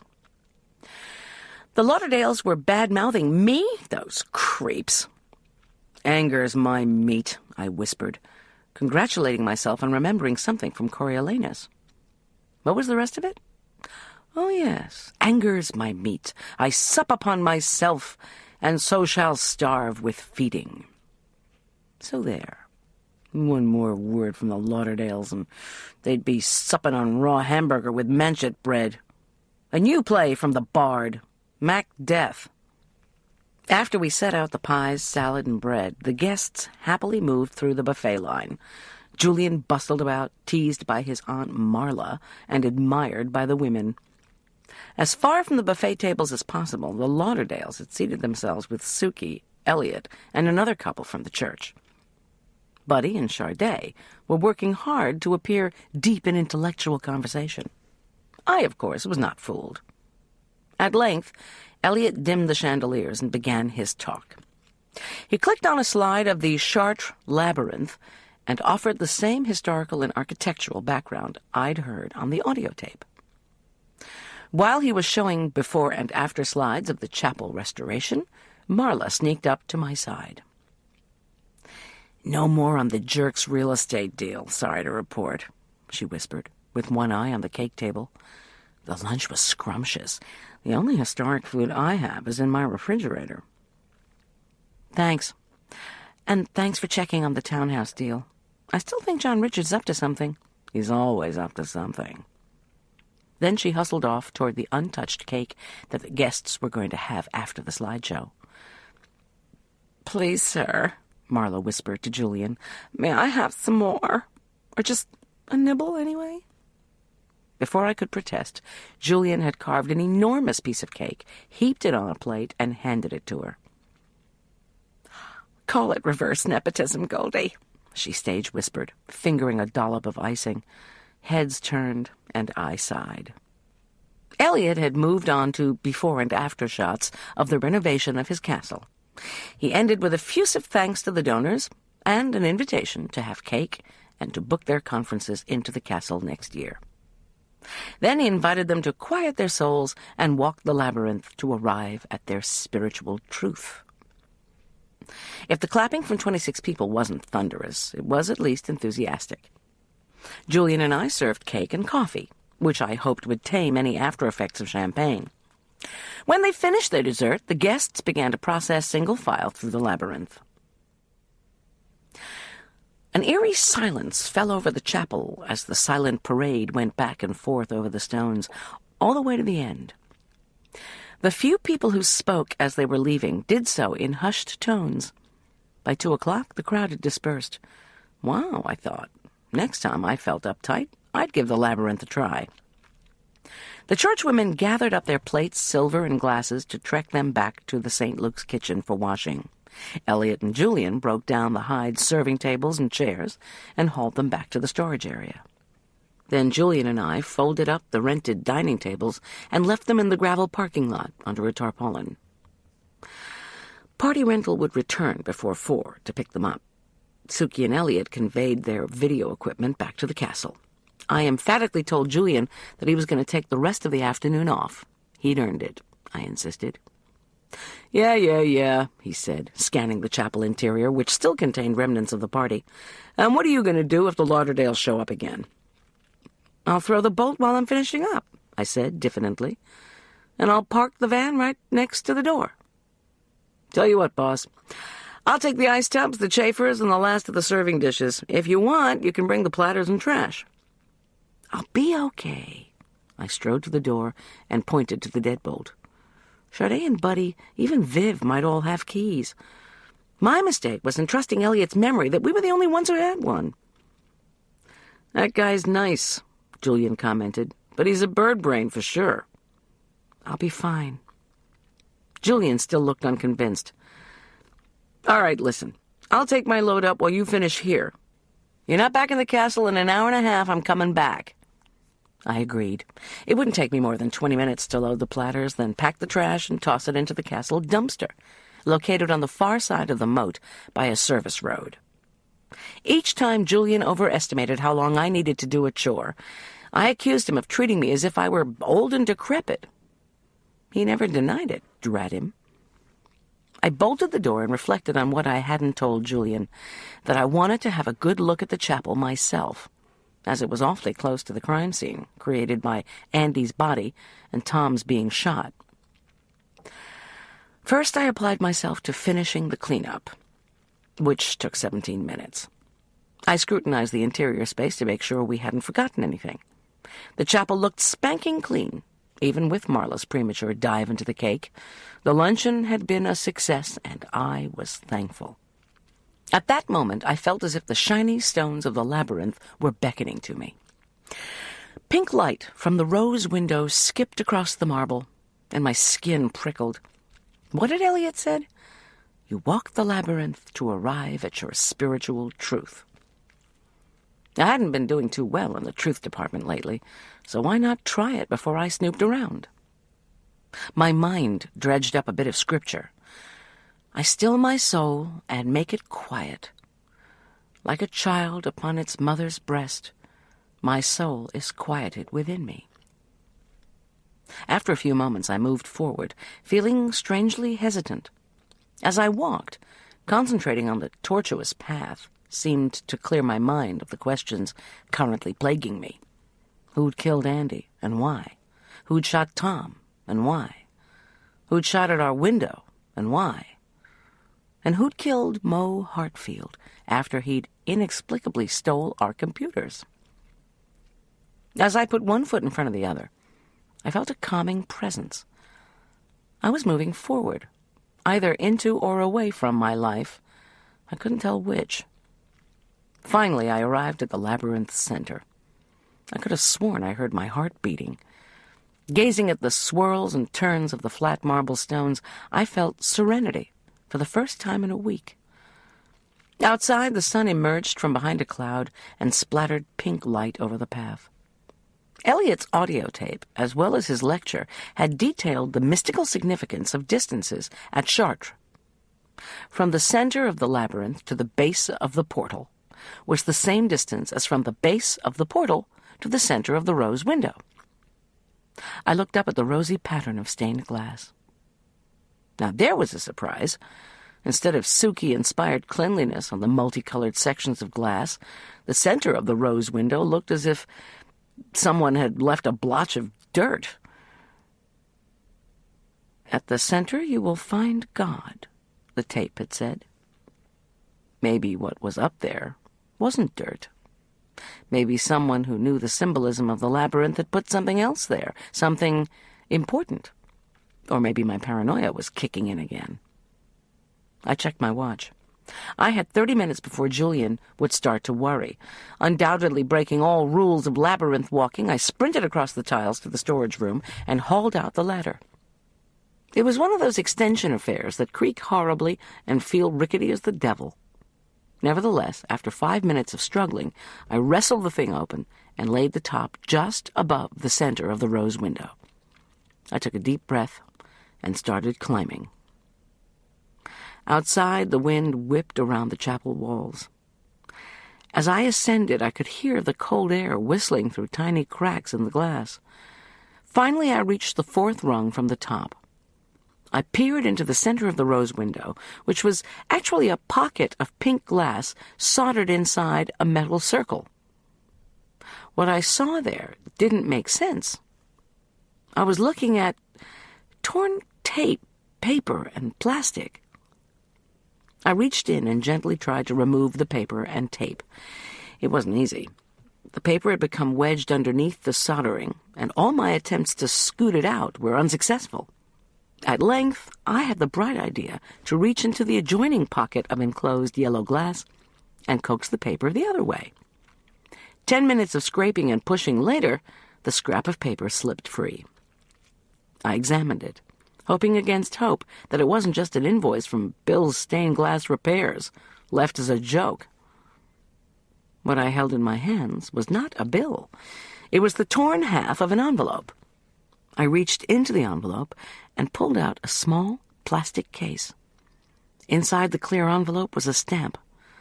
I gasped and grabbed the rung to keep from toppling off the ladder. The color, red-orange. The printing around the sides, 1 penny, post office, postage, Mauritius. And in the center, the profile of a woman, chubby cheeks, severe hair, grand motherly eyes. Queen Victoria.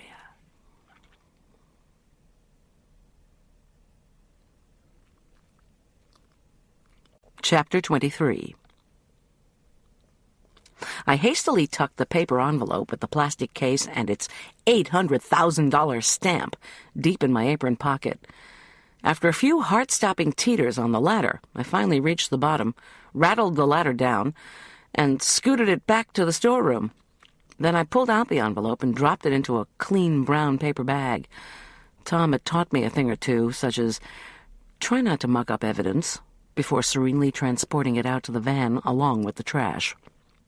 No one was in the Hyde Chapel lot, but I tried to act normal anyway, just in case I was being watched from somewhere.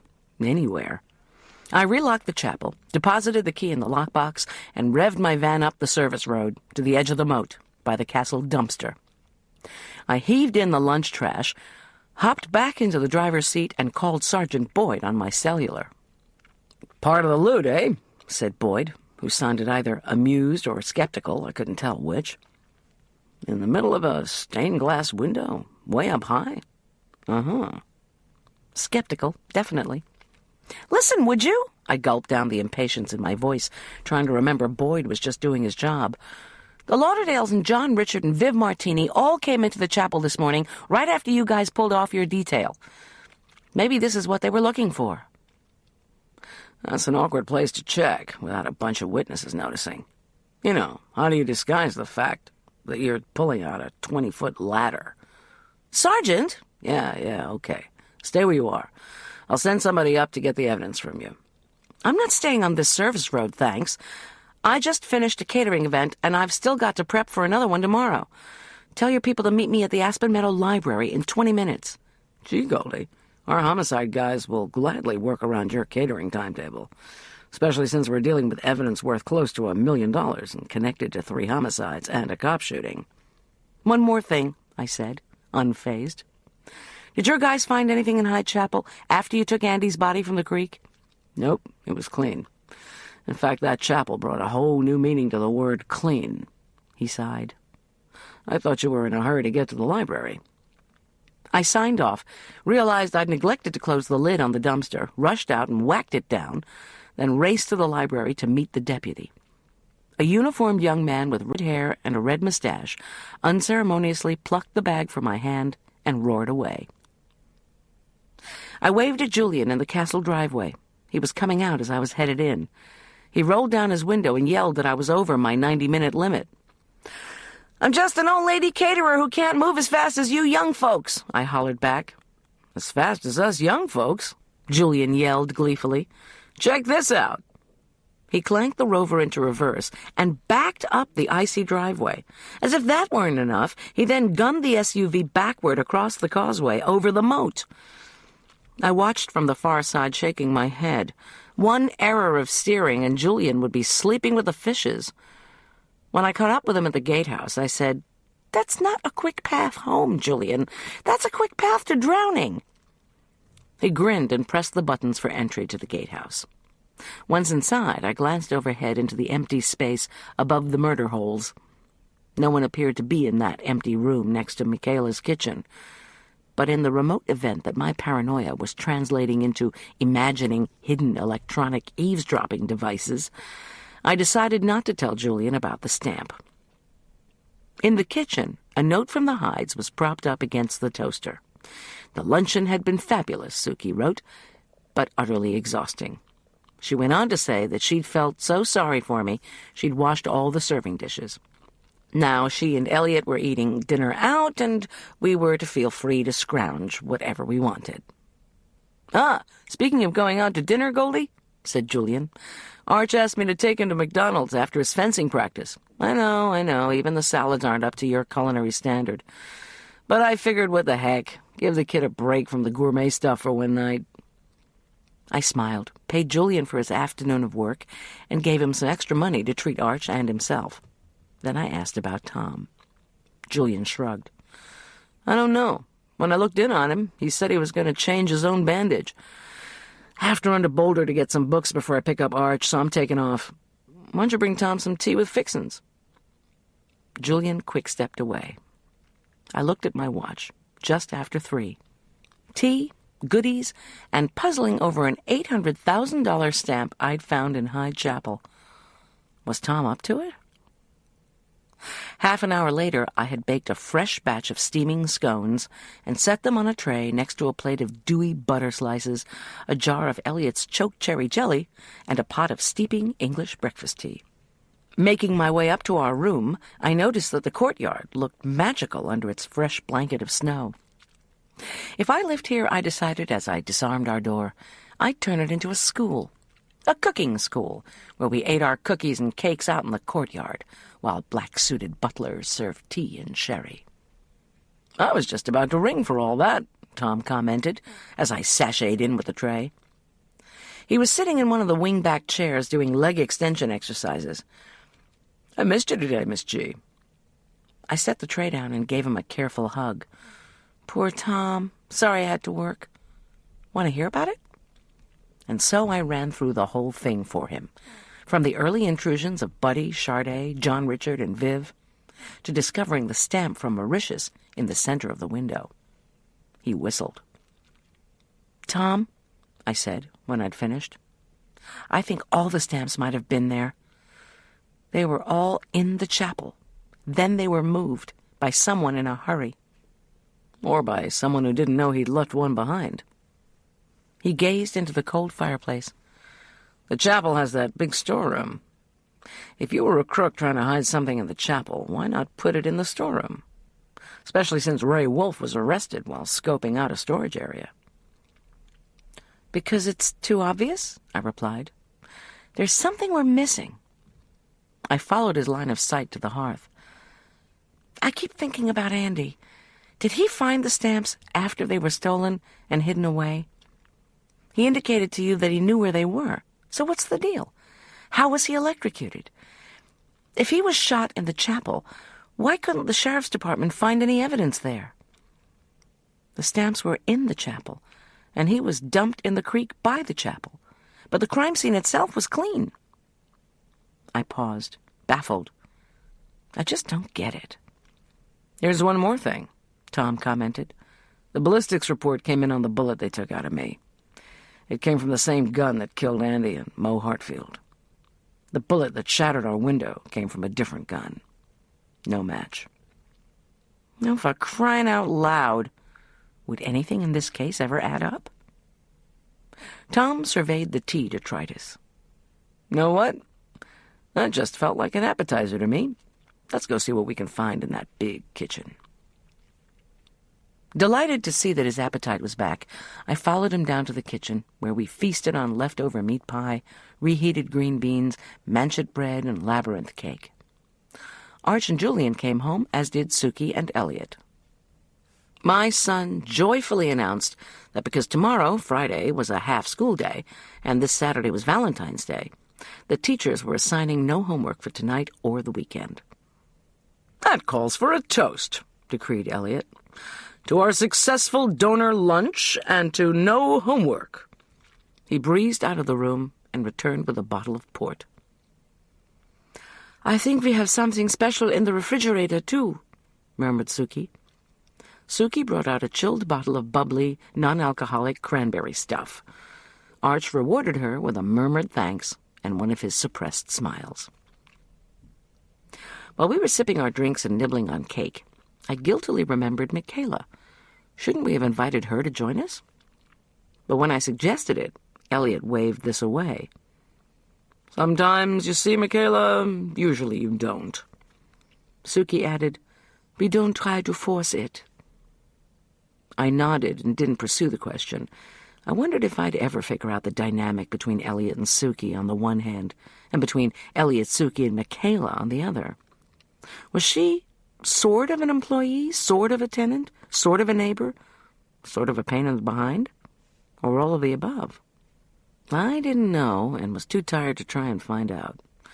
We all loaded our dishes into the dishwasher, said goodnight, and headed our separate ways. Before we went to bed, Tom told me we should be back in our own house by Sunday. They put in the glass, finish the cleanup, fix our security system, and we go back. Uh-huh. And what about the person who shouted out? They're still working on it, said Tom. His green eyes sought me out. I'm not feeling up to seeing Sarah Beth at the dentist tomorrow. Whatever feels right to you, I said stiffly, as I snuggled into bed.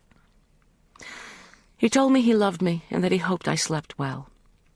I guess he wasn't in the mood for one-armed lovemaking. I lay there, staring at the dark ceiling, and made a decision. Sarah Beth O'Malley may have been expecting Tom, but she was going to get me. Friday the 13th dawned very cold and bright.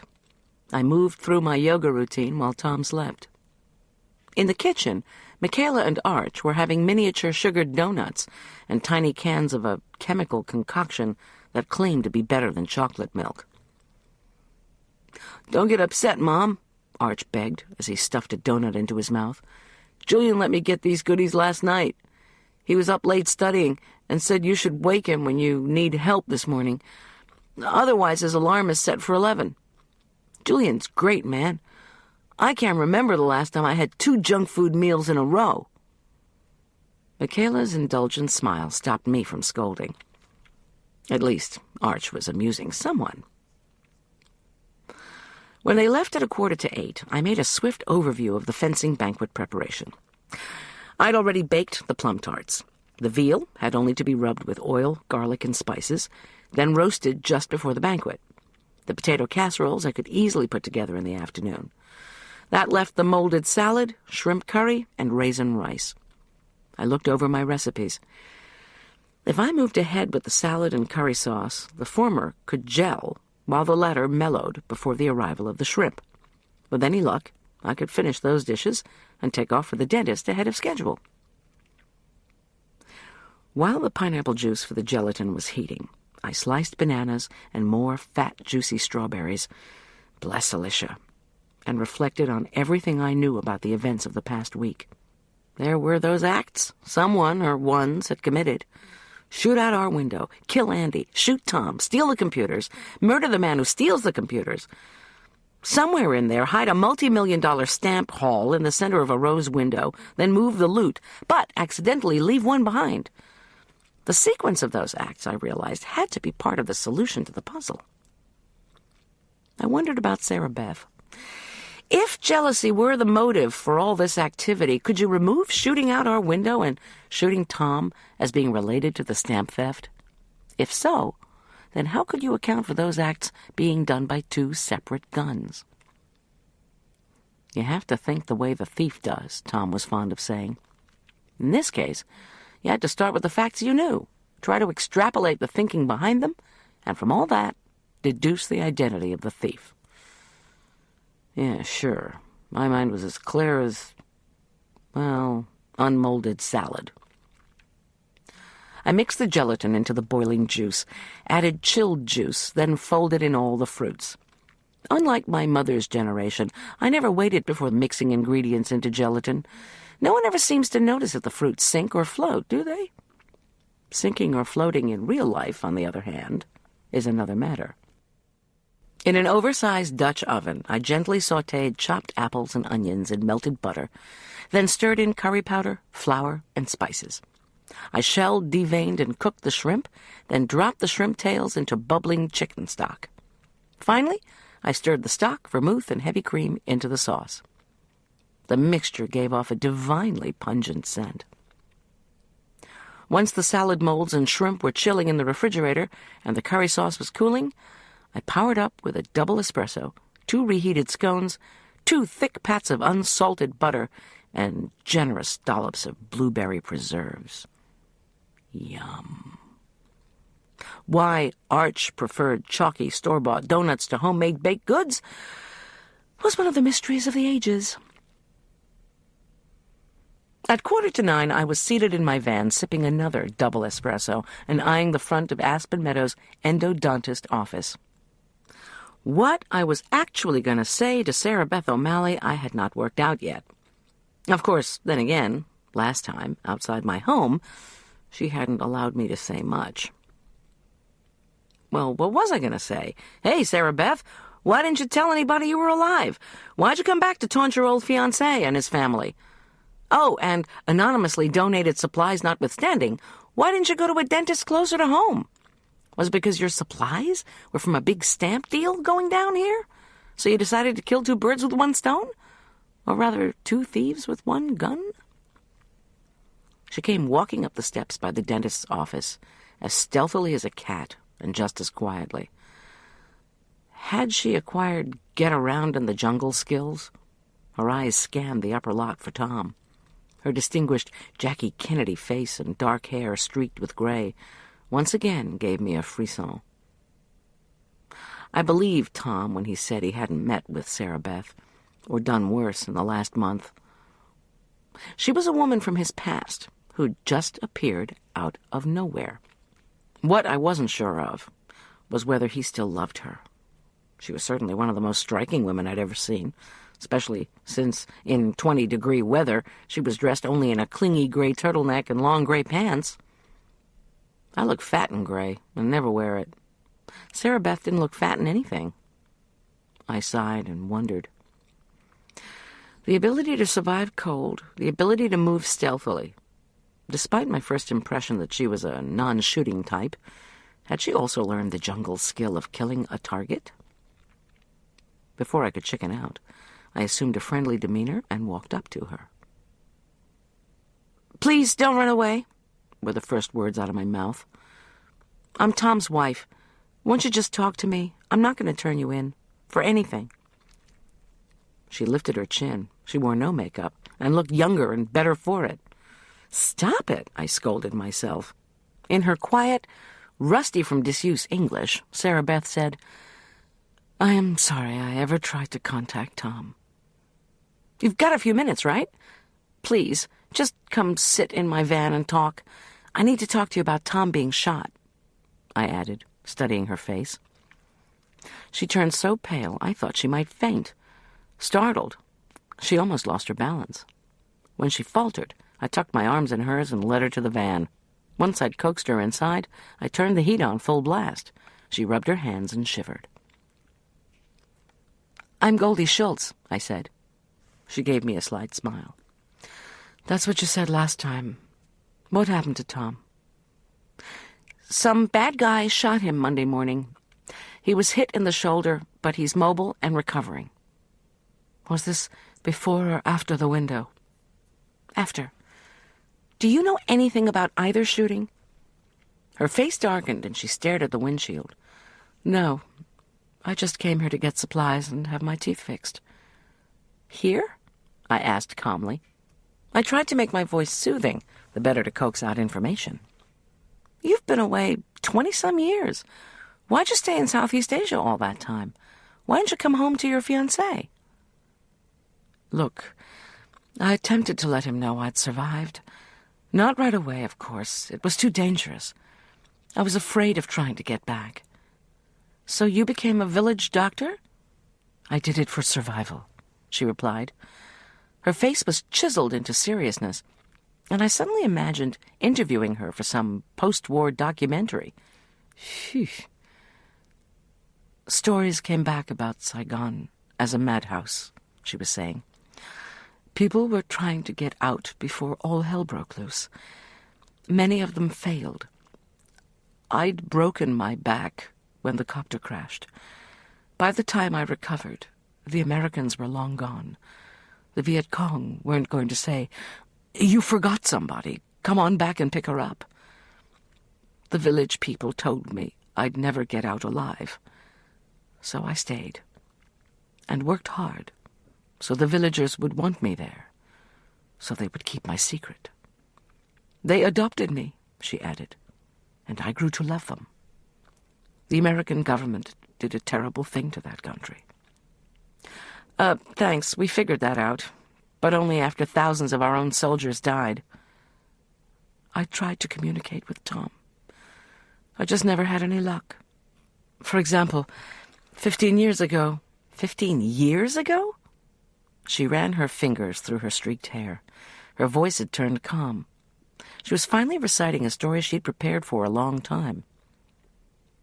15 years ago, I gave a letter to Tom, to a French agricultural worker who showed up in the village. But the Frenchman died when he stepped on a mine beside the railroad track. After that, I didn't try to communicate anymore, because I figured it would be too disruptive to Tom's life. And then I had to pick up some supplies and deal with this tooth problem. Another visitor to the village told us about email. So I changed my mind and tried that once I got to the States through a friend's account. The face she turned to me seemed profoundly sad. You always think, or hope maybe, that people haven't changed, that somehow you can touch base with your old life. I'm sorry I did. She hesitated. I'd still like to see Tom, if he isn't too badly hurt. Not so fast, I thought. I still have a couple of questions. Again, I reminded myself to be sweet and polite. Do you happen to know anything about stamps? As in the valuable kind that are so easy to fence overseas, especially in the Far East? What are you talking about? I told you I used email. She gave me a wide-eyed Tom married a nut look, then reached for the door handle. I have to go. If Tom can manage, I'd like him to drive me to the airport at 4 o'clock this afternoon. The dental pain meds will be wearing off by then, and talking will be a challenge, but I'd like to see him before I go. I'm staying in the Idaho Springs Inn under the name Sarah Brand. If he's not there, I'll take the shuttle bus. She opened the door and swiveled one of her slender legs out of the van. Wait, I said. Just tell me, do you still love him? Are you here because you're trying to steal him back? I have to know. She lowered her chin and gave me the full benefit of her intense brown eyes. We had a good relationship, but it's been over for a long time. Enjoy what you have, Goldy. He's a good man. Without saying goodbye, she trotted toward the dentist's office. Great. Either she was telling the truth or she was an incredibly good actress. Did I care? I wasn't sure. The maxim, when you feel really low, focus on the food, had always proved useful. This time would be no exception. I torqued the van out of the lot and drove to the grocery store, where I bought not 1 but 2 quarts of non-dairy lime sorbet for lactose-intolerant Howie Lauderdale. I knew he probably wouldn't eat all 64 ounces, even if he was a teenager. But a caterer's basic rule of dessert is that you must have plenty of backup food, even for a single special request treat. Then, if 8 more folks communicate a sudden desire for lime sorbet, they won't feel cheated when you say you don't have any. I hit the brakes hard halfway through the store parking lot. Behind me, a VW Bug beeped. What had I just said to myself? If 8 more folks communicated desire... I pulled into a vacant parking space. What had Sarah Beth said about my husband? I tried to communicate with Tom. I just never had any luck. Who else ran out of luck communicating? How about Andy Balichek? First by a letter to Tom at the department, then by email, and finally by telephone. That young man had been obsessed with staying in touch. The last time we'd heard from Andy had been via cell phone from Central City. Or had it? You have to think the way the thief does. Trudy Quincy had been taking in our mail all week. Was it possible Andy had somehow tried to communicate, and we just hadn't had any luck receiving it? Hard in mouth, I threw the gear shift into drive, stepped on the gas, and thankfully only skidded once while racing over the snow-packed streets back to our house. I avoided looking at our plywood-covered window, leapt from the van, and hopped through the new snow to the Quincy's house. "Please let my neighbor be home," I prayed. "Please let her not think I've gone bananas." When Trudy opened her door, she was cuddling our cat on her left shoulder. Scout gave me that slit-eyed feline greeting, "Who the hell are you?" Then he snuggled in closer to Trudy. "Goldy!" Trudy cried. "Come in. This kitty thinks he's my baby. I fried him up some trout Bill caught and froze last summer, and now I don't think he's ever going back to your place." "Oh, well," I began, but got no further before Jake bounded around a corner, leaped up on me, and started slathering my face. "No way I'm staying at the Quincy's. Leave that stupid cat here and let's go home." I told him to get down, then patted him feverishly so Trudy and I could talk without further interruption. "Do you have our mail?" I said casually. "I'm looking for something in particular, something important." "Sure." She frowned and glanced down at Scout. "It's in a big pile on the dining room table. We can walk in there, but not too fast. Kitty doesn't like to be hurried." I sidled into the Quincy's dining room. Scout and Jake eyed each other, but I ignored them. I asked Trudy, who was no Suki Hyde in the organizational department, if there happened to be any order to the mountain of letters. She said the new stuff was on top of the old stuff. I turned the heap over and started going through it. From Monday there were 2 bills, 7 ads, 3 catalogs, the Sheriff's Department newsletter, and a postcard for Arch. From Tuesday there were 9 ads, 6 catalogs, a bill, notice of a cooking equipment sale, and a bulk mail fundraising letter from Elk Park Prep. And then his handwriting was uneven and loopy, the B's and L's tall and unevenly slanted, the I's dotted with tiny circles. The letter was addressed to Tom, with Gambler scrawled in the upper left-hand corner. Postmarked Monday. No return address. I snatched it, thanked Trudy, and sprinted out. Behind me, Jake wailed. Over my shoulder, I called, "I'll be back tomorrow, Jake." He raised his howl several decibels, unconvinced. Scout, also known as Kitty, took no notice.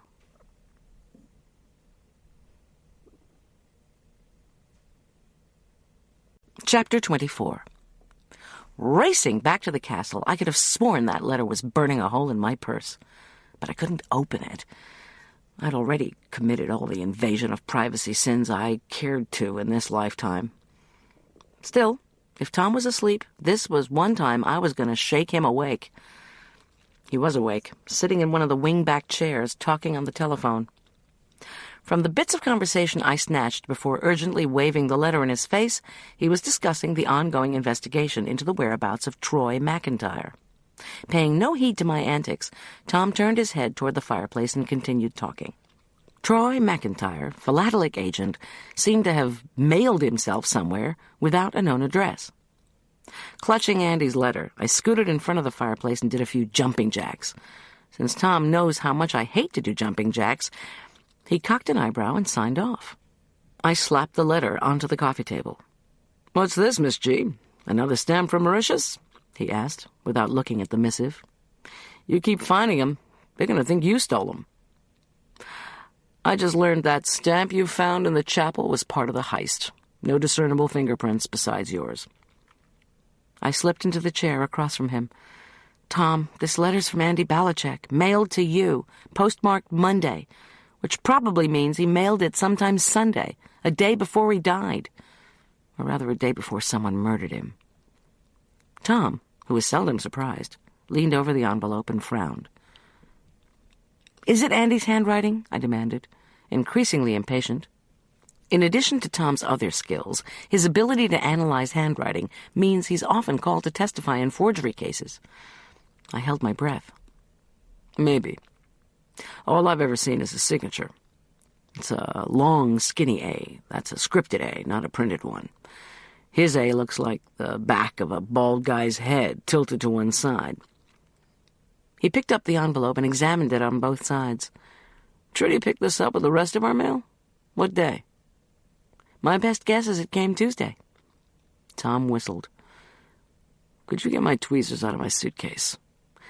Then you could use them to open the letter without getting your fingerprints on it and put it down here for us both to read. You trust me to open your mail? No, but do it anyway. And so I did. The struggle with the damn tweezers took an agonizing 8 minutes. Tom, the letter read, I'm getting scared now because I need to pay my dad back for his truck. If I don't, he's going to die in the hospital. So I'm going to get the stamps tonight. If I don't make it, if you get this and I'm dead, then my gamble didn't work. You tried to help me, so I owe you. I'll tell you what my partner told me. Maybe it's a lie, and that's what I'll find out.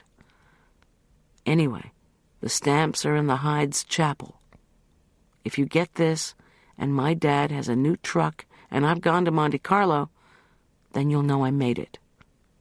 If not, well, then it's up to you. A. Oh, crap, I cried. He told us where the stamps were, but didn't tell us who his partner was. We're not any closer than we were before. But Tom was thinking.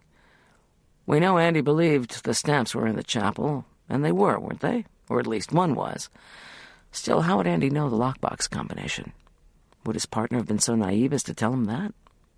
When that chapel's locked, you can't tell me it's easy to get into, or it'd be the local site for every teenage beer bash.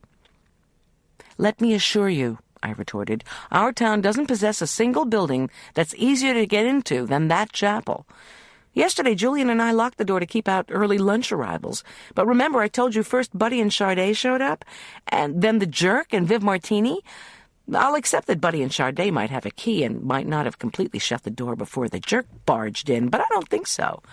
I think Elliot told his dear close friend Charday the decorator and his ex-girlfriend Viv how to get into the chapel.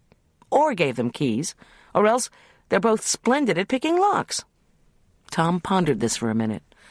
Maybe Andy's partner intercepted him, shot him, left his body in the creek by the chapel, put up a ladder and grabbed the stamps, but somehow missed one, and didn't realize it until he'd made off with the loot. Yeah, that's what I've been thinking. Except there's no blood at the crime scene, no sign of a struggle, no obvious way Andy was electrocuted. Right. He stared at the cold fireplace. Let me call down to the department, have somebody come get this letter. Wait a minute. We had to be close. I'd found a clue, and now Tom was just going to pass it off? Let's speculate. I thought back to my visit to the shooter's site, on the north side of the state highway, up on a cliff in a county park. Say Andy's partner uncovers Andy's double-cross, electrocutes Andy, shoots him, removes all but one of the hidden stamps from the chapel, then plants Andy's body in the creek. Okay, then he waits for you to show up. How does the partner know I'm coming back Monday? I shrugged. Let's say he doesn't know what cop will show up when the body's discovered. He just suspects Andy's been communicating with the sheriff's department because he caught Andy in the double-cross.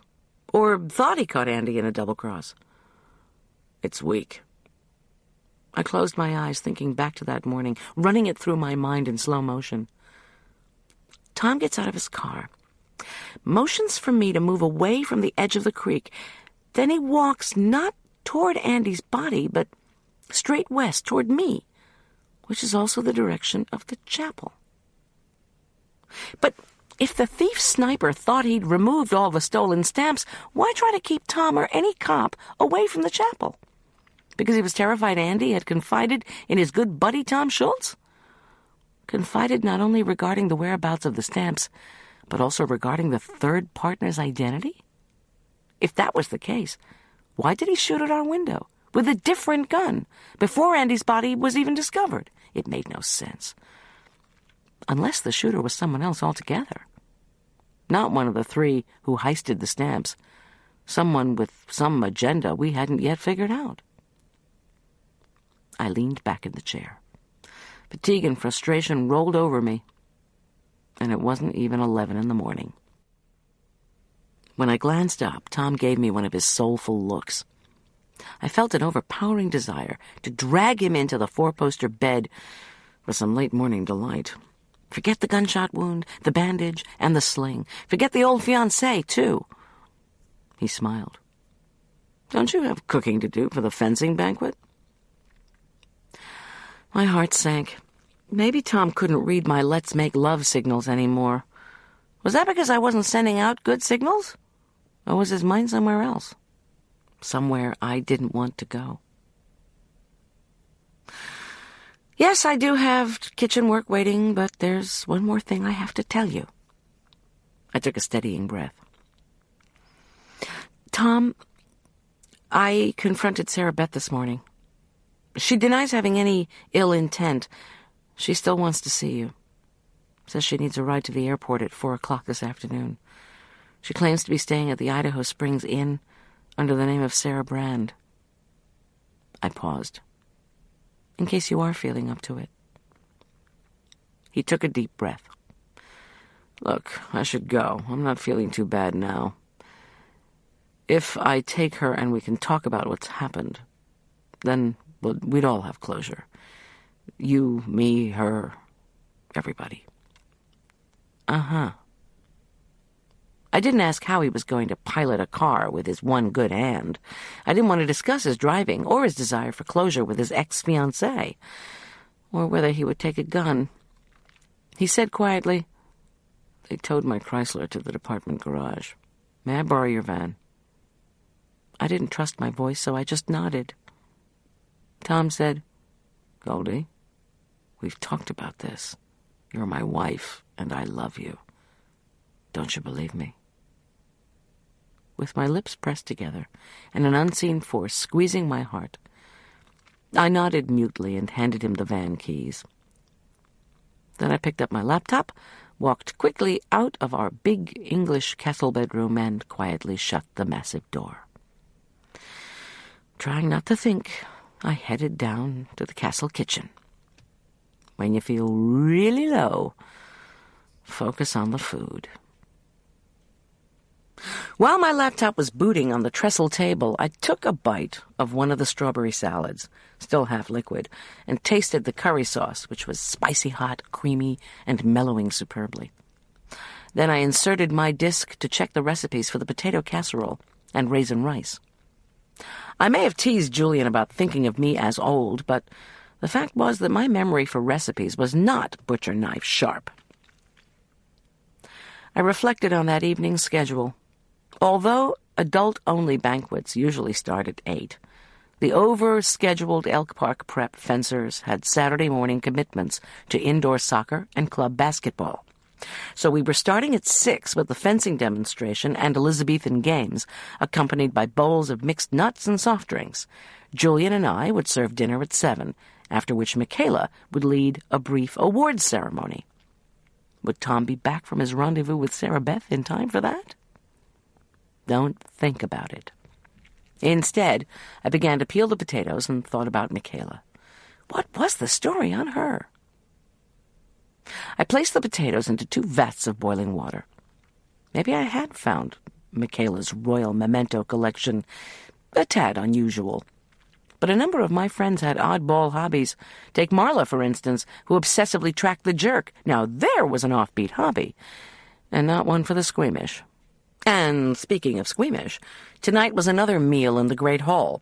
The last time I'd served food there, I'd glimpsed a long-dead Duke-to-be. That ghostly fellow, dressed in what looked like a child-sized suit of armor, had been there, I was certain of it, and in an instant he'd vanished. Colorado was famous for ghost towns, not ghost dukes. Maybe I needed contact lenses. I retrieved a huge bowl of prawns, ready to be enrobed in the velvety curry sauce, and set them aside. For the potato casseroles, I slathered several whole bulbs of garlic with oil, wrapped them in foil, and popped them into the oven.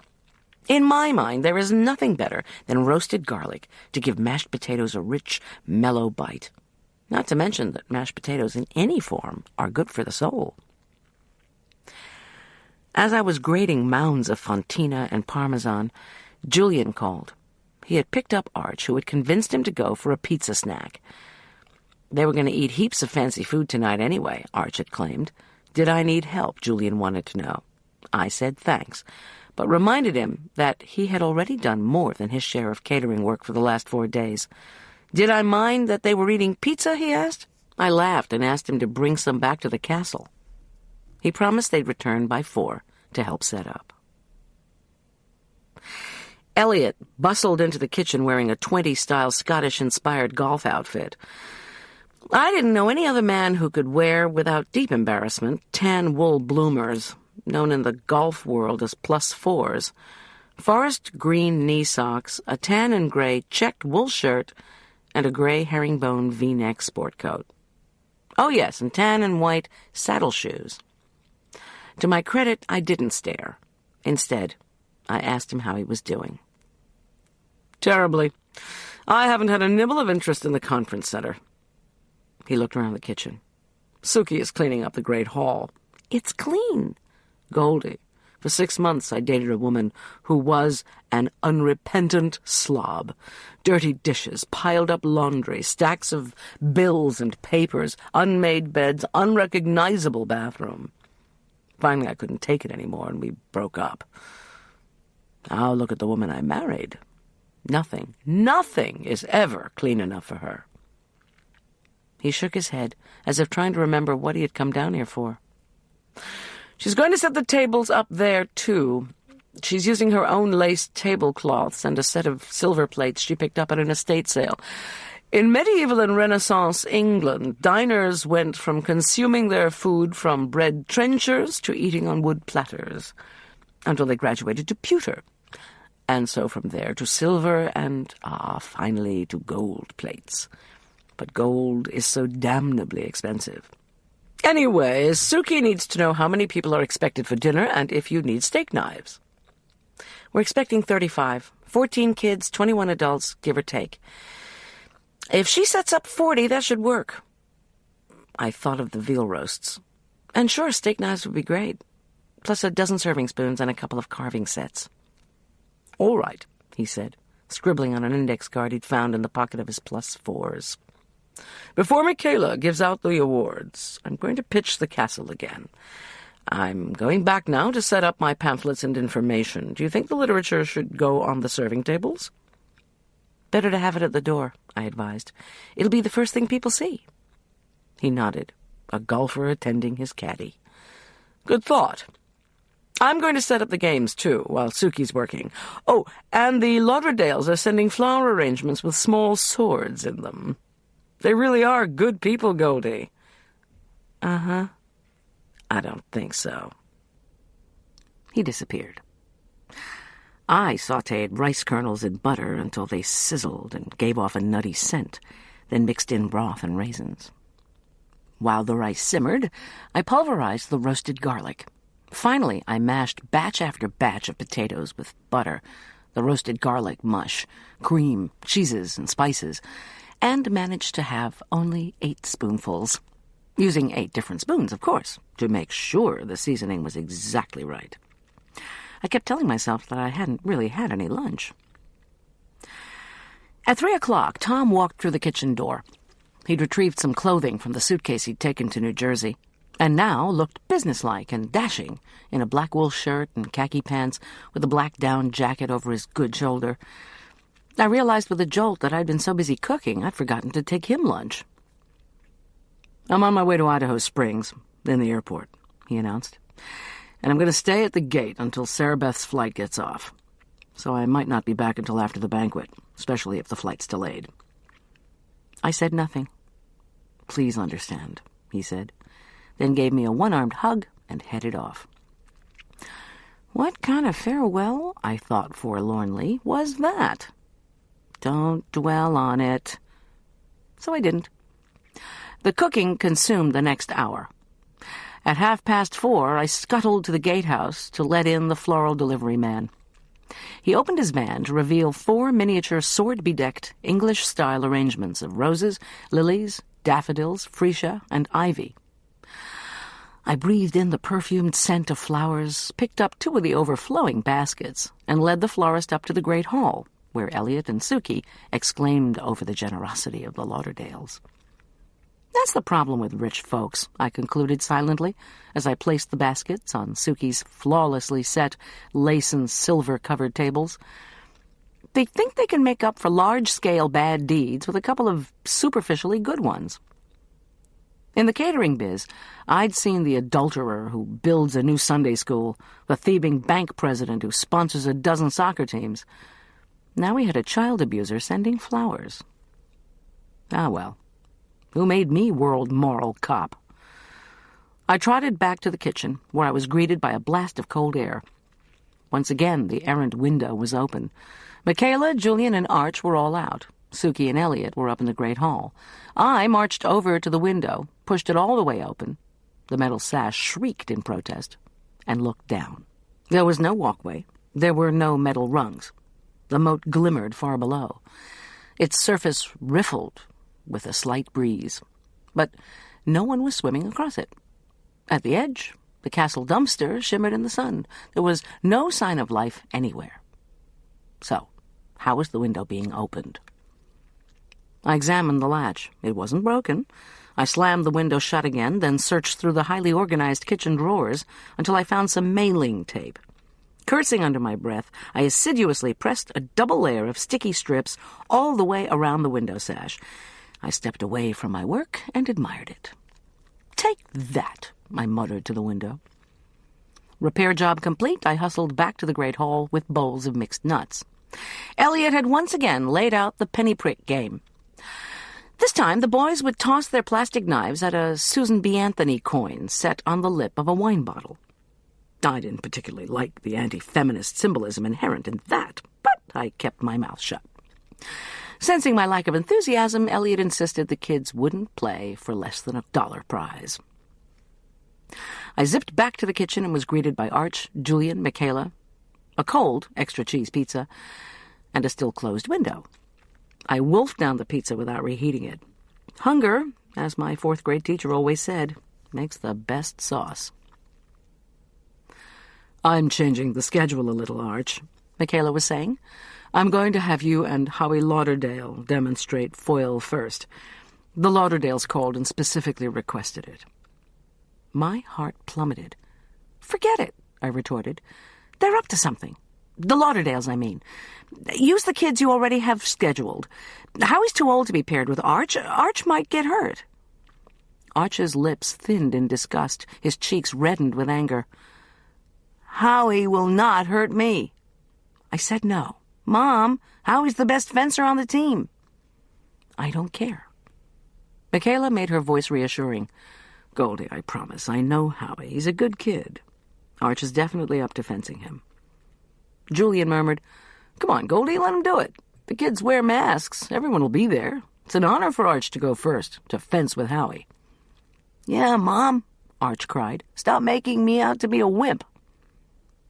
I gestured helplessly. With the three of them staring at me, I said, "Okay, I give up. Fence away. But it wouldn't surprise me if Buddy was paying his son to hurt you." Arch snorted. Michaela silently shook her head. After a few moments of uncomfortable silence, she said she'd bring the ice and drink coolers up to the great hall. Arch offered to help, and they both left. Julian and I now set to work in earnest, putting in the veal for a slow roasting, timing the reheating of the curry, rice, and potatoes, and deciding on the flow of the buffet. Julian got the chafers going and set up the electrified serving platters. This was the third time this week we'd transported keep stuff hot equipment hither and yon. No wonder the medieval folks built their kitchen so close to the great hall. As my last culinary act before the guests arrived, I prepared the curry condiments. Americans rarely take more than a spoonful of chutney, raisins, or peanuts from that classic dozen side dishes known as a 12-boy.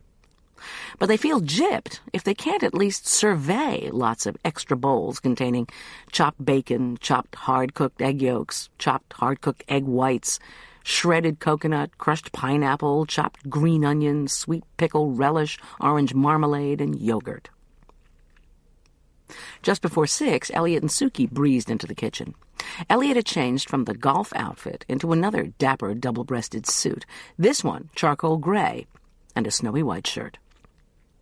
Suki's blonde hair was swept up in an elegant French twist, and she glowed in a long, bright red wool dress. She retrieved a silver tray, glasses, and napkins, while Elliot clanked bottles around in the dining room and proudly emerged with 2 bottles of vintage dry sherry. They announced that they were on their way to the gatehouse to greet guests in the grand fashion. Murmuring that the kids needed to be welcomed in style, too, Julian snagged 2 12-packs of soft drinks and hustled after the Hydes. I dashed up to the great hall with the covered curry side dishes and quickly checked the buffet, the tables, the makeshift bars, the ice, and the bottles of water and wine. Elliot had straightened the fencing mats and marked out the shuttlecock court with masking tape. Michaela had set up a small table for the trophies. Overhead, the chandeliers flickered. The golden trophies, silver plates, and crystal glasses reflected the glimmering light. Everything looked perfect. Always a bad sign.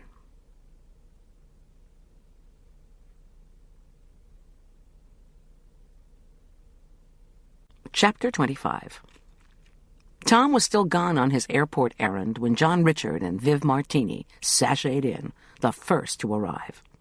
Standing alone behind the makeshift bar, I was unnerved by their appearance. They glanced in my direction, then sniffed and looked away. John Richard looked handsome in an open-necked blue shirt, charcoal vest, and black pants. His 29-year-old girlfriend, slinking along in a clingy silver dress with matching spike heels, made my stomach turn over. Her dress was slit so far up the side, she should have been doing jumping jacks. I, on the other hand, feared the worst, appearance-wise. Not only did I pale in comparison to Viv, I couldn't bear the thought of how Tom would assess my appearance vis-à-vis that of Sarah Beth, with her aristocrat in the Peace Corps beauty and moral high ground. I glanced at myself in the reflection of a silver tray. Working in the hot castle kitchen had made my hair very curly. My makeup was long gone. My face shone with exertion. The cavernous great hall was cold, and I needed a sweater over my thin caterer's top, not to mention a new apron, as the one I had on was liberally dappled with curry sauce. Julian took over the bar while I dashed back to our room, dragged a comb through my hair, dabbed on makeup and lipstick, and grabbed the only sweater I'd brought, the cardigan I'd worn to Elliot's office. As an afterthought, I seized my cell phone from its charger and dropped it into one of the sweater pockets. Reception in the castle was iffy, but carrying a phone somehow made me feel more secure. In the kitchen, I tied on a clean apron, rechecked my list, made sure the roasts weren't cooking too quickly, started reheating the rice, and slid the potato casseroles in the oven. In 45 minutes, Julian and I would bring forth all the food. I launched myself back up to the great hall.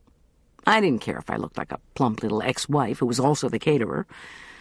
I didn't care how I would stack up to the tall, gorgeous nurse from the jungle. I was not going to miss Arch's 15 minutes of fencing fame. "The attack in foil is like a charge," Michaela was saying to the assembled group of parents and students. Most were listening, but a few were milling about the shuttlecock court, where no one was playing, and the penny prick game, where someone had already swiped the Susan B. Anthony dollar. Elliot, standing to one side of the group, looked depressed. Arch and Howie, in fencing uniforms and masks, stood on the mat. Arch had his back to me. Howie, who looked frighteningly anonymous in his mask, faced me. "We will have Arch," Michaela gestured in my son's direction. "And Howie," she nodded to the taller boy, "demonstrate attack, parry, riposte. Then one of them will charge. On guard, boys." Arch and Howie moved smartly back and forth, their foils clanging, their feet slapping the mat. Howie attacked. Arch swiftly parried and riposted. The spectators tightened into a semicircle in front of the mat. Watching Arch, my heart swelled with pride, and I didn't care if John Richard was only 15 feet away. I wanted to holler, "That's my son!" Without warning, Howie leaned forward, extended his sword, and ran toward Arch. I gasped so loudly, half a dozen parents turned and glared. As Howie hurled himself toward Arch, my son froze, unsure what to do. "Stop!" I shrieked, then wished I hadn't. Arch tumbled backward just as Howie's sword whacked his chest, then his leg. Unable to keep his balance, Arch flailed off the mat. Howie, in full launch, couldn't stop. I watched helplessly as his right foot came down hard on Arch's left ankle. Arch screamed. Howie fell on top of him. Michaela, John Richard, Julian, Buddy Lauderdale, and I all rushed forward. Howie seemed to be unable to extricate himself from the tangle of limbs. Buddy Lauderdale wrenched his son's arm and demanded to know if he was hurt. Howie muttered something I couldn't hear and clumsily righted himself. Leaning over Arch, Howie kept saying that he was sorry, very sorry, and why didn't Arch parry? I was so intensely angry that I had to restrain myself from shaking Howie Lauderdale. How could a supposedly good kid have taken advantage of a younger boy like this? Tears slid out of Arch's eyes as Michaela and I removed his mask. His cheeks had purpled, but he made no noise to indicate he was crying. Instead, he croaked, "I think my foot's broken. Dad, is it broken? Dad?" John Richard shoved past Buddy and Howie Lauderdale. He removed Arch's shoe, then probed with both hands along the foot and ankle. Hard to tell. He looked up, not at Arch, but at Viv, who had sidled up to the action. John Richard said, "It should be x-rayed." Viv said, "Now?" "I'm taking him in." It was Julian's voice. Our friend pushed forward to kneel beside Arch, who gave him an imploring look as tears continued to flow down his dark cheeks. "The father of my best friend at Elk Park is an orthopedist," Julian explained matter-of-factly. "Dr. Ling. He lives by the lake, 5 minutes from his office, where he does x-rays. He made me promise if I ever needed anything, I'd give him a call." "I know Ling," John Richard said. "You idiot jerk," I raged internally. "Take your son to the orthopedic surgeon yourself." I turned my attention back to Arch. He was trying not to writhe in pain. Tears still streamed down his cheeks. I knelt beside him and asked what I could do. Miserably, he shook his head. Michaela appeared with a plastic bag filled with ice. She gently laid it on the rapidly swelling ankle. I wondered if she was thinking of the coup de Jarnac. I said, "Maybe he should go to the emergency room at Southwest." "Let me go with Julian," Arch said to me, his voice low. "Just let me, okay?" "Dr. Ling is closer and better than Southwest," Julian insisted. "If the x-ray shows Arch needs to go to the hospital, I can take him. Arch, can you sit up? Put your arm around my shoulders." When Arch nodded mutely, Julian deftly hauled him to a standing position. My son's left ankle dangled, and he winced. "I'm going with you." "No way," Julian told me firmly. "Stay and handle the banquet. Have a couple of parents help you out. I'll call as soon as I know anything." "Arch, honey, do you want me to come with you?" I asked. "I'm okay, Mom." "I'm really, really sorry," Howie Lauderdale gargled, increasingly distraught. "I was just trying to be aggressive the way Dad—" "Howie!" Buddy snapped. To avoid strangling Howie, Buddy, or both of them, I accompanied Julian, who supported a hobbling Arch, to the hall's east door. "Wait," called Michaela, in her commanding coach voice. "We have something for Arch." She snatched a trophy from her table and strode over to us. She announced loudly, "For 9th grade Fencer of the Year." Arch's tear-streaked face instantly lit up. The parents and kids all clapped. I would have been elated if I hadn't felt so miserable. Easing Arch into the Rover proved difficult. Away from his peers, he squawked at every move that jiggled his injured foot. Around us, midwinter darkness pressed in. A high-pressure system must have moved across Colorado, though, because the air felt unusually warm, which probably meant it was 40 degrees instead of 5. "Friday the 13th, commented Julian as he slid into the driver's seat. "Go figure." "You all right, hon?" I asked Arch for the 100th time. "I'm fine, Mom. We'll call you." I cursed myself all the way back up to the Great Hall. Buddy Lauderdale must have told his son to press hard in the attack. I'd heard enough tales of fathers sharpening football spikes and bribing sons to crash into hockey and soccer goalies not to be certain of that. But I never would have thought Howie would play along. Of course, I'd seen Howie fence, and beneath that cherubic face was an ambitious athlete. Once he was in a competitive situation, he might be unable to stop himself. No doubt that was what Buddy Lauderdale had been counting on when he'd called Michaela and said he wanted the two boys to fence tonight.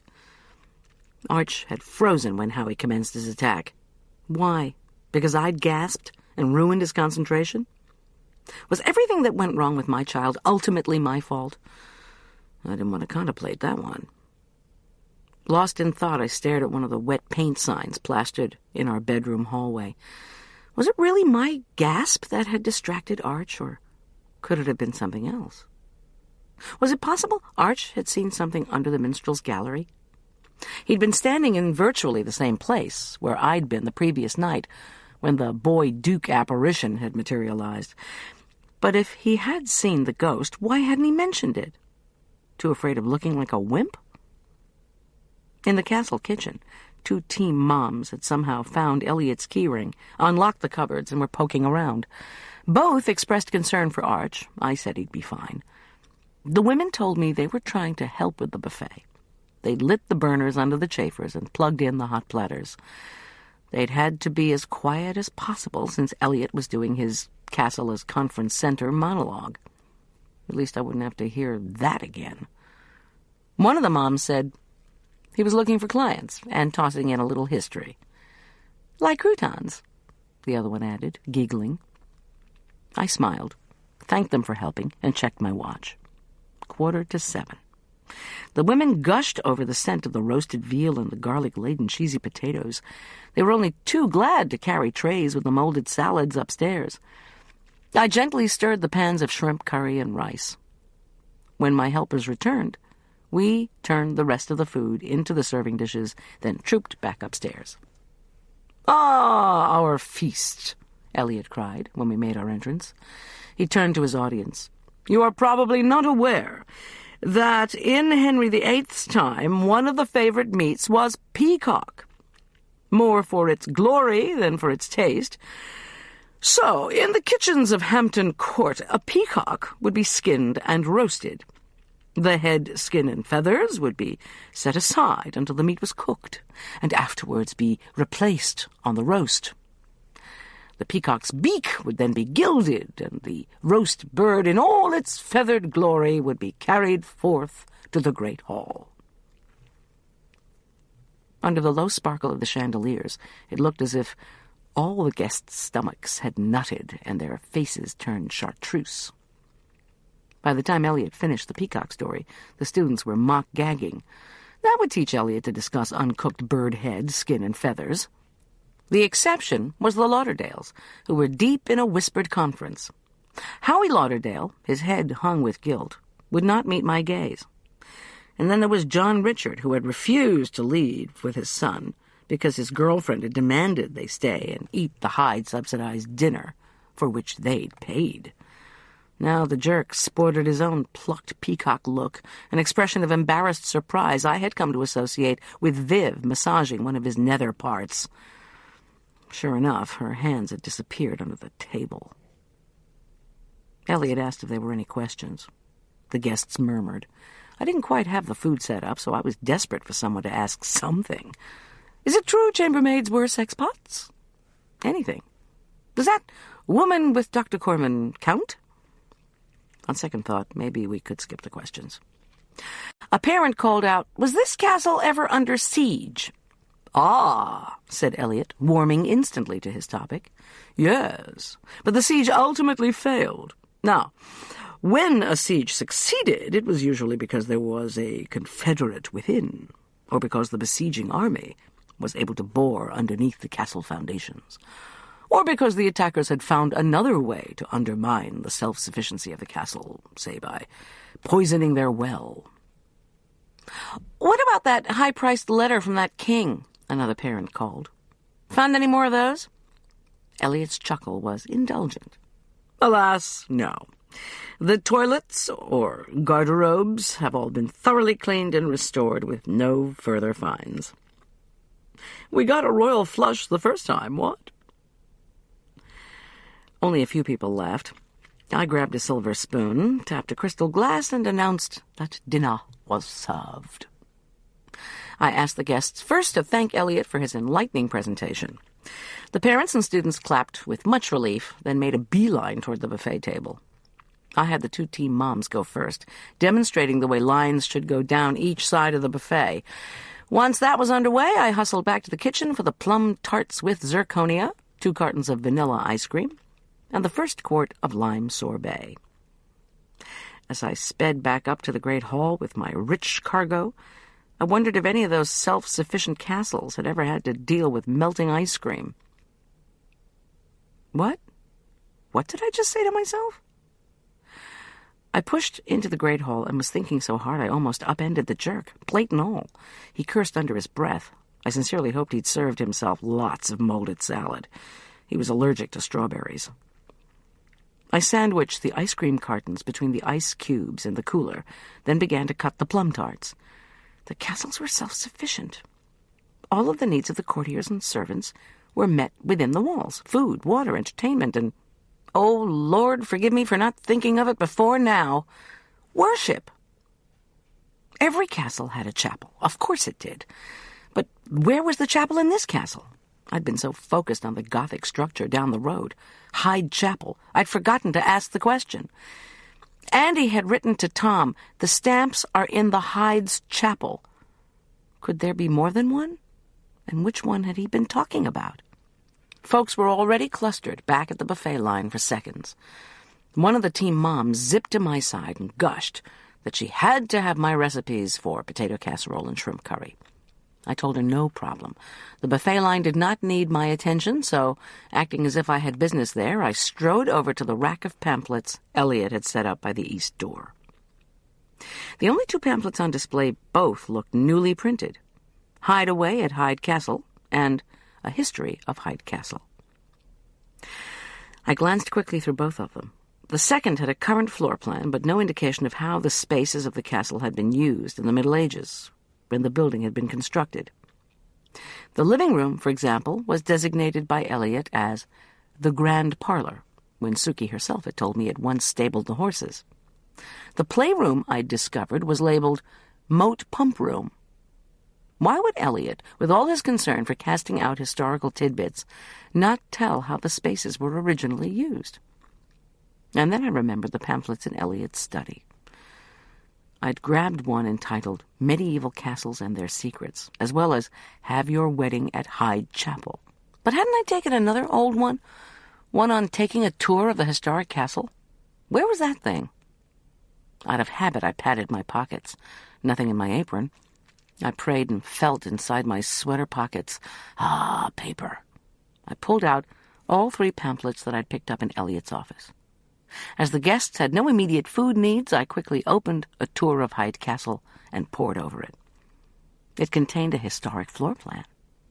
I ran my finger across the space allotted to the stables, the old kitchen next to the great hall, now the bedroom suite, where Julian and Arch were quartered, the Duke's bedroom, now the new kitchen, and, in the area marked Moat Pump Room, in the new floor plan, next to what was now Elliot's study on the West Range, chapel. But I hadn't seen a pump, broken or no. I'd seen games and toys and kiddie-style furniture. I'd also seen a new lock, a lot of spilled paint, and a wet paint sign. Plus, I'd asked both Michaela and Elliot about the current uses of that room. They'd both either lied or been evasive. So what did all this tell me? I wasn't sure, and I didn't have time to think about it because at that moment, the second mom who'd helped me came trundling up. "Goldy, what are you doing? Several of the guests have asked what you were reading so intently. Mr. Hyde said it was an old map of the castle." "What's the problem?" "Well, the Lauderdales want the non-dairy dessert for Howie now. They said they'd asked you to buy a lime sorbet." I stuffed the pamphlet back into my pocket. "I haven't started to serve dessert yet."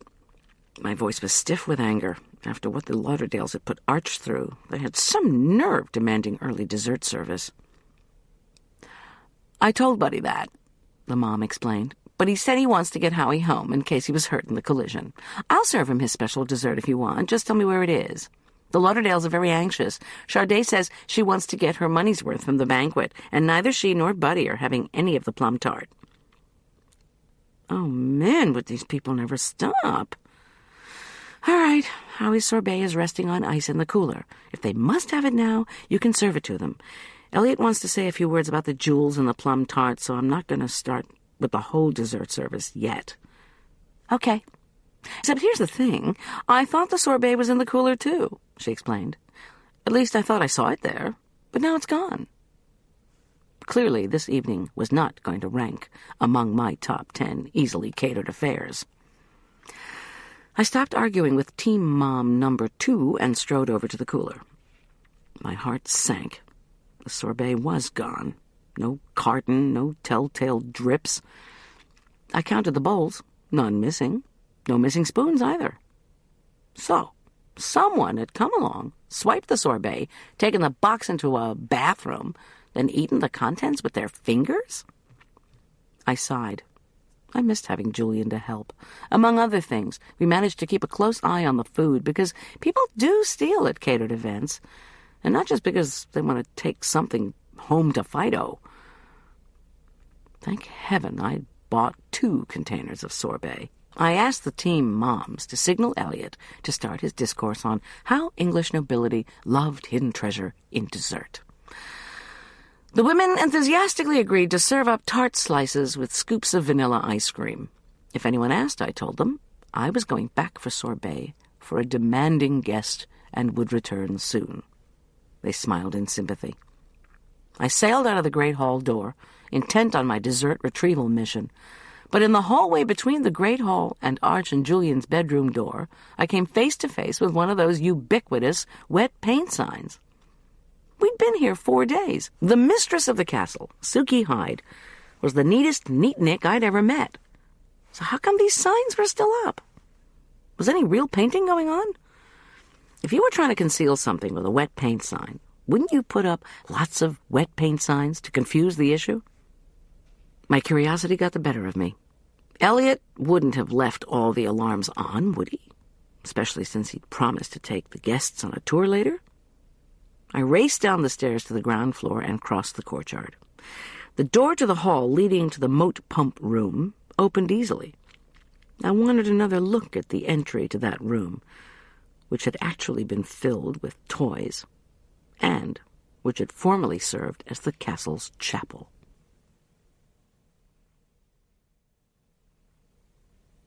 Chapter 26.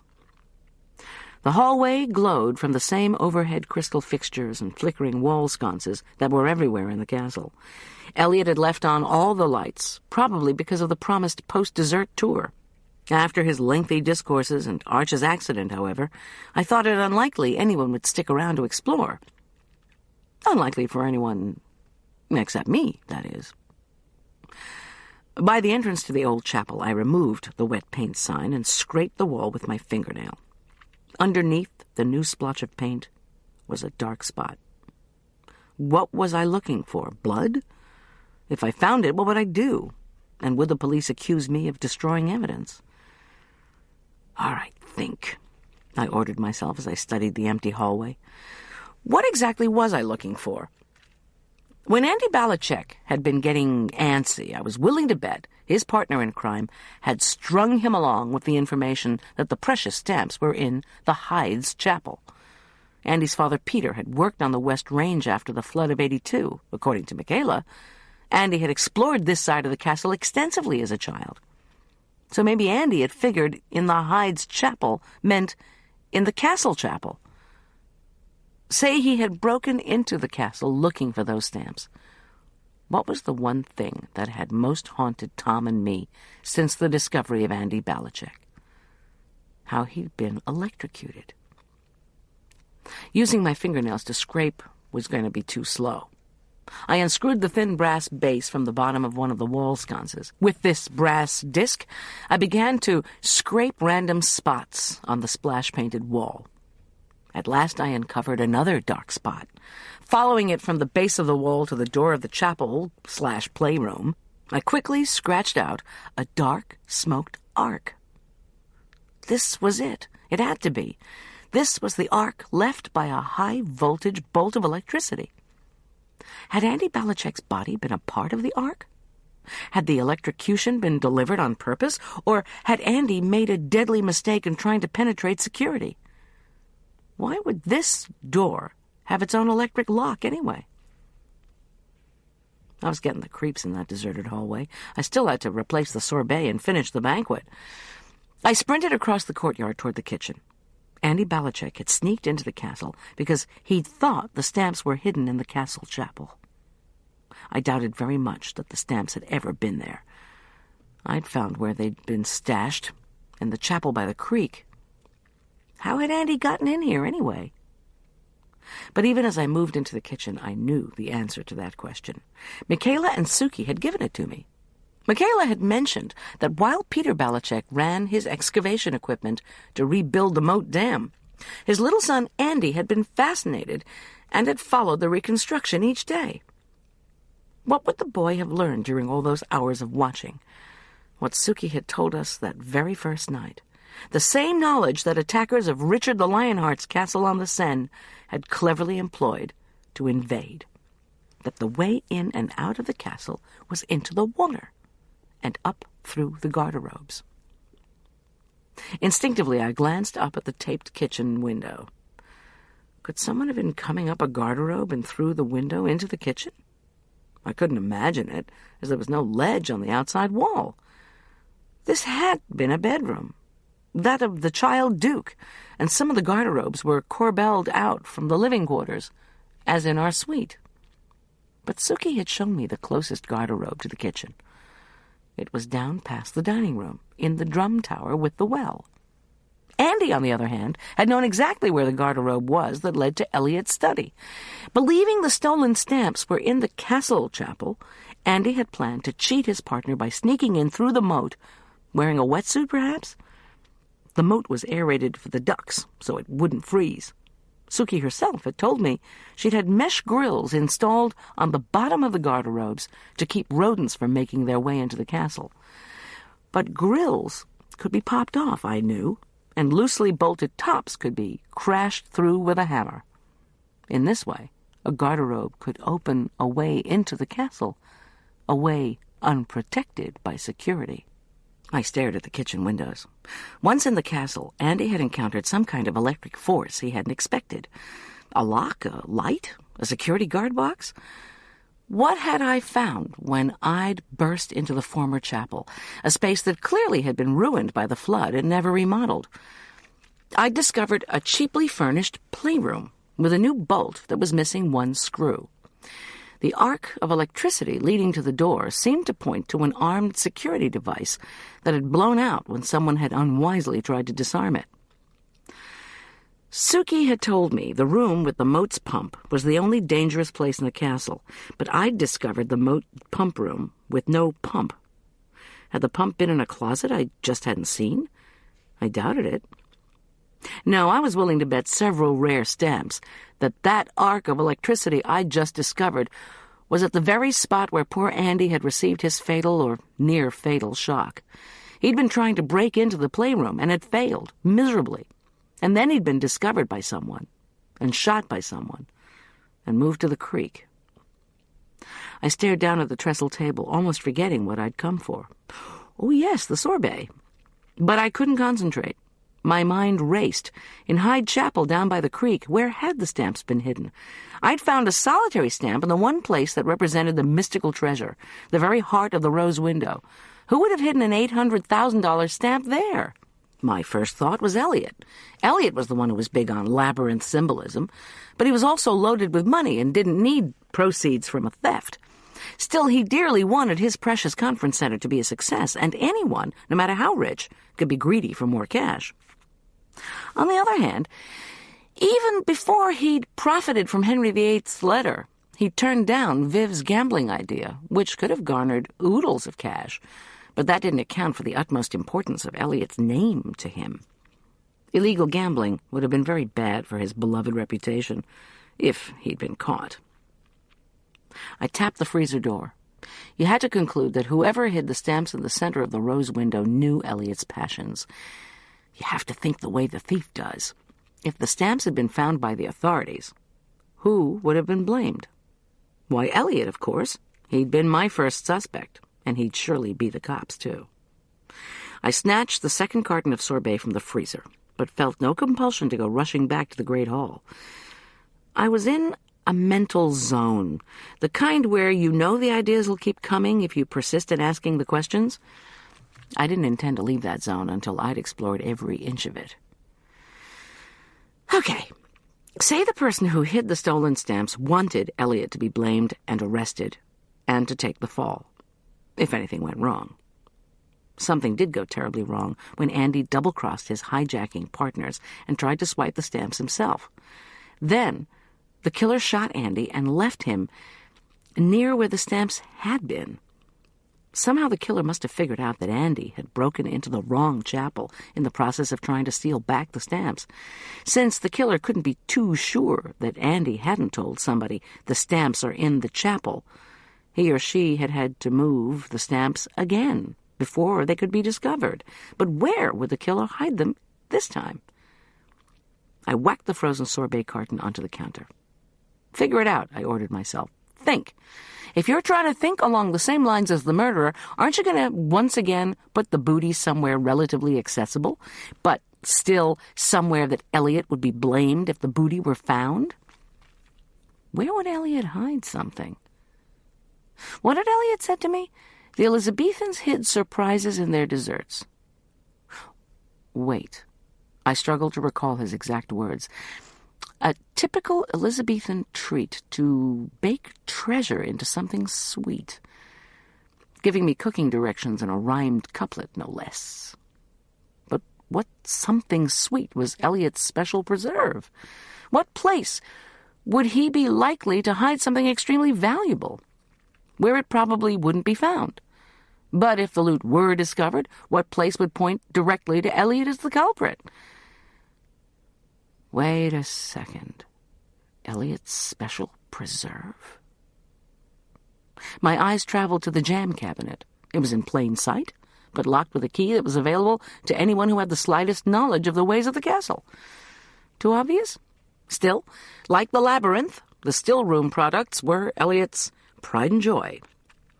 Was there any other place where he stored them? My mind cast up a memory. "This is just half of his insomniac production," Suki had told us, referring to the jams in the kitchen. Think. Last night, when we'd had lamb, I'd requested mint jelly. Julian had searched in the kitchen jam cabinet with no luck. Then he'd disappeared into the buttery/dining room, the same place he'd gone to get the equally recherché sherry jelly. "No, that's stupid," I corrected myself. "This castle is enormous. You could hide something in a million places." With trembling fingers, I shoved aside the rapidly softening sorbet and reached for the key ring where the team moms had left it, on the counter. Swiftly, I sorted through the keys, heart pounding, until I found the tiny skeleton key used for the kitchen preserves cupboard. Maybe, I thought. Tom was at the airport with his high school sweetheart. 30-some people were waiting for me to provide dessert upstairs. My son and Julian were racing to the doctor, and I intended to solve a major murder case by ransacking shelves of jelly? Tomorrow might bring better ideas, but for now, I moved in rows, holding each jam jar up to the light. Currant, blackberry, cherry, blueberry, marionberry. All these preserves were just what the labels said they were. Orange, fig, and grapefruit marmalade, ditto. Feeling increasingly foolish, I began lifting the last row of jars. Strawberry jam. Nothing. I hastened into the buttery/dining room. The antique wine cabinet, an elegant mahogany piece with diamond-shaped leaded glass, had a tiny keyhole. I thought back. Julian had come in here, probably with the keys in his pocket. He'd only taken a moment to locate the mint and sherry jellies. I tried the smallest key on the ring. After a minute of my jiggling it in the lock, the glass door popped open. The light in the dining room was dimmer than in the kitchen. I stared hard at each jam jar as I held it up to the light. Mint jelly, sherry jelly, pear chutney. I was beginning to feel stupid. I started on the last row of jars. Lemon curd. On the 10th jar, I inhaled sharply. Pay dirt? Instead of being filled with pale golden curd, this jar was lined with paper. I unscrewed the top and peered inside. Clear plastic envelopes. I pulled out one and detected the unmistakable homely profile of Queen Victoria. Unfortunately, before I could shout Eureka or even God Save the Queen, the floor in the hallway creaked ominously. The hairs shot up on the back of my neck. As I pivoted toward the sound, Michaela burst into the kitchen, then ran into the dining room. She was clutching a saber. "Where are they?" she demanded. She was enraged. Her white hair, lit from behind, made her look like a banshee. "Where are who?" Michaela's wild eyes fastened on the jar in my hand. "What is that? What are you doing?" "Trying to figure out why you put the stamps in here." I took a deep breath. "It's because you want Elliot to get caught, isn't it? I know you hate him. I saw you fighting." She burst into a humorless laugh that was more like a cackle. "You don't know anything. I don't hate Elliot. Quite the opposite." At that moment, the lights in the kitchen and dining room went out. In the hazy light cast by the hall sconces, I could see only the silhouette of another human form, holding a glinting sword aloft. I heard two people grunting, fighting, pushing furniture over, whacking each other, shouting whenever they were hit. "Time to scram," my brain screamed, and I obeyed. I shoved the precious jam jar in my sweater pocket, pushed blindly forward, fell onto the dining room table, then scrambled upright, knocking over a chair. The combatants in the kitchen barged into something. The crash of exploding glass shattered the darkness. "Run," I ordered my frozen legs. I groped out in the darkness. My knuckles whacked the china cupboard. Where was the door to the dining room? "Run!" I stumbled forward. Someone was in the dining room with me. A sword slashed the air with the sound of a cold wind. I screamed and reached out again. My hand closed around something, one of Elliot's wine bottles. Again the rapier hissed, this time closer. I whirled and parried hard with the bottle. It broke as it smashed on my attacker's shoulder. Whoever it was went reeling backward. I had seconds to move. I stumbled, found the edge of the dining room door, slipped through, and ran for my life. Down the hall, into the well tower, past the well and garderobe, into the spacious living room. "Run, run, run!" my mind screamed. The cell phone and jar of stamps bobbled around in my sweater pocket. I was still clutching the neck of the broken bottle. It would be little use against a sword. I had to get away from that slashing weapon, had to get out of the castle, had to escape. Behind me, footsteps pounded. Whoever it was could move. I'd give him that. "Run," I told myself. "Run faster." I slammed through the glass doors to the gatehouse, punched the code into the security keypad, and waited for the portcullis to rise. Panting, I grabbed the front door. Behind me, there were no more footsteps. Had whoever it was given up? Or had my attacker gone to get a Confederate? I stared at the front door, wheezing. What next? It was cold outside, and I had no car keys. I had no car. What was I going to do? Run all the way into town? Whoever was chasing me was in much better shape than I could ever hope to be. I whirled and looked across the courtyard. Just a couple of 100 feet away were parents who could help. Should I chance it? Or should I run out into the night over the causeway spanning the moat? Indecision is the enemy of mortality. Overhead, there was a clunk. Without warning, a splash of boiling liquid bit into my skin. I screamed as pain flared from my shoulder to my elbow. I jumped out of the way of the steaming cascade. "Help!" I yelled as I jumped aside. More boiling water poured implacably down. "Help!" The water was coming through the arched ceiling, through the ancient murder holes. My elbow and left arm were alive with agony. From the floor above came a woman's scream. I looked up and saw blonde hair, a pretty child's face. Then I heard a thwack and another, followed by more struggling and crashing. I was shaking, trying to open the front gatehouse door. My skin was on fire. I couldn't turn the knob. "Flee, cook!" a child's voice hollered over the din above me. "Flee!" There was the sound of whacking, followed by grunts. "We tried to warn you not to come." And so I ran, back the way I'd come, my arm on fire, my skin melting. Dear God, I prayed, help me. And then, like a miracle, I had a vision of pulling Suki to the sink when she'd burned her hands trying to rescue the scorched coffee cake. Water, cold water. I was slowing down. Could my attacker have made it back to the kitchen? I was going to faint. I was going to die from my burns. I'd never see Arch or Tom or Julian again. I was sobbing now. My body was a current of liquid fear and pain. Water. The top of the well was sealed tight with canvas. Water. I was going to die if I didn't find it. I unbolted the seat to the garderobe, yanked it up, and scrambled up on the ledge. Then I dropped feet first down the latrine shaft. My feet whacked a grill and it gave way. The shock of the icy moat was such an instant relief that I shouted with joy. Underwater. I was rewarded with a choking lungful of creek water. Heaving and gasping, I flailed my way to the surface. Just as I thought, grabbed the cell phone and jar of stamps. I felt them fall away from my sweater pocket and drop, along with my shoes, deep into the dark water. My head bumped against something, and I recoiled. A duck? A fish? A rat? What else was there in this damn moat? I blinked, moved my arms and legs, and shoved through the icy water. The spotlights from the castle revealed what I'd bumped into.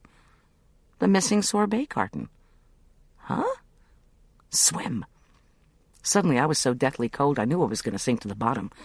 Swim, paddle, kick, do some damn thing, I commanded myself, and, miraculously, my body obeyed.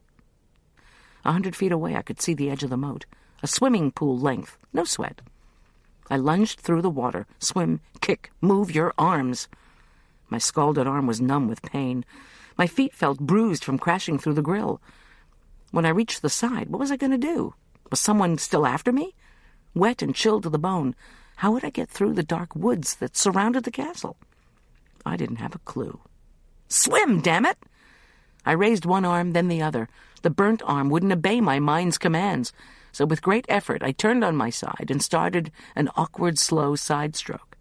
I gasped for breath. Swimming had never been so hard. Finally my fingers touched the slimy moat rim. The slippery rock wall covered with algae gave me no footing. Wheezing, I grabbed an overhanging aspen branch, only to slide backward into the icy water, gasping. With a huge effort, I hauled myself up on the rocks. One foot in front of the other, get out of the water, get through the woods, go back to town, call Boyd, call the police, get a grip. Flee. I heaved myself over the rock wall and tumbled hard into a bank of snow and leaves. All around, unseen trees rattled and swayed. I couldn't feel my feet. But I was in snow, I knew that. My burning skin began to sweat and scream with pain. I glanced back to the castle. The kitchen was lit by an eerie glow that did not come from the sconces or chandeliers. I squinted.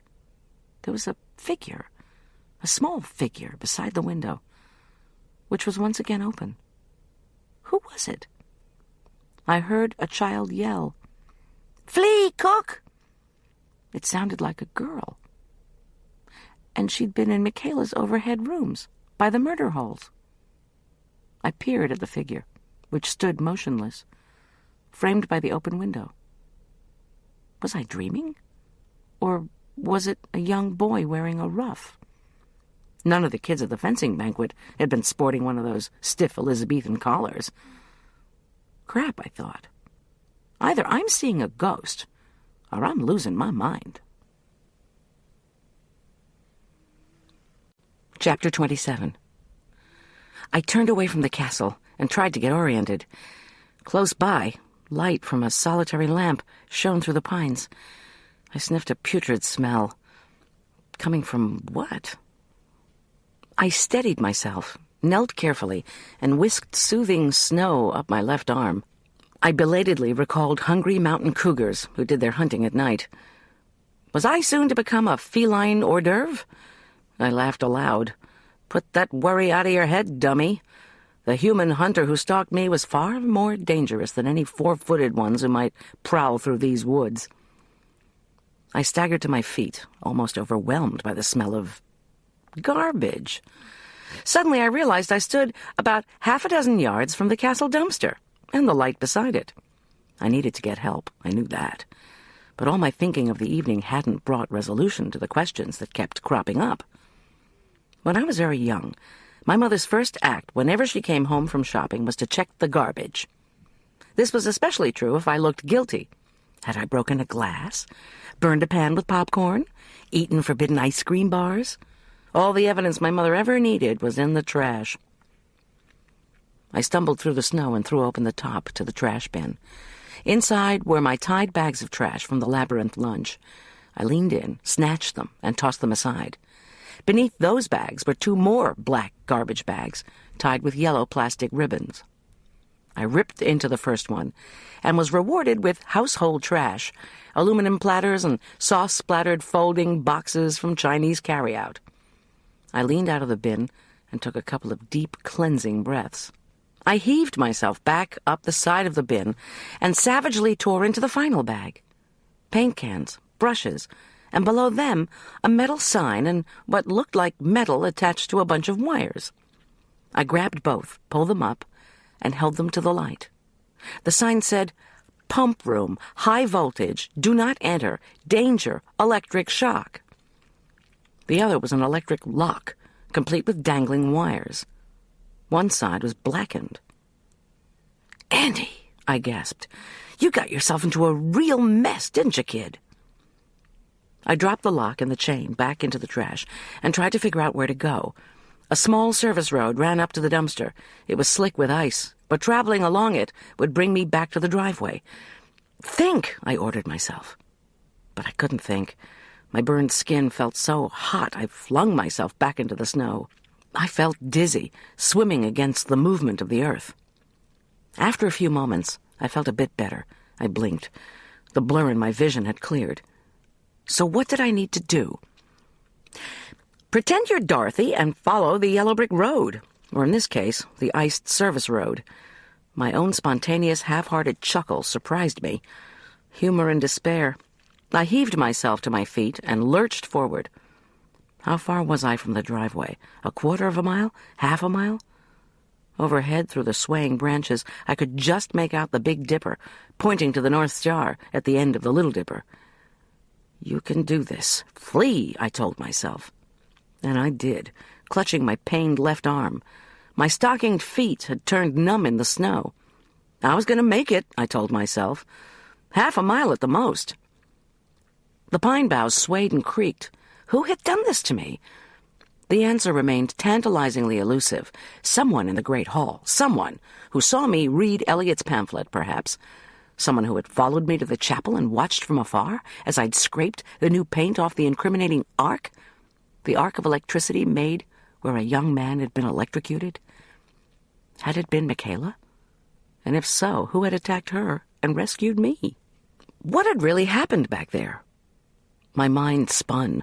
Flee, cook! We tried to warn you not to come. I'd looked up into a face with blonde hair. Andy had broken into a playroom guarded by an electrified lock.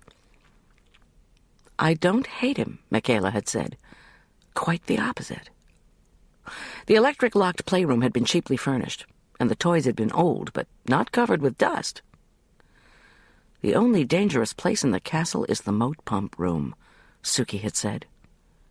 But don't worry, it's all locked up. Was the room without a pump truly dangerous? Or was it locked to keep Our Lady Swiss clean out?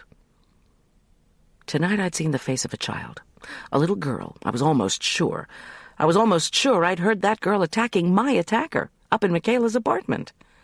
There was a child, a living, non-ghostly little girl in Hyde Castle. The rumor of the baby drowning in the well had been just that, a rumor, started in a deliberate attempt to ward off the curious. And what about the screaming in Hyde Chapel? There hadn't been any ghost of a dead wife, I realized. The real child had been crying. Maybe she'd been hiding in the chapel storeroom when the ill-fated wedding had started. Eliot could have put together his whole tape and player show to cover up for it. So Eliot had to know. He had to know something. He had to know why and how Andy had been electrocuted. Did he also know who had murdered Andy? Or had Eliot murdered Andy? I was nearing the driveway. I had to be, but I couldn't hear cars from the state highway. Only the moaning of the trees. Of course, Elliot knew. Poor Andy had broken into the chapel, not the chapel where the stamps were hidden, but the castle chapel where the child was hidden, in its playroom, behind an electric lock, and a sign saying that it was a pump room to keep Suki out. But whose child? Stories in town had him living like a hermit in one room of the castle. For how long had Elliot lived like that? From the time he lost his teaching position on the East Coast to the time he met Suki. Almost 9 years had passed. He'd had at least one girlfriend during that time, Viv Martini. That relationship hadn't lasted long, according to Boyd. The family of the original fencing master, meanwhile, had been given permission to live in a section of the castle rent-free. Almost 9 years in a desolate, falling-down castle was a long time. Before his relationship with Viv, I was willing to bet Elliot had found solace in the arms of his caretaker. I don't hate Elliot. Quite the opposite. I was also willing to bet Michaela had had a child she wouldn't give up, but whose existence had to be kept secret if Elliot was going to realize his dreams for the castle, with his reputation intact. The child, I wagered, occasionally wandered away from her playroom and made sudden appearances around the castle, perhaps even wearing a miniature suit of armor. Perhaps it was one of those appearances that had somehow provoked the nasty falling out between Elliot and Michaela I'd witnessed in the courtyard. Not only that, but the news of Andy Balichek's murder had brought the hard glare of publicity to the castle, a glare that might very well reveal a desperate secret that would undo all the owner's ambitious plans. The child. I'd heard her breathing. That night I'd stood in the drum tower by our room. I'd glimpsed her once in the shadows of the great hall, wearing her little suit of armor, undoubtedly lured by the fencing demonstration my own son was putting on. Even Tom had seen her, but had put it down to hallucinogenic drugs. This curious child, I was willing to wager, could get around the castle through the unrenovated areas, climb up into the towers, and scare us with unexpected appearances. "Flee, cook! We tried to warn you!" I stumbled down the service road, my thoughts spinning. After what seemed like an eternity, my ears made out another sound, a roaring noise, the creak. I thanked God. And when had I heard another roaring noise? Not long ago. "We tried to warn you." I lurched to the driveway and saw the lights of a distant vehicle. Was it on the road? I tripped on the snow-covered ground and fell to my knees. A wave of nausea rolled over me. What had Boyd said? The bullet that hit your house was not from the gun that shot Andy, Tom, and Morris Hart, the computer thief. The bullet was a warning. Somebody had tried to warn, not Tom, but me. Away from what? From catering at Hyde Chapel. From catering at Hyde Castle. Why? Because a murder had been committed in the castle, and the body had been dumped not 50 feet from the doors of Hyde Chapel. Who lived in that upstairs apartment where the child's voice had come from? Michaela. Michaela, who loved children. Michaela, who had her own child, I was almost sure. Michaela had tried to warn me away by shooting out our window. Scare her, she must have thought. Close down the catering business for a while. Anything to keep the mother of one of my favorite fencers away from this place where Andy died. I walked forward. I stayed in the shadows, knowing the person who'd perpetrated these crimes, who'd struck at me with a sword and poured boiling water onto my arm, was probably still searching for me. And who was that person? Who had access to both the castle and Hyde Chapel? Who knew about the Lauderdales' demand for sorbet for their son, and could ensure my return to the kitchen by tossing the first carton into the moat? As soon as I started to dig through the pamphlets and started to unravel the lethal web spun through the castle and its history, somebody had gotten very scared. Who had access to Tom's return time from New Jersey? The only way to get that was to have access to our family's private doings, through Tom, through me, or through Arch. Whom did Arch visit every week? His father. And who had latched onto John Richard of late, convinced him, I was willing to wager, to fence some stamps and use his doctor status and real estate greed to buy an expensive townhouse? No doubt she'd also figured she'd be able to follow our every move while planning her disposal of millions of dollars worth of stolen stamps. The roar of an approaching van interrupted my thoughts. My van? Tom! I waved at him with my good arm.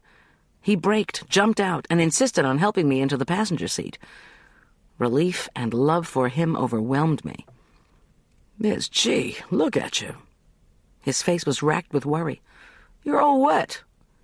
How did you ever— Listen, Tom, I interrupted him, shivering like a mad woman. You need to arrest Viv Martini.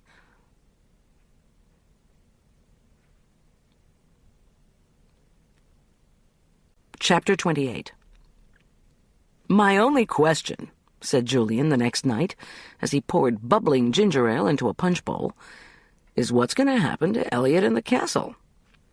We were in the Elk Park Prep gym, readying for the Valentine's Day dance. My left arm, which had received second-degree burns, was bandaged.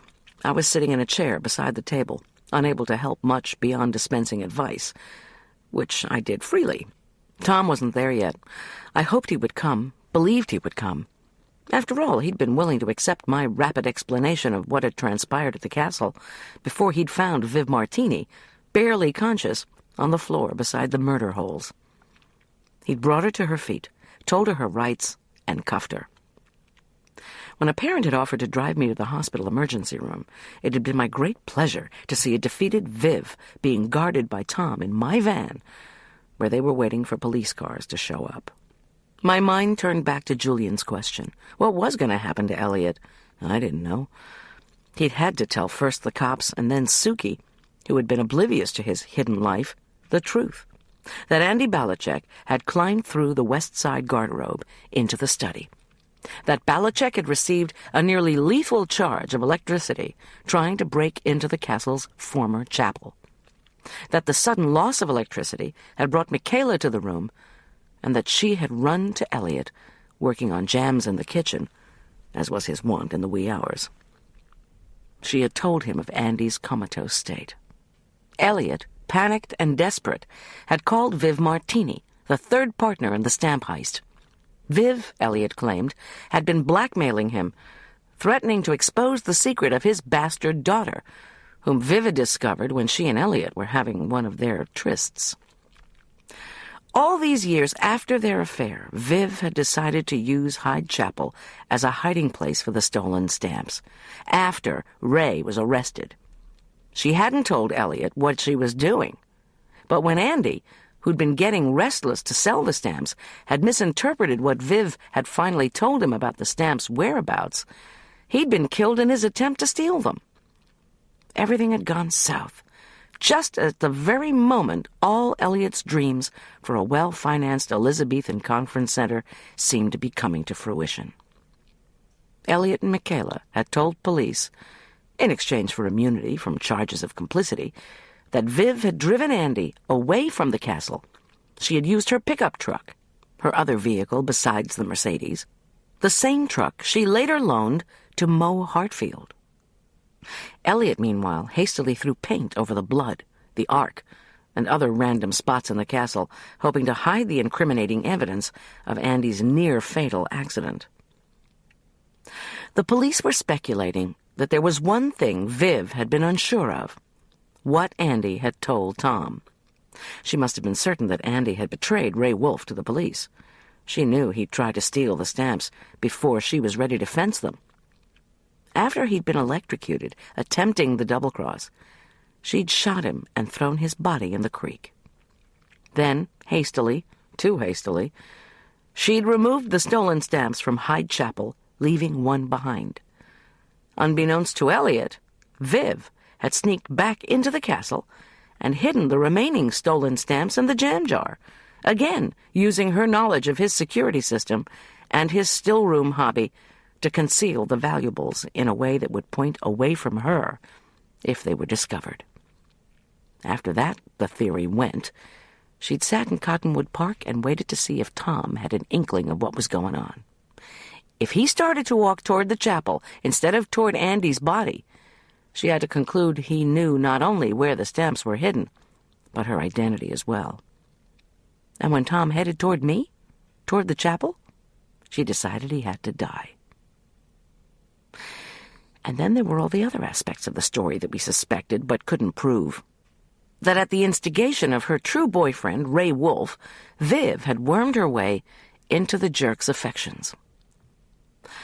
Ray knew John Richard's ex-wife was married to the cop who'd arrested him, because John Richard had told him so.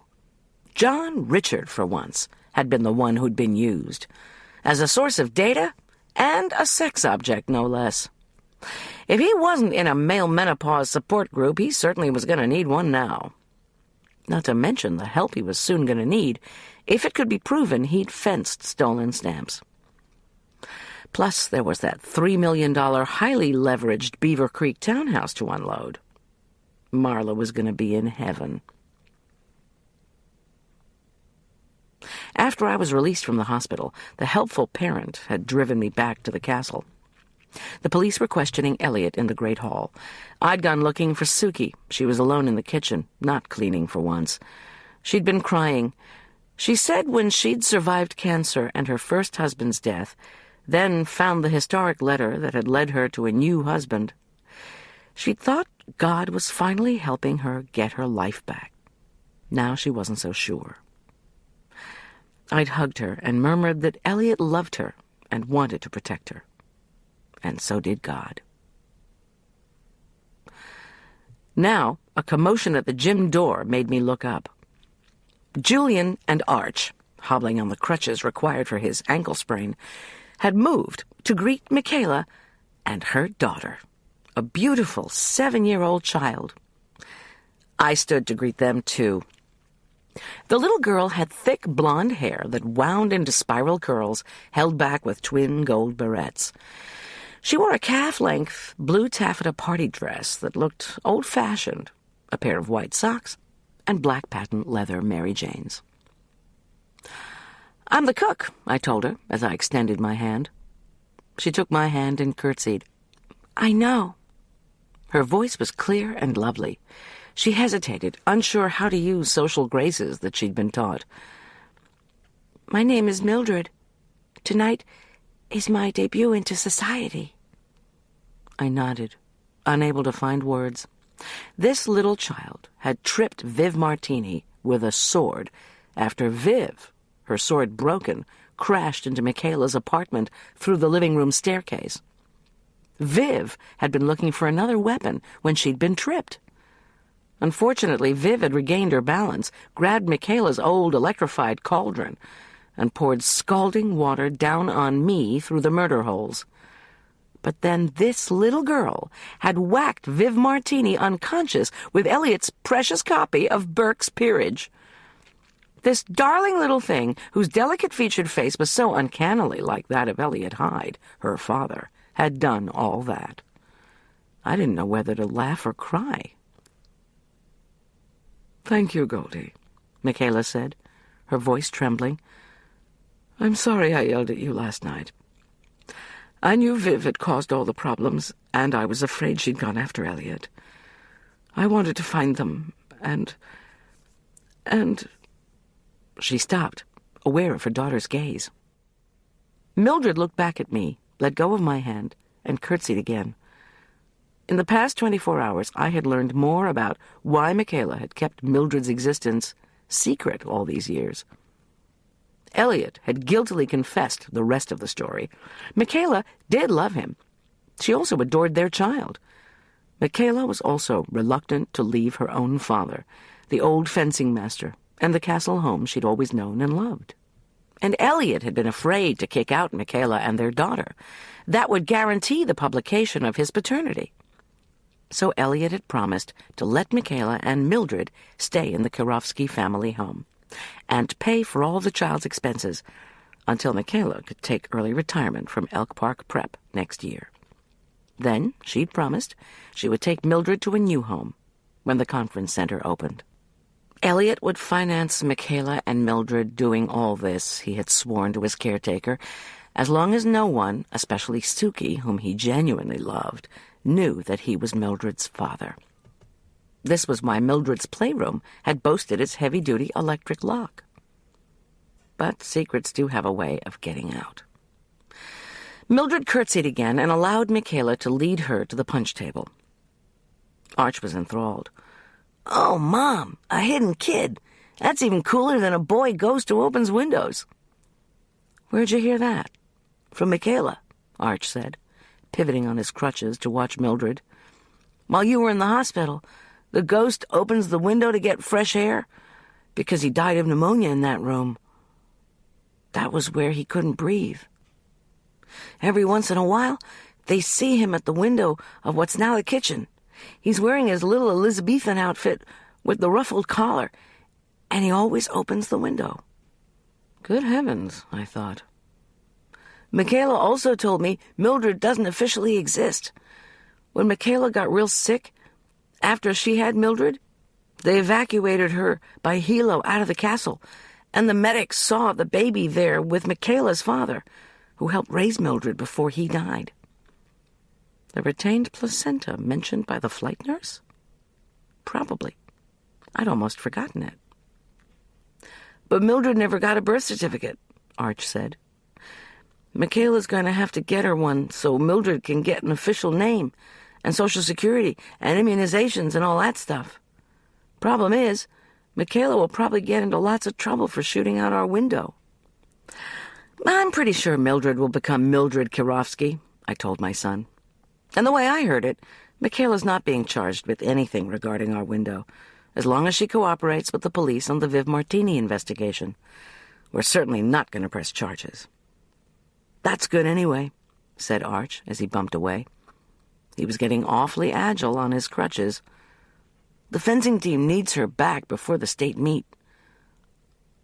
"Oh," he added as an afterthought, "Howie Lauderdale called and apologized. He said his father offered him $100 to win the bout with me. He felt really bad, and of course, he didn't take any money.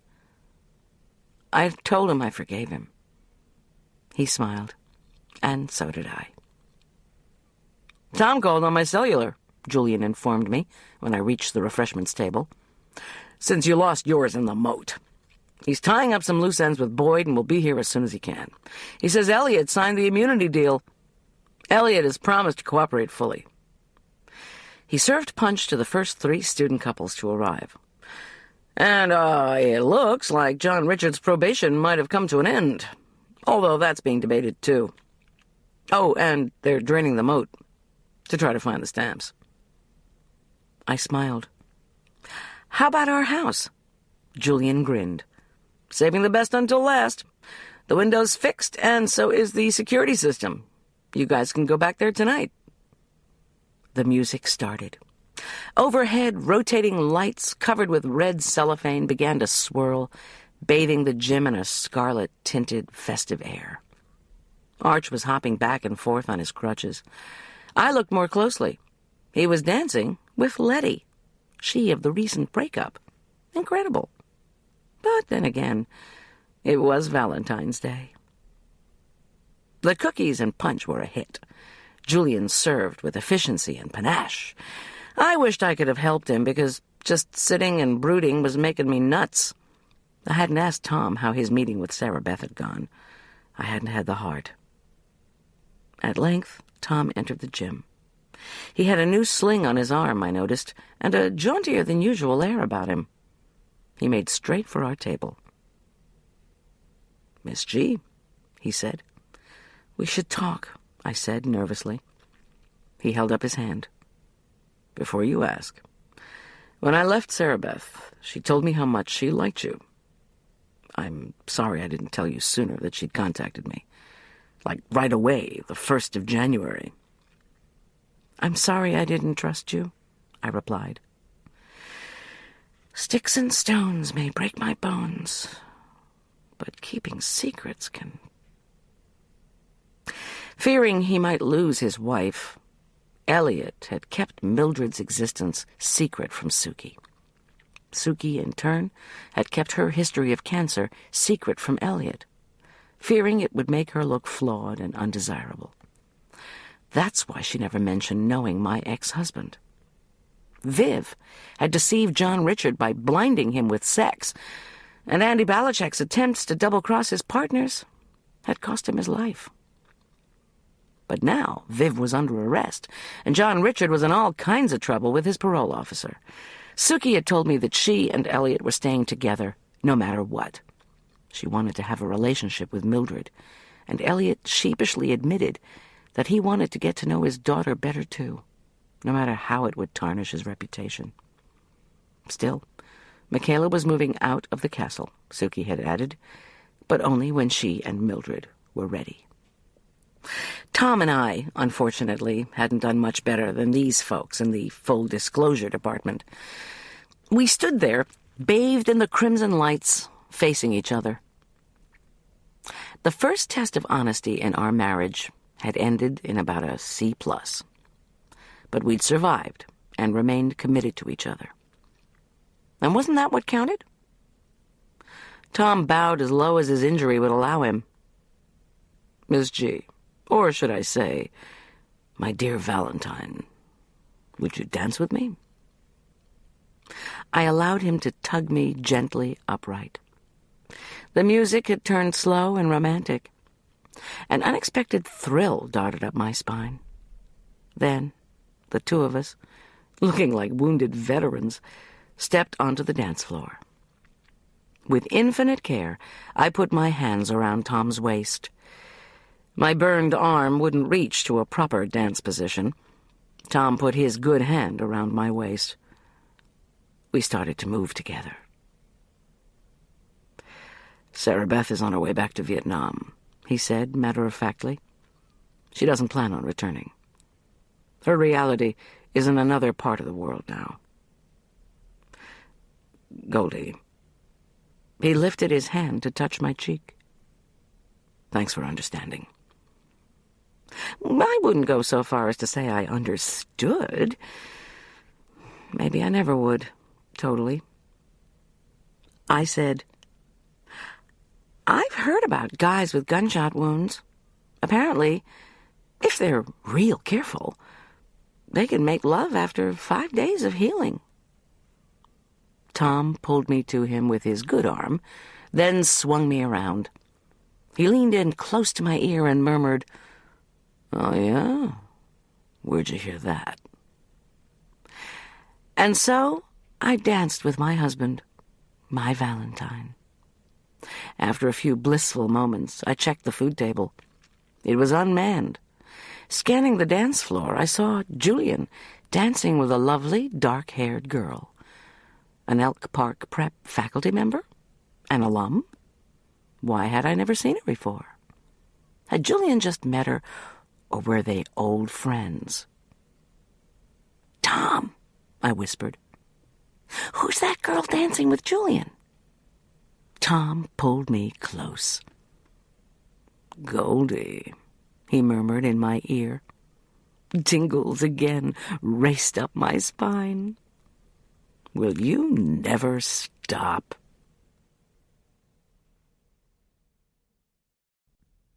The end.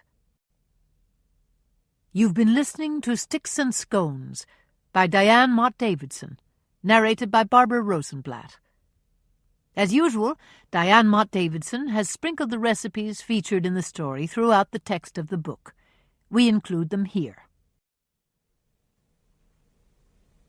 Hi, this is Barbara Rosenblatt, and if you've enjoyed this latest culinary thriller featuring Colorado caterer Goldy Bear by Diane Mott Davidson, perhaps you were equally intrigued with all those great recipes. Well, here they are. Let's start with Castle Scones. You will need a 1/4 cup of currants, 2 cups of all-purpose flour, 2 tablespoons of sugar, 1 tablespoon of baking powder, 1/2 teaspoon of salt, 4 tablespoons of well-chilled unsalted butter, cut into 4 pieces, 1 large egg, a 1/4 cup of whipping cream, a 1/2 cup of milk, 2 teaspoons of sugar, optional, butter, whipped cream, jams, curds, and marmalades. Place the currants in a medium-sized bowl and pour boiling water over them just to cover. Allow them to stand for 10 minutes. Drain the currants, pat them dry with paper towels, and set aside. Preheat the oven to 400 degrees Fahrenheit. Mix the flour, sugar, baking powder, and salt in the bowl of a food processor fitted with a steel blade. With the motor running, add the butter and process until the mixture looks like cornmeal. In a separate bowl, beat the eggs slightly with the cream and milk.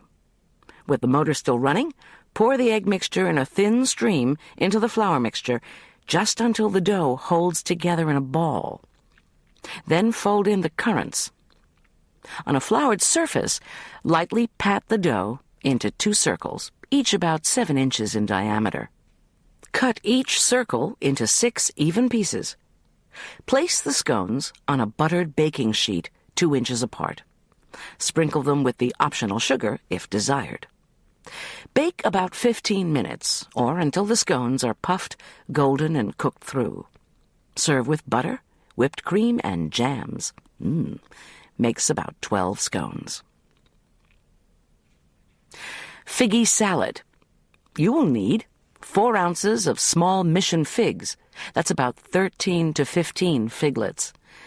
A half cup of ruby port, a half teaspoon of sugar, 1 ounce, that's about 2 tablespoons, of filberts, they're also called hazelnuts, 2 tablespoons of balsamic vinegar, 1 large shallot, minced by hand or in a small food processor, 2 ounces of chèvre, goat cheese, softened and sliced, 1/4 cup of olive oil, 1/4 teaspoon of salt, freshly ground black pepper to taste, and 8 cups of field greens, the baby variety if possible, rinsed, drained, patted dry, and wrapped in paper towels and chilled. Cut the stems off the figs, rinse them, and pat dry. Place them in a small saucepan with the port and sugar and bring to a simmer over medium heat. Cover the pan, lower the heat to the lowest setting, and simmer gently for about 10 minutes or until the figs are soft. Drain the figs, reserving the cooking liquid. Allow the figs to cool, then slice them into quarters and set aside. Using a wide frying pan, toast the filberts over medium heat, stirring frequently until they emit a nutty smell, about 5 to 10 minutes. Remove them from the heat, and when they're cool, coarsely chop them. Reheat the cooking liquid over low heat and stir in the vinegar, shallot, chèvre, oil, and seasonings. Add the figs and raise the heat to medium-low. Stir the dressing until the cheese is completely melted. Toss the field greens with the warm dressing and sprinkle the nuts on top. Serve immediately. Makes 6 servings. Stained glass sweetbread.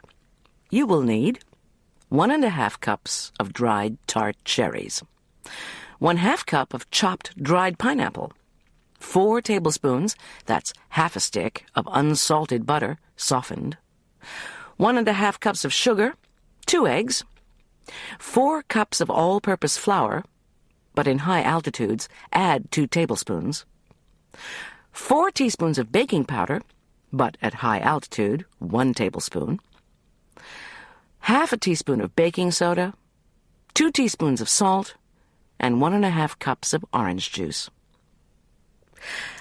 Place the cherries and chopped pineapple in a large bowl and cover with boiling water. Let stand 15 minutes, then drain and pat dry with paper towels. Set aside. Butter and flour 2 8½ by 4½ inch loaf pans. Set those aside. Cream the butter with the sugar until well blended. The mixture will look like wet sand. Add the eggs and beat well. Sift the dry ingredients together twice. Add the flour mixture alternately to the creamed mixture with the orange juice, beginning and ending with the dry ingredients. Stir in the fruits, blending well. Divide evenly between the pans and allow to stand for 20 minutes. While the mixture is standing, Preheat the oven to 350 degrees Fahrenheit. Bake the breads for 45 to 55 minutes until toothpicks inserted in the loaves come out clean. Cool in the pans for 10 minutes, then allow to cool completely on racks. It'll make 2 loaves. 911 chocolate emergency cookies. You will need 6 ounces of semi-sweet chocolate chips, 6 ounces of bittersweet chocolate, broken into large pieces. Recommended brands would be Lindt Bittersweet, Godiva Dark. 8 tablespoons, or 1 stick, of unsalted butter, softened and divided. 1½ cups of all-purpose flour. 1/3 cup of unsweetened Dutch-style cocoa. Recommended brands, Hershey's, European style. 1½ teaspoons of baking powder. 1/2 teaspoon of salt. 3/4 cup of dark brown sugar, firmly packed. 3/4 cup of granulated sugar. 3 large eggs. 1½ teaspoons vanilla extract. And vanilla icing, and the recipe will follow this one. In the top of a double boiler, melt the chips, chopped chocolate, and 4 tablespoons, that's half a stick, of the butter. When melted, set aside to cool briefly. Sift together the flour, cocoa, baking powder, and salt, and set that aside. In a large mixing bowl, beat the remaining 4 tablespoons of butter with the sugars. When the mixture is the consistency of wet sand, add the eggs and vanilla. Mix in the slightly cooled chocolate mixture, beating only until combined. Stir in the flour mixture, mixing only until completely combined and no traces of flour appear. Cover the bowl with plastic wrap and refrigerate for 25 minutes, until the mixture can be easily spooned up with an ice cream scoop. Now, preheat the oven to 350 degrees Fahrenheit and butter 2 cookie sheets. Using a 4-teaspoon ice cream scoop, measure out a dozen cookies per sheet. Bake 1 sheet at a time for about 9 to 11 minutes, just until the cookies have puffed and flattened. Do not overbake. The cookies will firm up upon cooling. Allow the cookies to cool for 2 minutes on the cookie sheet. Then transfer them to racks and allow them to cool completely. And frost with vanilla icing. This recipe will make 4 dozen cookies. Oh, and about that vanilla icing, here's that recipe. You will need 4 tablespoons, that's half a stick, of unsalted butter, softened, 1/3 cup of whipping cream, 3/4 teaspoon vanilla extract, 2 3/4 cups of confectioner's sugar, or more if needed. So, beat the butter until very creamy. Gradually add the cream, vanilla, and confectioner's sugar, and beat well. If necessary, add more confectioner's sugar to the icing. It should be fairly stiff, not soupy. Spread a thick layer of icing on each cookie, and enjoy. Queen of Scots shortbread. You will need 16 tablespoons, that's 2 sticks, of unsalted butter, softened.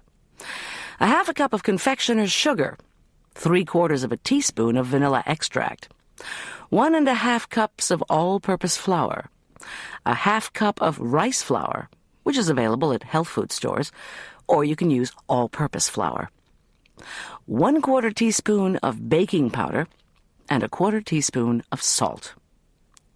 Preheat the oven to 350 degrees Fahrenheit. In the large bowl of an electric mixer, beat the butter until it's very creamy. Add the confectioner's sugar and beat well, about 5 minutes. Beat in the vanilla. Sift the flours with the baking powder and salt. Then add them to the butter mixture, beating only until well combined. With floured fingers, gently pat the dough into 2 ungreased 8-inch round cake pans. Using the floured tines of a fork, score the shortbreads into eighths. Press the tines around the edges of each shortbread to resemble fluting, and prick the shortbread with a decorative design if desired. Bake for 20 to 25 minutes, or until the edge of the shortbread is just beginning to brown. Allow to cool for 10 minutes on a rack. While the shortbread is still warm, gently cut through the marked-off wedges. Using a pointed metal spatula or pie server, carefully lever out the shortbread wedges and allow them to cool completely on a rack. This recipe makes 16 wedge-shaped cookies. Damson in Distress Plum Tart. You will need 14 tablespoons, that's 1 3/4 sticks, of unsalted butter, 2½ cups of all-purpose flour, plus an additional 3 tablespoons for the filling, 3½ tablespoons of sour cream, plus an additional ½ cup for the filling, 3/4 teaspoon of salt, 9 damson or other plums, and if using small Italian plums, you may need as many as 24, 2 eggs, and 1½ cups of sugar. Preheat the oven to 325 degrees Fahrenheit. Butter the bottoms and sides of a 9 by 13-inch glass pan. Now for the crust, first fit a food processor with the steel blade. Cut the butter into chunks. Place it into the bowl of the food processor along with the 2 1/4 cups of flour and the 3½ tablespoons of sour cream and salt. Process until the dough pulls into a ball. Gently pat the dough into an even layer on the bottom of the prepared pan. For the filling, pit and slice the plums into quarters. Cover the prepared crust with rows of sliced plums to completely cover the crust. Beat the eggs with the sugar, the 3 tablespoons of flour, and 1/2 cup of sour cream until well blended. Pour this beaten mixture carefully over the rows of plums. Bake the tart for 45 to 60 minutes, or until the top is golden brown and the custard is set in the middle. I use a spoon to check the middle of the tart. The custard should be congealed, not soupy. Allow the tart to cool completely on a rack. Cut into rectangles and serve with best quality vanilla ice cream. Refrigerate any unserved portion. This recipe will make 16 servings. Shakespeare's steak pie. This is an expensive recipe. Because tenderloin cooks so quickly and is easily overcooked, it's imperative that you purchase a low-cost meat thermometer with a digital readout so that the beef is cooked to an ideal medium-rare temperature. You will need 2 tablespoons or 1/4 stick of unsalted butter, 1 medium or 1/2 large onion, chopped, 1 medium carrot, chopped, 2 cloves of garlic, pressed and minced, 2 tablespoons of minced fresh parsley, 6 tablespoons of all-purpose flour, a 1/2 teaspoon of crumbled dry thyme, a 1/2 teaspoon of crumbled dry oregano, a 1/2 teaspoon of crumbled dry sage, 1 1/2 teaspoons of salt, a 1/4 teaspoon of freshly ground black pepper, 2 1/2 pounds of beef tenderloin trimmed, cut into 1 1/2-inch cubes. You should have 2 pounds of trimmed cubed beef. A 1/4 cup of high-quality dry red wine, and upper crust pastry, the recipe for which follows this one. In a wide sauté pan, melt the butter over medium-low heat. Gently sauté the onion, carrot, garlic, and parsley for a moment, stirring until the vegetables are well mixed. Cover the pan and cook over medium to low heat, stirring occasionally until the onion is limp and translucent and the carrot has lost some of its crunch, about 10 minutes. Uncover the pan and set aside to cool. Place the flour, thyme, oregano, sage, salt, and pepper into a large, heavy-duty zip-type plastic bag and mix well. Add the beef to the bag, Zip the top closed and shake until all the cubes are evenly covered with the dry mixture. Butter a 9 by 12-inch oval au gratin pan. Place the floured cubes into the pan, along with the sautéed vegetables, mixing very lightly with your hands, just until the vegetables and meat are evenly distributed. Place the filled pan in the refrigerator while you prepare the crust. Or you can cover the filled pan with plastic wrap, place it in the refrigerator, and chill until you are ready to prepare the crust and cook the pie. It is best not to prepare the crust in advance. Preheat the oven to 350 degrees Fahrenheit. Remove the pan of meat and vegetables from the refrigerator and pour the wine into the pan.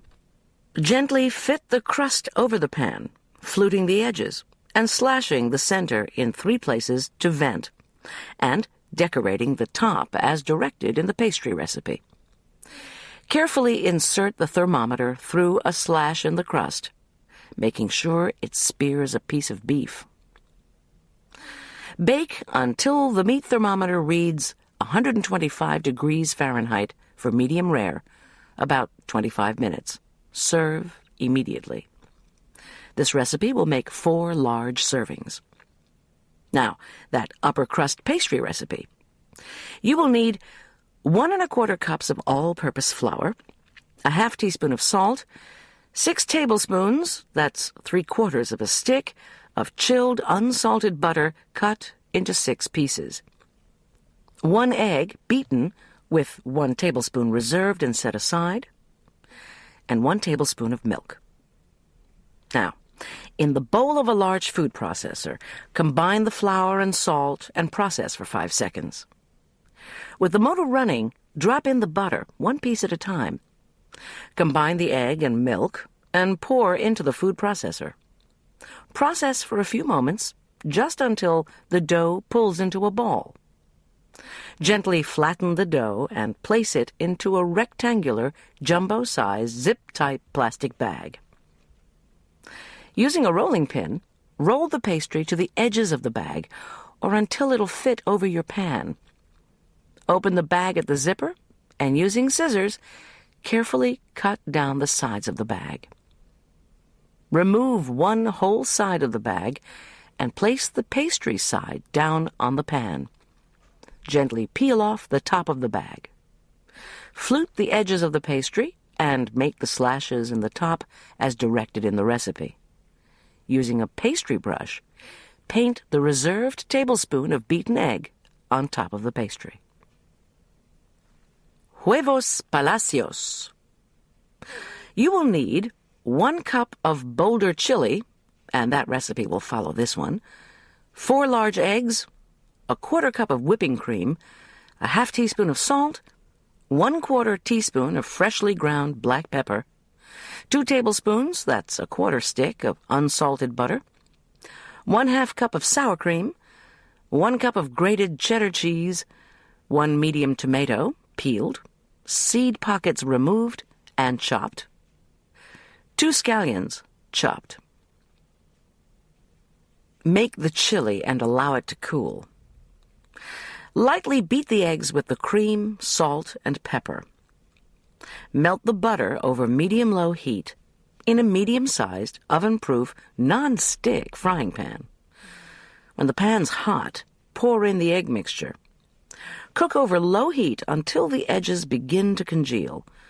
With a heat-proof rubber spatula, gently push the edges of cooked egg into the center of the pan, using a minimum number of strokes. Tilt the pan so that the uncooked portion of egg flows out into the bottom of the pan, making an almost even overall layer of egg. Now preheat the broiler. Mix the sour cream with the grated cheddar and set aside. When the eggs are about halfway done, that is, when they're about half liquid and half solid, spoon on the chili in 3 spoke-like lines that bisect the eggs to make 6 equal sections. The eggs will look like a pie. Scatter the chopped tomato and scallions between the lines of chili. Carefully spoon the sour cream cheese mixture on top of the chili spokes. Don't worry if some spreads off the chili. Place the pan 6 inches from the hot broiler and broil, watching carefully, between 5 and 7 minutes, or until the eggs are done and the cheese is melted and puffed slightly. Serve immediately.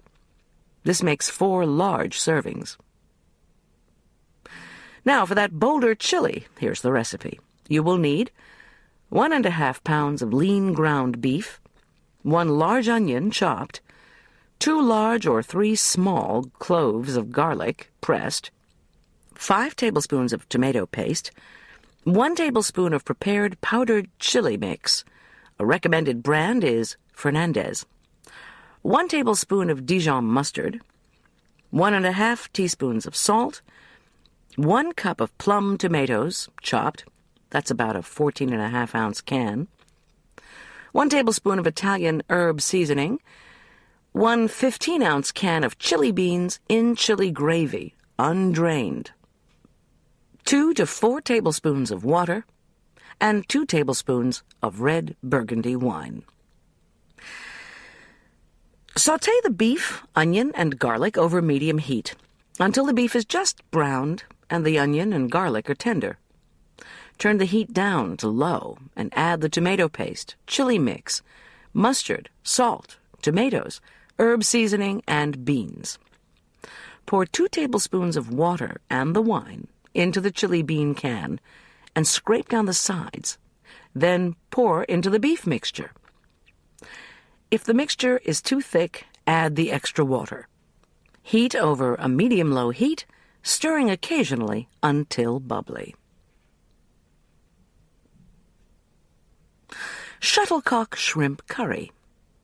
You will need 3 tablespoons of unsalted butter, 2 cups of unpeeled chopped Granny Smith apples, 2 cups of chopped yellow onions, 3 large cloves of garlic, pressed, 4 teaspoons of curry powder, or more to taste, 3 tablespoons of flour, a ½ teaspoon of dry mustard, a ½ teaspoon of salt, or more to taste, 1/4 teaspoon of paprika, a 1/4 teaspoon of crumbled dry thyme, a 1/4 teaspoon of freshly ground black pepper, or more to taste, 2 cups of homemade chicken stock, 1 pound, that's about 39 to 40, large, peeled, cooked shrimp cocktail-style shrimp, deveined, tails removed and reserved, 1 tablespoon of ketchup, a 1/4 cup of dry white vermouth, and a ½ cup of whipping cream.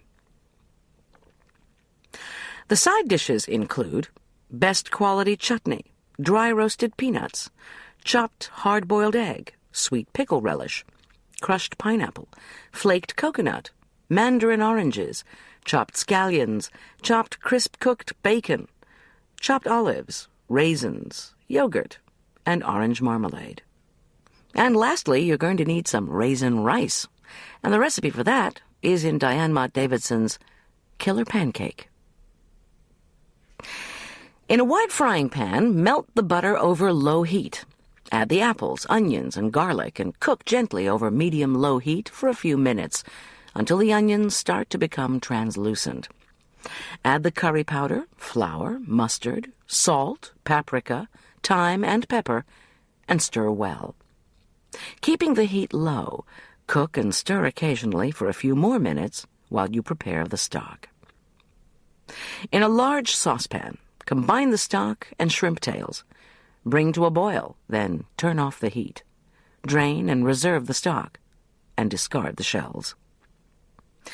Keeping the heat low, add the shrimp-flavored stock to the apple mixture, stirring well. When all the stock has been added, raise the heat to medium-high, stirring constantly, and add the ketchup and vermouth. Stir and cook until the mixture is thickened. Lower the heat and add the cream, stirring well, until the mixture has heated through. Add the shrimp and stir and cook until the shrimp are heated through, but not overcooked. Serve with the side dishes and the raisin rice. Beer is the traditional beverage, and this recipe makes 4 servings. Penny prick potato casserole. You will need 6 medium-sized or 12 small potatoes. That's about 2 pounds 9 ounces, peeled. A recommended type of potato would be Yukon Gold. 1 small garlic bulb, or half a large garlic bulb. 1 tablespoon of olive oil. 2 tablespoons, that's about a 1/4 stick, of unsalted butter. A half cup of milk, approximately. A half cup of whipping cream. 1 cup of freshly shredded Fontina cheese. 1/3 of a cup freshly shredded Parmesan cheese. 1/2 teaspoon of salt, or to taste. And a 1/4 teaspoon of white pepper, or to taste. Preheat the oven to 350 degrees Fahrenheit. Butter a 9 by 13-inch pan. Bring a large quantity of salted water to a boil. Place the potatoes in the boiling water and cook until done, about 40 minutes.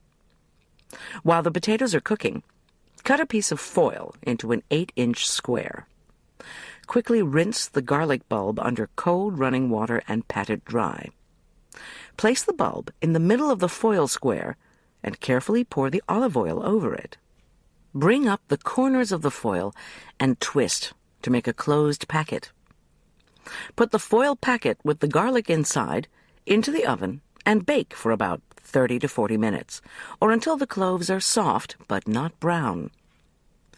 Carefully open the package, remove the garlic bulb with tongs so it can cool, and reserve the olive oil. When the garlic cloves are cool, remove them from their skins. Using a small food processor, process the garlic until it is a paste.